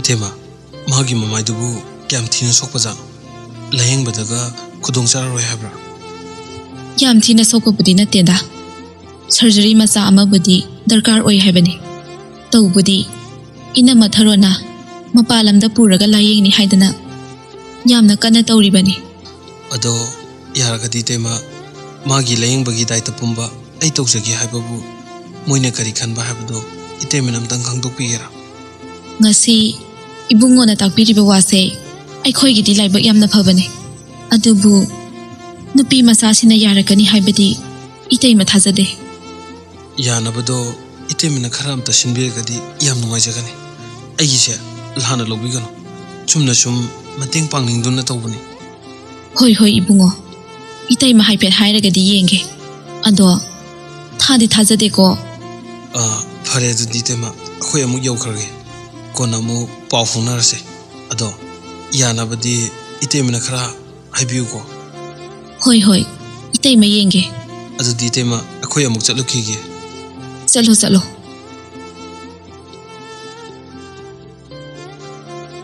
ꯁꯛꯍꯦꯟꯗꯨ ꯍꯧꯖꯤꯛꯇꯗ ꯃꯁꯥꯗꯒꯤ ꯑꯔꯨꯝꯕ ꯄꯣꯠꯁꯛ ꯑꯃ ꯊꯥꯡꯊꯈꯤꯕꯒꯨꯝ ꯈꯪꯌꯥꯡ ꯌꯥꯡꯏ ꯅꯦꯅꯥ ꯇꯥꯕꯒꯤ ꯁꯣꯔ ꯑꯃ ꯁꯥꯡꯅ ꯍꯣꯟꯇꯣꯛꯇꯨꯅ ꯆꯥꯎꯕꯒ ꯂꯣꯏꯅꯅ ꯂꯥꯛꯂꯤ ꯄꯥꯔꯤꯗꯨ ꯃꯣꯃꯣꯟ ꯇꯧꯅ ꯐꯃꯨꯡ ꯑꯗꯨꯗ ꯂꯣꯡꯅ ꯍꯤꯞꯊꯗꯨꯅ ꯋꯥꯈꯜꯗ ꯃꯋꯣꯟ ꯈꯜꯂꯤ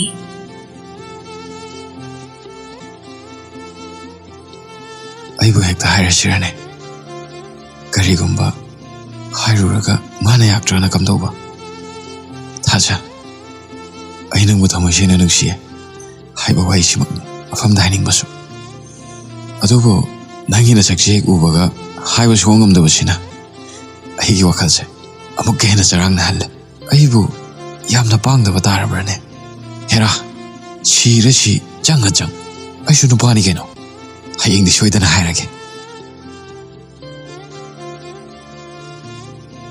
ꯑꯁꯨꯝꯅ ꯋꯥꯈꯜ ꯑꯃꯗ ꯇꯥꯎꯔꯤꯉꯩ ꯃꯄꯥꯟꯗꯒꯤ ꯃꯪꯂꯦꯝꯅ ꯃꯈꯨꯠꯇꯨꯗ ꯆꯦ ꯑꯃ ꯄꯥꯏꯗꯨꯅ ꯇꯍꯥ ꯀꯧꯔꯛꯏ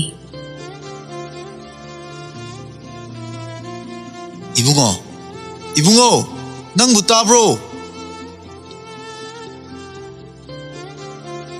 ꯄꯥꯔꯤꯗꯨ ꯑꯐꯤꯡ ꯑꯐꯥꯏ ꯑꯣꯏꯅ ꯐꯨꯛ ꯍꯧꯒꯠꯇꯨꯅ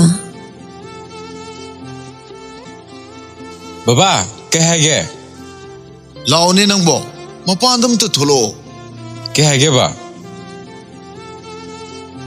ꯄꯥꯔꯤꯁꯨ ꯄ꯭ꯔꯞ ꯊꯣꯛꯂꯛꯇꯨꯅ ꯕꯕꯥ ꯀꯩ ꯍꯥꯏꯒꯦ ꯌꯦꯡꯉꯣꯍꯦ ꯅꯪꯅ ꯌꯥꯎꯈꯤꯕ ꯊꯕꯛꯇꯣ ꯍꯥꯏꯗꯣꯛꯑꯦ ꯋꯥꯅꯦ ꯆꯦꯁꯤꯗ ꯌꯥꯎꯔꯤꯁꯤ ꯌꯦꯡꯉꯨ ꯂꯥꯛꯑꯣꯅꯦ ꯅꯪꯕꯣ ꯅꯃꯥꯗꯤ ꯈꯪꯗꯦ ꯌꯨꯝꯒꯤ ꯃꯈꯥꯗ ꯉꯥꯛꯇ ꯂꯩꯅꯤꯡꯗꯕ ꯅꯨꯄꯤꯁꯤꯕꯨ ꯀꯔꯝꯕ ꯅꯨꯄꯤꯅꯣ ꯈꯪꯗꯦ ꯋꯥꯅꯦ ꯄꯥꯔꯤꯗꯨ ꯆꯦ ꯑꯗꯨꯗ ꯍꯥꯏꯐꯦꯠ ꯃꯨꯟꯅ ꯌꯦꯡꯂꯕ ꯇꯨꯡꯗ ꯑꯌꯥ ꯕꯕꯥ ꯑꯩ ꯌꯥꯎꯔꯦ ꯕꯕꯥ ꯏꯆꯥ ꯌꯥꯎꯔꯕꯅꯦ ꯍꯥꯏꯁ ꯁꯤꯗꯤ ꯑꯩ ꯌꯥꯝ ꯅꯨꯡꯉꯥꯏꯔꯦ ꯕꯕꯥ ꯇꯧꯔꯤꯁꯤ ꯌꯦꯡꯉꯨꯅꯦ ꯑꯉꯥꯎꯕꯁꯤꯗꯤ ꯄꯥꯔꯤꯗꯨ ꯋꯥ ꯃꯈꯥ ꯇꯥꯔꯝꯗ ꯐꯝꯂꯝꯕꯗꯒꯤ ꯐꯨꯛ ꯍꯧꯒꯠꯇꯨꯅ ꯃꯔꯦꯡꯕꯥꯟꯗ ꯐꯨꯔꯤꯠ ꯑꯃ ꯌꯥꯟꯁꯤꯜꯂꯒ ꯊꯣꯡꯒꯥꯜꯂꯣꯝꯗ ꯄ꯭ꯔꯞ ꯄ꯭ꯔꯞ ꯆꯦꯟꯊꯣꯔꯛꯏ ꯃꯇꯧ ꯑꯗꯨꯗ ꯃꯪꯂꯦꯝ ꯃꯆꯥꯕꯨ ꯈꯝꯂꯛꯂꯝꯃꯤ ꯄꯥꯔꯤꯗꯨ ꯃꯄꯥꯅ ꯉꯥꯡꯂꯤꯕꯗꯨ ꯇꯥꯗ ꯄ꯭ꯔꯞ ꯄ꯭ꯔꯞ ꯆꯠꯈ꯭ꯔꯦ ꯃꯪꯂꯦꯝꯗꯨ ꯁꯣꯔ ꯁꯥꯡꯅ ꯍꯣꯟꯇꯣꯛꯇꯨꯅ ꯃꯆꯤꯟꯗ ꯑꯁꯨꯝꯅ ꯁꯣꯜꯂꯤ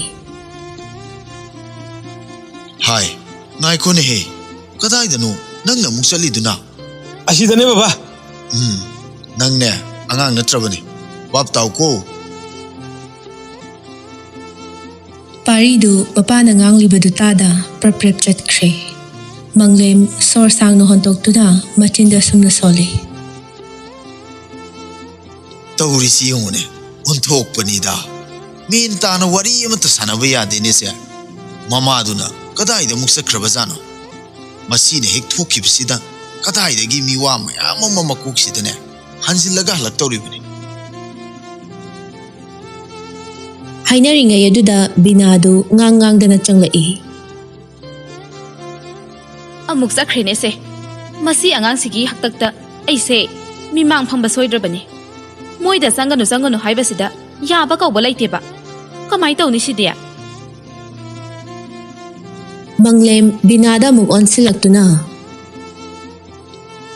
ꯀꯩꯗꯧꯔꯦ ꯅꯪꯅ ꯉꯥꯡꯗꯅ ꯑꯃꯨꯛ ꯆꯪꯉꯛꯏꯗꯨꯅ ꯅꯆꯥ ꯅꯨꯄꯥꯒꯤ ꯋꯥꯅꯦ ꯀꯗꯥꯏꯗ ꯆꯠꯀꯅꯤ ꯍꯥꯏꯔꯝꯒꯦ ꯑꯁꯤꯕꯣ ꯈꯪꯗꯦꯅꯦ ꯁ꯭ꯋꯥꯏꯐꯥꯎꯇꯅꯦ ꯍꯥꯏꯔꯝꯕꯅꯤ ꯊꯥꯖꯒꯤ ꯃꯅꯥꯛꯇ ꯁꯣꯏꯗꯅ ꯑꯣꯏꯔꯝꯒꯅꯤ ꯌꯥꯔꯦ ꯇꯨꯃꯤꯟ ꯂꯩꯔꯣꯀꯣ ꯋꯥ ꯃꯈꯥ ꯇꯥꯔꯅꯨ ꯃꯥꯒꯤ ꯊꯕꯛ ꯈꯜꯂꯛꯄꯗꯨꯗ ꯍꯔꯥꯎꯃꯟꯗꯅ ꯄꯥꯎ ꯇꯝꯕ ꯆꯠꯂꯤ ꯑꯣꯏꯔꯝꯅꯤ ꯋꯥꯅꯦ ꯀꯩꯅꯣ ꯍꯥꯏꯁꯤꯕꯣ ꯃꯣꯏ ꯕꯕꯥ ꯃꯥꯒꯤ ꯊꯕꯛꯇꯣ ꯍꯥꯏꯗꯣꯛꯑꯦ ꯍꯥꯏꯕ꯭ꯔꯣ ꯍꯥꯏꯗꯣꯛꯑꯦ ꯋꯥꯅꯦ ꯑꯩꯈꯣꯏ ꯁ꯭ꯋꯥꯏꯒꯤ ꯃꯣꯏ 5 ꯌꯥꯎꯔꯛꯑꯦ ꯏꯁ ꯑꯣꯟꯊꯣꯛꯅ ꯅꯨꯡꯉꯥꯏꯔꯦꯗ ꯑꯩꯗꯤ ꯀꯥꯟꯅꯗꯦ ꯃꯣꯏ ꯕꯕꯥ ꯏꯆꯥꯁꯦ ꯌꯥꯝ ꯊꯨꯅ ꯂꯨꯍꯣꯡꯅꯕ ꯇꯧꯁꯦ ꯑꯗꯨ ꯅꯠꯇ꯭ꯔꯗꯤ ꯁꯣꯏꯗꯅ ꯅꯆꯥ ꯅꯨꯄꯥꯁꯦ ꯀꯥꯔꯟ ꯐꯨꯔꯛꯑꯅꯤ ꯑꯩꯁꯨ ꯈꯜꯂꯤꯕꯅꯤ ꯇ꯭ꯔꯦꯅꯤꯡꯁꯦ ꯍꯦꯛ ꯂꯣꯏꯕꯒ ꯂꯨꯍꯣꯡꯕꯤꯅꯕ ꯇꯧꯔꯁꯤꯔꯥ ꯍꯥꯏꯗꯅ ꯈꯜꯂꯝꯃꯤꯕꯅꯤ ꯑꯗꯣ ꯅꯪꯒꯤ ꯍꯧꯅꯕꯤ ꯃꯊꯣꯡ ꯃꯔꯝ ꯈꯪꯗꯅ ꯏꯁꯧ ꯄꯪꯂꯥꯡꯗ ꯂꯥꯡꯕꯗꯣ ꯇꯧꯒꯅꯨꯀꯣ ꯐꯖꯅ ꯊꯦꯝꯅꯧꯗꯅ ꯃꯥꯒꯤ ꯃꯄꯨꯛꯅꯤꯡ ꯑꯣꯟꯅꯅꯕ ꯍꯣꯠꯅꯒꯗꯕꯅꯤꯀꯣ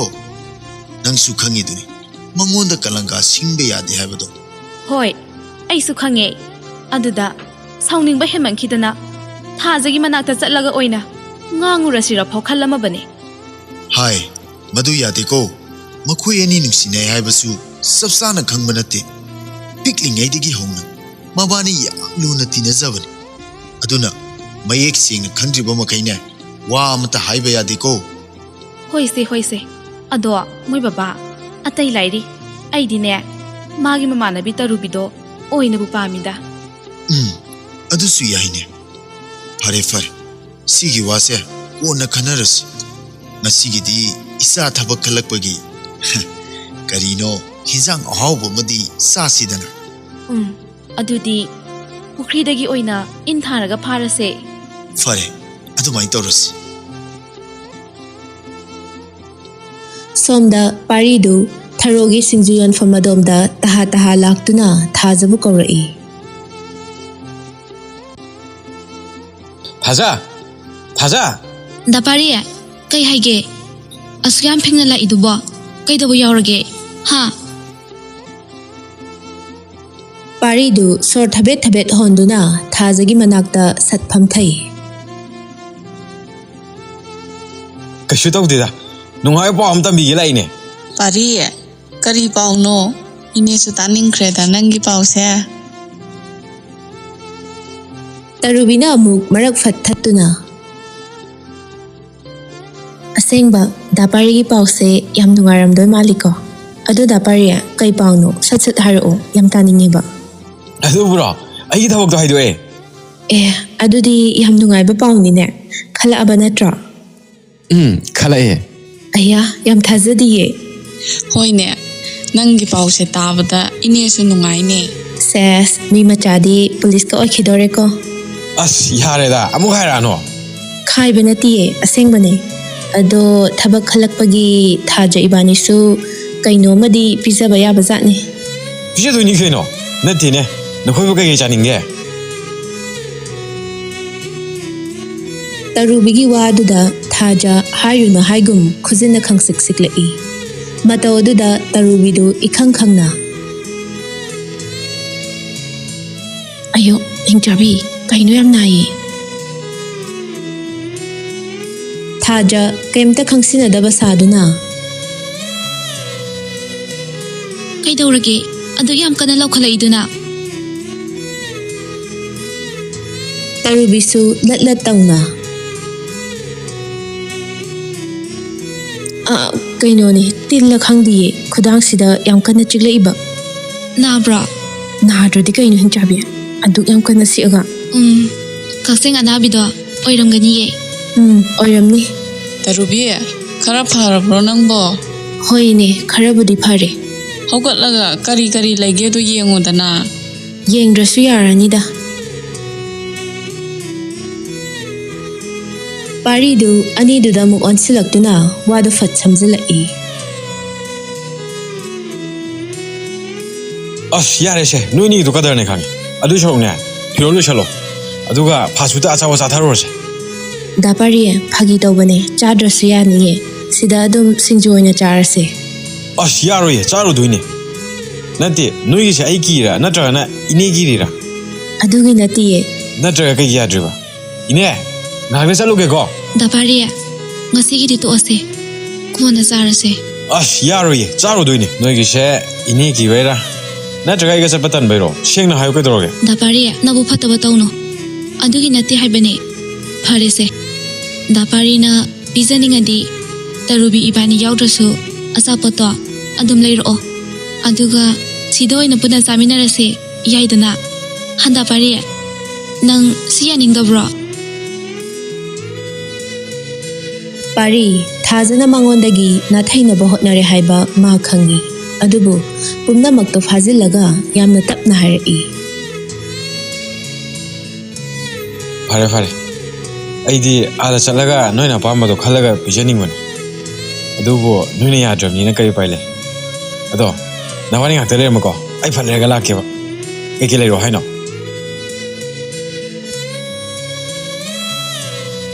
ꯄꯥꯔꯤꯗꯨ ꯊꯔꯣꯗ ꯑꯃꯨꯛ ꯑꯣꯟꯁꯤꯜꯂꯛꯇꯨꯅ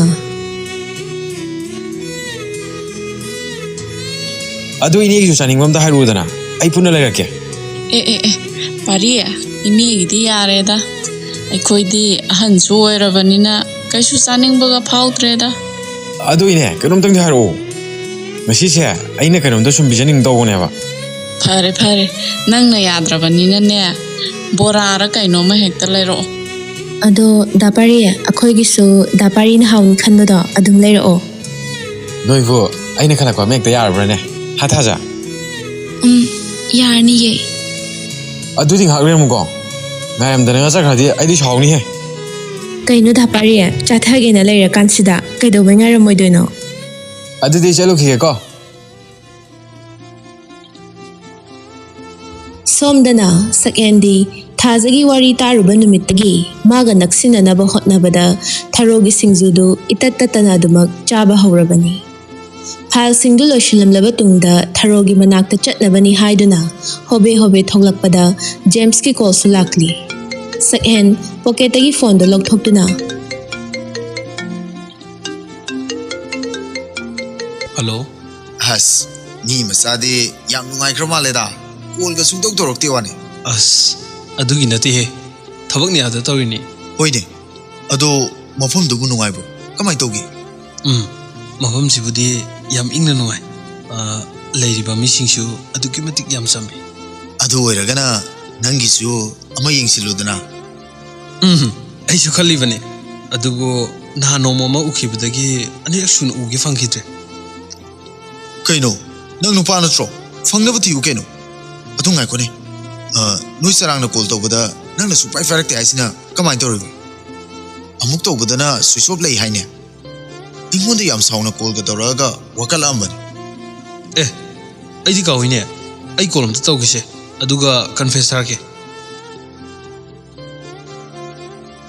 ꯑꯁꯤ ꯍꯥꯏꯔꯒ ꯁꯛꯍꯦꯟ ꯃꯆꯟꯅꯨꯄꯤꯗ ꯀꯣꯜ ꯇꯧꯗꯨꯅ ꯀꯟꯐꯔꯦꯟꯁ ꯊꯥꯔꯛꯏ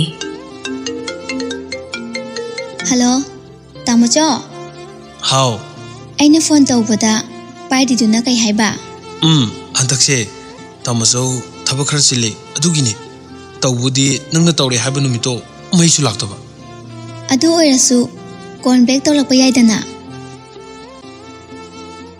ꯖꯦꯝꯁꯅ ꯃꯔꯛ ꯐꯠ ꯊꯠꯇꯨꯅ Sarang noi tamasong harido masin thiri ni ko adane nana mama leire habri adu lumingai dane phone torokpa ka kauri oramni ꯑꯁ ꯌꯥꯔꯦꯗ ꯑꯉꯥꯡꯗ ꯑꯃꯨꯛ ꯈꯥꯏꯔꯅꯨ ꯀꯩꯗꯧꯔꯒꯦ Sarang ure dana wa thaidoido ꯇꯥꯃꯣꯆꯣ ꯑꯁꯦꯡꯕꯔꯣ ꯗꯥ ꯖꯦꯝꯁꯅ ꯍꯥꯏꯔꯤꯁꯦ ꯑꯁ ꯌꯥꯔꯦꯁꯦ ꯅꯣꯏ ꯗꯥ ꯖꯦꯝꯁꯅꯕꯨ ꯅꯣꯡꯃꯇ ꯑꯁꯦꯡꯕ ꯉꯥꯡꯉꯦ ꯍꯥꯏꯕ꯭ꯔꯣ ꯃꯥꯗꯤꯅꯦ ꯑꯁꯦꯡꯕ ꯉꯥꯡꯕ ꯅꯨꯃꯤꯠꯇ ꯁꯤꯗꯣꯏꯅꯦ sin thira kani he ꯑꯗꯣ ꯇꯥꯃꯣꯆꯣ ꯅꯪꯅ ꯍꯜꯂꯛꯄꯗꯗꯤ ꯏꯃꯥꯒ ꯕꯕꯥꯒꯅ ꯂꯨꯍꯣꯡꯕꯤꯔꯅꯤ ꯍꯥꯏꯕꯅꯤꯀꯣ ꯑꯗꯨ ꯑꯣꯏꯔꯒꯅ ꯇꯥꯃꯣꯆꯧ ꯁꯨꯡꯂꯥꯛ ꯂꯥꯛꯇꯕ ꯇꯥꯔꯦꯗꯅ ꯐꯥꯒꯤ ꯇꯧꯕꯅꯦꯍꯦ ꯑꯩꯁꯨ ꯈꯪꯗꯦ ꯃꯣꯏꯅ ꯁꯨꯝ ꯍꯥꯏꯅꯕꯗ ꯍꯥꯏꯐꯦꯠ ꯇꯥꯍꯧꯕꯒꯤ ꯋꯥꯅꯦ ꯌꯨꯝꯗ ꯍꯜꯂꯛꯑꯔꯣꯏ ꯀꯥꯏꯅ ꯃꯇꯨꯡꯗ ꯑꯗꯨ ꯋꯥꯗꯣ ꯑꯃꯨꯛ ꯍꯟꯅ ꯍꯥꯏꯒꯅꯨꯀꯣ ꯐꯠꯇꯦꯕ ꯀꯣ ꯇꯥꯃꯣꯆꯣ ꯑꯁ ꯍꯣꯏꯗ ꯇꯥꯃꯣꯆꯧꯁꯨ ꯐꯥꯒꯤ ꯇꯧꯕꯅꯦ ꯑꯩꯕꯨ ꯌꯨꯝꯗ ꯂꯩꯇꯅ ꯀꯗꯥꯏꯗ ꯂꯩꯗꯣꯏꯅꯣ ꯑꯗꯨꯅꯦꯕ ꯍꯣꯏꯁꯦ ꯐꯔꯦꯁꯦ ꯅꯪꯁꯨ ꯊꯝꯃꯣ ꯇꯥꯃꯣꯆꯧ ꯀꯣꯟꯅ ꯑꯃꯨꯛ ꯇꯧꯔꯛꯀꯦꯀꯣ ꯍꯣꯏ ꯑꯗꯨꯗꯤ ꯗꯥ ꯖꯦꯝꯁ ꯑꯩ ꯑꯃꯨꯛ ꯊꯝꯃꯒꯦꯀꯣ thamo thamo ado angang nang laikai koi bidi yade ko ꯍꯣꯏ ꯀꯣꯏꯔꯣꯏꯌꯦ ꯉꯥꯟꯊꯣꯏꯁꯨ ꯐꯣꯟꯗꯨ ꯊꯝꯈ꯭ꯔꯦ ꯑꯇꯩ ꯂꯥꯏꯔꯤ ꯍꯟꯗꯛ SIꯒꯤ ꯄꯣꯁ ꯈꯔ ꯍꯥꯏꯗꯣꯛꯄꯗꯣ ꯑꯗꯨꯗ ꯂꯣꯌꯥꯗꯣ ꯀꯃꯥꯏꯅ ꯇꯧꯔꯒꯦ ꯌꯥꯎꯔꯕ ꯅꯠꯇ꯭ꯔꯣ khala abane ado party di nang laagane fajana tawrasena hujik tawdribane ko ꯑꯩ ꯌꯥꯎꯗ꯭ꯔꯁꯨ ꯅꯣꯏ ꯑꯗꯨꯝ ꯇꯧꯔꯣ ꯀꯩꯗꯧꯔꯒꯦ ꯍꯌꯦꯡ ꯑꯩ ꯂꯥꯛꯑꯒ ꯑꯃꯨꯛ ꯇꯧꯔꯒ ꯂꯣꯏꯔꯦ ꯀꯩꯅꯣ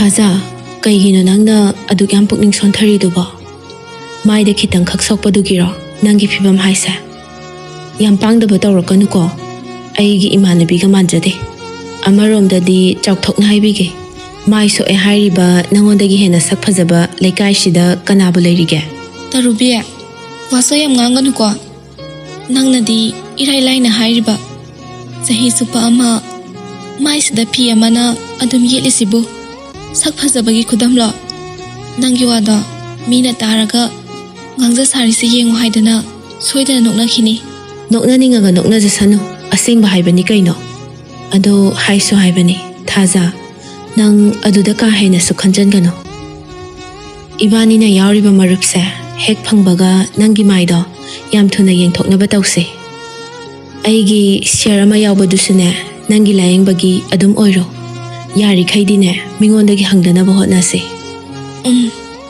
ꯑꯗꯨꯃꯛꯅꯦ ꯑꯩꯅ ꯄꯥꯝꯕꯁꯨ ꯑꯗꯣ ꯇꯔꯨꯕꯤ ꯑꯩꯒꯤ ꯃꯥꯏꯁꯦ ꯌꯦꯡꯉꯨꯕꯒꯤ ꯀꯥꯟꯅꯕꯕꯨ ꯂꯩꯒꯤꯗ꯭ꯔꯅꯦ ꯑꯩꯗꯤ ꯊꯥꯖꯗ꯭ꯔꯦꯗ ꯑꯔꯦꯝꯕꯗ ꯄꯩꯁꯥ ꯇꯤꯡꯅꯕꯅꯦ ꯀꯩꯗꯧꯕꯒꯤ ꯀꯥꯟꯅꯔꯣꯏꯗꯣꯏꯅꯣ ꯅꯪꯒꯤꯗꯨꯗꯤ ꯊꯝꯕꯨ ꯊꯝꯈꯣ ꯀꯣꯛ ꯇꯥꯡꯕ ꯃꯤ ꯐꯥꯎꯕ ꯁꯝ ꯍꯧꯍꯟꯕ ꯉꯝꯂꯕ ꯃꯇꯝꯅꯤ ꯍꯧꯖꯤꯛꯁꯦ ꯊꯥꯏꯅꯒꯤꯗꯨ ꯅꯠꯇ꯭ꯔꯦ ꯆꯥꯎꯈꯠꯄꯒꯤ ꯂꯝꯖꯦꯜꯗ ꯌꯥꯡꯅ ꯆꯦꯟꯈꯠꯂꯛꯂꯤꯕ ꯀꯝꯄ꯭ꯌꯨꯇꯔ ꯇꯦꯛꯅꯣꯂꯣꯖꯤꯒꯤ ꯃꯇꯝꯅꯤ ꯅꯪꯅꯦ ꯋꯥ ꯊꯩꯗꯣꯛꯅꯕ ꯍꯣꯠꯅꯒꯅꯨ ꯀꯥꯟꯗꯦ ꯃꯄꯥꯟ ꯂꯝꯗ ꯆꯠꯂꯒꯅꯦ ꯂꯥꯌꯦꯡꯅꯕ ꯇꯧꯁꯤ ꯏꯅꯦꯅꯁꯨ ꯁꯦꯜ ꯈꯔ ꯇꯨꯡꯁꯤꯜꯂꯦ ꯍꯥꯏꯕꯅꯤ ꯅꯠꯇꯦ ꯊꯥꯖ ꯅꯪꯕꯨ ꯁꯨꯃꯥꯏꯅ ꯀꯌꯥꯝ ꯀꯨꯏꯅ ꯂꯩꯕ ꯌꯥꯗꯣꯏꯅꯣ ꯑꯩꯅ ꯍꯥꯏꯔꯤꯁꯦ ꯌꯥꯗꯕ ꯌꯥꯔꯣꯏꯀꯣ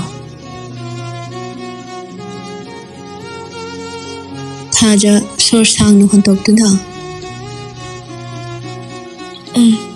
ꯌꯦꯡꯉꯁꯦ ꯑꯗꯣ ꯀꯔꯤꯒꯨꯝꯕ ꯐꯠꯇ꯭ꯔꯗꯤ ꯂꯩꯇꯕꯁꯤꯗ ꯁꯦꯜ ꯃꯥꯡꯉꯒ ꯇꯣꯛꯀꯗ꯭ꯔꯥ ꯈꯟꯕꯒꯤ ꯋꯥꯅꯦ ꯑꯩꯅ ꯍꯥꯏꯔꯤꯁꯤꯅꯤ ꯅꯪ ꯁꯣꯏꯗꯅ ꯐꯅꯤꯌꯦ ꯑꯗꯨꯒꯅꯦ ꯊꯥꯖ ꯍꯌꯦꯡꯋꯥꯏ ꯐꯖꯔꯤꯗꯨꯒꯤ ꯃꯊꯛꯇ ꯑꯃꯨꯛꯀ ꯍꯦꯟꯅ ꯐꯖꯊꯣꯛꯈ꯭ꯔꯒ ꯑꯩꯒꯁꯦ ꯑꯃꯨꯛ ꯀꯥꯎꯊꯣꯛꯈꯤꯅꯤꯀꯣ ꯌꯥꯔꯦꯗ ꯅꯪꯒꯤ ꯀꯥꯔꯟꯗꯣ ꯈꯔ ꯂꯦꯞꯄꯣ ꯀꯩꯗꯧꯔꯒꯦ ꯑꯩꯒ ꯂꯨꯅ ꯇꯤꯟꯅꯕ ꯏꯃꯥꯟꯅꯕꯤ ꯍꯥꯏꯔꯗꯤ ꯅꯪ ꯅꯠꯇꯅ ꯀꯅꯥ ꯂꯩꯔꯤꯒꯦꯅꯦ ꯅꯪꯕꯨ ꯀꯥꯎꯊꯣꯛꯄ ꯍꯥꯏꯕꯁꯦ ꯑꯩ ꯏꯁꯥꯅ ꯏꯁꯥꯕꯨ ꯀꯥꯎꯊꯣꯛꯆꯕꯒ ꯆꯞ ꯃꯥꯟꯅꯗꯣꯏꯅꯦ ꯐꯔꯦꯁꯦ ꯅꯪꯁꯨ ꯆꯪꯈ꯭ꯔꯣ ꯑꯩꯁꯨ ꯆꯪꯈ꯭ꯔꯒꯦ ꯍꯣꯔꯦꯟ ꯏꯟꯁꯥꯡ ꯂꯥꯟꯅꯁꯤꯀꯣ ꯍꯣꯏ ꯍꯣꯏ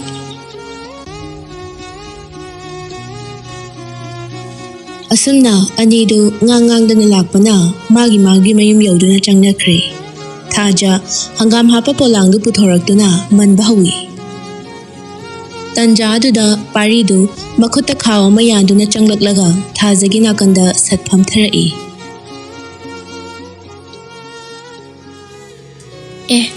ꯗꯥꯄꯥꯔꯤꯌꯥ ꯀꯗꯥꯏ ꯆꯠꯂꯨꯏꯅꯣ ꯆꯠꯇꯦꯗ ꯅꯣꯏꯗ ꯁꯨꯝ ꯂꯥꯛꯄꯅꯦ ꯑꯣ ꯆꯥꯛ ꯊꯣꯡꯗꯣꯔꯕꯣ ꯊꯣꯡꯈꯤꯔꯣꯏꯗ ꯍꯪꯒꯥꯝꯁꯦ ꯍꯥꯟꯅ ꯃꯟꯊꯣꯛꯑꯒ ꯊꯝꯃꯗꯤ ꯍꯣꯔꯦꯟ ꯀꯣꯝꯃꯤꯗꯅ ꯑꯗꯣ ꯆꯥꯛꯇꯤ ꯅꯪ ꯊꯣꯡꯗꯣꯏ ꯅꯠꯇ꯭ꯔꯣ ꯍꯣꯏ ꯊꯣꯡꯗꯣꯏꯅꯦ ꯑꯩꯁꯨ ꯅꯣꯡꯃꯇꯪꯗꯤ ꯅꯪꯅ ꯊꯣꯡꯕ ꯆꯥꯛ ꯏꯟꯁꯥꯡꯗꯣ ꯃꯍꯥꯎ ꯌꯦꯡꯍꯜꯂꯨꯗꯅ ꯏꯁ ꯑꯗꯨꯒꯤꯕꯨ ꯅꯣꯡꯃ ꯏꯟꯁꯥꯡ ꯑꯍꯥꯎꯕ ꯑꯃꯗ ꯌꯦꯡꯊꯣꯛꯑꯒ ꯂꯣꯏꯔꯦ ꯀꯩꯅꯣ ꯅꯣꯡꯃꯇ ꯅꯠꯇꯦꯅꯦ ꯑꯩꯗꯤ ꯉꯁꯤ ꯃꯌꯦꯛꯇ ꯌꯦꯡꯅꯤꯡꯉꯤꯅꯦ ꯉꯁꯤꯗꯤ ꯍꯪꯒꯥꯝ ꯊꯣꯡꯗꯣꯏꯅꯦ ꯑꯗꯨꯅ ꯍꯥꯎꯔꯣꯏꯌꯦ ꯀꯣꯟꯅ ꯑꯍꯥꯎꯕ ꯑꯃꯗ ꯌꯦꯡꯁꯦ ꯅꯪꯅ ꯈꯪꯗꯕ ꯑꯃ ꯂꯩꯔꯦ ꯏꯟꯖꯥꯡ ꯃꯍꯥꯎ ꯌꯦꯡꯕ ꯍꯥꯏꯕꯁꯤꯗꯤ ꯀꯩꯝꯇ ꯊꯥꯛꯇꯕꯤ ꯀꯥꯡꯁꯣꯏ ꯊꯣꯡꯕꯗꯒꯤ ꯍꯥꯟꯅ ꯌꯦꯡꯒꯗꯕꯅꯦ ꯑꯗꯨꯗ ꯍꯩꯔꯕ ꯃꯤꯗꯣ ꯏꯟꯖꯥꯡ ꯊꯣꯡꯕ ꯍꯩꯔꯦ ꯈꯪꯒꯗꯕꯅꯦ ꯀꯩꯝꯇ ꯊꯥꯛꯇꯅ ꯊꯣꯡꯉꯗꯤ ꯌꯥꯝꯅ ꯍꯥꯎꯔꯅꯤ ꯍꯥꯏ ꯑꯄꯪꯕꯤ ꯀꯩꯗꯧꯕꯩ ꯍꯥꯎꯔꯣꯏꯗꯣꯏꯅꯣ ꯉꯥ ꯆꯥꯛ ꯐꯅꯌꯥꯝ ꯊꯥꯕꯁꯨ ꯊꯣꯡꯕ ꯍꯩꯇꯕ ꯃꯤꯗꯨꯅ ꯊꯣꯡꯉꯗꯤ ꯑꯗꯨꯝ ꯍꯥꯎꯇ꯭ꯔꯦ ꯆꯥꯕ ꯌꯥꯗ꯭ꯔꯦ ꯑꯗꯨꯒ ꯉꯥ ꯆꯥꯛ ꯐꯅ ꯍꯥꯞꯀꯦꯔꯥ ꯍꯥꯞꯄꯣꯏꯔꯥ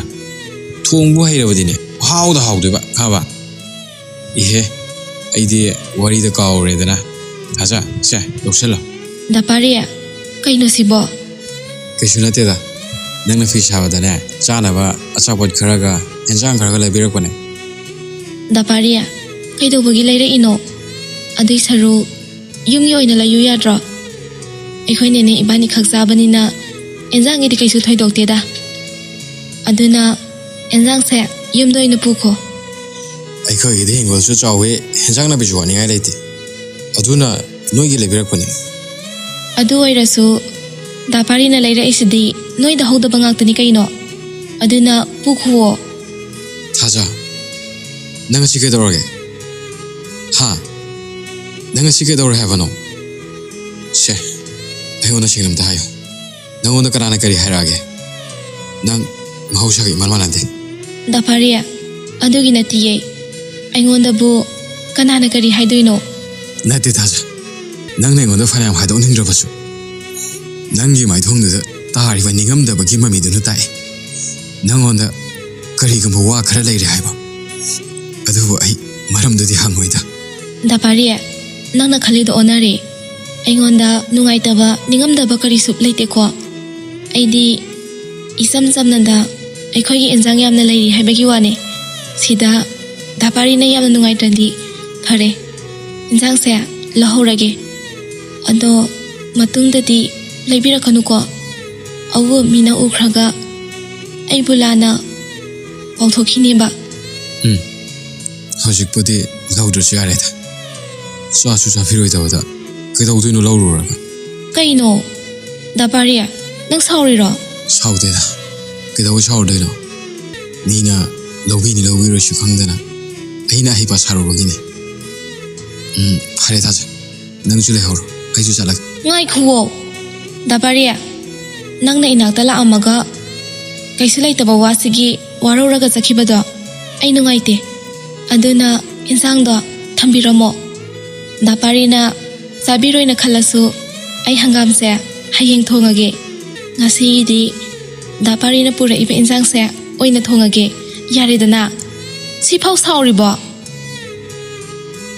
ꯄꯥꯔꯤ ꯄꯨꯝꯅꯃꯛꯇꯨ ꯐꯥꯖꯤꯟꯗꯨꯅ ꯅꯣꯛꯐꯦꯠ ꯇꯧꯔꯛꯏ ꯍꯥꯏ ꯑꯄꯪꯕꯤ ꯅꯪꯅ ꯁꯥꯎꯔꯤꯅ ꯈꯜꯂꯤꯗꯣ ꯑꯩ ꯀꯩꯁꯨ ꯁꯥꯎꯗꯦꯀꯣ ꯑꯗꯣ ꯍꯌꯦꯡꯗꯤ ꯆꯥꯕꯤꯗ꯭ꯔꯁꯨ ꯉꯁꯤꯒꯤꯗꯤ ꯆꯥꯎꯀꯣ ꯊꯥꯖꯗꯨ ꯃꯉꯛ ꯈꯖꯤꯛ ꯅꯣꯝꯗꯨꯅ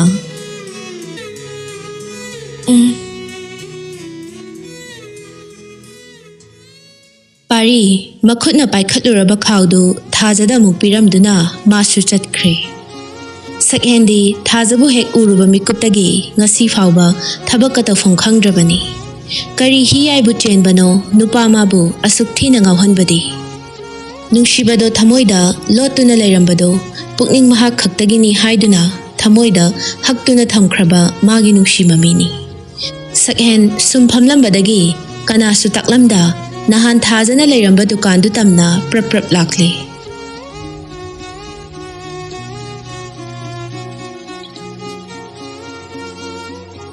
이때마 로얄 스웨기 오비브로 ꯔꯣꯌꯦꯜ ꯁ꯭ꯋꯥꯛꯇꯤ ꯂꯣꯏꯊꯣꯛꯈ꯭ꯔꯦ ꯈꯔ ꯇꯥꯡꯕꯗ ꯍꯥꯏꯔꯒꯅ ꯀꯤꯡ ꯁꯥꯏꯖꯀ ꯒꯣꯜ ꯐ꯭ꯂꯦꯛꯀ ꯈꯛꯇ ꯉꯥꯏꯔꯦ 오 파레 두디 king size 우부 뭐 비비고 ꯍꯣꯏ ꯍꯣꯏ ꯀꯩꯅꯣ ꯉꯁꯤꯗꯤ ꯁꯥꯔꯁꯦ ꯑꯉꯥꯡꯁꯤꯡꯒ ꯑꯃꯗ ꯊꯥꯔꯛꯇꯅ 이사나 오이나 락비레네 ꯍꯣꯏ 이때마 ngasi디 ꯊꯕꯛꯁꯨ ꯈꯔ ꯌꯥꯝꯃꯕ ꯑꯗꯨꯗ ꯑꯉꯥꯡꯁꯤꯡꯁꯨ ꯋꯥꯔ ꯃꯥꯜꯂꯦꯅ ꯂꯣꯏꯅ ꯄꯣꯊꯥꯅ ꯍꯧꯔꯦ ꯑꯗꯨꯅ ꯑꯩꯅ ꯑꯣꯏꯅ ꯆꯠꯂꯒꯦꯅ ꯂꯥꯛꯑꯕꯅꯦ ꯑꯗꯨ ꯉꯁꯤꯗꯤ ꯏꯇꯩꯃꯗ ꯀꯩꯅꯣꯝ ꯁꯨꯝ ꯍꯪꯅꯤꯡꯕ ꯁꯤꯗ ꯏꯇꯩꯃꯅ ꯑꯃꯨꯛ ꯂꯥꯟꯅ ꯂꯧꯕꯤꯒꯗ꯭ꯔꯥ ꯈꯪꯗ꯭ꯔꯦ ꯇꯧꯔꯤꯁꯦ ꯁꯥꯔ ꯀꯔꯤ ꯋꯥꯅꯣ ꯆꯤꯡꯅꯗꯅ ꯍꯦꯛꯇ ꯍꯥꯏꯕꯤꯌꯣ 이때마나 ꯈꯪꯕ ꯋꯥ ꯑꯣꯏꯔꯗꯤ 이때마 ꯂꯣꯏꯅ ꯍꯥꯏꯖꯒꯦ ꯁꯤꯗ ꯀꯩꯗꯧꯕꯒꯤ ꯂꯥꯟꯅ ꯂꯧꯗꯣꯏꯅꯣ ꯍꯣꯏ ꯌꯥꯝ ꯅꯨꯡꯉꯥꯏꯖꯔꯦ ꯑꯗꯨ 이때마 ꯁꯥꯔꯗꯤ ꯀꯧꯕꯤꯒꯅꯨ ꯅꯅꯥꯎꯒꯨꯝꯕꯅꯦ ꯑꯗꯨꯏ ꯁꯔꯨ 이ꯆꯝ ꯆꯝꯅ ꯏꯕꯨꯡꯉꯣꯅ ꯍꯦꯛꯇ ꯀꯧꯕꯤꯌꯣ ꯍꯦꯔꯥ ꯑꯗꯨ ꯅꯨꯡꯉꯥꯏꯇꯦꯗ ꯅꯪꯅ ꯐꯅ ꯑꯉꯥꯡ ꯑꯣꯏꯔꯁꯨ ꯑꯗꯨꯛ ꯆꯥꯎꯕ ꯊꯕꯛ ꯑꯃ ꯄꯥꯏꯔꯤꯕꯨ 이때마 ꯅꯨꯡꯉꯥꯏꯇꯦ 이때마 ꯀꯔꯤꯁꯨ ꯈꯟꯕꯤꯒꯅꯨ ꯑꯩꯒꯤ ꯃꯥꯗꯨꯁꯨ 이때마ꯒꯨꯝꯕꯅꯦ ꯍꯣꯏ ꯑꯗꯣ ꯅꯪꯅ ꯍꯪꯒꯦꯕꯨ ꯀꯩ ꯋꯥꯅꯣ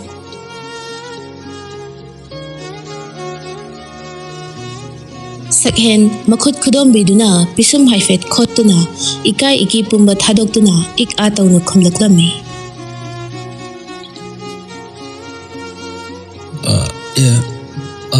이때마 와리시 그노니 ꯑꯁ ꯑꯩꯕꯨ ꯀꯃꯥꯏ ꯍꯥꯏꯗꯣꯏꯅꯣ ꯈꯪꯗ꯭ꯔꯦꯗ ꯍꯦꯛꯇ ꯍꯥꯏꯌꯣ ꯏꯀꯥꯏꯒꯅꯣ ꯅꯪꯒꯤꯁꯤꯕꯨ ꯅꯨꯄꯤꯒꯤ ꯋꯥꯔꯅꯦ ꯑꯁ ꯑꯩꯕꯨ ꯀꯃꯥꯏ ꯍꯥꯏꯗꯣꯏꯅꯣ ꯈꯪꯗ꯭ꯔꯦꯗ ꯍꯣꯏ ꯃꯥꯅꯦ 이때마 ꯅꯨꯄꯤꯒꯤ ꯋꯥꯅꯤ ꯍꯥꯏꯔꯛꯂꯤꯕ ꯋꯥꯗꯨ ꯇꯥꯕꯗ ꯃꯦꯃ ꯃꯕꯨꯛꯅꯤꯡꯗ ꯁꯨꯝꯅ ꯈꯜꯂꯤ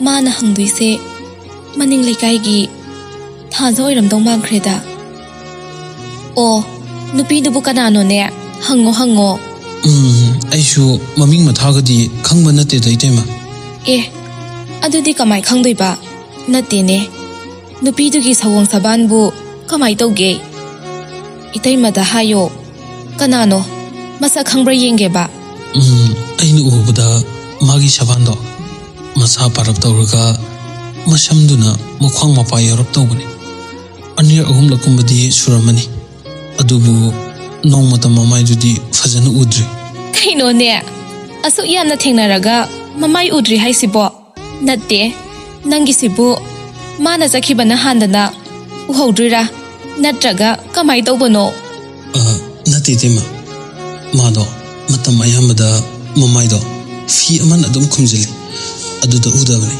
ado hairiba nupisibu 이때마 khanglakpro ꯃꯦꯃ ꯉꯥꯏꯍꯥꯛꯇꯤ ꯋꯥꯉꯥꯡꯗ ꯇꯨꯃꯤꯟ ꯂꯩ ꯃꯇꯧ ꯑꯗꯨꯗ ꯁꯛꯍꯦꯟ ꯈꯪꯅꯤꯡꯕꯅ ꯍꯦꯟꯃꯟꯈꯤꯕꯅ ꯆꯤꯡꯅꯔꯞ ꯇꯧꯅ ꯍꯟꯖꯤꯟꯅ ꯑꯃꯨꯛ ꯍꯪꯂꯛꯏ 이때마 tumina leredi kaidoba yaurage aina hangisibu yam kairabo ꯃꯦꯃꯗꯨ ꯁꯣꯔ ꯁꯥꯡꯅ ꯍꯣꯟꯗꯣꯛꯇꯨꯅ ꯑꯗꯣ ꯏꯕꯨꯡꯉꯣꯅ ꯍꯪꯉꯤꯁꯤꯕꯨ ꯁꯛꯍꯦꯟꯅ ꯋꯥꯗꯨ ꯇꯥꯞ ꯑꯣꯛꯂꯛꯏ 이때마 ꯆꯤꯡꯅꯕꯤꯒꯅꯨ ꯃꯥꯒꯤ ꯃꯑꯣꯡꯗꯨꯗ ꯆꯨꯝꯅ ꯁꯨꯝ ꯈꯪꯅꯤꯡꯗꯅ ꯍꯪꯕꯅꯤ ꯐꯔꯦ ꯅꯪꯅ ꯈꯪꯅꯤꯡꯉꯦ ꯍꯥꯏꯔꯕꯅꯤꯅ 이때마 ꯍꯥꯏꯔꯒꯦ ꯑꯗꯨꯕꯨ ꯋꯥꯔꯤꯁꯦ ꯀꯔꯝꯅ ꯇꯝꯒꯗꯕꯅꯣ ꯑꯩ ꯈꯪꯗ꯭ꯔꯦ 이때마 와리시부 ꯑꯗꯣ ꯃꯥꯒꯤ ꯃꯃꯤꯡꯕꯨ ꯀꯔꯤ ꯀꯧꯕꯒꯦ ꯃꯃꯤꯡꯕꯨꯗꯤ ꯊꯥꯖ ꯀꯧꯋꯦ꯫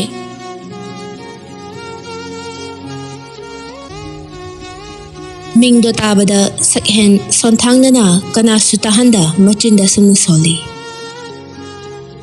ꯑꯣ ꯊꯥꯖ ꯐꯖꯩ ꯌꯥꯝꯅ ꯐꯖꯩ ꯇꯁꯦꯡꯅ ꯅꯪꯁꯤ ꯑꯩꯒꯤ ꯊꯃꯣꯏꯒꯤ ꯊꯥꯖ ꯑꯗꯨꯒ ꯑꯃꯔꯣꯝꯗ ꯅꯪꯒꯤ ꯀꯔꯝꯕꯅ ꯇꯧꯅ ꯑꯩꯕꯨ ꯅꯅꯥꯛꯇ ꯑꯁꯨꯝ ꯆꯤꯡꯁꯤꯟꯕꯒꯨꯝ ꯇꯧꯔꯤꯕ꯫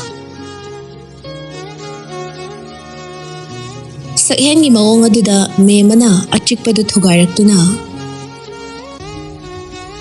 ꯃꯥꯒꯤ ꯃꯃꯥꯗꯣ ꯃꯃꯤꯡꯅ ꯂꯩꯍꯥꯎ ꯀꯧꯏ꯫ ꯃꯁꯛꯇ ꯃꯆꯨꯗ ꯂꯩꯍꯥꯎꯗ ꯂꯩꯍꯥꯎꯅꯤ꯫ ꯃꯆꯥꯅꯨꯄꯤ ꯊꯥꯖꯒꯁꯨ ꯃꯁꯛ ꯑꯣꯟꯊꯣꯛꯅ ꯃꯥꯟꯅꯈ꯭ꯔꯦ꯫ ꯁꯛꯅ ꯐꯖꯔꯤꯕ ꯋꯥꯉꯥꯡ ꯈꯣꯡꯗꯥꯅ ꯅꯨꯡꯁꯤꯔꯤꯕ ꯂꯩꯀꯥꯏ ꯑꯁꯤꯗ ꯂꯩꯍꯥꯎꯒꯤ ꯃꯇꯧ ꯇꯝꯖꯧ ꯍꯥꯏꯅꯔꯤꯕꯅꯤ꯫ ꯑꯩꯒꯤ ꯑꯉꯥꯡ ꯑꯣꯏꯔꯤꯉꯩꯒꯤ ꯌꯥꯝꯅ ꯂꯨꯅ ꯇꯤꯟꯅꯔꯛꯄ ꯏꯃꯥꯟꯅꯕꯤꯅꯦ꯫ ꯃꯇꯝꯗꯣ ꯊꯥꯖꯅ ꯆꯍꯤ 3-4ꯒ ꯁꯨꯔꯛꯄ ꯑꯗꯥꯏꯗꯅꯤ꯫ ꯐ꯭ꯂꯥꯁꯕꯦꯛ ꯃꯃꯥ ꯃꯃꯥ ꯇꯥꯕ꯭ꯔꯣ ꯅꯪꯕꯣ? ꯍꯣ ꯇꯥꯔꯦ ꯇꯥꯔꯦ꯫ ꯂꯥꯛꯑꯣꯅꯦ ꯊꯦꯡꯉꯦꯅꯦ ꯅꯪꯕꯣ ꯃꯇꯝꯁꯦ ꯌꯧꯈ꯭ꯔꯦ ꯃꯤ ꯂꯣꯏꯅ ꯂꯥꯛꯅꯔꯝꯃꯅꯤꯅꯦ꯫ ꯍꯣꯏ ꯂꯥꯛꯑꯦ꯫ ꯀꯥꯏꯗ ꯑꯃꯨꯛ ꯆꯠꯂꯨꯏꯅꯣ ꯇꯥꯟꯖꯥꯁꯤꯗ? ꯉꯥꯔꯤ ꯈꯔ ꯂꯩꯔꯨꯕꯅꯦ꯫ ꯑꯥꯗꯗꯤ ꯍꯦꯛ ꯌꯧꯈꯤꯕꯒ ꯊꯥꯎ ꯉꯥꯛꯇꯅꯤ ꯆꯥꯔꯨꯗꯣꯏꯗꯣ꯫ ꯉꯥꯔꯤꯁꯦ ꯈꯔ ꯍꯥꯞꯆꯤꯟꯈ꯭ꯔꯗꯤ ꯃꯔꯛꯇ ꯏꯔꯣꯟ ꯂꯥꯛꯂꯣꯟꯕꯁꯨ ꯆꯥꯕ ꯌꯥꯏꯗꯅ꯫ ꯍꯣꯏꯅꯦ ꯐꯤꯔꯣꯜꯒꯗꯣ ꯍꯥꯞꯆꯤꯟꯕ ꯂꯣꯏꯔꯕꯣ? ꯂꯣꯏꯔꯦ꯫ ꯐꯔꯦ ꯏꯆꯦꯒ ꯇꯥꯅ ꯈꯣꯟꯅꯗꯅ ꯅꯤꯡꯊꯤꯅ ꯂꯩꯔꯝꯃꯨꯀꯣ ꯑꯩꯁꯨ ꯀꯨꯏꯔꯛꯑꯣꯏꯗ꯫ ꯍꯣꯏ 이헤 ꯆꯠꯂꯝꯗꯥꯏꯁꯤꯗ ꯏꯆꯥ ꯊꯣꯏꯕꯤꯗꯣ ꯑꯝꯇꯪꯗꯤ ꯄꯝꯅꯤꯡꯕꯅꯦꯗ꯫ ꯐꯔꯦ ꯇꯨꯝꯖꯔꯁꯅꯨ꯫ ꯃꯣꯏ ꯕꯕꯥ ꯍꯧꯗꯣꯔꯛꯎꯔꯣ? ꯌꯥꯔꯦ ꯍꯧꯗꯣꯛꯄꯤꯔꯨꯔꯅꯨ꯫ ꯑꯗꯨꯗꯤ ꯑꯩ ꯑꯃꯨꯛ ꯆꯠꯂꯨꯈꯤꯒꯦꯀꯣ ꯐꯖꯅ ꯂꯩꯔꯝꯃꯣ ꯏꯆꯥ ꯊꯣꯏꯕꯤꯗꯣ ꯀꯞꯍꯟꯕ ꯌꯥꯗꯦꯀꯣ꯫ ꯍꯣꯏ ꯀꯞꯍꯜꯂꯣꯏꯌꯦ꯫ ꯑꯗꯣ ꯅꯪꯅ ꯃꯔꯛꯇ ꯄꯩꯁꯥ ꯅꯨꯡꯁꯥ ꯆꯤꯜꯂꯁꯨ ꯐꯣꯟ ꯑꯗꯨꯝ ꯍꯥꯏꯔꯛꯎꯀꯣ ꯑꯩ ꯃꯤ ꯊꯥꯔꯛꯀꯦ꯫ ꯍꯣꯏ ꯑꯗꯣ ꯃꯣꯏ ꯕꯕꯥꯁꯨ ꯑꯁꯣꯏ ꯑꯉꯥꯝ ꯌꯥꯎꯗꯅ ꯐꯖꯅ ꯆꯠꯄꯤꯌꯨ꯫ ꯑꯩꯗꯤꯅꯦ ꯊꯧꯕꯒ ꯆꯠꯇꯣꯏꯗꯣ ꯄꯨꯛꯅꯤꯡꯁꯦ ꯀꯌꯥ ꯂꯨꯝꯗꯦꯀꯣ꯫ ꯃꯥꯗꯨ ꯌꯨ ꯊꯛꯆꯤꯜꯂꯒ ꯀꯥꯔꯟ ꯌꯥꯝꯅ ꯇꯥꯏ ꯍꯥꯏꯅꯕꯅꯤ꯫ ꯃꯥꯟꯅꯕꯤꯔꯨꯅꯨꯀꯣ꯫ ꯍꯣꯏꯗ ꯑꯩ ꯂꯣꯏ ꯈꯪꯉꯤ ꯀꯩꯗꯧꯔꯒꯦ꯫ ꯈꯪꯉꯤ ꯍꯥꯏꯔꯒ ꯅꯪꯒꯤ ꯍꯧꯅꯕꯤ ꯕ꯭ꯔꯪ ꯁꯥꯎꯒꯠꯄꯤꯗꯣ ꯇꯧꯒꯅꯨ꯫ ꯃꯗꯨꯅꯤ ꯑꯩꯅ ꯌꯥꯝꯅ ꯄꯥꯈꯠꯂꯤꯁꯦ꯫ ꯁꯥꯎꯔꯣꯏꯗ ꯃꯔꯝ ꯂꯩꯇꯅ ꯃꯤꯕꯨ ꯍꯦꯛꯇ ꯄꯨꯡꯁꯥꯎ ꯁꯥꯎꯕ ꯌꯥꯕ꯭ꯔꯣ? ꯐꯔꯦ ꯑꯗꯨꯗꯤ ꯑꯩ ꯆꯠꯂꯨꯈꯤꯒꯦꯀꯣ ꯏꯆꯦꯗꯁꯨ ꯈꯔ ꯍꯥꯏꯕꯤꯌꯣ꯫ ꯑꯗꯨꯕꯨꯗꯤ ꯂꯥꯛꯑꯒ ꯑꯗꯨꯝ ꯇꯝꯃꯒꯦ꯫ ꯐꯔꯦ ꯆꯠꯂꯨꯈꯤꯒꯦꯀꯣ꯫ ꯃꯇꯝ ꯈꯔ ꯂꯩꯔꯕ ꯇꯨꯡꯗ ꯂꯩꯍꯥꯎ ꯃꯄꯨꯔꯣꯏꯕꯗ ꯀꯣꯜ ꯇꯧꯏ꯫ ꯀꯨꯏꯗꯦ ꯒꯣꯄꯥꯜꯁꯨ ꯐꯠ ꯄꯥꯏꯈꯠꯂꯛꯇꯨꯅ ꯍꯜꯂꯣ ꯃꯣꯏ ꯕꯕꯥ꯫ ꯍꯥꯎꯅꯦ ꯀꯩ ꯍꯥꯏꯅꯤꯡꯉꯦ ꯅꯪꯕꯣ? ꯃꯣꯏ ꯕꯕꯥ ꯍꯧꯖꯤꯛꯄꯨ ꯊꯕꯛ ꯁꯨꯔꯤꯕꯣ? ꯁꯨꯔꯨꯕꯅꯦ ꯍꯧꯖꯤꯛꯄꯨꯗꯤ ꯆꯪꯉꯛꯏꯌꯦ꯫ ꯑꯗꯣ ꯏꯆꯥ ꯊꯣꯏꯕꯤꯗꯤ ꯑꯅꯥ ꯑꯌꯦꯛ ꯌꯥꯎꯗꯦꯀꯣ? ꯍꯣꯏ ꯌꯥꯎꯗꯤꯌꯦ꯫ ꯑꯗꯣ ꯃꯣꯏ ꯕꯕꯥꯅ ꯏꯆꯥ ꯊꯣꯏꯕꯤꯒꯤ ꯋꯥꯖꯕꯁꯤꯗꯤ ꯀꯔꯤꯗ ꯍꯥꯏꯔꯨꯅꯤ? ꯑꯩꯈꯣꯏꯒꯗꯤ ꯅꯣꯡꯃꯇ ꯅꯤꯡꯁꯤꯡꯕꯤꯕ ꯅꯠꯇꯦꯕ꯫ ꯍꯥꯏ ꯀꯩꯅꯣꯅꯦ ꯃꯁꯤꯕꯣ? ꯏꯆꯥꯒꯤ ꯍꯥꯏꯕꯗ ꯅꯪꯒꯤꯁꯨ ꯁꯔꯨꯛ ꯌꯥꯎꯔꯤꯕꯅꯦ꯫ ꯍꯣꯏꯗ ꯐꯥꯒꯤ ꯇꯧꯕꯅꯦ꯫ ꯐꯔꯦꯁꯦ ꯑꯩ ꯉꯥꯛꯇꯪ ꯆꯥꯛ ꯆꯥꯈꯤꯒꯦ꯫ ꯑꯗꯣ ꯅꯪꯕꯨ ꯀꯩ ꯍꯥꯏꯅꯤꯡꯉꯦ ꯐꯣꯟ ꯇꯧꯔꯛꯏꯁꯤꯕꯣ? ꯀꯩꯁꯨꯕꯨꯗꯤ ꯂꯩꯇꯦꯗ꯫ ꯉꯔꯥꯡꯗꯣ ꯑꯩꯒꯤ ꯃꯪꯂꯥꯟꯗ ꯕꯕꯥꯁꯦ ꯌꯥꯝ ꯋꯥꯅ ꯎꯔꯝꯕ ꯑꯗꯨꯗ ꯀꯩꯗꯧꯕ ꯌꯥꯎꯔꯕꯖꯥꯠꯅꯣ ꯍꯥꯏꯗꯅ ꯁꯨꯝ ꯇꯧꯔꯛꯄꯅꯦ꯫ ꯍꯦꯔꯥ ꯃꯪꯒꯤ ꯋꯥꯕꯨ ꯑꯩ ꯀꯩꯁꯨ ꯇꯧꯗꯦꯀꯣ ꯋꯥꯈꯜꯗꯣ ꯌꯥꯝ ꯍꯦꯟꯅꯁꯨ ꯈꯟꯖꯟꯒꯅꯣ꯫ ꯍꯣꯏ ꯑꯗꯣ ꯃꯣꯏ ꯕꯕꯥꯁꯨ ꯅꯁꯥꯗꯣ ꯅꯥꯔꯛꯀꯅꯤ꯫ ꯆꯥꯡ ꯅꯥꯏꯅ ꯇꯨꯝꯕ ꯆꯥꯕ ꯇꯧꯕꯤꯌꯨꯀꯣ꯫ ꯍꯣꯏ ꯐꯔꯦꯁꯦ ꯑꯩꯁꯨꯅꯦ ꯊꯕꯛꯁꯦ ꯍꯦꯛ ꯂꯣꯏꯕꯒ ꯂꯥꯛꯑꯗꯕꯅꯦ꯫ ꯊꯕꯛꯇꯨꯕꯨ ꯀꯌꯥꯝ ꯋꯥꯠꯂꯤꯒꯦ ꯂꯣꯏꯗꯧꯕ? ꯌꯥꯝꯗ꯭ꯔꯦꯗ ꯊꯥ ꯃꯈꯥꯏꯃꯨꯛꯇꯤ ꯂꯩꯈꯤꯗꯣꯏ ꯃꯥꯜꯂꯦ꯫ ꯑꯗꯣ ꯑꯩꯅ ꯍꯌꯦꯡ ꯊꯣꯛꯂꯛꯄꯗ ꯅꯪꯒꯤ ꯀꯩ ꯂꯩꯕꯤꯌꯣꯕ? ꯑꯩꯒꯤꯗꯤ ꯂꯩꯕꯤꯗ꯭ꯔꯁꯨ ꯌꯥꯔꯦꯗ ꯋꯥꯍꯩꯗꯨꯅ ꯄꯦꯟꯖꯔꯦ꯫ ꯌꯥꯗꯦ ꯂꯩꯗꯣꯏꯅꯦ꯫ ꯏꯕꯥꯅꯤꯅ ꯉꯁꯤ ꯐꯥꯎꯕ ꯑꯁꯨꯛ ꯀꯨꯏꯅ ꯌꯨꯝ ꯄꯥꯜꯂꯛꯄꯁꯤꯗ ꯅꯪꯒꯤꯅꯦ ꯍꯥꯏꯗꯨꯅ ꯑꯩꯅꯉꯁꯤ ꯐꯥꯎꯕ ꯀꯔꯤꯒꯨꯝꯕ ꯃꯁꯛ ꯊꯣꯛꯄ ꯑꯃ ꯐꯥꯎꯕ ꯂꯩꯕ ꯉꯝꯗ꯭ꯔꯤꯌꯦ꯫ ꯑꯗꯨꯕꯨ ꯍꯟꯗꯛꯇꯤ ꯁꯣꯏꯗꯅ ꯂꯩꯔꯗꯕꯅꯦ ꯀꯩꯅꯣꯃꯗꯤ꯫ ꯐꯔꯦꯁꯦ ꯑꯩꯁꯨ ꯊꯝꯃꯦꯀꯣ꯫ ꯍꯣꯏ ꯊꯝꯃꯣ꯫ ꯄ꯭ꯔꯦꯖꯦꯟ ꯗꯦ Warisi lina lina mema mapira chelai adubo makhazai ani yodringaida makhutuna phat phat taithoktuna wado makhatarai.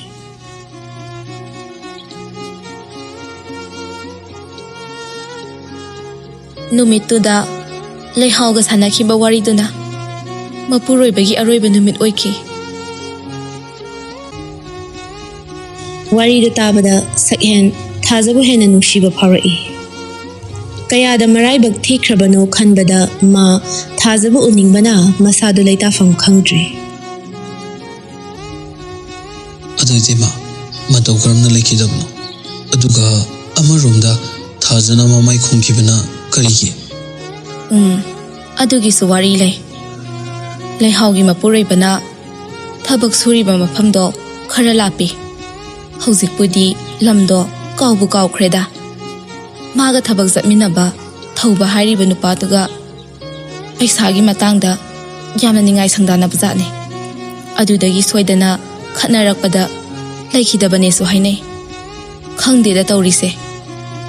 Leitaba lairaba haibasimaktabu wakat phamsu leita. Isum sumna adumak mathong khangdana suru suru naisilaga tokredana. Asumna leiringaida chawbasu. Sir, akhoi ni somda sa lerem daududa kadom chakha ne koi thi thiramine adubu sida muktang chalaga yengu ki yan lakpane sa lem yam phare aibu angang macha dawna noi mayam na mukthi neba hoi ai haibudi haramdre ta chawo hoi potana obududa churupse legen adum laabane aduda tan charena itemeda wari ama sumhangambani da hoi sir Chawbasu wa makhatadi sakhen hangliba wadu thazagi wa oiramgani khanduna nakanda leiriba tuladuda tapna famthai. itema makhata biro Me mana warido makha samtharai. Hoi hoi mapuroibana laikhidraba matung sahi ama mukhairapa adaida numito Laikai sida lila ama lay haidana mi ayamba chatnakhiba tanjani nongsu thili thili chui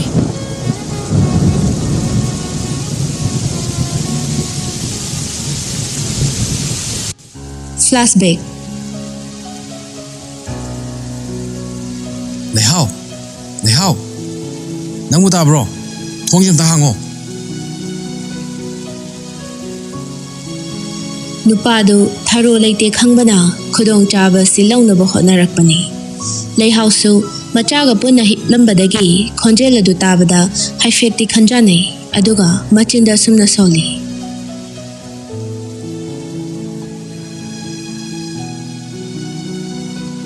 Kanano ne asu thenga kansida aikhoi gi inamadubu lila yengphamdaga kaidaba yorapajano aibu Hongse hangdoga yengsirane. Yengaroida.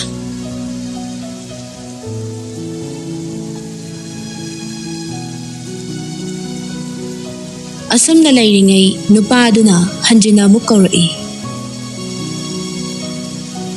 Leihao tabo Leihao Ho kanano kai haige haibano aine thongjam ta hango aruba paw ma haigena lakpane aruba paw ne mi ta ba roiba kai pauno thong hangrabasu adum haibiro o ai tariye hoje haidaba yadaba wane noi tharogi wane o yamna lubawa oiragadi nungdangse nungaite haye nongalaga oina phajana khanase fare nangna thong hangramnina ai chatlako Wadu tabada Leihao mana khalambaduga haifet chanadabaduda masadu pakhatpa phaurai. Famungdagi tapna haugatuna nakanda leiriba fido fat insili aduga khonjel khajik nikna kaino haisibo inamabu kaidore haibano Leihao pakhatpa henman khibana khantha banangda thongda tapna hangi ꯇꯟꯖꯥ ꯑꯗꯨꯗ ꯅꯨꯄꯥ ꯑꯗꯨ ꯈꯣꯡꯂꯩ ꯊꯨꯅ ꯏꯃꯨꯡꯗ ꯐꯠ ꯆꯪꯂꯛꯄꯗꯨ ꯎꯕꯗ ꯂꯩꯍꯥꯎꯗꯨ ꯏꯉꯛ ꯉꯛꯅ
ꯊꯥꯖ ꯀꯩꯒꯤꯅꯣ ꯅꯪꯅ ꯑꯗꯨꯛ ꯌꯥꯝ ꯄꯨꯛꯅꯤꯡ ꯁꯣꯟꯊꯔꯤꯗꯨꯕꯣ ꯃꯥꯏꯗ ꯈꯤꯇꯪ ꯈꯛ ꯁꯣꯛꯄꯗꯨꯒꯤꯔꯣ ꯅꯪꯒꯤ ꯐꯤꯕꯝ ꯍꯥꯏꯁꯦ ꯌꯥꯝ ꯄꯥꯡꯗꯕ ꯇꯧꯔꯛꯀꯅꯨꯀꯣ ꯑꯩꯒꯤ ꯏꯃꯥꯟꯅꯕꯤꯒ ꯃꯥꯟꯖꯗꯦ ꯑꯃꯔꯣꯝꯗꯗꯤ ꯆꯥꯎꯊꯣꯛꯅ ꯍꯥꯏꯕꯤꯒꯦ ꯃꯥꯏ ꯁꯣꯛꯑꯦ ꯍꯥꯏꯔꯤꯕ ꯅꯪꯉꯣꯟꯗꯒꯤ ꯍꯦꯟꯅ ꯁꯛ ꯐꯖꯕ ꯂꯩꯀꯥꯏꯁꯤꯗ ꯀꯅꯥꯕꯨ ꯂꯩꯔꯤꯒꯦ ꯇꯔꯨꯕꯤ ꯋꯥꯁꯣ ꯌꯥꯝ ꯉꯥꯡꯒꯅꯨꯀꯣ ꯅꯪꯅꯗꯤ ꯏꯔꯥꯏ ꯂꯥꯏꯅ ꯍꯥꯏꯔꯤꯕ ꯆꯍꯤ ꯆꯨꯞꯄ ꯑꯃ ꯃꯥꯏꯁꯤꯗ ꯐꯤ ꯑꯃꯅ ꯑꯗꯨꯝ ꯌꯦꯠꯂꯤꯁꯤꯕꯨ ꯁꯛ ꯐꯖꯕꯒꯤ ꯈꯨꯗꯝꯂꯣ ꯅꯪꯒꯤ ꯋꯥꯗꯣ ꯃꯤꯅ ꯇꯥꯔꯒ ꯉꯥꯡꯖ ꯁꯥꯔꯤꯁꯦ ꯌꯦꯡꯉꯨ ꯍꯥꯏꯗꯅ ꯁꯣꯏꯗꯅ ꯅꯣꯛꯅꯈꯤꯅꯤ ꯅꯣꯛꯅꯅꯤꯡꯉꯒ ꯅꯣꯛꯅꯖꯁꯅꯨ ꯑꯁꯦꯡꯕ ꯍꯥꯏꯕꯅꯤ ꯀꯩꯅꯣ ꯑꯗꯣ ꯍꯥꯏꯁꯨ ꯍꯥꯏꯕꯅꯤ ꯊꯥꯖ ꯅꯪ ꯑꯗꯨꯗ ꯀꯥ ꯍꯦꯟꯅꯁꯨ ꯈꯟꯖꯟꯒꯅꯨ ꯏꯕꯥꯅꯤꯅ ꯌꯥꯎꯔꯤꯕ ꯃꯔꯨꯞꯁꯦ ꯍꯦꯛ ꯐꯪꯕꯒ ꯅꯪꯒꯤ ꯃꯥꯏꯗꯣ ꯌꯥꯝ ꯊꯨꯅ ꯌꯦꯡꯊꯣꯛꯅꯕ ꯇꯧꯁꯤ ꯑꯩꯒꯤ ꯁꯤꯌꯔ ꯑꯃ ꯌꯥꯎꯕꯗꯨꯁꯨꯅꯦ ꯅꯪꯒꯤ ꯂꯥꯌꯦꯡꯕꯒꯤ ꯑꯗꯨꯝ ꯑꯣꯏꯔꯣ ꯌꯥꯔꯤꯈꯩꯗꯤꯅꯦ ꯃꯤꯉꯣꯟꯗꯒꯤ ꯍꯪꯗꯅꯕ ꯍꯣꯠꯅꯁꯤ ꯑꯗꯨꯃꯛꯅꯦ ꯑꯩꯅ ꯄꯥꯝꯕꯁꯨ ꯑꯗꯣ ꯇꯔꯨꯕꯤ ꯑꯩꯒꯤ ꯃꯥꯏꯁꯦ ꯌꯦꯡꯉꯨꯕꯒꯤ ꯀꯥꯟꯅꯕꯕꯨ ꯂꯩꯒꯤꯗ꯭ꯔꯅꯦ ꯑꯩꯗꯤ ꯊꯥꯖꯗ꯭ꯔꯦꯗ ꯑꯔꯦꯝꯕꯗ ꯄꯩꯁꯥ ꯇꯤꯡꯅꯕꯅꯦ ꯀꯩꯗꯧꯕꯒꯤ ꯀꯥꯟꯅꯔꯣꯏꯗꯣꯏꯅꯣ ꯅꯪꯒꯤꯗꯨꯗꯤ ꯊꯝꯕꯨ ꯊꯝꯈꯣ ꯀꯣꯛ ꯇꯥꯡꯕ ꯃꯤ ꯐꯥꯎꯕ ꯁꯝ ꯍꯧꯍꯟꯕ ꯉꯝꯂꯕ ꯃꯇꯝꯅꯤ ꯍꯧꯖꯤꯛꯁꯦ ꯊꯥꯏꯅꯒꯤꯗꯨ ꯅꯠꯇ꯭ꯔꯦ ꯆꯥꯎꯈꯠꯄꯒꯤ ꯂꯝꯖꯦꯜꯗ ꯌꯥꯡꯅ ꯆꯦꯟꯈꯠꯂꯛꯂꯤꯕ ꯀꯝꯄ꯭ꯌꯨꯇꯔ ꯇꯦꯛꯅꯣꯂꯣꯖꯤꯒꯤ ꯃꯇꯝꯅꯤ ꯅꯪꯅꯦ ꯋꯥ ꯊꯩꯗꯣꯛꯅꯕ ꯍꯣꯠꯅꯒꯅꯨ ꯀꯥꯟꯗꯦ ꯃꯄꯥꯟ ꯂꯝꯗ ꯆꯠꯂꯒꯅꯦ ꯂꯥꯌꯦꯡꯅꯕ ꯇꯧꯁꯤ ꯏꯅꯦꯅꯁꯨ ꯁꯦꯜ ꯈꯔ ꯇꯨꯡꯁꯤꯜꯂꯦ ꯍꯥꯏꯕꯅꯤ ꯅꯠꯇꯦ ꯊꯥꯖ ꯅꯪꯕꯨ ꯁꯨꯃꯥꯏꯅ ꯀꯌꯥꯝ ꯀꯨꯏꯅ ꯂꯩꯕ ꯌꯥꯗꯣꯏꯅꯣ ꯑꯩꯅ ꯍꯥꯏꯔꯤꯁꯦ ꯌꯥꯗꯕ ꯌꯥꯔꯣꯏꯀꯣ ꯊꯥꯖ ꯁꯣꯔ ꯁꯥꯡꯅ ꯍꯣꯟꯇꯣꯛꯇꯨꯅ ꯌꯦꯡꯉꯁꯦ ꯑꯗꯣ ꯀꯔꯤꯒꯨꯝꯕ ꯐꯠꯇ꯭ꯔꯗꯤ ꯂꯩꯇꯕꯁꯤꯗ ꯁꯦꯜ ꯃꯥꯡꯉꯒ ꯇꯣꯛꯀꯗ꯭ꯔꯥ ꯈꯟꯕꯒꯤ ꯋꯥꯅꯦ ꯑꯩꯅ ꯍꯥꯏꯔꯤꯁꯤꯅꯤ ꯅꯪ ꯁꯣꯏꯗꯅ ꯐꯅꯤꯌꯦ ꯑꯗꯨꯒꯅꯦ ꯊꯥꯖ ꯍꯌꯦꯡꯋꯥꯏ ꯐꯖꯔꯤꯗꯨꯒꯤ ꯃꯊꯛꯇ ꯑꯃꯨꯛꯀ ꯍꯦꯟꯅ ꯐꯖꯊꯣꯛꯈ꯭ꯔꯒ ꯑꯩꯒꯁꯦ ꯑꯃꯨꯛ ꯀꯥꯎꯊꯣꯛꯈꯤꯅꯤꯀꯣ ꯌꯥꯔꯦꯗ ꯅꯪꯒꯤ ꯀꯥꯔꯟꯗꯣ ꯈꯔ ꯂꯦꯞꯄꯣ ꯀꯩꯗꯧꯔꯒꯦ ꯑꯩꯒ ꯂꯨꯅ ꯇꯤꯟꯅꯕ ꯏꯃꯥꯟꯅꯕꯤ ꯍꯥꯏꯔꯗꯤ ꯅꯪ ꯅꯠꯇꯅ ꯀꯅꯥ ꯂꯩꯔꯤꯒꯦꯅꯦ ꯅꯪꯕꯨ ꯀꯥꯎꯊꯣꯛꯄ ꯍꯥꯏꯕꯁꯦ ꯑꯩ ꯏꯁꯥꯅ ꯏꯁꯥꯕꯨ ꯀꯥꯎꯊꯣꯛꯆꯕꯒ ꯆꯞ ꯃꯥꯟꯅꯗꯣꯏꯅꯦ ꯐꯔꯦꯁꯦ ꯅꯪꯁꯨ ꯆꯪꯈ꯭ꯔꯣ ꯑꯩꯁꯨ ꯆꯪꯈ꯭ꯔꯒꯦ ꯍꯣꯔꯦꯟ ꯏꯟꯁꯥꯡ ꯂꯥꯟꯅꯁꯤꯀꯣ ꯍꯣꯏ ꯍꯣꯏ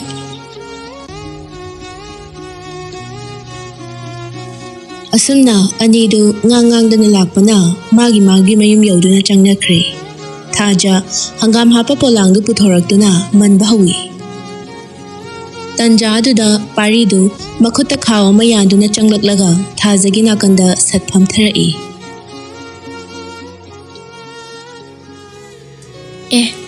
ꯗꯥꯄꯥꯔꯤ ꯀꯗꯥꯏ ꯆꯠꯂꯨꯏꯅꯣ ꯆꯠꯇꯦꯗ ꯅꯣꯏꯗ ꯁꯨꯝ ꯂꯥꯛꯄꯅꯦ ꯑꯣ ꯆꯥꯛ ꯊꯣꯡꯗꯣꯔꯕꯣ ꯊꯣꯡꯈꯤꯔꯣꯏꯗ ꯍꯪꯒꯥꯝꯁꯦ ꯍꯥꯟꯅ ꯃꯟꯊꯣꯛꯑꯒ ꯊꯝꯃꯗꯤ ꯍꯣꯔꯦꯟ ꯀꯣꯝꯃꯤꯗꯅ ꯑꯗꯣ ꯆꯥꯛꯇꯤ ꯅꯪ ꯊꯣꯡꯗꯣꯏ ꯅꯠꯇ꯭ꯔꯣ ꯍꯣꯏ ꯊꯣꯡꯗꯣꯏꯅꯦ ꯑꯩꯁꯨ ꯅꯣꯡꯃꯇꯪꯗꯤ ꯅꯪꯅ ꯊꯣꯡꯕ ꯆꯥꯛ ꯏꯟꯁꯥꯡꯗꯣ ꯃꯍꯥꯎ ꯌꯦꯡꯍꯜꯂꯨꯗꯅ ꯏꯁ ꯑꯗꯨꯒꯤꯕꯨ ꯅꯣꯡꯃ ꯏꯟꯁꯥꯡ ꯑꯍꯥꯎꯕ ꯑꯃꯗ ꯌꯦꯡꯊꯣꯛꯑꯒ ꯂꯣꯏꯔꯦ ꯀꯩꯅꯣ ꯅꯣꯡꯃꯇ ꯅꯠꯇꯦꯅꯦ ꯑꯩꯗꯤ ꯉꯁꯤꯃꯛ ꯍꯦꯛꯇ ꯌꯦꯡꯅꯤꯡꯉꯤꯅꯦ ꯉꯁꯤꯗꯤ ꯍꯪꯒꯥꯝ ꯊꯣꯡꯗꯣꯏꯅꯦ ꯑꯗꯨꯅ ꯍꯥꯎꯔꯣꯏꯌꯦ ꯀꯣꯟꯅ ꯑꯍꯥꯎꯕ ꯑꯃꯗ ꯌꯦꯡꯁꯦ ꯅꯪꯅ ꯈꯪꯗꯕ ꯑꯃ ꯂꯩꯔꯦ ꯍꯤꯟꯖꯥꯡ ꯃꯍꯥꯎ ꯌꯦꯡꯕ ꯍꯥꯏꯕꯁꯤꯗꯤ ꯀꯩꯝꯇ ꯊꯥꯛꯇꯕꯤ ꯀꯥꯡꯁꯣꯏ ꯊꯣꯡꯕꯗꯒꯤ ꯍꯥꯟꯅ ꯌꯦꯡꯒꯗꯕꯅꯦ ꯑꯗꯨꯗ ꯍꯩꯔꯕ ꯃꯤꯗꯣ ꯍꯤꯟꯖꯥꯡ ꯊꯣꯡꯕ ꯍꯩꯔꯦ ꯈꯪꯒꯗꯕꯅꯦ ꯀꯦꯝꯇ ꯊꯥꯛꯇꯅ ꯊꯣꯡꯉꯗꯤ ꯌꯥꯝꯅ ꯍꯥꯎꯔꯅꯤ Hai, apangbi, kaidawi hawruduno. Nga chak phanayam thabasu thongbai da midunu thongadi adum hawtre. Chaba yadre. Aduga nga chak phana hapkira happoira. Thongbu hairabadine hawda hawdeba khaba. Ihe aidi wari da kawredana. Thaja se loksala. Dapariya kaino sibo Kaisu nateda. Nangna fish habadane chanaba achapot kharaga enjang kharaga laibirakone. Dapariya kaidobagi leire ino adui saru yumgi oina layu yadro ekhoi nene ibani khaksabani na enjang idi kaisu thoidokte da aduna enjang se yumdo ina pukho Aikhoi gidi hingol su chawe enjang na bijuwa ni ngai leite. Aduna noigi laibirakone. adu oirasu Dapari na leire isidi noi da hoda bangaktani kaino aduna pukhuo Thaja. Nanga si kaidorage. Ha. Nanga si kaidor havano. Se. Ayona singnam da hayo. Nangona karana kari hairage. Nang mahausagi manmanande. Dapariya adugi natiye aingonda bu kanana kari haidoino Nate thaja. Nang nengonda fanayam haidok ningdrabasu. Nangi maithongduda tahariba ningamdabagi mamidunu tai. Nangonda karigamba wa khara leire haiba. Adubu ai maramdudi hangoida.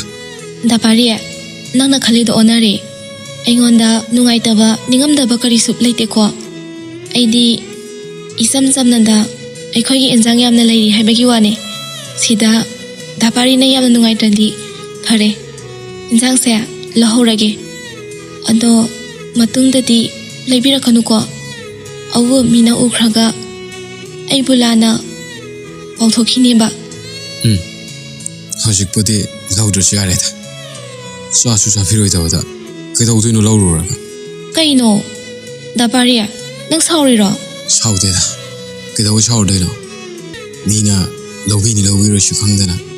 Aina hipa sarubagine. Phare thaja. Nangsu lehoro. Aisu chalak. ngai khuo Dapariya nangna inakta la amaga kaisu laitaba wasigi warauraga chakhibado ai nungaite aduna insang do thambiramo Daparina sabiroina khalasu ai hangam se hayeng thongage ngasi di Daparina pura ibe insang se oina thongage yaredana sifau sauribo Pari pumnamakto fajinduna nokfet tawrai Hai, apangbi. Nang ne shawni na khalido. Ai kaisu saudiko. Ado hayeng chabidrusu misigi chawko. thajadu manga khazik nomduna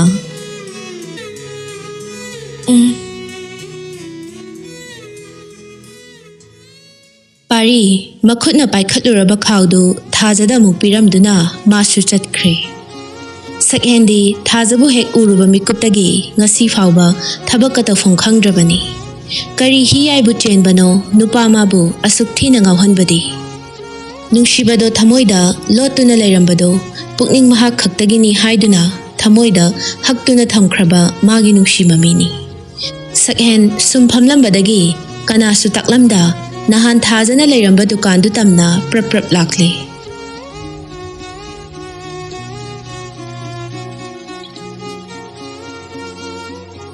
Itema rural swag yobi bro royal factory leithokre khara tangbada hairagana king size ka gold flake khakta ngaire oh fare judi king size su bu ma pibi ko hoi kaino ngasi di sar se angang singa amada tharaktana isano oina lakpirene hoi tema ngasi di thabak su khara yamaba aduda angang singsu wara malena loina pothana hore aduna aino ina chatlagena laabane adunga sidi itemida kainom sumangingba sida itemina mu lana lawbigadra khangdre tawrisi sar kari wano jingnadana hekta haibiyo itaimana khangba wa oiradi itaima loina haijage sida kaidobagi lana lawdoino hoi yam nungaijare adu itaima sardi kobigano nanawgumbane adu sharu chamna ibungo na hekta kobiyo hera adu nungaiteda nangna phana angang oirasu aduk sawa thaba ama pairibu ꯏꯇꯩꯃ ꯅꯨꯡꯉꯥꯏꯇꯦ ꯏꯇꯩꯃ ꯀꯔꯤꯁꯨ ꯈꯟꯕꯤꯒꯅꯨ ꯑꯩꯒꯤ ꯏꯃꯥꯗꯨꯁꯨ ꯏꯇꯩꯃꯒꯨꯝꯕꯅꯤ ꯍꯣꯏ ꯍꯣꯏ ꯑꯗꯣ ꯅꯪꯅ ꯍꯪꯒꯦꯕꯨ ꯀꯩ ꯋꯥꯅꯣ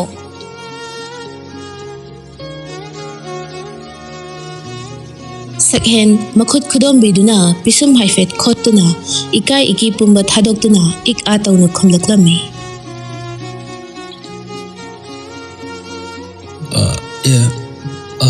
이태마 와리시에 그노니 아스 에이보 그마이 하이두노 강드레다 헥타 하요 이까이그노 낭기시부 누피기 와라네 아스 에이보 그마이 하이두노 강드레다 호이마니 이태마 누피기 와니 하이ꯔꯛꯂꯤꯕ ꯋꯥꯗꯨ ꯇꯥꯕꯗ ꯃꯦꯃ ꯃꯕꯨꯛꯅꯤꯡꯗ ꯁꯨꯝꯅ ꯈꯜꯂꯤ. 마나 항도이세 마닝 레이카이기 타자 오이람동 많크레다. 오 누피두부 까나노네 항고 아이슈 마밍마 타가디 강바 나테다 이테마. 에 아두디 까마이 강도이바 나테네 누피두기 사왕 사반부 까마이 떠게 이테마다 하요 까나노 마사 강브라 옌게바. 아이누 우보다 마기 샤반도 masa parap tawraga masamduna mukhang mapa yorop tawbani anir ahum lakumbadi suramani adubu nongmata mamai judi fajana udri kaino ne asu yamna thengnaraga mamai udri haisibo natte nangi sibu mana jakhibana handana uhodrira natraga kamai tawbano nati tema mado matam ayamada mamai do fi aman adum khumjili aduda udabani ado hairiba nupichibu itema khanglakpro ꯃꯦꯃ ꯉꯥꯏꯍꯥꯛꯇꯤ ꯋꯥꯉꯥꯡꯗ ꯇꯨꯃꯤꯟ ꯂꯩ. ꯃꯇꯧ ꯑꯗꯨꯗ ꯁꯛꯍꯦꯟ ꯈꯪꯅꯤꯡꯕꯅ ꯍꯦꯟꯃꯟꯈꯤꯕꯅ ꯆꯤꯡꯅꯔꯞ ꯇꯧꯅ ꯍꯟꯖꯤꯟꯅ ꯑꯃꯨꯛ ꯍꯪꯂꯛꯏ. itema tumina leredi kaidoba yaurage aina hangisibu yam kairabo ꯃꯦꯃꯗꯨ ꯁꯣꯔ ꯁꯥꯡꯅ ꯍꯣꯟꯗꯣꯛꯇꯨꯅ ado ibungona hangisibo ꯁꯛꯍꯦꯟꯅ ꯋꯥꯗ ꯇꯥꯞ ꯑꯣꯛꯂꯛꯏ. tema chingnabigan magi mawongduda chumna sum khangningdana hangbani fare fare nangna khangninge hairabanina itaima hairage adubu warise karamna tamgadabano ai khangdre itema wari sibu ado magi mamingbu kari kauboge maming budi thaja kawe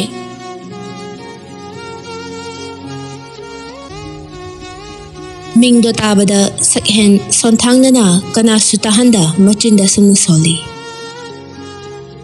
ꯑꯣ ꯊꯥꯖ ꯐꯖꯩ ꯌꯥꯝꯅ ꯐꯖꯩ ꯇꯁꯦꯡꯅ ꯅꯪꯁꯤ ꯑꯩꯒꯤ ꯊꯃꯣꯏꯒꯤ ꯊꯥꯖ ꯑꯗꯨꯒ ꯑꯃꯔꯣꯝꯗ ꯅꯪꯒꯤ ꯀꯔꯝꯕꯅ ꯇꯧꯅ ꯑꯩꯕꯨ ꯅꯅꯥꯛꯇ ꯑꯁꯨꯝ ꯆꯤꯡꯁꯤꯟꯕꯒꯨꯝ ꯇꯧꯔꯤꯕ ꯁꯛꯍꯦꯟꯒꯤ ꯃꯑꯣꯡ ꯑꯗꯨꯗ ꯃꯦꯃꯅ ꯑꯆꯤꯛꯄꯗꯨ ꯊꯨꯒꯥꯏꯔꯛꯇꯨꯅ magi mamado mamingna Leihao kawi masakta masuda Leihao da Leihao ni mazanupi thajagasu masak onthokna manakre sakna phajariba wangang khongdana nusiriba laikai asida Leihao gi matau tamjau hainaribani aigi angang oiringai gi yamna luna tinarakpa imanabi ne matamdo thajana sahi ahum mariga surakpa daidani. Flashback. Mama, tabro nangbo. Ho tare. La one thiengine nangbo. Matam se ayaw kre. Milune laknaramani ne. Hoi. Lae. Kai dong chalui no ta jasida. Ngari khara leirubane. Adadi hek yokhibaga thau ngaktani charudoido. Ngari se khara hachingkhradi marak-marakta iron laklon basu sabi yaidana. Hoine. Firol ga do hapsin ba loirabo. Loire. Fare. Ichega tana kona dana ningthina lermo ko. Aishu koi roida. Hoi. Ihe. Chalam dai side icha thawi do amtang di pamning mani da. Fare tumjara sana. Moi baba. Haudora uro. Yare yare, hꯧꯗꯣꯛꯄꯤꯔꯨꯔꯅꯨ. ꯑꯗꯨꯗꯤ ꯑꯩ ꯑꯃꯨꯛ ꯆꯠꯂꯨꯈꯤꯒꯦꯀꯣ. ꯐꯖꯅ ꯂꯩꯔꯝꯃꯣ. ꯏꯆꯥ ꯊꯣꯏꯕꯤꯗꯣ ꯀꯞꯍꯟꯕ ꯌꯥꯗꯦꯀꯣ. ꯍꯣꯏ ꯍꯣꯏ, ꯀꯞꯍꯜꯂꯣꯏꯌꯦ. ꯑꯗꯣ ꯅꯪꯅ ꯃꯔꯛꯇ ꯄꯩꯁꯥ ꯅꯨꯡꯁꯥ ꯆꯤꯜꯂꯁꯨ ꯐꯣꯟ ꯑꯗꯨꯝ ꯍꯥꯏꯔꯛꯎꯀꯣ. ꯑꯩ ꯃꯤ ꯊꯥꯔꯛꯀꯦ. ꯍꯣꯏ, ꯑꯗꯣ ꯃꯣꯏ ꯕꯕꯥꯁꯨ ꯑꯁꯣꯏ ꯑꯉꯥꯝ ꯌꯥꯎꯗꯅ ꯐꯖꯅ ꯆꯠꯄꯤꯌꯨ. ꯑꯩꯗꯤꯅꯦ ꯊꯧꯕꯒ ꯆꯠꯇꯣꯏꯗꯣ ꯄꯨꯛꯅꯤꯡꯁꯦ ꯀꯌꯥ ꯂꯨꯝꯗꯦꯀꯣ. ꯃꯥꯗꯨ ꯌꯨ ꯊꯛꯆꯤꯜꯂꯒ ꯀꯥꯔꯟ ꯌꯥꯝꯅ ꯇꯥꯏ ꯍꯥꯏꯅꯕꯅꯤ. ꯃꯥꯟꯅꯕꯤꯔꯨꯅꯨꯀꯣ. ꯍꯣꯏꯗ, ꯑꯩ ꯂꯣꯏ ꯈꯪꯉꯤ ꯀꯩꯗꯧꯔꯒꯦ. ꯈꯪꯉꯤ ꯍꯥꯏꯔꯒ ꯅꯪꯒꯤ ꯍꯧꯅꯕꯤ ꯕ꯭ꯔꯪ ꯁꯥꯎꯒꯠꯄꯤꯗꯣ ꯇꯧꯒꯅꯨ. ꯃꯗꯨꯅꯤ ꯑꯩꯅ ꯌꯥꯝꯅ ꯄꯥꯈꯠꯂꯤꯁꯦ. ꯁꯥꯎꯔꯣꯏꯗ. ꯃꯔꯝ ꯂꯩꯇꯅ ꯃꯤꯕꯨ ꯍꯦꯛꯇ ꯄꯨꯡꯁꯥꯎ ꯁꯥꯎꯕ ꯌꯥꯕ꯭ꯔꯣ? ꯐꯔꯦ ꯐꯔꯦ, ꯑꯗꯨꯗꯤ ꯑꯩ ꯆꯠꯂꯨꯈꯤꯒꯦꯀꯣ. ꯏꯆꯦꯗꯁꯨ ꯈꯔ ꯍꯥꯏꯕꯤꯌꯨ. ꯑꯗꯨꯕꯨꯗꯤ ꯂꯥꯛꯑꯒ ꯑꯗꯨꯝ ꯇꯝꯃꯒꯦ. ꯐꯔꯦ ꯐꯔꯦ, ꯆꯠꯂꯨꯈꯤꯒꯦꯀꯣ. ꯃꯇꯝ ꯈꯔ ꯂꯩꯔꯕ ꯇꯨꯡꯗ ꯂꯩꯍꯥꯎ ꯃꯄꯨꯔꯣꯏꯕꯗ ꯀꯣꯜ ꯇꯧꯏ. ꯀꯨꯏꯗꯦ ꯒꯣꯄꯥꯜꯁꯨ ꯐꯠ ꯄꯥꯏꯈꯠꯂꯛꯇꯨꯅ ꯍꯜꯂꯣ.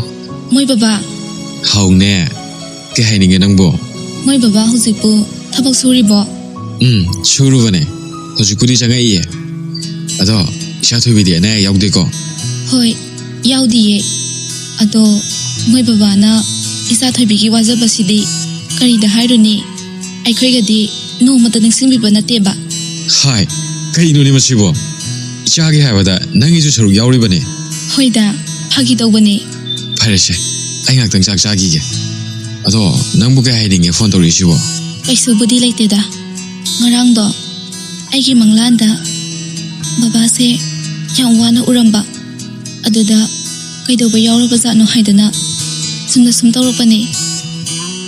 ꯍꯦꯔꯥ, ꯃꯪꯒꯤ ꯋꯥꯕꯨ ꯑꯩ ꯀꯩꯁꯨ ꯇꯧꯗꯦꯀꯣ. ꯋꯥꯈꯜꯗꯣ ꯌꯥꯝ ꯍꯦꯟꯅꯁꯨ ꯈꯟꯖꯟꯒꯅꯣ. ꯍꯣꯏ, ꯑꯗꯣ ꯃꯣꯏ ꯕꯕꯥꯁꯨ ꯅꯁꯥꯗꯣ ꯅꯥꯔꯛꯀꯅꯤ. ꯆꯥꯡ ꯅꯥꯏꯅ ꯇꯨꯝꯕ ꯆꯥꯕ ꯇꯧꯕꯤꯌꯨꯀꯣ. ꯍꯣꯏ ꯍꯣꯏ, ꯐꯔꯦꯁꯦ. ꯑꯩꯁꯨꯅꯦ ꯊꯕꯛꯁꯦ ꯍꯦꯛ ꯂꯣꯏꯕꯒ ꯂꯥꯛꯑꯗꯕꯅꯦ. ꯊꯕꯛꯇꯨꯕꯨ ꯀꯌꯥꯝ ꯋꯥꯠꯂꯤꯒꯦ ꯂꯣꯏꯗꯧꯕ? ꯌꯥꯝꯗ꯭ꯔꯦꯗ. ꯊꯥ ꯃꯈꯥꯏꯃꯨꯛꯇꯤ ꯂꯩꯈꯤꯗꯣꯏ ꯃꯥꯜꯂꯦ. ꯑꯗꯣ ꯑꯩꯅ ꯍꯌꯦꯡ ꯊꯣꯛꯂꯛꯄꯗ ꯅꯪꯒꯤ ꯀꯩ ꯂꯩꯕꯤꯌꯣꯕ? ꯑꯩꯒꯤꯗꯤ ꯂꯩꯕꯤꯗ꯭ꯔꯁꯨ ꯌꯥꯔꯦꯗ. ꯋꯥꯍꯩꯗꯨꯅ ꯄꯦꯟꯖꯔꯦ. ꯌꯥꯗꯦ ꯌꯥꯗꯦ, ꯂꯩꯗꯣꯏꯅꯦ. ꯏꯕꯥꯅꯤꯅ ꯉꯁꯤ ꯐꯥꯎꯕ ꯑꯁꯨꯛ ꯀꯨꯏꯅ ꯌꯨꯝ ꯄꯥꯜꯂꯛꯄꯁꯤꯗ ꯅꯪꯒꯤꯅꯦ ꯍꯥꯏꯗꯨꯅ ꯑꯩꯅ ꯉꯁꯤ ꯐꯥꯎꯕ ꯀꯔꯤꯒꯨꯝꯕ ꯃꯁꯛ ꯊꯣꯛꯄ ꯑꯃ ꯐꯥꯎꯕ ꯂꯩꯕ ꯉꯝꯗ꯭ꯔꯤꯌꯦ. ꯑꯗꯨꯕꯨ ꯍꯟꯗꯛꯇꯤ ꯁꯣꯏꯗꯅ ꯂꯩꯔꯗꯕꯅꯦ ꯀꯩꯅꯣꯃꯗꯤ. ꯐꯔꯦꯁꯦ, ꯑꯩꯁꯨ ꯊꯝꯃꯦꯀꯣ. ꯍꯣꯏ, ꯊꯝꯃꯣ ꯊꯝꯃꯣ. ꯄ꯭ꯔꯦꯖꯦꯟ ꯗꯦ ꯋꯥꯔꯤꯁꯦ ꯂꯤꯅ ꯂꯤꯅ ꯃꯦꯝꯃ ꯃꯄꯤꯔꯥ ꯆꯦꯜꯂꯛꯏ. ꯑꯗꯨꯕꯨ ꯃꯈꯖꯥꯏ ꯑꯅꯤ ꯌꯧꯗ꯭ꯔꯤꯉꯩꯗ ꯃꯈꯨꯠꯇꯨꯅ ꯐꯠ ꯐꯠ ꯇꯩꯊꯣꯛꯇꯨꯅ ꯋꯥꯗꯨ ꯃꯈꯥ ꯇꯥꯔꯛꯏ.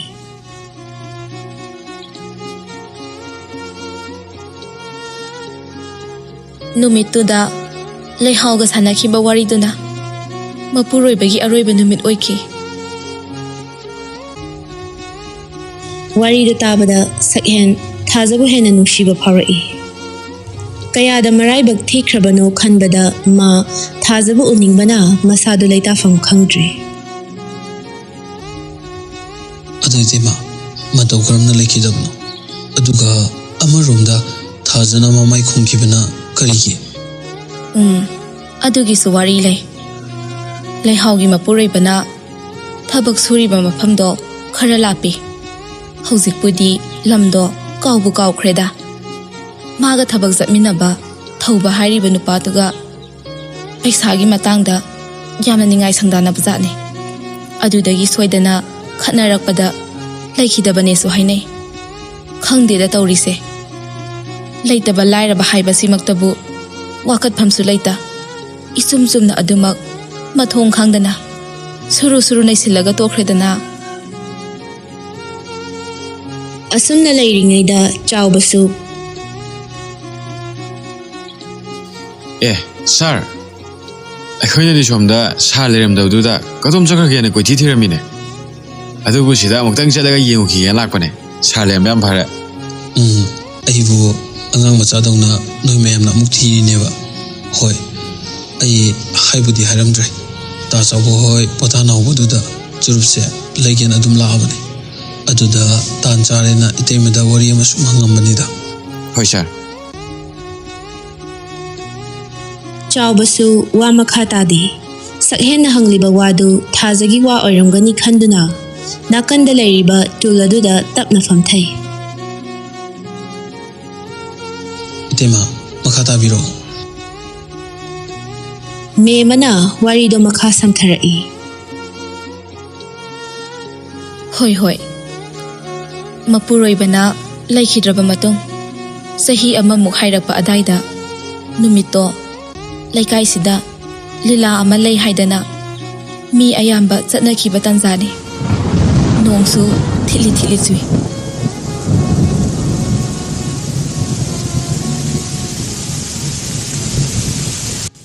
Flashback. Leihao, Leihao, nangbu tabro? Thong amta hango. ꯅꯨꯄꯥꯗꯨ ꯊꯥꯔꯣ ꯂꯩꯇꯦ ꯈꯪꯕꯅ ꯈꯨꯗꯣꯡꯆꯥꯕ ꯑꯁꯤ ꯂꯧꯅꯕ ꯍꯣꯠꯅꯔꯛꯄꯅꯤ꯫ ꯂꯩꯍꯥꯎꯁꯨ ꯃꯆꯥꯒ ꯄꯨꯟꯅ ꯍꯤꯞꯂꯝꯕꯗꯒꯤ ꯈꯣꯟꯖꯦꯜ ꯑꯗꯨ ꯇꯥꯕꯗ ꯍꯥꯏꯐꯦꯠꯇꯤ ꯈꯟꯖꯥꯟꯅꯩ, ꯑꯗꯨꯒ ꯃꯆꯤꯟꯗ ꯑꯁꯨꯝꯅ ꯁꯣꯜꯂꯤ꯫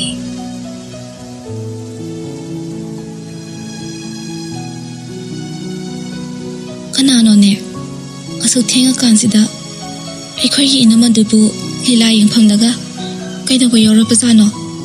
ꯑꯩꯕꯨ ꯊꯣꯡꯁꯦ ꯍꯥꯡꯗꯣꯛꯑꯒ ꯌꯦꯡꯁꯤꯔꯅꯦ? ꯌꯦꯡꯉꯔꯣꯏꯗ꯫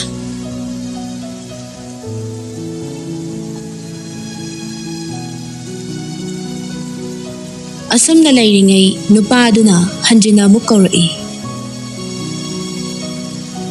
Leihao, Leihao, tabro Leihao. ꯍꯣ ꯀꯅꯥꯅꯣ? ꯀꯩ ꯍꯥꯏꯒꯦ ꯍꯥꯏꯕꯅꯣ? Aine, thong amta hango.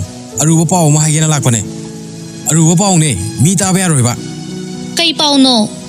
ꯊꯣꯡ ꯍꯥꯡꯗ꯭ꯔꯕꯁꯨ ꯑꯗꯨꯝ ꯍꯥꯏꯕꯤꯔꯛꯑꯣ, ꯑꯩ ꯇꯥꯔꯤꯌꯦ꯫ Hauji haidaba yadaba wane. Noi tharogi wane.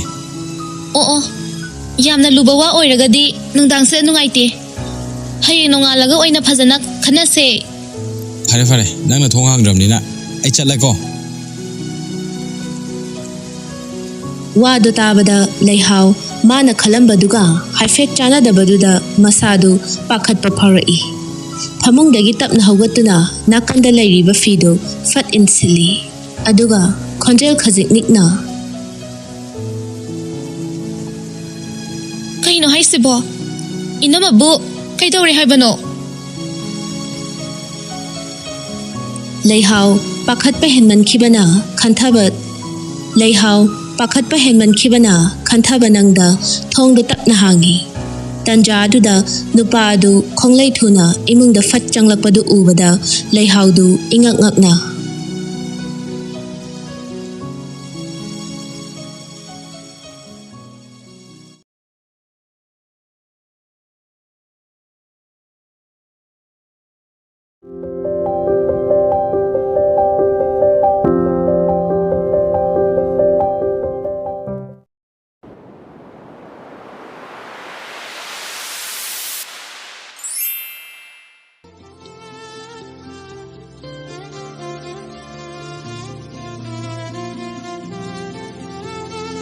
ꯄꯥꯔꯤꯒ ꯊꯥꯖꯒꯅ ꯆꯥꯅꯤꯡꯉꯤ ꯆꯥꯅꯤꯡꯗꯦ ꯍꯥꯏꯕꯒꯤ ꯃꯇꯥꯡꯗ ꯃꯔꯩ ꯀꯟꯅ ꯇꯧꯅꯔꯤꯉꯩ ꯆꯩꯔꯛꯇꯅꯤ ꯇꯔꯨꯕꯤꯅ ꯃꯈꯨꯠꯇ ꯕꯥꯜꯇꯤꯟ ꯑꯃ ꯄꯥꯏꯔꯒ ꯃꯌꯥ ꯏꯍꯤ ꯍꯤꯒꯠꯇꯨꯅ ꯀꯧꯔꯛꯈꯤꯕ ꯑꯗꯨ꯫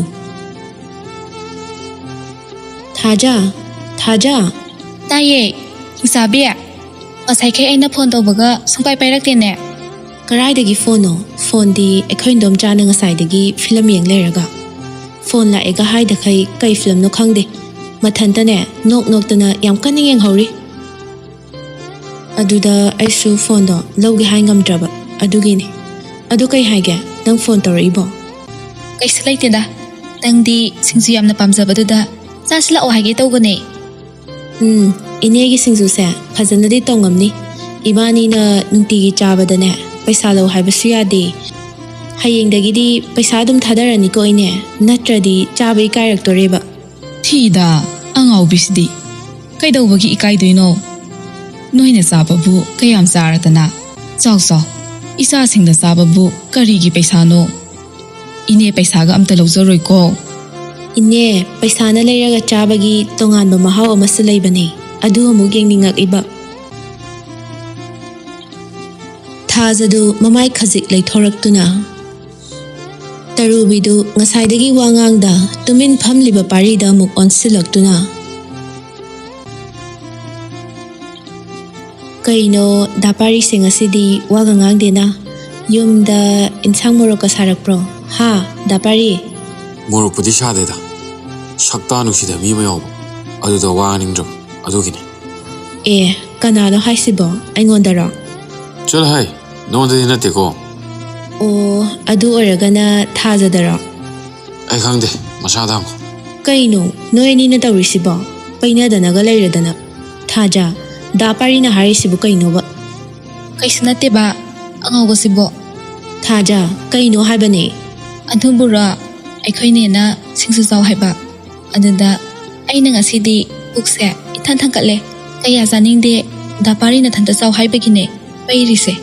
is adugi ora dapari nangsu nupana tagum yampakti ko chaning da bama to osano adui saru ibani oina chathokse adugi bu saurini kaina chalo hai Shawbagi wabdi nateda. Aduda magi kaidado yam nusida. Tharodu nokfet tawna wadu tap oklai Yare yare. Noigi maraido ko na taunaro. Ini taba ware ko. Tarubia se singsu se lauru lao. hoine thaja nang charoi ba Sara roige aseng bagi. Ay pukse yam nungay teba. Aduna noy adum saro. phare phare dudi dapari ibani charase Nangido buto labo. kaino hojik totli dubu uhaudrabo paridu tarubigi manakta changsinduna singjudu chabhawi aduga pisumdo khajik sukna Ai. Mulok shide. kaino aidi sadena Ine. Ising yoribo. As. Yadri shide. Oh. Yauri. Nate ne. Aibu morok yamna thakidadai ne. Kamai taurino. Morok mache ka yaukhrajalo. khangdiye aisu phajana tot khibane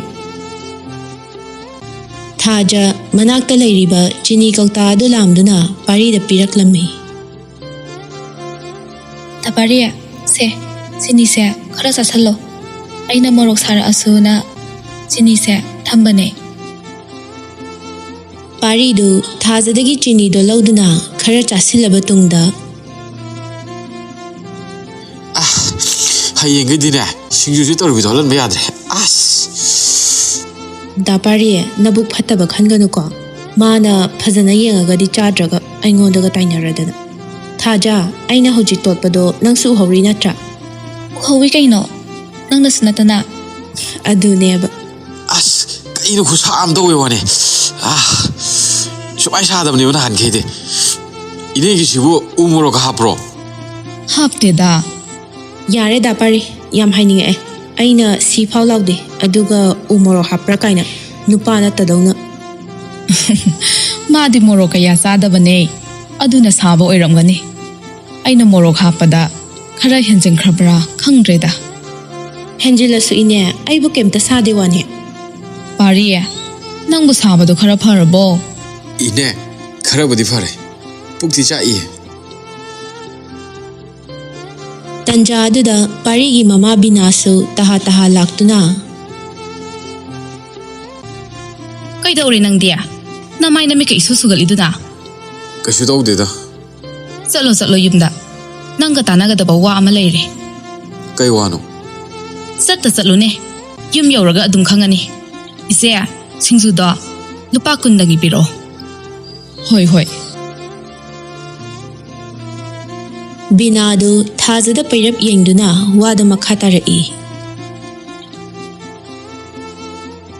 Thaza. Nang sunanegi singsu yombase. Yaurabo. Idomsa. Yaudeda. Ninegi singsu mayanse. Tenbalak pane. Oo. Yauradi. Laisabi na migi mamangda. Phazade haige tawbanida. tharona amuk wada marak thattuna Yaudeda. Madi singsu yonba yaubaga sangjaba nate. Mathau yamna sinjabani. Aina kaurambadada ꯑꯝꯇ ꯄꯨꯊꯣꯔꯛꯑꯣꯅ ꯊꯣꯛꯍꯜꯂꯛꯄꯅꯤ.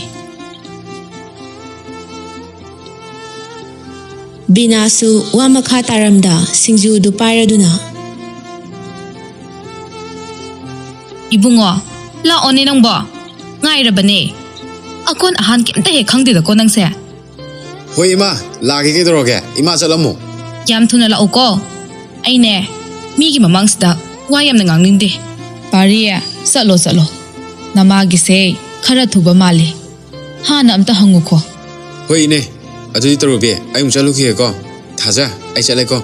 ꯍꯣꯏ ꯏꯅꯦ ꯍꯧꯖꯤꯛꯀꯤ ꯙꯥꯄꯥꯔꯤ ꯍꯣꯏꯒꯤ ꯃꯃꯥꯒꯤ ꯋꯥꯉꯥꯡꯗꯣ ꯃꯅꯨꯡꯗ ꯀꯩꯅꯣꯝ ꯂꯩꯕ ꯃꯥꯟꯗ꯭ꯔꯣ ꯑꯩꯗꯤ ꯌꯥꯝ ꯍꯩꯅꯗꯦꯕꯣ ꯑꯩꯁꯨ ꯈꯜꯂꯤꯕꯅꯤ ꯊꯥꯖ ꯍꯌꯦꯡꯈꯩꯅꯦ ꯙꯥꯄꯥꯔꯤꯒ ꯄꯨꯟꯗꯅꯕ ꯇꯧꯔꯁꯤ ꯃꯣꯏ ꯃꯃꯥꯒꯤ ꯋꯥꯉꯥꯡꯗꯣ ꯑꯩ ꯈꯤꯇꯪ ꯅꯨꯡꯉꯥꯏꯇꯦ ꯅꯣꯏꯗꯒ ꯙꯥꯄꯥꯔꯤꯅ ꯂꯥꯛꯑꯁꯨꯅꯦ ꯄꯥꯛꯅ ꯆꯪꯍꯜꯂꯨꯔꯅꯨ ꯀꯩꯅꯣ ꯃꯤꯅ ꯂꯥꯛꯑꯒ ꯑꯩꯈꯣꯏꯅ ꯍꯦꯛꯇ ꯇꯥꯜꯂꯨꯕ ꯌꯥꯕ꯭ꯔꯣ ꯈꯪꯗ꯭ꯔꯦꯗ ꯏꯕꯦꯝꯃ ꯑꯩꯁꯨꯅꯦ ꯁꯤ ꯊꯣꯛꯂꯛꯀꯅꯤꯅ ꯆꯪꯗꯅꯕ ꯐꯅ ꯀꯟꯅꯗꯤ ꯍꯣꯠꯅꯕꯅꯤ ꯑꯗꯨꯕꯨ ꯃꯥꯅ ꯅꯦꯅꯦꯅ ꯍꯦꯛꯇ ꯂꯥꯛꯄꯁꯤꯗ ꯅꯨꯡꯁꯤꯔꯣꯏ ꯍꯥꯏꯕꯁꯨ ꯉꯝꯗꯦ ꯇꯧꯔꯤꯁꯦ ꯑꯗꯨꯕꯨ ꯕꯤꯅꯥꯒꯤ ꯉꯁꯤꯒꯤ ꯋꯥꯉꯥꯡꯁꯦ ꯃꯔꯧ ꯌꯥꯝꯅ ꯂꯩ ꯅꯍꯥꯟꯈꯩꯗꯤ ꯑꯁꯤꯒꯨꯝꯅ ꯑꯃꯨꯛꯇ ꯉꯥꯡꯗꯕꯅꯤ ꯐꯔꯦꯁꯦ ꯅꯕꯥꯅꯤꯁꯨ ꯆꯪꯉꯣ ꯑꯗꯨꯒ ꯐꯤꯗꯣ ꯁꯥꯖꯔꯨꯔꯣ ꯑꯗꯨꯅꯤꯅꯦ ꯍꯣꯔꯦꯟ ꯀꯩ ꯍꯦꯟꯖꯥꯡ ꯊꯣꯡꯉꯝꯃꯣ ꯍꯥꯏꯅꯣ ꯍꯪꯒꯥꯝ ꯂꯩꯍꯧꯕꯅꯤ ꯑꯗꯨ ꯍꯦꯛꯇ ꯊꯣꯡꯖꯤꯜꯂꯣ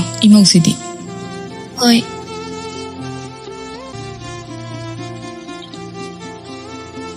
ꯑꯁꯨꯝꯅ ꯑꯅꯤꯗꯨꯅ ꯆꯪꯈꯤꯕ ꯑꯗꯨ ꯁꯛꯍꯦꯟꯅ ꯑꯉꯝꯕ ꯑꯗꯨꯗꯒꯤ ꯀꯨꯝꯊꯔꯛꯄꯗ ꯍꯥꯏꯐꯦꯠ ꯎꯍꯧꯔꯗꯨꯅ ꯃꯕꯨꯛꯅꯤꯡꯗ ꯑꯁꯨꯝꯅ ꯈꯜꯂꯤ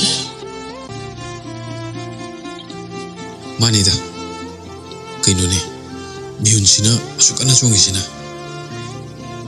Nati, aibo ngawraba haidrone. Nungsiba haibadabu sumaina mi khudimol lone tawba chala. Nati, sumaina le thokana di yara. Athubada magi mai makhum thidokta yadi. Athubada magi mai makhum thidokta yadi. ꯑꯁꯨꯝꯅ ꯋꯥꯈꯜ ꯑꯃꯗ ꯂꯨꯞꯂꯤꯉꯩ ꯆꯥꯎꯕꯅ ꯑꯆꯤꯛꯄ ꯑꯗꯨ ꯊꯨꯒꯥꯏꯔꯛꯇꯨꯅ Sir, warawibadi yade. Nasidi sar yamfamda kaigumba kharadang hangjage. Masida sarna lana lawigano ko. ꯁꯛꯍꯦꯟ ꯆꯥꯎꯕꯗ ꯃꯃꯥꯏꯗꯨ ꯈꯖꯤꯛ ꯂꯩꯁꯤꯟꯗꯨꯅ Ta chawba, kai lerage, chingna direct haibiyo. ꯆꯥꯎꯕ ꯂꯠ ꯇꯧꯅ ꯋꯥꯗ ꯃꯈꯥ ꯇꯥꯔꯛꯏ Sir, ꯑꯩꯈꯣꯏꯅ ꯃꯐꯝꯁꯤꯗ ꯂꯩꯔꯛꯂꯤꯕꯁꯤ ꯆꯥꯎꯔꯥꯛꯅ ꯅꯨꯃꯤꯠ 10ꯗꯤ ꯍꯥꯏꯔꯛꯑꯃꯅꯤ. ꯑꯗꯨꯕꯨ ꯁꯔ, ꯁꯔꯒꯤ ꯃꯥꯏꯊꯣꯡꯗ ꯃꯍꯧꯁꯥꯒ ꯃꯥꯟꯅꯗꯕ ꯑꯍꯣꯡꯕ ꯈꯔ ꯎꯕ ꯐꯪꯉꯤ. ꯌꯥꯔꯒꯗꯤ ꯁꯔ, ꯁꯔꯒꯤ ꯊꯃꯣꯏꯗ ꯂꯩꯔꯤꯕ ꯑꯋꯥꯕꯗꯣ ꯑꯩꯈꯣꯏꯗꯁꯨ ꯈꯔ ꯁꯦꯌꯔ ꯇꯧꯔꯒꯗꯤ ꯁꯔꯒꯤ ꯅꯨꯡꯉꯥꯏꯇꯕ ꯑꯋꯥꯕ ꯈꯔꯗ ꯑꯣꯏꯔꯕꯁꯨ ꯀꯣꯛꯀꯅꯤ ꯈꯟꯖꯩ. ꯃꯁꯤꯗ ꯁꯔ ꯀꯔꯤ ꯏꯀꯥꯏꯕ ꯂꯩꯕꯒꯦ? ꯋꯥꯔꯧꯕꯤꯕꯗꯤ ꯌꯥꯗꯦꯀꯣ. ꯍꯥꯏꯔꯛꯂꯤꯕ ꯋꯥ ꯑꯗꯨ ꯇꯥꯕꯗ ꯁꯛꯍꯦꯟ ꯅꯣꯛꯅꯤꯡꯗꯕ ꯃꯤꯅꯣꯛ ꯑꯃ ꯇꯝꯗꯨꯅ ꯇꯆꯥꯎꯕꯅ ꯈꯜꯂꯤꯗꯣ ꯌꯥꯝ ꯆꯨꯝꯃꯦ. ꯑꯗꯨꯕꯨ ꯇꯁꯦꯡꯅ ꯑꯩꯅ ꯃꯐꯝꯁꯤꯗ ꯍꯦꯛ ꯂꯥꯛꯄ ꯅꯨꯃꯤꯠꯁꯤꯗꯒꯤ ꯉꯁꯤ ꯐꯥꯎꯕꯗ ꯏꯁꯥꯗ ꯆꯔꯥꯡꯅꯕ ꯅꯨꯡꯉꯥꯏꯐꯝ ꯑꯃ ꯏꯈꯪ ꯈꯪꯗꯕꯗꯧꯅ ꯇꯧꯋꯦ. ꯑꯩꯁꯨꯅꯦ ꯏꯊꯟꯇ ꯇꯣꯏꯅ ꯍꯪꯖꯔꯤꯕ ꯄꯥꯎꯈꯨꯝ ꯐꯪꯗ꯭ꯔꯕ ꯋꯥꯍꯪꯅꯦ. ꯑꯗꯨ ꯁꯥꯔ, ꯀꯔꯤ ꯊꯦꯡꯅꯕ ꯌꯥꯎꯔꯕꯖꯥꯠꯅꯣ? ꯅꯠꯇ꯭ꯔꯒ ꯌꯨꯝꯗꯐꯥꯎ ꯄꯤꯕꯅ ꯐꯠꯇ꯭ꯔꯣ? ꯄꯤꯔꯣꯏꯁꯤꯗ, ꯀꯩꯁꯨ ꯂꯩꯕ ꯀꯦꯁ ꯅꯠꯇꯦ. ꯑꯩꯒꯤ ꯋꯥꯔꯤꯁꯤ ꯇꯥꯔꯒ ꯇꯥꯆꯥꯎꯕꯁꯨ ꯁꯣꯏꯗꯅ ꯅꯣꯛꯀꯅꯤ. ꯁꯥꯔ, ꯀꯔꯤ ꯋꯥ ꯑꯣꯏꯗꯣꯏꯅꯣ? ꯑꯩꯗꯤ ꯇꯥꯅꯤꯡꯕꯅ ꯌꯥꯗ꯭ꯔꯦꯕꯣ. ꯁꯣꯝꯗ ꯄꯥꯈꯠꯅꯤꯡꯕ ꯃꯌꯥꯝꯁꯤꯒ ꯁꯥꯔꯅ ꯏꯔꯥꯏ ꯂꯥꯏꯅ ꯍꯥꯏꯗꯣꯔꯛꯄꯁꯤꯗꯤ ꯀꯔꯤ ꯋꯥꯕꯨ ꯑꯣꯏꯔꯤꯒꯕ? ꯀꯩꯁꯨ ꯂꯩꯕ ꯅꯠꯇꯦꯗ. ꯅꯍꯥꯟ ꯈꯨꯟꯁꯤꯗ ꯑꯍꯥꯟꯕ ꯂꯥꯛꯄ ꯅꯨꯃꯤꯠꯇ ꯇꯥꯆꯥꯎꯕꯗ ꯑꯩꯅ ꯒꯥꯔꯤ ꯑꯃꯇ ꯈꯥꯝꯃꯣ ꯍꯥꯏꯈꯤꯕꯗꯣ ꯇꯥꯆꯥꯎꯕ ꯅꯤꯡꯁꯤꯡꯉꯤꯕ ꯅꯠꯇ꯭ꯔꯣ? ꯍꯣꯏ, ꯅꯤꯡꯁꯤꯡꯉꯤ. ꯅꯨꯃꯤꯠꯇꯨꯗ ꯁꯥꯔꯒꯤ ꯃꯥꯏꯊꯣꯡꯗ ꯑꯍꯣꯡꯕ ꯑꯃꯗꯤ ꯂꯩꯈꯤꯕꯅꯤ. ꯅꯨꯃꯤꯠꯇꯨꯗ ꯑꯩꯅ ꯅꯨꯄꯤ ꯃꯆꯥ ꯑꯃ ꯎꯈꯤ. ꯑꯗꯨꯕꯨ ꯒꯥꯔꯤꯗꯒꯤ ꯑꯩꯅ ꯀꯨꯝꯊꯅꯕ ꯍꯣꯠꯅꯔꯤꯉꯩꯗ ꯀꯗꯣꯝꯗ ꯆꯪꯈꯤꯕꯅꯣ ꯈꯪꯍꯧꯗ꯭ꯔꯦ. ꯅꯠꯇꯦ, ꯑꯗꯨꯕꯨ ꯁꯥꯔ, ꯃꯤꯗꯤ ꯃꯤꯅꯤꯀꯣ. ꯆꯤꯡꯌꯥꯒ ꯑꯣꯏꯔꯦ. ꯃꯣꯏꯒꯤ ꯍꯦꯜꯂꯣꯏꯒꯗꯣ ꯑꯃꯨꯛ ꯑꯣꯏꯔꯝꯗꯅ. ꯁꯥꯔ, ꯑꯩꯗꯤ ꯌꯨꯝꯗ ꯄꯥꯎ ꯄꯤꯔꯒ ꯑꯆꯥ ꯄꯨꯖꯥ ꯇꯧꯍꯟꯁꯤꯗ ꯂꯩꯌꯦ ꯃꯥꯗꯣ ꯍꯦꯂꯣꯏ ꯅꯠꯇꯦ ꯑꯅꯤꯔꯛ ꯑꯍꯨꯝꯂꯛ ꯁꯨꯔꯦ ꯑꯩꯒ ꯊꯦꯡꯅꯈꯤꯕ ꯑꯗꯨꯕꯨ ꯃꯁꯛꯇꯤ ꯐꯖꯅ ꯎꯗ꯭ꯔꯤ ꯃꯁꯤꯗ ꯋꯥꯈꯜꯁꯦ ꯑꯃꯨꯛꯀ ꯍꯦꯟꯅ ꯆꯔꯥꯡꯅꯍꯜꯂꯦ ꯋꯥ ꯑꯗꯨ ꯇꯥꯕꯗ ꯆꯥꯎꯕ ꯍꯦꯟꯅ ꯄꯥꯈꯠꯄ ꯐꯥꯎꯔꯛꯂꯝꯃꯤ ꯏꯕꯨꯡꯉꯣ ꯁꯥꯔ ꯂꯥꯏꯇꯤꯟ ꯊꯦꯡꯅꯕ ꯍꯥꯏꯕꯁꯤꯃꯛꯇꯕꯨ ꯅꯍꯥ ꯑꯍꯟ ꯈꯥꯏꯗꯕꯅꯤꯀꯣ ꯃꯇꯧ ꯑꯗꯨꯗ ꯁꯛꯍꯦꯟ ꯅꯣꯛꯃꯤ ꯇꯧꯗꯨꯅ ꯇꯥꯆꯧꯕ ꯑꯍꯜꯁꯨ ꯐꯖꯅ ꯑꯣꯏꯔꯦ ꯅꯨꯄꯥ ꯃꯥꯟꯗ ꯇꯧꯅꯨꯗ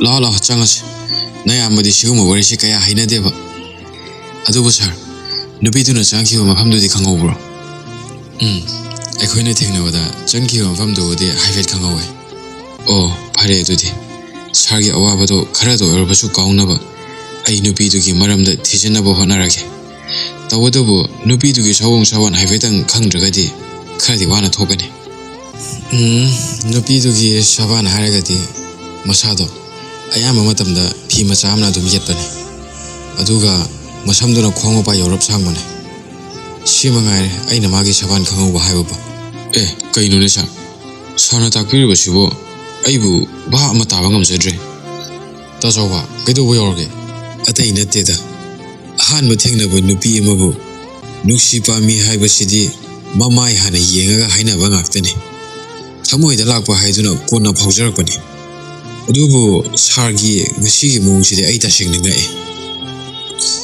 ꯃꯃꯥꯏꯁꯨ ꯐꯖꯅ ꯎꯗ꯭ꯔꯤꯕ ꯅꯨꯄꯤꯗꯨꯕꯨ ꯃꯇꯧ ꯀꯔꯝꯅ ꯁꯥꯔꯅ ꯑꯗꯨꯛ ꯌꯥꯝꯅ ꯉꯥꯎꯔꯨꯔꯤꯕꯅꯣ ꯇꯥꯆꯧꯕ ꯑꯩ ꯀꯩ ꯍꯥꯏꯒꯗꯧꯅꯣ ꯈꯪꯗ꯭ꯔꯦ ꯉꯁꯤꯒꯤ ꯑꯁꯤꯒꯨꯝꯅ ꯄꯨꯟꯁꯤꯗ ꯑꯃꯨꯛꯇ ꯊꯣꯛꯈꯤꯗ꯭ꯔꯤ ꯑꯩ ꯃꯥꯕꯨ ꯎꯅꯤꯡꯕꯅ ꯉꯥꯎꯔꯦ ꯁꯤꯕꯨ ꯅꯨꯡꯁꯤꯕ ꯍꯥꯏꯗꯨꯔꯥ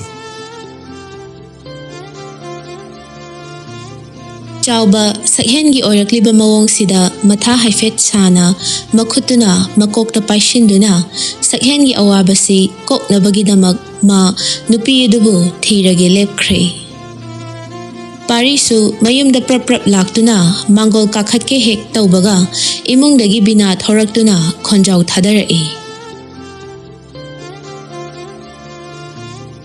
이마기 이붕어 삭 파자바 이사디 미능시 싸우크레다 까다이 낭낭 아사이 뿌키바 엔상득이 빼사디 삐럭브로 하 삐럭 어머이네 낭세부 가마이 떠우니 미기다방 뽀글럭고 마사로 나마나빠 이코이나 하이바 와세 키타수 일루 까이더라게 나뿐시도 아두마이나 아둠 레이베 야더리보 낭보 이마 아르고와 하이도 어두로 떠우리스 잉어 미나 하이리스기 오나 다이나바다 헥다 덕토레이바세 이마 아스 까이노나 하이두보 미 이네 타로나 현장 레이보다 농어다 바샤 비드나 또키바 야워바바 오 삐레에 삐레이도 포투가 사나다바 낭네 헥 뿌키바다 락토라가 럭키바 ngaktani matung manau aigi enjanga sungpu pubigano 야레 이마 아두가네 이네 타로가 타자가다 이마나 예응리 미딩도 얌 랄리고 마코이데 두키 마딕 잠자바네 이마나 칼리도 얌 투노 홍독비요 이사디 사우라 상가 아바니나 나마 앵온다 나싱가세 한칸나 쿠마 아바니네 아이나네 사우라 아디 까야나 다이자로이 낭나 모이기 미상 아숙 얌나 상이시 부카리기노 하 까이기노 하이바네 호직네 아잉온다 얌나 투나 강할로 까리금바 시다 나빠나 따크라바디 낭네 아파바 오이로이 야레 얌 다닝데 वासे हायरमलगा पारी मागी रूमदा चंख्रे बिनादु मचाना चंखिबा दु येंगदुना मचिंदा सुमना सोली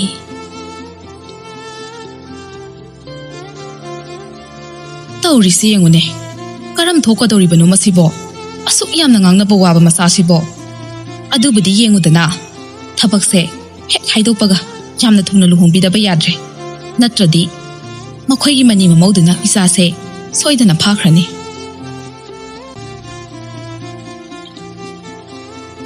मथंगी नुमितनी थरो महौसागुम मखोइगी लंपाक मचादुदा सिंजु योनबा थौलक्लमी तंजादुदा सकहेनगा चावबगसु मफम अदुबु येंगबो ओइना लाक्लमी मदु उबदा थरोदु मबुकनिंगदा सुंगना खल्ली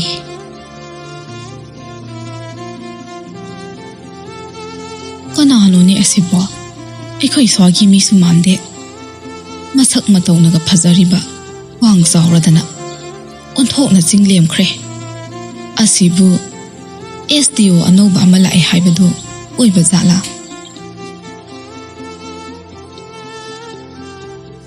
ꯑꯁꯨꯝꯅ ꯈꯜꯂꯤꯉꯩꯗ ꯅꯥꯀꯟꯗꯒꯤ ꯆꯥꯎꯕꯅ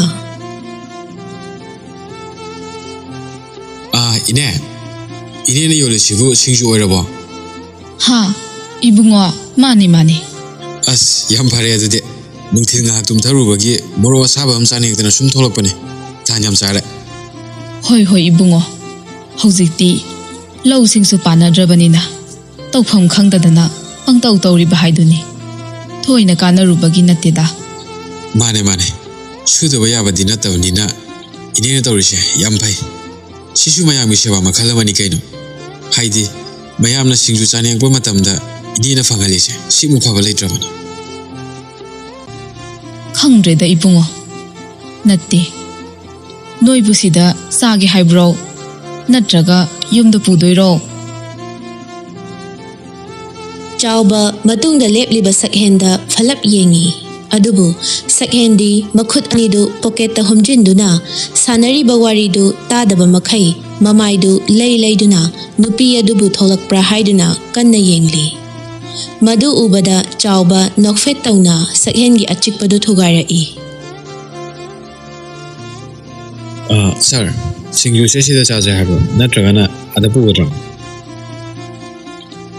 ꯇꯥꯆꯧꯕ 이반이디 시대 좀 싸그러지 ꯑꯗꯨꯒ ꯃꯣꯏꯒꯤꯅ ꯂꯩꯔꯒ ꯄꯨꯈ꯭ꯔꯁꯤ ꯌꯥꯏꯗꯅ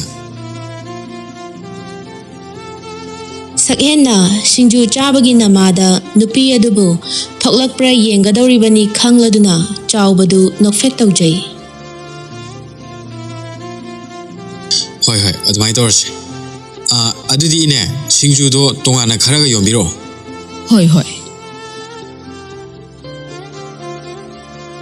ꯊꯔꯣꯁꯨ ꯃꯈꯨꯠꯇ ꯆꯦꯔꯪ ꯑꯃ ꯎꯞꯁꯤꯟꯗꯨꯅ ꯃꯁꯥ ꯇꯔꯨ ꯇꯅꯥꯟꯅ ꯁꯤꯡꯖꯨꯗꯨ ꯇꯣꯠꯄꯤꯕ ꯂꯣꯏꯔꯗꯨꯅ ꯄꯤꯔꯛꯏ ꯁꯦ ꯏꯕꯨꯡꯉꯣ ꯏꯅꯦꯅ ꯐꯖꯅ ꯇꯣꯠꯄꯤꯔꯕꯅꯤ ꯅꯣꯏꯅ ꯍꯪꯒꯣꯏꯒꯗ꯭ꯔꯥ ꯍꯥꯏꯗꯅ ꯈꯨꯠꯇꯤ ꯁꯣꯛꯇꯕꯅꯤꯀꯣ 이네 ꯑꯩꯈꯣꯏꯗꯤ ꯑꯗꯨꯒꯨꯝꯕ ꯀꯩꯁꯨ ꯂꯩꯇꯦꯀꯣ ꯁꯤꯡꯖꯨꯗꯤ ꯈꯨꯠꯅ ꯇꯣꯠꯄꯅ ꯍꯦꯟꯅ ꯃꯍꯥꯎ ꯂꯩꯕꯅꯦ ꯆꯨꯝꯃꯤ ꯏꯆꯥꯅ ꯍꯥꯏꯕ ꯁꯛꯍꯦꯟꯁꯨ ꯇꯞꯅ ꯆꯪꯁꯤꯟꯗꯨꯅ ꯆꯥꯎꯕꯅ ꯐꯝꯂꯤꯕ ꯐꯟꯁꯥꯡ ꯑꯗꯨꯗ ꯈꯖꯤꯛ ꯆꯪꯁꯤꯟꯗꯨꯅ ꯐꯝꯃꯤ ꯑꯗꯨꯒ ꯁꯤꯡꯖꯨꯗꯨ ꯈꯖꯤꯛ ꯆꯥꯕ ꯍꯧꯋꯤ ꯑꯃꯨꯛ ꯑꯅꯤꯔꯛ ꯍꯨꯛꯂꯕ ꯇꯨꯡꯗ ꯊꯔꯣꯅ ꯋꯥꯔꯤ ꯍꯧꯔꯛꯂꯝꯃꯤ ꯉꯥꯏꯈꯣꯅꯦ ꯏꯆꯥꯁꯤꯡꯕꯨ ꯈꯨꯟꯁꯤꯗ ꯑꯅꯧꯕ SDO ꯑꯃ ꯂꯥꯛꯑꯦ ꯍꯥꯏꯕꯗꯨꯔꯣ ꯑꯁꯤ ꯍꯥꯏꯔꯒ ꯆꯥꯎꯕꯗꯨ ꯁꯛꯍꯦꯟꯗ ꯑꯣꯟꯁꯤꯜꯂꯤ 이헤 이네디 ꯈꯪꯉꯨꯗ꯭ꯔꯦꯗꯅ 이사디 ꯁꯛ ꯐꯖꯔꯤꯕ ꯃꯕꯨꯛ ꯃꯄꯥꯎꯁꯨ ꯐꯔꯝꯒꯗꯕ ꯃꯥꯜꯂꯤ ꯆꯥꯎꯕꯅ ꯋꯥꯗꯣ ꯇꯥꯞ ꯑꯣꯛꯂꯛꯏ ꯍꯣꯏ 이네 SDO ꯃꯁꯥꯃꯛꯅꯤ ꯑꯩꯈꯣꯏ ꯁꯥꯔꯁꯦ 이네 ꯑꯩꯅ ꯊꯥꯕꯤ ꯋꯥꯗꯤ ꯅꯠꯇꯦꯀꯣ ꯑꯩꯈꯣꯏ ꯁꯥꯔꯁꯤꯅ ꯆꯪꯉꯨ ꯃꯐꯝ ꯈꯨꯗꯤꯡꯃꯛꯇꯤ ꯂꯦꯝꯅꯗꯤ ꯃꯥꯡꯉꯔꯣꯏ ꯑꯗꯨꯛꯀꯤ ꯃꯇꯤꯛ ꯄꯨꯛꯆꯦꯜ ꯆꯥꯎꯕ ꯃꯤꯅꯨꯡꯁꯤ ꯂꯩꯕꯗ ꯍꯥꯏꯅꯔꯤꯕꯅꯤ ꯑꯗꯨꯕꯨ ꯀꯨꯏꯔꯔꯣꯏ ꯈꯨꯟꯁꯤꯁꯨ ꯇꯞꯅ ꯑꯍꯣꯡꯕ ꯄꯨꯔꯛꯑꯅꯤ ꯑꯁ ꯇꯥꯆꯧꯕ ꯌꯥꯔꯦꯗ ꯊꯥꯒꯠꯃꯟꯈ꯭ꯔꯦ ꯁꯥꯔ ꯑꯩꯗꯤ ꯑꯁꯦꯡꯕ ꯍꯥꯏꯕꯅꯤ ꯀꯩꯅꯣ ꯑꯗꯨꯕꯨꯕ ꯍꯣꯏꯗ ꯏꯆꯥꯅ ꯍꯥꯏꯕꯁꯨ ꯍꯥꯏꯕꯅꯤ ꯏꯅꯦ ꯊꯥꯖꯩ ꯁꯣꯏꯗꯅ ꯊꯕꯛ ꯈꯔꯗꯤ ꯇꯧꯔꯛꯀꯅꯤ ꯍꯥꯏꯕ ꯍꯥꯏꯅꯔꯤꯉꯩ ꯑꯗꯨꯗ ꯊꯥꯖ ꯇꯔꯨꯕꯤꯒ ꯂꯣꯏꯅꯅ ꯃꯈꯨꯠꯇ ꯁꯅꯥꯕꯨꯟ ꯑꯃꯃꯝ ꯄꯥꯏꯗꯨꯅ ꯋꯥꯔꯤ ꯁꯥꯅ ꯅꯣꯛꯇꯨꯅ ꯊꯣꯛꯂꯛꯂꯝꯃꯤ ꯃꯗꯨ ꯎꯕꯗ ꯁꯛꯍꯦꯟ ꯆꯥꯔꯝꯕꯗꯒꯤ ꯆꯞ ꯂꯦꯞꯇꯨꯅ ꯊꯥꯖꯕꯨ ꯃꯃꯤꯠ ꯀꯨꯞꯇ ꯇꯨꯃꯤꯟ ꯌꯦꯡꯗꯨꯅ ꯂꯩ ꯊꯥꯖꯁꯨ ꯁꯛꯍꯦꯟꯅ ꯁꯤꯡꯖꯨ ꯆꯥꯔꯝꯕꯗꯨ ꯎꯕꯗ ꯆꯠꯂꯝꯕꯗꯒꯤ ꯃꯅꯤꯡ ꯈꯖꯤꯛ ꯍꯟꯗꯨꯅ ꯇꯔꯨꯕꯤꯗ ꯑꯣꯟꯁꯤꯜꯂꯛꯏ ꯇꯔꯨꯕꯤ ꯌꯨꯝꯗ ꯍꯜꯂꯁꯦ ꯀꯩꯅꯣ ꯅꯪꯕꯨ ꯉꯥꯎꯔꯕꯣ ꯏꯁꯤꯡ ꯁꯣꯛꯎꯁꯦꯅ ꯊꯣꯛꯂꯛꯑꯒ ꯌꯨꯝꯗ ꯍꯜꯂꯁꯦ ꯍꯥꯏꯔꯤꯁꯤꯕꯣ ꯀꯩꯗꯧꯔꯒꯦ ꯀꯩꯁꯨ ꯇꯧꯗꯦꯕ ꯁꯦ ꯍꯜꯂꯁꯦ ꯍꯥꯏꯕꯅꯦ ꯇꯥꯅꯤꯡꯗꯦꯀꯣ ꯀꯩꯁꯨ ꯇꯧꯗ꯭ꯔꯒ ꯍꯜꯂꯁꯦꯕꯨ ꯀꯩꯅꯣ ꯏꯁꯤꯡꯁꯤꯗꯪꯗꯤ ꯁꯣꯛꯈꯤꯁꯤꯗꯅ ꯌꯥꯔꯦ ꯀꯣꯟꯅ ꯁꯣꯛꯑꯁꯦ ꯊꯥꯖꯒꯤ ꯃꯇꯧ ꯑꯗꯨꯗ ꯇꯔꯨꯕꯤꯗꯨ ꯅꯨꯄꯥꯁꯤꯡꯗꯨꯗ ꯃꯤꯠꯌꯦꯡ ꯊꯝꯂꯛꯏ꯫ ꯑꯥꯗ ꯅꯨꯄꯥ ꯑꯅꯤ ꯁꯤꯡꯖꯨ ꯆꯥꯔꯤꯁꯤꯒꯤꯔꯣ ꯅꯪꯅ ꯆꯠꯄ ꯇꯜꯂꯤ ꯍꯥꯏꯔꯤꯁꯦ? ꯑꯁꯤꯕꯨ ꯀꯅꯥꯅꯣ? ꯅꯪꯕꯨ ꯑꯁꯤ ꯅꯨꯄꯥꯁꯤꯡꯁꯦ ꯃꯁꯛ ꯈꯪꯕ꯭ꯔꯣ? ꯈꯪꯗꯦꯍꯦ, ꯑꯩꯅ ꯁꯨꯝ ꯆꯠꯄ ꯇꯟꯕꯒꯤꯅꯦ꯫ ꯅꯨꯄꯤ ꯅꯪ ꯑꯩꯉꯣꯟꯗ ꯋꯥ ꯂꯣꯠꯀꯅꯨꯗ꯫ ꯑꯁꯨꯛ ꯌꯥꯝ ꯂꯨꯅ ꯇꯤꯟꯅꯔꯒ ꯑꯗꯨꯃꯥꯏꯅꯒ ꯇꯧꯁꯤꯜꯂꯛꯑꯗꯤ ꯑꯩ ꯁꯥꯎꯅꯤꯍꯦ꯫ ꯇꯔꯨꯕꯤ, ꯑꯗꯨꯒꯤ ꯅꯠꯇꯦꯃꯤ, ꯑꯁꯤ ꯅꯨꯄꯥꯁꯦ ꯑꯩ ꯌꯥꯝꯅ ꯍꯩꯅꯗꯦꯕ, ꯑꯗꯨꯒꯤꯅꯦ꯫ ꯀꯩꯅꯣ ꯅꯪꯕꯨ ꯑꯁꯤ ꯅꯨꯄꯥꯁꯦ ꯊꯦꯡꯅꯔꯨꯔꯕꯣ? ꯊꯦꯡꯅꯔꯨꯔꯦ꯫ ꯏꯁ, ꯑꯗꯨꯗꯤ ꯌꯥꯝ ꯐꯩ ꯀꯩꯅꯣ꯫ ꯃꯁꯛꯁꯨ ꯑꯗꯨꯝ ꯐꯖꯔꯝꯗꯧ ꯃꯥꯜꯂꯤ, ꯃꯁꯥꯁꯨ ꯌꯥꯝ ꯅꯥꯟꯅ ꯎꯏ, ꯑꯆꯝꯕ ꯃꯤꯗꯤ ꯃꯥꯟꯗꯦ꯫ ꯑꯁꯤꯗꯕꯨ ꯅꯪꯅ ꯍꯩꯅꯗ꯭ꯔꯤꯁꯤꯅ ꯀꯩ ꯍꯥꯏꯕ? ꯑꯩꯒ ꯑꯣꯏꯔꯝꯃꯗꯤ ꯈꯪꯒꯗꯕꯅꯤ꯫ ꯇꯔꯨꯕꯤ, ꯅꯪ ꯀꯥꯔꯟ ꯌꯥꯝ ꯉꯥꯡꯒꯅꯨꯀꯣ, ꯑꯁꯦꯡꯕꯅꯦ ꯑꯩꯅ ꯍꯥꯏꯔꯤꯁꯦ꯫ ꯍꯣꯏꯕ, ꯑꯩꯁꯨ ꯈꯪꯉꯤ꯫ ꯈꯪꯉꯗꯤ ꯆꯪꯉꯁꯤ ꯂꯥꯛꯑꯣ ꯍꯥꯏꯕꯅꯦ꯫ ꯊꯥꯖ, ꯊꯣꯛꯂꯛꯑꯕꯅꯤꯅ ꯃꯤꯒꯤ ꯃꯃꯥꯡꯗ ꯑꯃꯨꯛ ꯍꯟꯖꯤꯟꯕꯗꯣ ꯐꯖꯗꯦꯕ꯫ ꯑꯗꯨꯏ ꯁꯔꯨꯛ ꯅꯪꯅꯦ ꯅꯨꯄꯥꯁꯤꯗ ꯍꯟꯅ ꯁꯨꯛꯌꯦꯡ ꯌꯦꯡꯉꯨꯅꯨ꯫ ꯑꯗꯨ ꯑꯣꯏꯔꯗꯤ ꯅꯨꯄꯥꯁꯤꯅ ꯌꯦꯡꯉꯛꯑꯁꯨ ꯅꯪꯅ ꯎꯗ꯭ꯔꯦꯗꯅ꯫ ꯂꯥꯛꯑꯣꯁꯦ, ꯏꯁꯤꯡꯁꯦ ꯄ꯭ꯔꯞ ꯄ꯭ꯔꯞ ꯁꯣꯛꯂꯒ ꯆꯪꯈ꯭ꯔꯁꯦ꯫ ꯇꯔꯨꯕꯤ, ꯑꯁ ꯑꯩꯗꯤ ꯇꯟꯗꯤ ꯇꯜꯂꯤꯍꯦ ꯑꯁꯦꯡꯕ꯫ ꯌꯥꯔꯦ, ꯂꯥꯛꯑꯣꯍꯦ꯫ ꯑꯁꯨꯝꯅ ꯅꯨꯄꯤ ꯑꯅꯤꯗꯨ ꯄꯨꯈ꯭ꯔꯤ ꯂꯩꯔꯤꯕ ꯑꯗꯣꯝꯗ ꯃꯣꯂꯤ ꯃꯣꯂꯤ ꯂꯥꯛꯄꯗꯨ ꯎꯕꯗ ꯊꯔꯣꯅ ꯀꯧꯔꯛꯂꯝꯃꯤ꯫ ꯕꯦꯃꯥ, ꯕꯦꯃꯥ! ꯅꯤꯅꯦ, ꯀꯩ ꯍꯥꯏꯒꯦ? ꯑꯗꯨꯕꯨꯔꯣ, ꯅꯪꯅ ꯆꯪꯈꯤꯕꯗ ꯅꯗꯣꯝꯆꯥ ꯕꯤꯅꯥꯗꯣ ꯂꯥꯛꯑꯗꯤ ꯅꯤꯅꯦꯅ ꯂꯧꯔꯔꯣꯏꯒꯦ ꯍꯥꯏꯌꯦꯅ ꯇꯝꯃꯨꯀꯣ꯫ ꯍꯣꯏ ꯅꯤꯅꯦ꯫ ꯁꯛꯍꯦꯟꯗꯤ ꯊꯥꯖꯕꯨ ꯌꯦꯡꯅꯕ ꯍꯣꯠꯅꯕꯗ ꯁꯤꯡꯖꯨ ꯆꯥꯔꯤ ꯍꯥꯏꯕꯒ ꯀꯥꯎꯈ꯭ꯔꯦ꯫ ꯃꯇꯧ ꯑꯗꯨꯗ ꯆꯥꯎꯕ ꯁꯛꯍꯦꯟꯒꯤ ꯅꯥꯀꯣꯡꯗ ꯆꯤꯔꯣꯜ ꯇꯧꯔꯛꯂꯝꯃꯤ꯫ ꯁꯥꯔ, ꯆꯠꯅꯕ ꯇꯧꯔꯁꯤꯔ ꯍꯥꯏꯕꯅꯦ꯫ ꯁꯛꯍꯦꯟꯗꯨ ꯍꯧꯖꯤꯛꯇꯗ ꯒ꯭ꯌꯥꯟ ꯂꯥꯛꯄꯒꯨꯝ, ꯍꯥ, ꯇꯥꯆꯧꯕ, ꯀꯩ ꯍꯥꯏꯕꯅꯣ ꯑꯩ ꯇꯥꯍꯧꯗ꯭ꯔꯦ꯫ ꯆꯠꯅꯕ ꯇꯧꯔꯁꯤꯔ ꯍꯥꯏꯕꯅꯦ꯫ ꯆꯠꯂꯁꯦ꯫ ꯁꯛꯍꯦꯟꯗꯨ ꯊꯥꯖ ꯂꯩꯕꯅ ꯆꯠꯅꯤꯡꯕꯗꯤ ꯐꯥꯎꯗ꯭ꯔꯕꯅꯤ, ꯑꯗꯨꯕꯨ ꯆꯠꯇꯕ ꯌꯥꯗꯕ ꯑꯣꯏꯕꯅ ꯊꯔꯣꯗ ꯑꯃꯨꯛ ꯑꯣꯟꯁꯤꯜꯂꯛꯇꯨꯅ, ꯑꯗꯨꯗꯤ ꯏꯅꯦ, ꯑꯩꯈꯣꯏ ꯑꯃꯨꯛ ꯌꯧꯅꯕ ꯇꯧꯔꯒꯦ꯫ ꯍꯣꯏ ꯍꯣꯏ ꯏꯕꯨꯡꯉꯣ, ꯃꯔꯛ ꯃꯔꯛꯇ ꯍꯦꯛ ꯍꯦꯛ ꯀꯣꯏꯊꯣꯔꯛꯑꯣ꯫ ꯍꯣꯏ ꯏꯅꯦ꯫ ꯌꯧꯔꯣ ꯌꯧꯔꯣ꯫ ꯑꯁꯨꯝꯅ ꯁꯛꯍꯦꯟ ꯊꯥꯖꯗ ꯇꯨꯡ ꯍꯟꯅ ꯍꯟꯅ ꯌꯦꯡꯂꯒ ꯀꯔꯤꯒꯨꯝꯕ ꯑꯃ ꯍꯥꯏꯅꯤꯡꯕꯒꯨꯝ ꯇꯟꯗꯦ ꯃꯥꯟꯗꯦ ꯇꯧꯗꯨꯅ ꯆꯠꯈ꯭ꯔꯦ꯫ ꯃꯗꯨ ꯎꯕꯗ ꯇꯔꯨꯕꯤ ꯊꯥꯖꯗ ꯑꯣꯟꯁꯤꯜꯂꯛꯇꯨꯅ,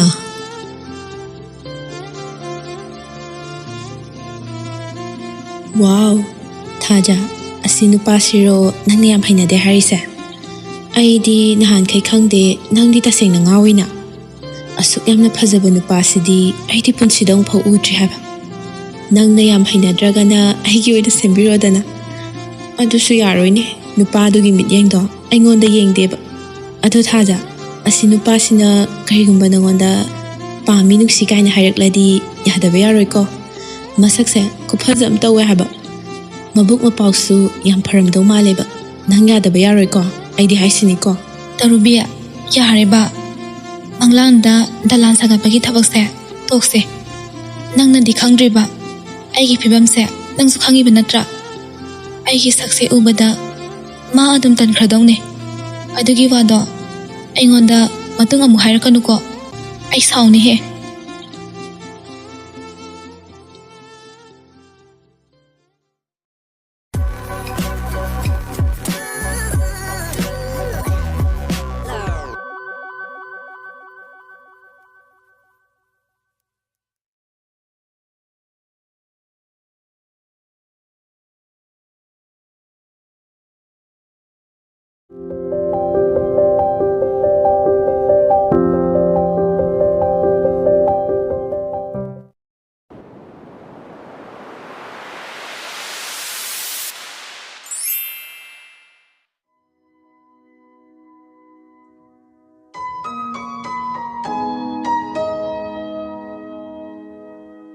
ꯏꯝꯐꯥꯜꯗꯒꯤ ꯀꯤꯂꯣꯃꯤꯇꯔ 60 ꯂꯥꯞꯅ ꯂꯩꯕ ꯆꯤꯡꯌꯥ ꯑꯣꯏꯅ ꯇꯧꯕ, ꯌꯦꯡꯕꯗ ꯑꯗꯨꯛꯀꯤ ꯃꯇꯤꯛ ꯄꯨꯛꯅꯤꯡ ꯍꯨꯅ ꯐꯖꯕ ꯈꯨꯡꯒꯪ ꯑꯃꯗꯅꯤ ꯁꯛꯍꯦꯟꯅ SDO ꯑꯣꯏꯅ ꯄꯣꯁꯇꯤꯡ ꯂꯥꯛꯂꯤꯕ ꯑꯗꯨ꯫ ꯃꯐꯝ ꯑꯗꯨꯒꯤ ꯍꯋꯥ ꯅꯨꯡꯁꯤꯠꯇꯨ ꯌꯦꯡꯅ ꯌꯦꯡꯅ ꯊꯧꯔꯛꯄꯅ ꯂꯥꯞꯇꯛ ꯎꯔꯛꯏ꯫ ꯁꯝꯂꯥꯡꯅ ꯅꯤꯡꯗꯨ ꯌꯩꯅ ꯐꯖꯕꯤ ꯃꯥꯏꯊꯣꯡ ꯇꯪꯈꯥꯏ ꯑꯃꯗꯤ ꯄꯤꯛꯇꯛ ꯇꯧꯕ ꯆꯨꯅꯤ ꯑꯗꯨꯅ ꯌꯥꯝꯅ ꯆꯦꯛꯁꯤꯟꯅ ꯈꯨꯝꯖꯤꯜꯂꯤ꯫ ꯁꯨꯝ ꯊꯧꯔꯛꯄꯗ ꯁꯛꯍꯦꯟꯅ ꯅꯨꯄꯤ ꯑꯗꯨꯒꯤ ꯃꯄꯥ ꯈꯖꯤꯛ ꯅꯛꯁꯤꯜꯂꯛꯄꯗ ꯒꯥꯔꯤꯒꯤ ꯃꯤꯔꯔ ꯑꯗꯨ ꯍꯥꯏꯐꯦꯠ ꯆꯤꯡꯊꯗꯨꯅ ꯃꯥꯒꯤ ꯗ꯭ꯔꯥꯏꯚꯔꯗ ꯑꯣꯟꯁꯤꯜꯂꯛꯏ꯫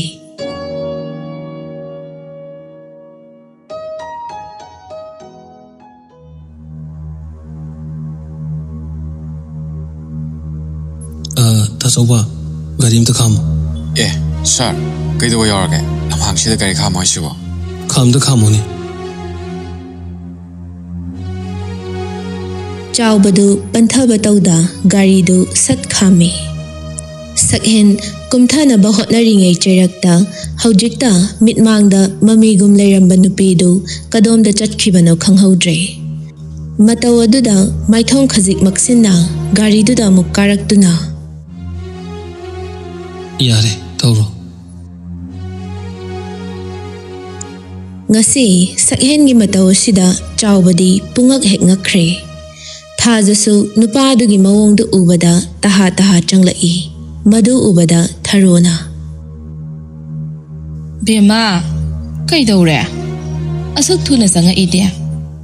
ꯀꯦꯝꯇ ꯂꯩꯔꯛꯇ꯭ꯔꯕꯣ ꯅꯪꯕꯣ?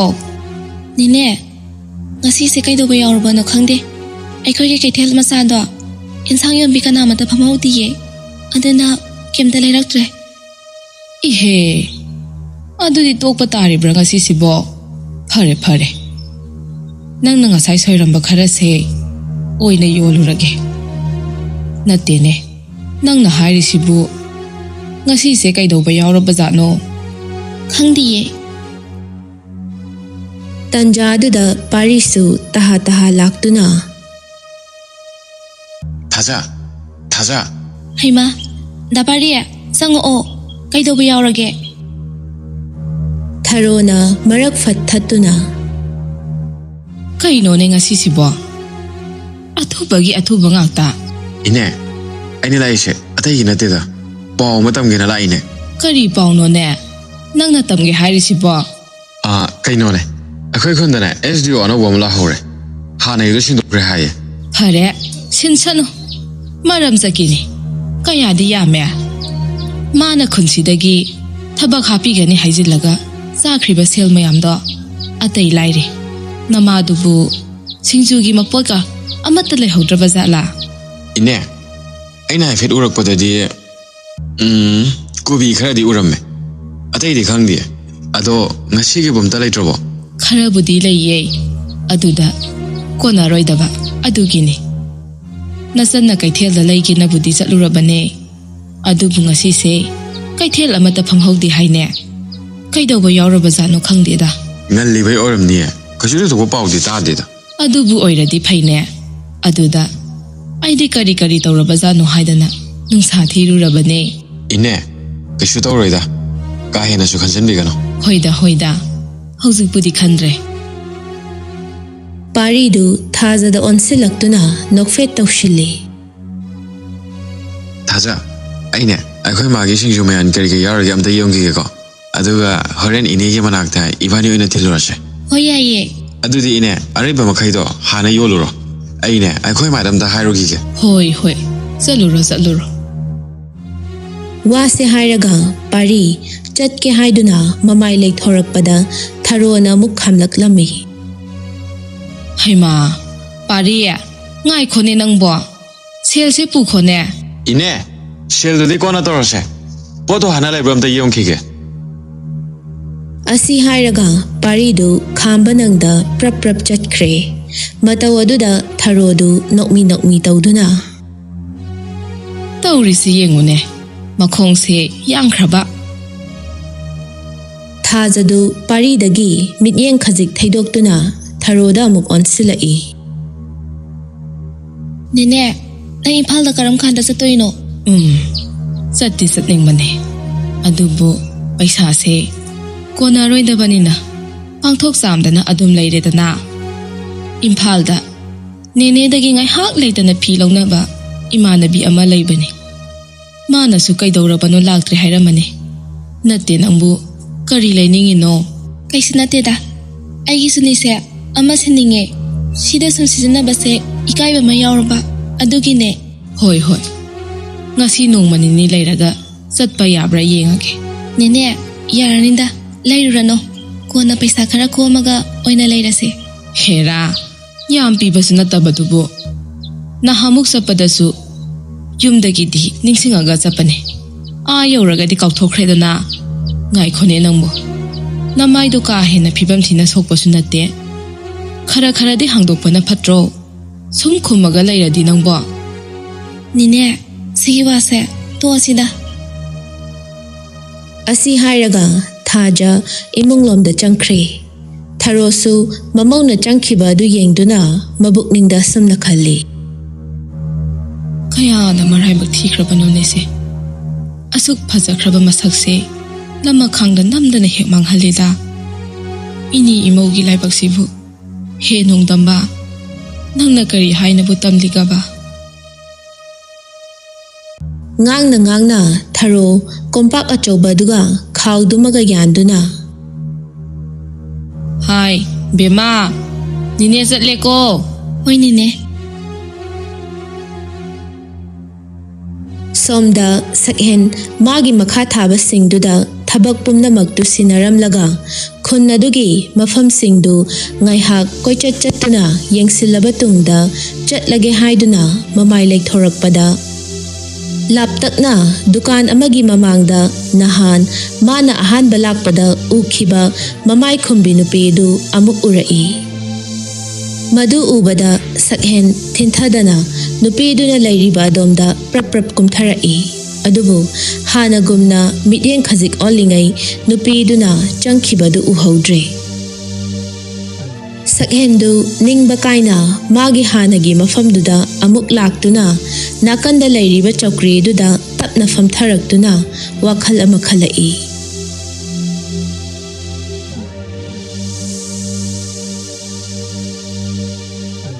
ꯍꯧꯖꯤꯛꯀꯤꯗꯨꯕꯨ ꯃꯤꯔꯅꯤ ꯅꯠꯇ꯭ꯔꯒ ꯃꯐꯝꯁꯤꯕꯨ ꯀꯣꯜꯂꯤꯕ ꯂꯥꯏꯔꯦꯝꯕꯤ ꯍꯥꯏꯕꯗꯣ ꯑꯣꯏꯕ ꯖꯥꯠꯂꯣ ꯀꯩꯒꯤꯅꯣ ꯑꯩꯅ ꯃꯁꯛ ꯐꯥꯎꯕ ꯑꯃꯨꯛꯇ ꯎꯗ꯭ꯔꯤꯕ ꯃꯥꯕꯨ ꯊꯦꯡꯅꯕ ꯈꯨꯗꯤꯡꯒꯤ ꯊꯃꯣꯏꯁꯤꯅ ꯅꯨꯡꯁꯤꯕ ꯐꯥꯎꯔꯨꯔꯤꯕ ꯑꯗꯨꯒ ꯑꯃꯔꯣꯝꯗ ꯐꯤ ꯑꯃꯅ ꯃꯃꯥꯏ ꯇꯪꯈꯥꯏ ꯑꯃꯕꯨ ꯑꯗꯨꯛ ꯆꯦꯛꯁꯤꯟꯅ ꯈꯨꯝꯂꯤꯕꯒꯤ ꯃꯔꯝꯅ ꯀꯔꯤ ꯑꯩꯕꯨ ꯍꯧꯖꯤꯛ ꯗꯨꯀꯥꯟꯗꯨꯗ ꯆꯠꯂꯒ ꯑꯃꯨꯛꯇ ꯍꯪꯉꯨꯔꯁꯤꯔꯅꯤ ꯃꯇꯝ ꯈꯔꯗꯤ ꯌꯦꯡꯈꯤꯒꯦ ꯀꯣꯟꯅ ꯃꯇꯥꯡ ꯆꯥꯕ ꯑꯃꯗ ꯍꯪꯉꯒꯦ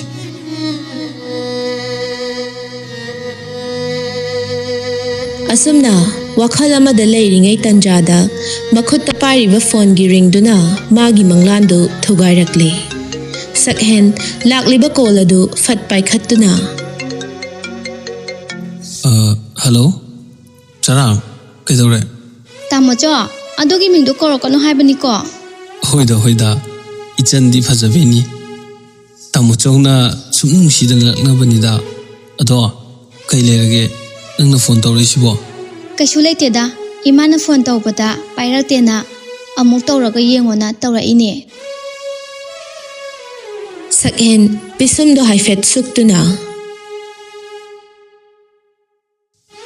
ꯀꯩꯅꯣ ꯍꯥꯏꯁꯤꯕꯣ ꯏꯃꯥꯗꯤ ꯉꯁꯤꯒꯤ ꯑꯩꯉꯣꯟꯗ ꯐꯣꯟ ꯇꯧꯔꯛꯇꯦꯅ ꯉꯁꯥꯏꯗꯒꯤ ꯐꯣꯟꯗꯤ ꯑꯗꯨꯝ ꯄꯥꯏꯔꯒ ꯂꯩ ꯇꯧꯔꯛꯑꯗꯤ ꯃꯤꯁ ꯀꯣꯜꯁꯨ ꯂꯩꯅꯤ ꯔꯤꯡꯁꯨ ꯂꯥꯛꯀꯅꯤ ꯀꯩꯅꯣ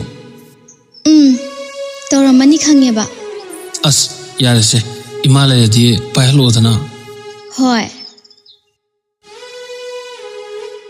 ꯉꯥꯟꯊꯣꯏꯗꯨ ꯃꯃꯥꯕꯨ ꯈꯣꯟꯖꯦꯜ ꯍꯧꯅ ꯀꯧꯔꯛꯏ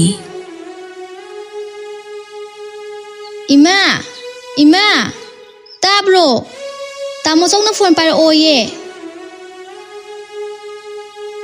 ꯊꯥꯔꯤꯛꯁꯨ ꯇꯧꯔꯝꯕ ꯊꯕꯛꯇꯨ ꯊꯥꯗꯣꯛꯂꯝꯗꯨꯅ ꯍꯥꯊꯨ ꯍꯥꯊꯨ ꯂꯥꯛꯂꯦ ꯇꯥꯔꯦ ꯀꯩꯅꯣ ꯑꯗꯨ ꯀꯟꯅ ꯀꯧꯔꯤꯗꯨꯅ ꯅꯪꯅꯦꯀꯣ ꯅꯪ ꯍꯥꯏꯕꯤꯗꯦ ꯍꯥꯏꯅꯤꯍꯦ ꯍꯥꯏꯕꯤꯕ ꯍꯥꯏꯕꯤꯗꯕꯒ ꯂꯥꯏꯔꯤ ꯂꯥꯏꯔꯤꯛ ꯇꯝꯃꯨ ꯍꯥꯏꯕ ꯃꯇꯝꯗꯅ ꯈꯣꯂꯣꯛꯄꯤ ꯈꯔ ꯁꯥꯟꯅ ꯅꯥꯎꯔꯤ ꯈꯔ ꯀꯥꯞ ꯃꯤꯒꯤ ꯈꯣꯡꯃꯥꯡ ꯂꯨꯄꯥꯟꯗ ꯉꯥ ꯈꯔ ꯐꯥ ꯇꯧꯕꯗꯨꯅ ꯀꯩ ꯁꯥꯔꯦ ꯍꯧꯖꯤꯛꯇꯤ ꯅꯪꯕꯨ ꯉꯁꯥꯏ ꯇꯥꯃꯣꯆꯧꯗ ꯀꯣꯜ ꯇꯧꯏ ꯍꯥꯏꯗꯥꯏꯅꯦ ꯍꯥꯏ ꯃꯁꯤꯗꯤ ꯇꯧꯋꯦ ꯍꯥꯏꯔꯦꯗꯅ ꯇꯧꯕꯗꯨꯅ ꯑꯣꯏꯔꯝꯒꯅꯤ ꯇꯥꯃꯣꯆꯧꯅ ꯀꯣꯜ ꯂꯥꯛꯇꯦ ꯍꯥꯏꯔꯤꯁꯦ ꯀꯩꯅꯣꯅꯦ ꯍꯥꯏꯁꯤꯕꯣ ꯏꯕꯨꯡ ꯑꯆꯧꯕ ꯅꯆꯟꯅ ꯍꯥꯏꯔꯤꯁꯤꯕꯨ ꯆꯨꯝꯕ꯭ꯔꯣ ꯇꯧꯔꯛꯇꯤꯌꯦ ꯑꯩꯗꯤ ꯀꯅꯥꯗ ꯇꯧꯔꯤꯕ ꯕꯦꯃꯥ ꯐꯣꯟꯗꯣ ꯑꯝꯇ ꯄꯨꯔꯛꯑꯣ ꯆꯠꯂꯣ ꯏꯃꯥ ꯌꯦꯡꯒꯦ Nganthoi shu changkhre. Tharik phone aduda mamai amuk onsilaktuna wado makha tarai. Ibungo, natine nangbo, mafamdo kamay tawge. Yamna haina singna layu ko. Ay di ne, swaida adum layu haibani. Nang sina ne, hek yade do. As ima, ako'y nasumay na nungay mafam ti dana satpadagine. Ngasi chingkong chingya dana adugi matik pibam sothana lehuri base. Aduna ne ima, ay mafam sige yafana bakaradi toronggi khalle. Pare, isagi apamba do, hek thongbo oyo. Hoi ma. Yare, thamzaro. Wase haram laga phone adu shu thamkhre. Nganthoi du mamagi phone adu puduna prap lakle. Tharik lariki mangal machet ama fau khangdaba yamna chamjaba nupi amani. Adubu phana haitrabasu laishudi aduki matik khangi. Iba paba thoktabana emoji gi matengna phone gi number khuding makta mana khangjaba emoji amamam loina thammi. Tharik contact list ta changduna yamna munna yenglaba tungda. Haima, Bema, sibu kanano, amta yenguni nangbo. Nganthoi du phone aduda haifet yenglaga hauna doktorai. Ima, nang se kamay daw ne? Mi sidi da James ne. Mangon oire, ay na nga sangay tawri si dia. Masu amtang ti pairak pa yabani, sungpay hekta pairak tiba. Kaino, da James di tabayam na sinbane. Phone paibaga sangwe ko. Nang nakhangkiba sina. Khangi ni kaino. Yare se, James ki picture se, amta sintuo. Hoi. Ngay khone, sina nang tamo saugi number na tro. Hoi, mane. Adu oira di, James ki do silurano. Nang tamo saugi se, oy na sintuo se. Adu di se, apama kalodana. Karamba sinse haino. Tharik tu makhutuna machimbalda thamduna emoji singdudagi apamba ma kanna khalli. Bema, leire, se, sidane, misi khatpa manba ma yauri se, si oina thamo. Ngangna ringay aduda James ki call sulakli. Nganthoi du phone du tapna paikhatuna. Kanano ne? Da James ne. Hello, da James. How? Sarang, ima lebro? Hoi ye. Ado da James. Ay sibu kayam thirage.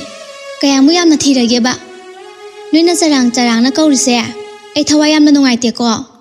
Hanadi, laika angang singjisu. Jengan thoi na. Nuina kau narambane. Haujiti, tamusaw na bani na. Mimang pumang khangdana charang kaurabani na. Moisu, jengan thoi ga amata kau hidre. Ay ne, kaluraga yam sauningi ko. Hai, anga awishidi. Tiwe na tini charang gauri do. Moina khangda baine. Mi charang hai jidi pasagraba jibuni kaino. Fajaramani. Makong na ichaw hek chaw ordana. Hemne upa hek mangkai. James tu tik noktuna. Os, yare se. Ay matungda charang sokok jawrego. Ado, imana sai phone tawrambado kai lerage. Ay do ngasai thabak tawringai da phone lakpa gamta tahodreo. Ado budi mathakda charge tawra thamambane. Ima do leadi amta paihalo ne. Hoi, ima budi leye. Aduda kaisu haigadabadi natteda. Ekhui imagi emoji happy do. Da James khangidana. Hoine. Aduda tamusong na bani chapmana baduda imana tamusong nena tawriba adugine. Oh, adudi mana ardina na kar shamdok piu dana. Matungda mushoi dana ba. Hoi, haujipudi sindokrada. Adong ai khone. Noi ta chawdubu mafam du kamai toy haige. Nungai haibro. Khangdeda adum nungai haibane. Imagadi kaino wari yama sanakibane.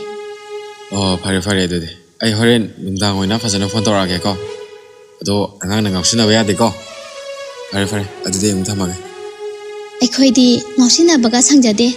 Yare thamo.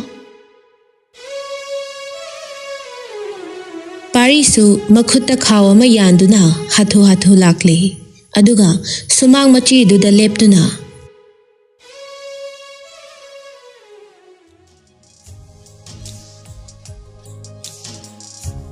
Thaja, Thaja. Tare tare. ꯑꯁꯤ ꯍꯥꯏꯔꯒ ꯊꯥꯖ ꯐꯤ ꯑꯁꯨꯕ ꯈꯔ ꯄꯥꯏꯗꯨꯅ ꯃꯅꯤꯡꯂꯣꯝꯗꯒꯤ ꯊꯣꯛꯂꯛꯂꯤ. Nang fi shuruiro. Surine. Hozupudi loreda. Fare fare. Adudi she. Singju mayan she. Fazana samthuro. Aduga inigi manakta thilunaba. Hoi. Ado dapari. Kari no sibo. Kobiga, kompreka, thamboshiga khatane. Haibi mana ka jaidi horen hapirage. ꯊꯥꯖꯗꯨ ꯄꯥꯔꯤꯗ ꯃꯨꯟꯅ ꯌꯦꯡꯖꯔꯛꯇꯨꯅ Dapari. Nangna ꯑꯩꯈꯣꯏꯒꯤꯗꯃꯛ ꯇꯧꯕꯤꯔꯤꯕ ꯃꯌꯥꯝꯁꯦ ꯍꯦꯟꯃꯟꯈ꯭ꯔꯦ. ꯀꯔꯤꯅ ꯂꯃꯟ ꯁꯤꯡꯒꯅꯤ ꯍꯥꯏꯕ ꯑꯩ ꯈꯪꯗ꯭ꯔꯦ. ꯄꯥꯔꯤꯅ ꯊꯥꯖꯕꯨ ꯑꯗꯨꯛꯀꯤ ꯃꯇꯤꯛ ꯅꯨꯡꯁꯤꯖꯕꯅꯤ. ꯑꯗꯨꯃꯛꯅ ꯃꯥꯒꯤꯅꯤ ꯍꯥꯏꯕ ꯄꯣꯠꯁꯛ ꯑꯃꯠꯇ ꯈꯥꯛꯇꯅ ꯉꯁꯤ ꯐꯥꯎꯕ ꯍꯣꯠꯅꯗꯨꯅ ꯂꯥꯛꯄꯅꯤ. ꯑꯗꯨꯕꯨ ꯐꯣꯡꯗꯣꯛꯇꯕ ꯅꯨꯡꯁꯤꯕ ꯑꯣꯏꯔꯨꯕꯅ ꯊꯥꯖꯅꯗꯤ ꯏꯆꯝ ꯆꯝꯅ ꯃꯕꯨꯡ ꯑꯃꯒꯨꯝ ꯈꯜꯂꯤ. ꯄꯥꯔꯤꯗꯨ ꯅꯣꯛꯐꯦꯠ ꯇꯧꯅ Hai, apangbi. Hingminaradi angama mateng pangnagadabane. Sida karigi lamanno. Aidi lamani khalaga tawkhiba nate ko. Hayeng nangi na tengsu lowai tansa lakini. Matamduda nangna yiteng pangdabe ade ko. Pangani ye. Dapari nadi ngasi phauba ibung amagi awat palaitana hotnabiraga aina di karigi dapari gi nateng pangoi doribano. Haidar hairo o. Ai soidana pangani ye. ꯍꯥꯏꯔꯛꯂꯤꯕ ꯋꯥꯗꯨ ꯇꯥꯕꯗ ꯄꯥꯔꯤꯗꯨ ꯃꯃꯣꯟ ꯇꯧꯖꯩ. Ado Thaja. Handaki aigi thabak sina mai paklabadi. Aigi ahanma phangma salary do. Aduna doctor afaba ma tanaraga nangi mai do yungthoknaba tawsi ko. Masi matan nangni abirabadi ayam nungaine. Hoi. Dapari na hairido nasangi di laipak yamna phabane. Adubu ai simadi yengaroi kina khalle. Kuirabanina Kanararoida. Kido we kanaroiduno. Madugi ayabdutane bibiyo. Makhatabadi ai thokwa dum tawjari. Si wasi toksida. Ai kaisu khandiye. ꯄꯥꯔꯤꯗꯨ ꯊꯥꯖꯗ ꯃꯨꯟꯅ ꯌꯦꯡꯖꯔꯛꯇꯨꯅ ꯃꯕꯨꯛꯅꯤꯡꯗ ꯑꯁꯨꯝꯅ ꯈꯜꯂꯤ. Thaja. Aina nangbo kayagi matik nungsi habasidi. Nangdi khangamloiko. ꯊꯥꯖꯗꯨ ꯋꯥ ꯃꯈꯥ ꯇꯥꯔꯝꯗ ꯏꯃꯨꯡꯗ ꯄ꯭ꯔꯞ ꯆꯪꯈꯤꯗꯨꯅ ꯀꯣꯝꯄꯥꯛ ꯑꯃ ꯄꯨꯗꯨꯅ ꯊꯣꯛꯂꯛꯂꯤ. ꯑꯗꯨꯒ ꯃꯅꯥ ꯃꯁꯤꯡꯁꯤꯡꯗꯨ ꯐꯖꯅ ꯆꯥꯝꯊꯣꯛꯄ ꯂꯣꯏꯔꯗꯨꯅ ꯃꯃꯥꯏꯗꯨ ꯈꯖꯤꯛ ꯅꯣꯡꯈꯠꯂꯛꯄꯗ ꯄꯥꯔꯤꯅ ꯃꯉꯣꯟꯗ ꯃꯃꯤꯠ ꯀꯨꯞꯇ ꯌꯦꯡꯉꯝꯕꯗꯨ ꯎꯕꯗ ꯊꯥꯖꯗꯨ ꯍꯥꯏꯐꯦꯠ ꯈꯟꯖꯥꯟꯅꯅ Dapari. Kaino tawriduna. ꯄꯥꯔꯤꯗꯨ ꯂꯀꯛ ꯇꯧꯅ Ha, kaiba, Thaja. Kaisu tawdeda. Chumna sum wakhalam khalambanida. Kari wakhal khalamino. Matangdi saade he. Dapari nangi wakhal ku khanse. Sini ne, tan kaiba haido. Ado dapari. Sina si oire. Hayeng inamagi matangdadi tan kai hangum siko. Khangdeda adusu. Amuk tan kaidana mittagi ising tara tokpra khangphante. Is dialogue adi anan bayamna thadar ida. Asengbaine. ꯑꯁꯨꯝꯅ ꯑꯅꯤꯗꯨ ꯋꯥꯔꯤ ꯁꯥꯅ ꯂꯥꯛꯄꯅ ꯊꯔꯣꯒꯤ ꯃꯅꯥꯛꯁꯨ ꯌꯧꯔꯦ. ꯊꯔꯣꯁꯨ ꯑꯅꯤꯗꯨ ꯂꯥꯛꯄ ꯎꯕꯗ Haima, noisu laedana. Hoinine, Pariya. Nangidubu laibu lairambrane. Hoine. Yamna dileramdre. Khara lairamena pura hekta laamne. Pare. Adubu lairadi. Ado namana paisabu kaya hairake.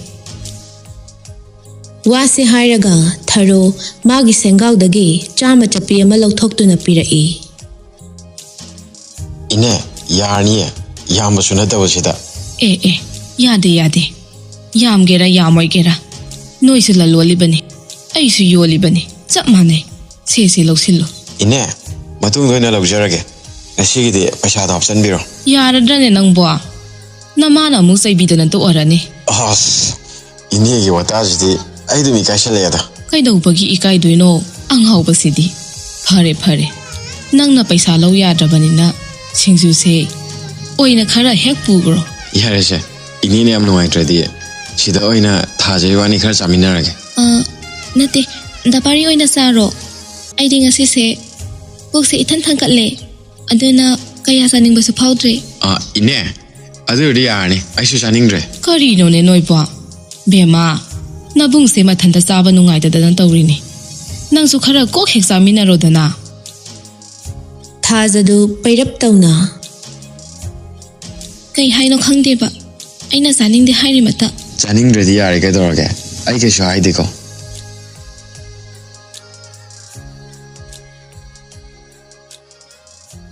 Mafam sida hek lakpa numittagi sakhengi khanghaudana honglakliba mawong sida makha thaba officer singdi ngakpana kham thengkre. Mayamdugi marakta amukka hena kok saribadi magi driver chawbani. Matawodu ubada mayamdu chibon ngangnarai. Ta chawa. Akhoi sar shibu kai do yaro chano. Nahan kai tawdoba mawo mai tawdo shibu. Mafam sida mapani pan thokpadaga soidana la tinga unaba yaro chala. Natraga mana pamjonu pi thengna chalo. Nupa amana amuk wado tap oklaktuna. Cholo hai, tumin phom da paina pham sida kai dinu pino. Hoine, chumine. Akhona pham sida lai re she, nomi mangai tawni de suramane. Adubu nongmata lambi sida leishabi di laadana. Hanubi mo chat pu diwani. Adu ni ne inausa. Naya mana ko se sari se. Adu ta chawa. Sumana sumna thokpana de chu moibo.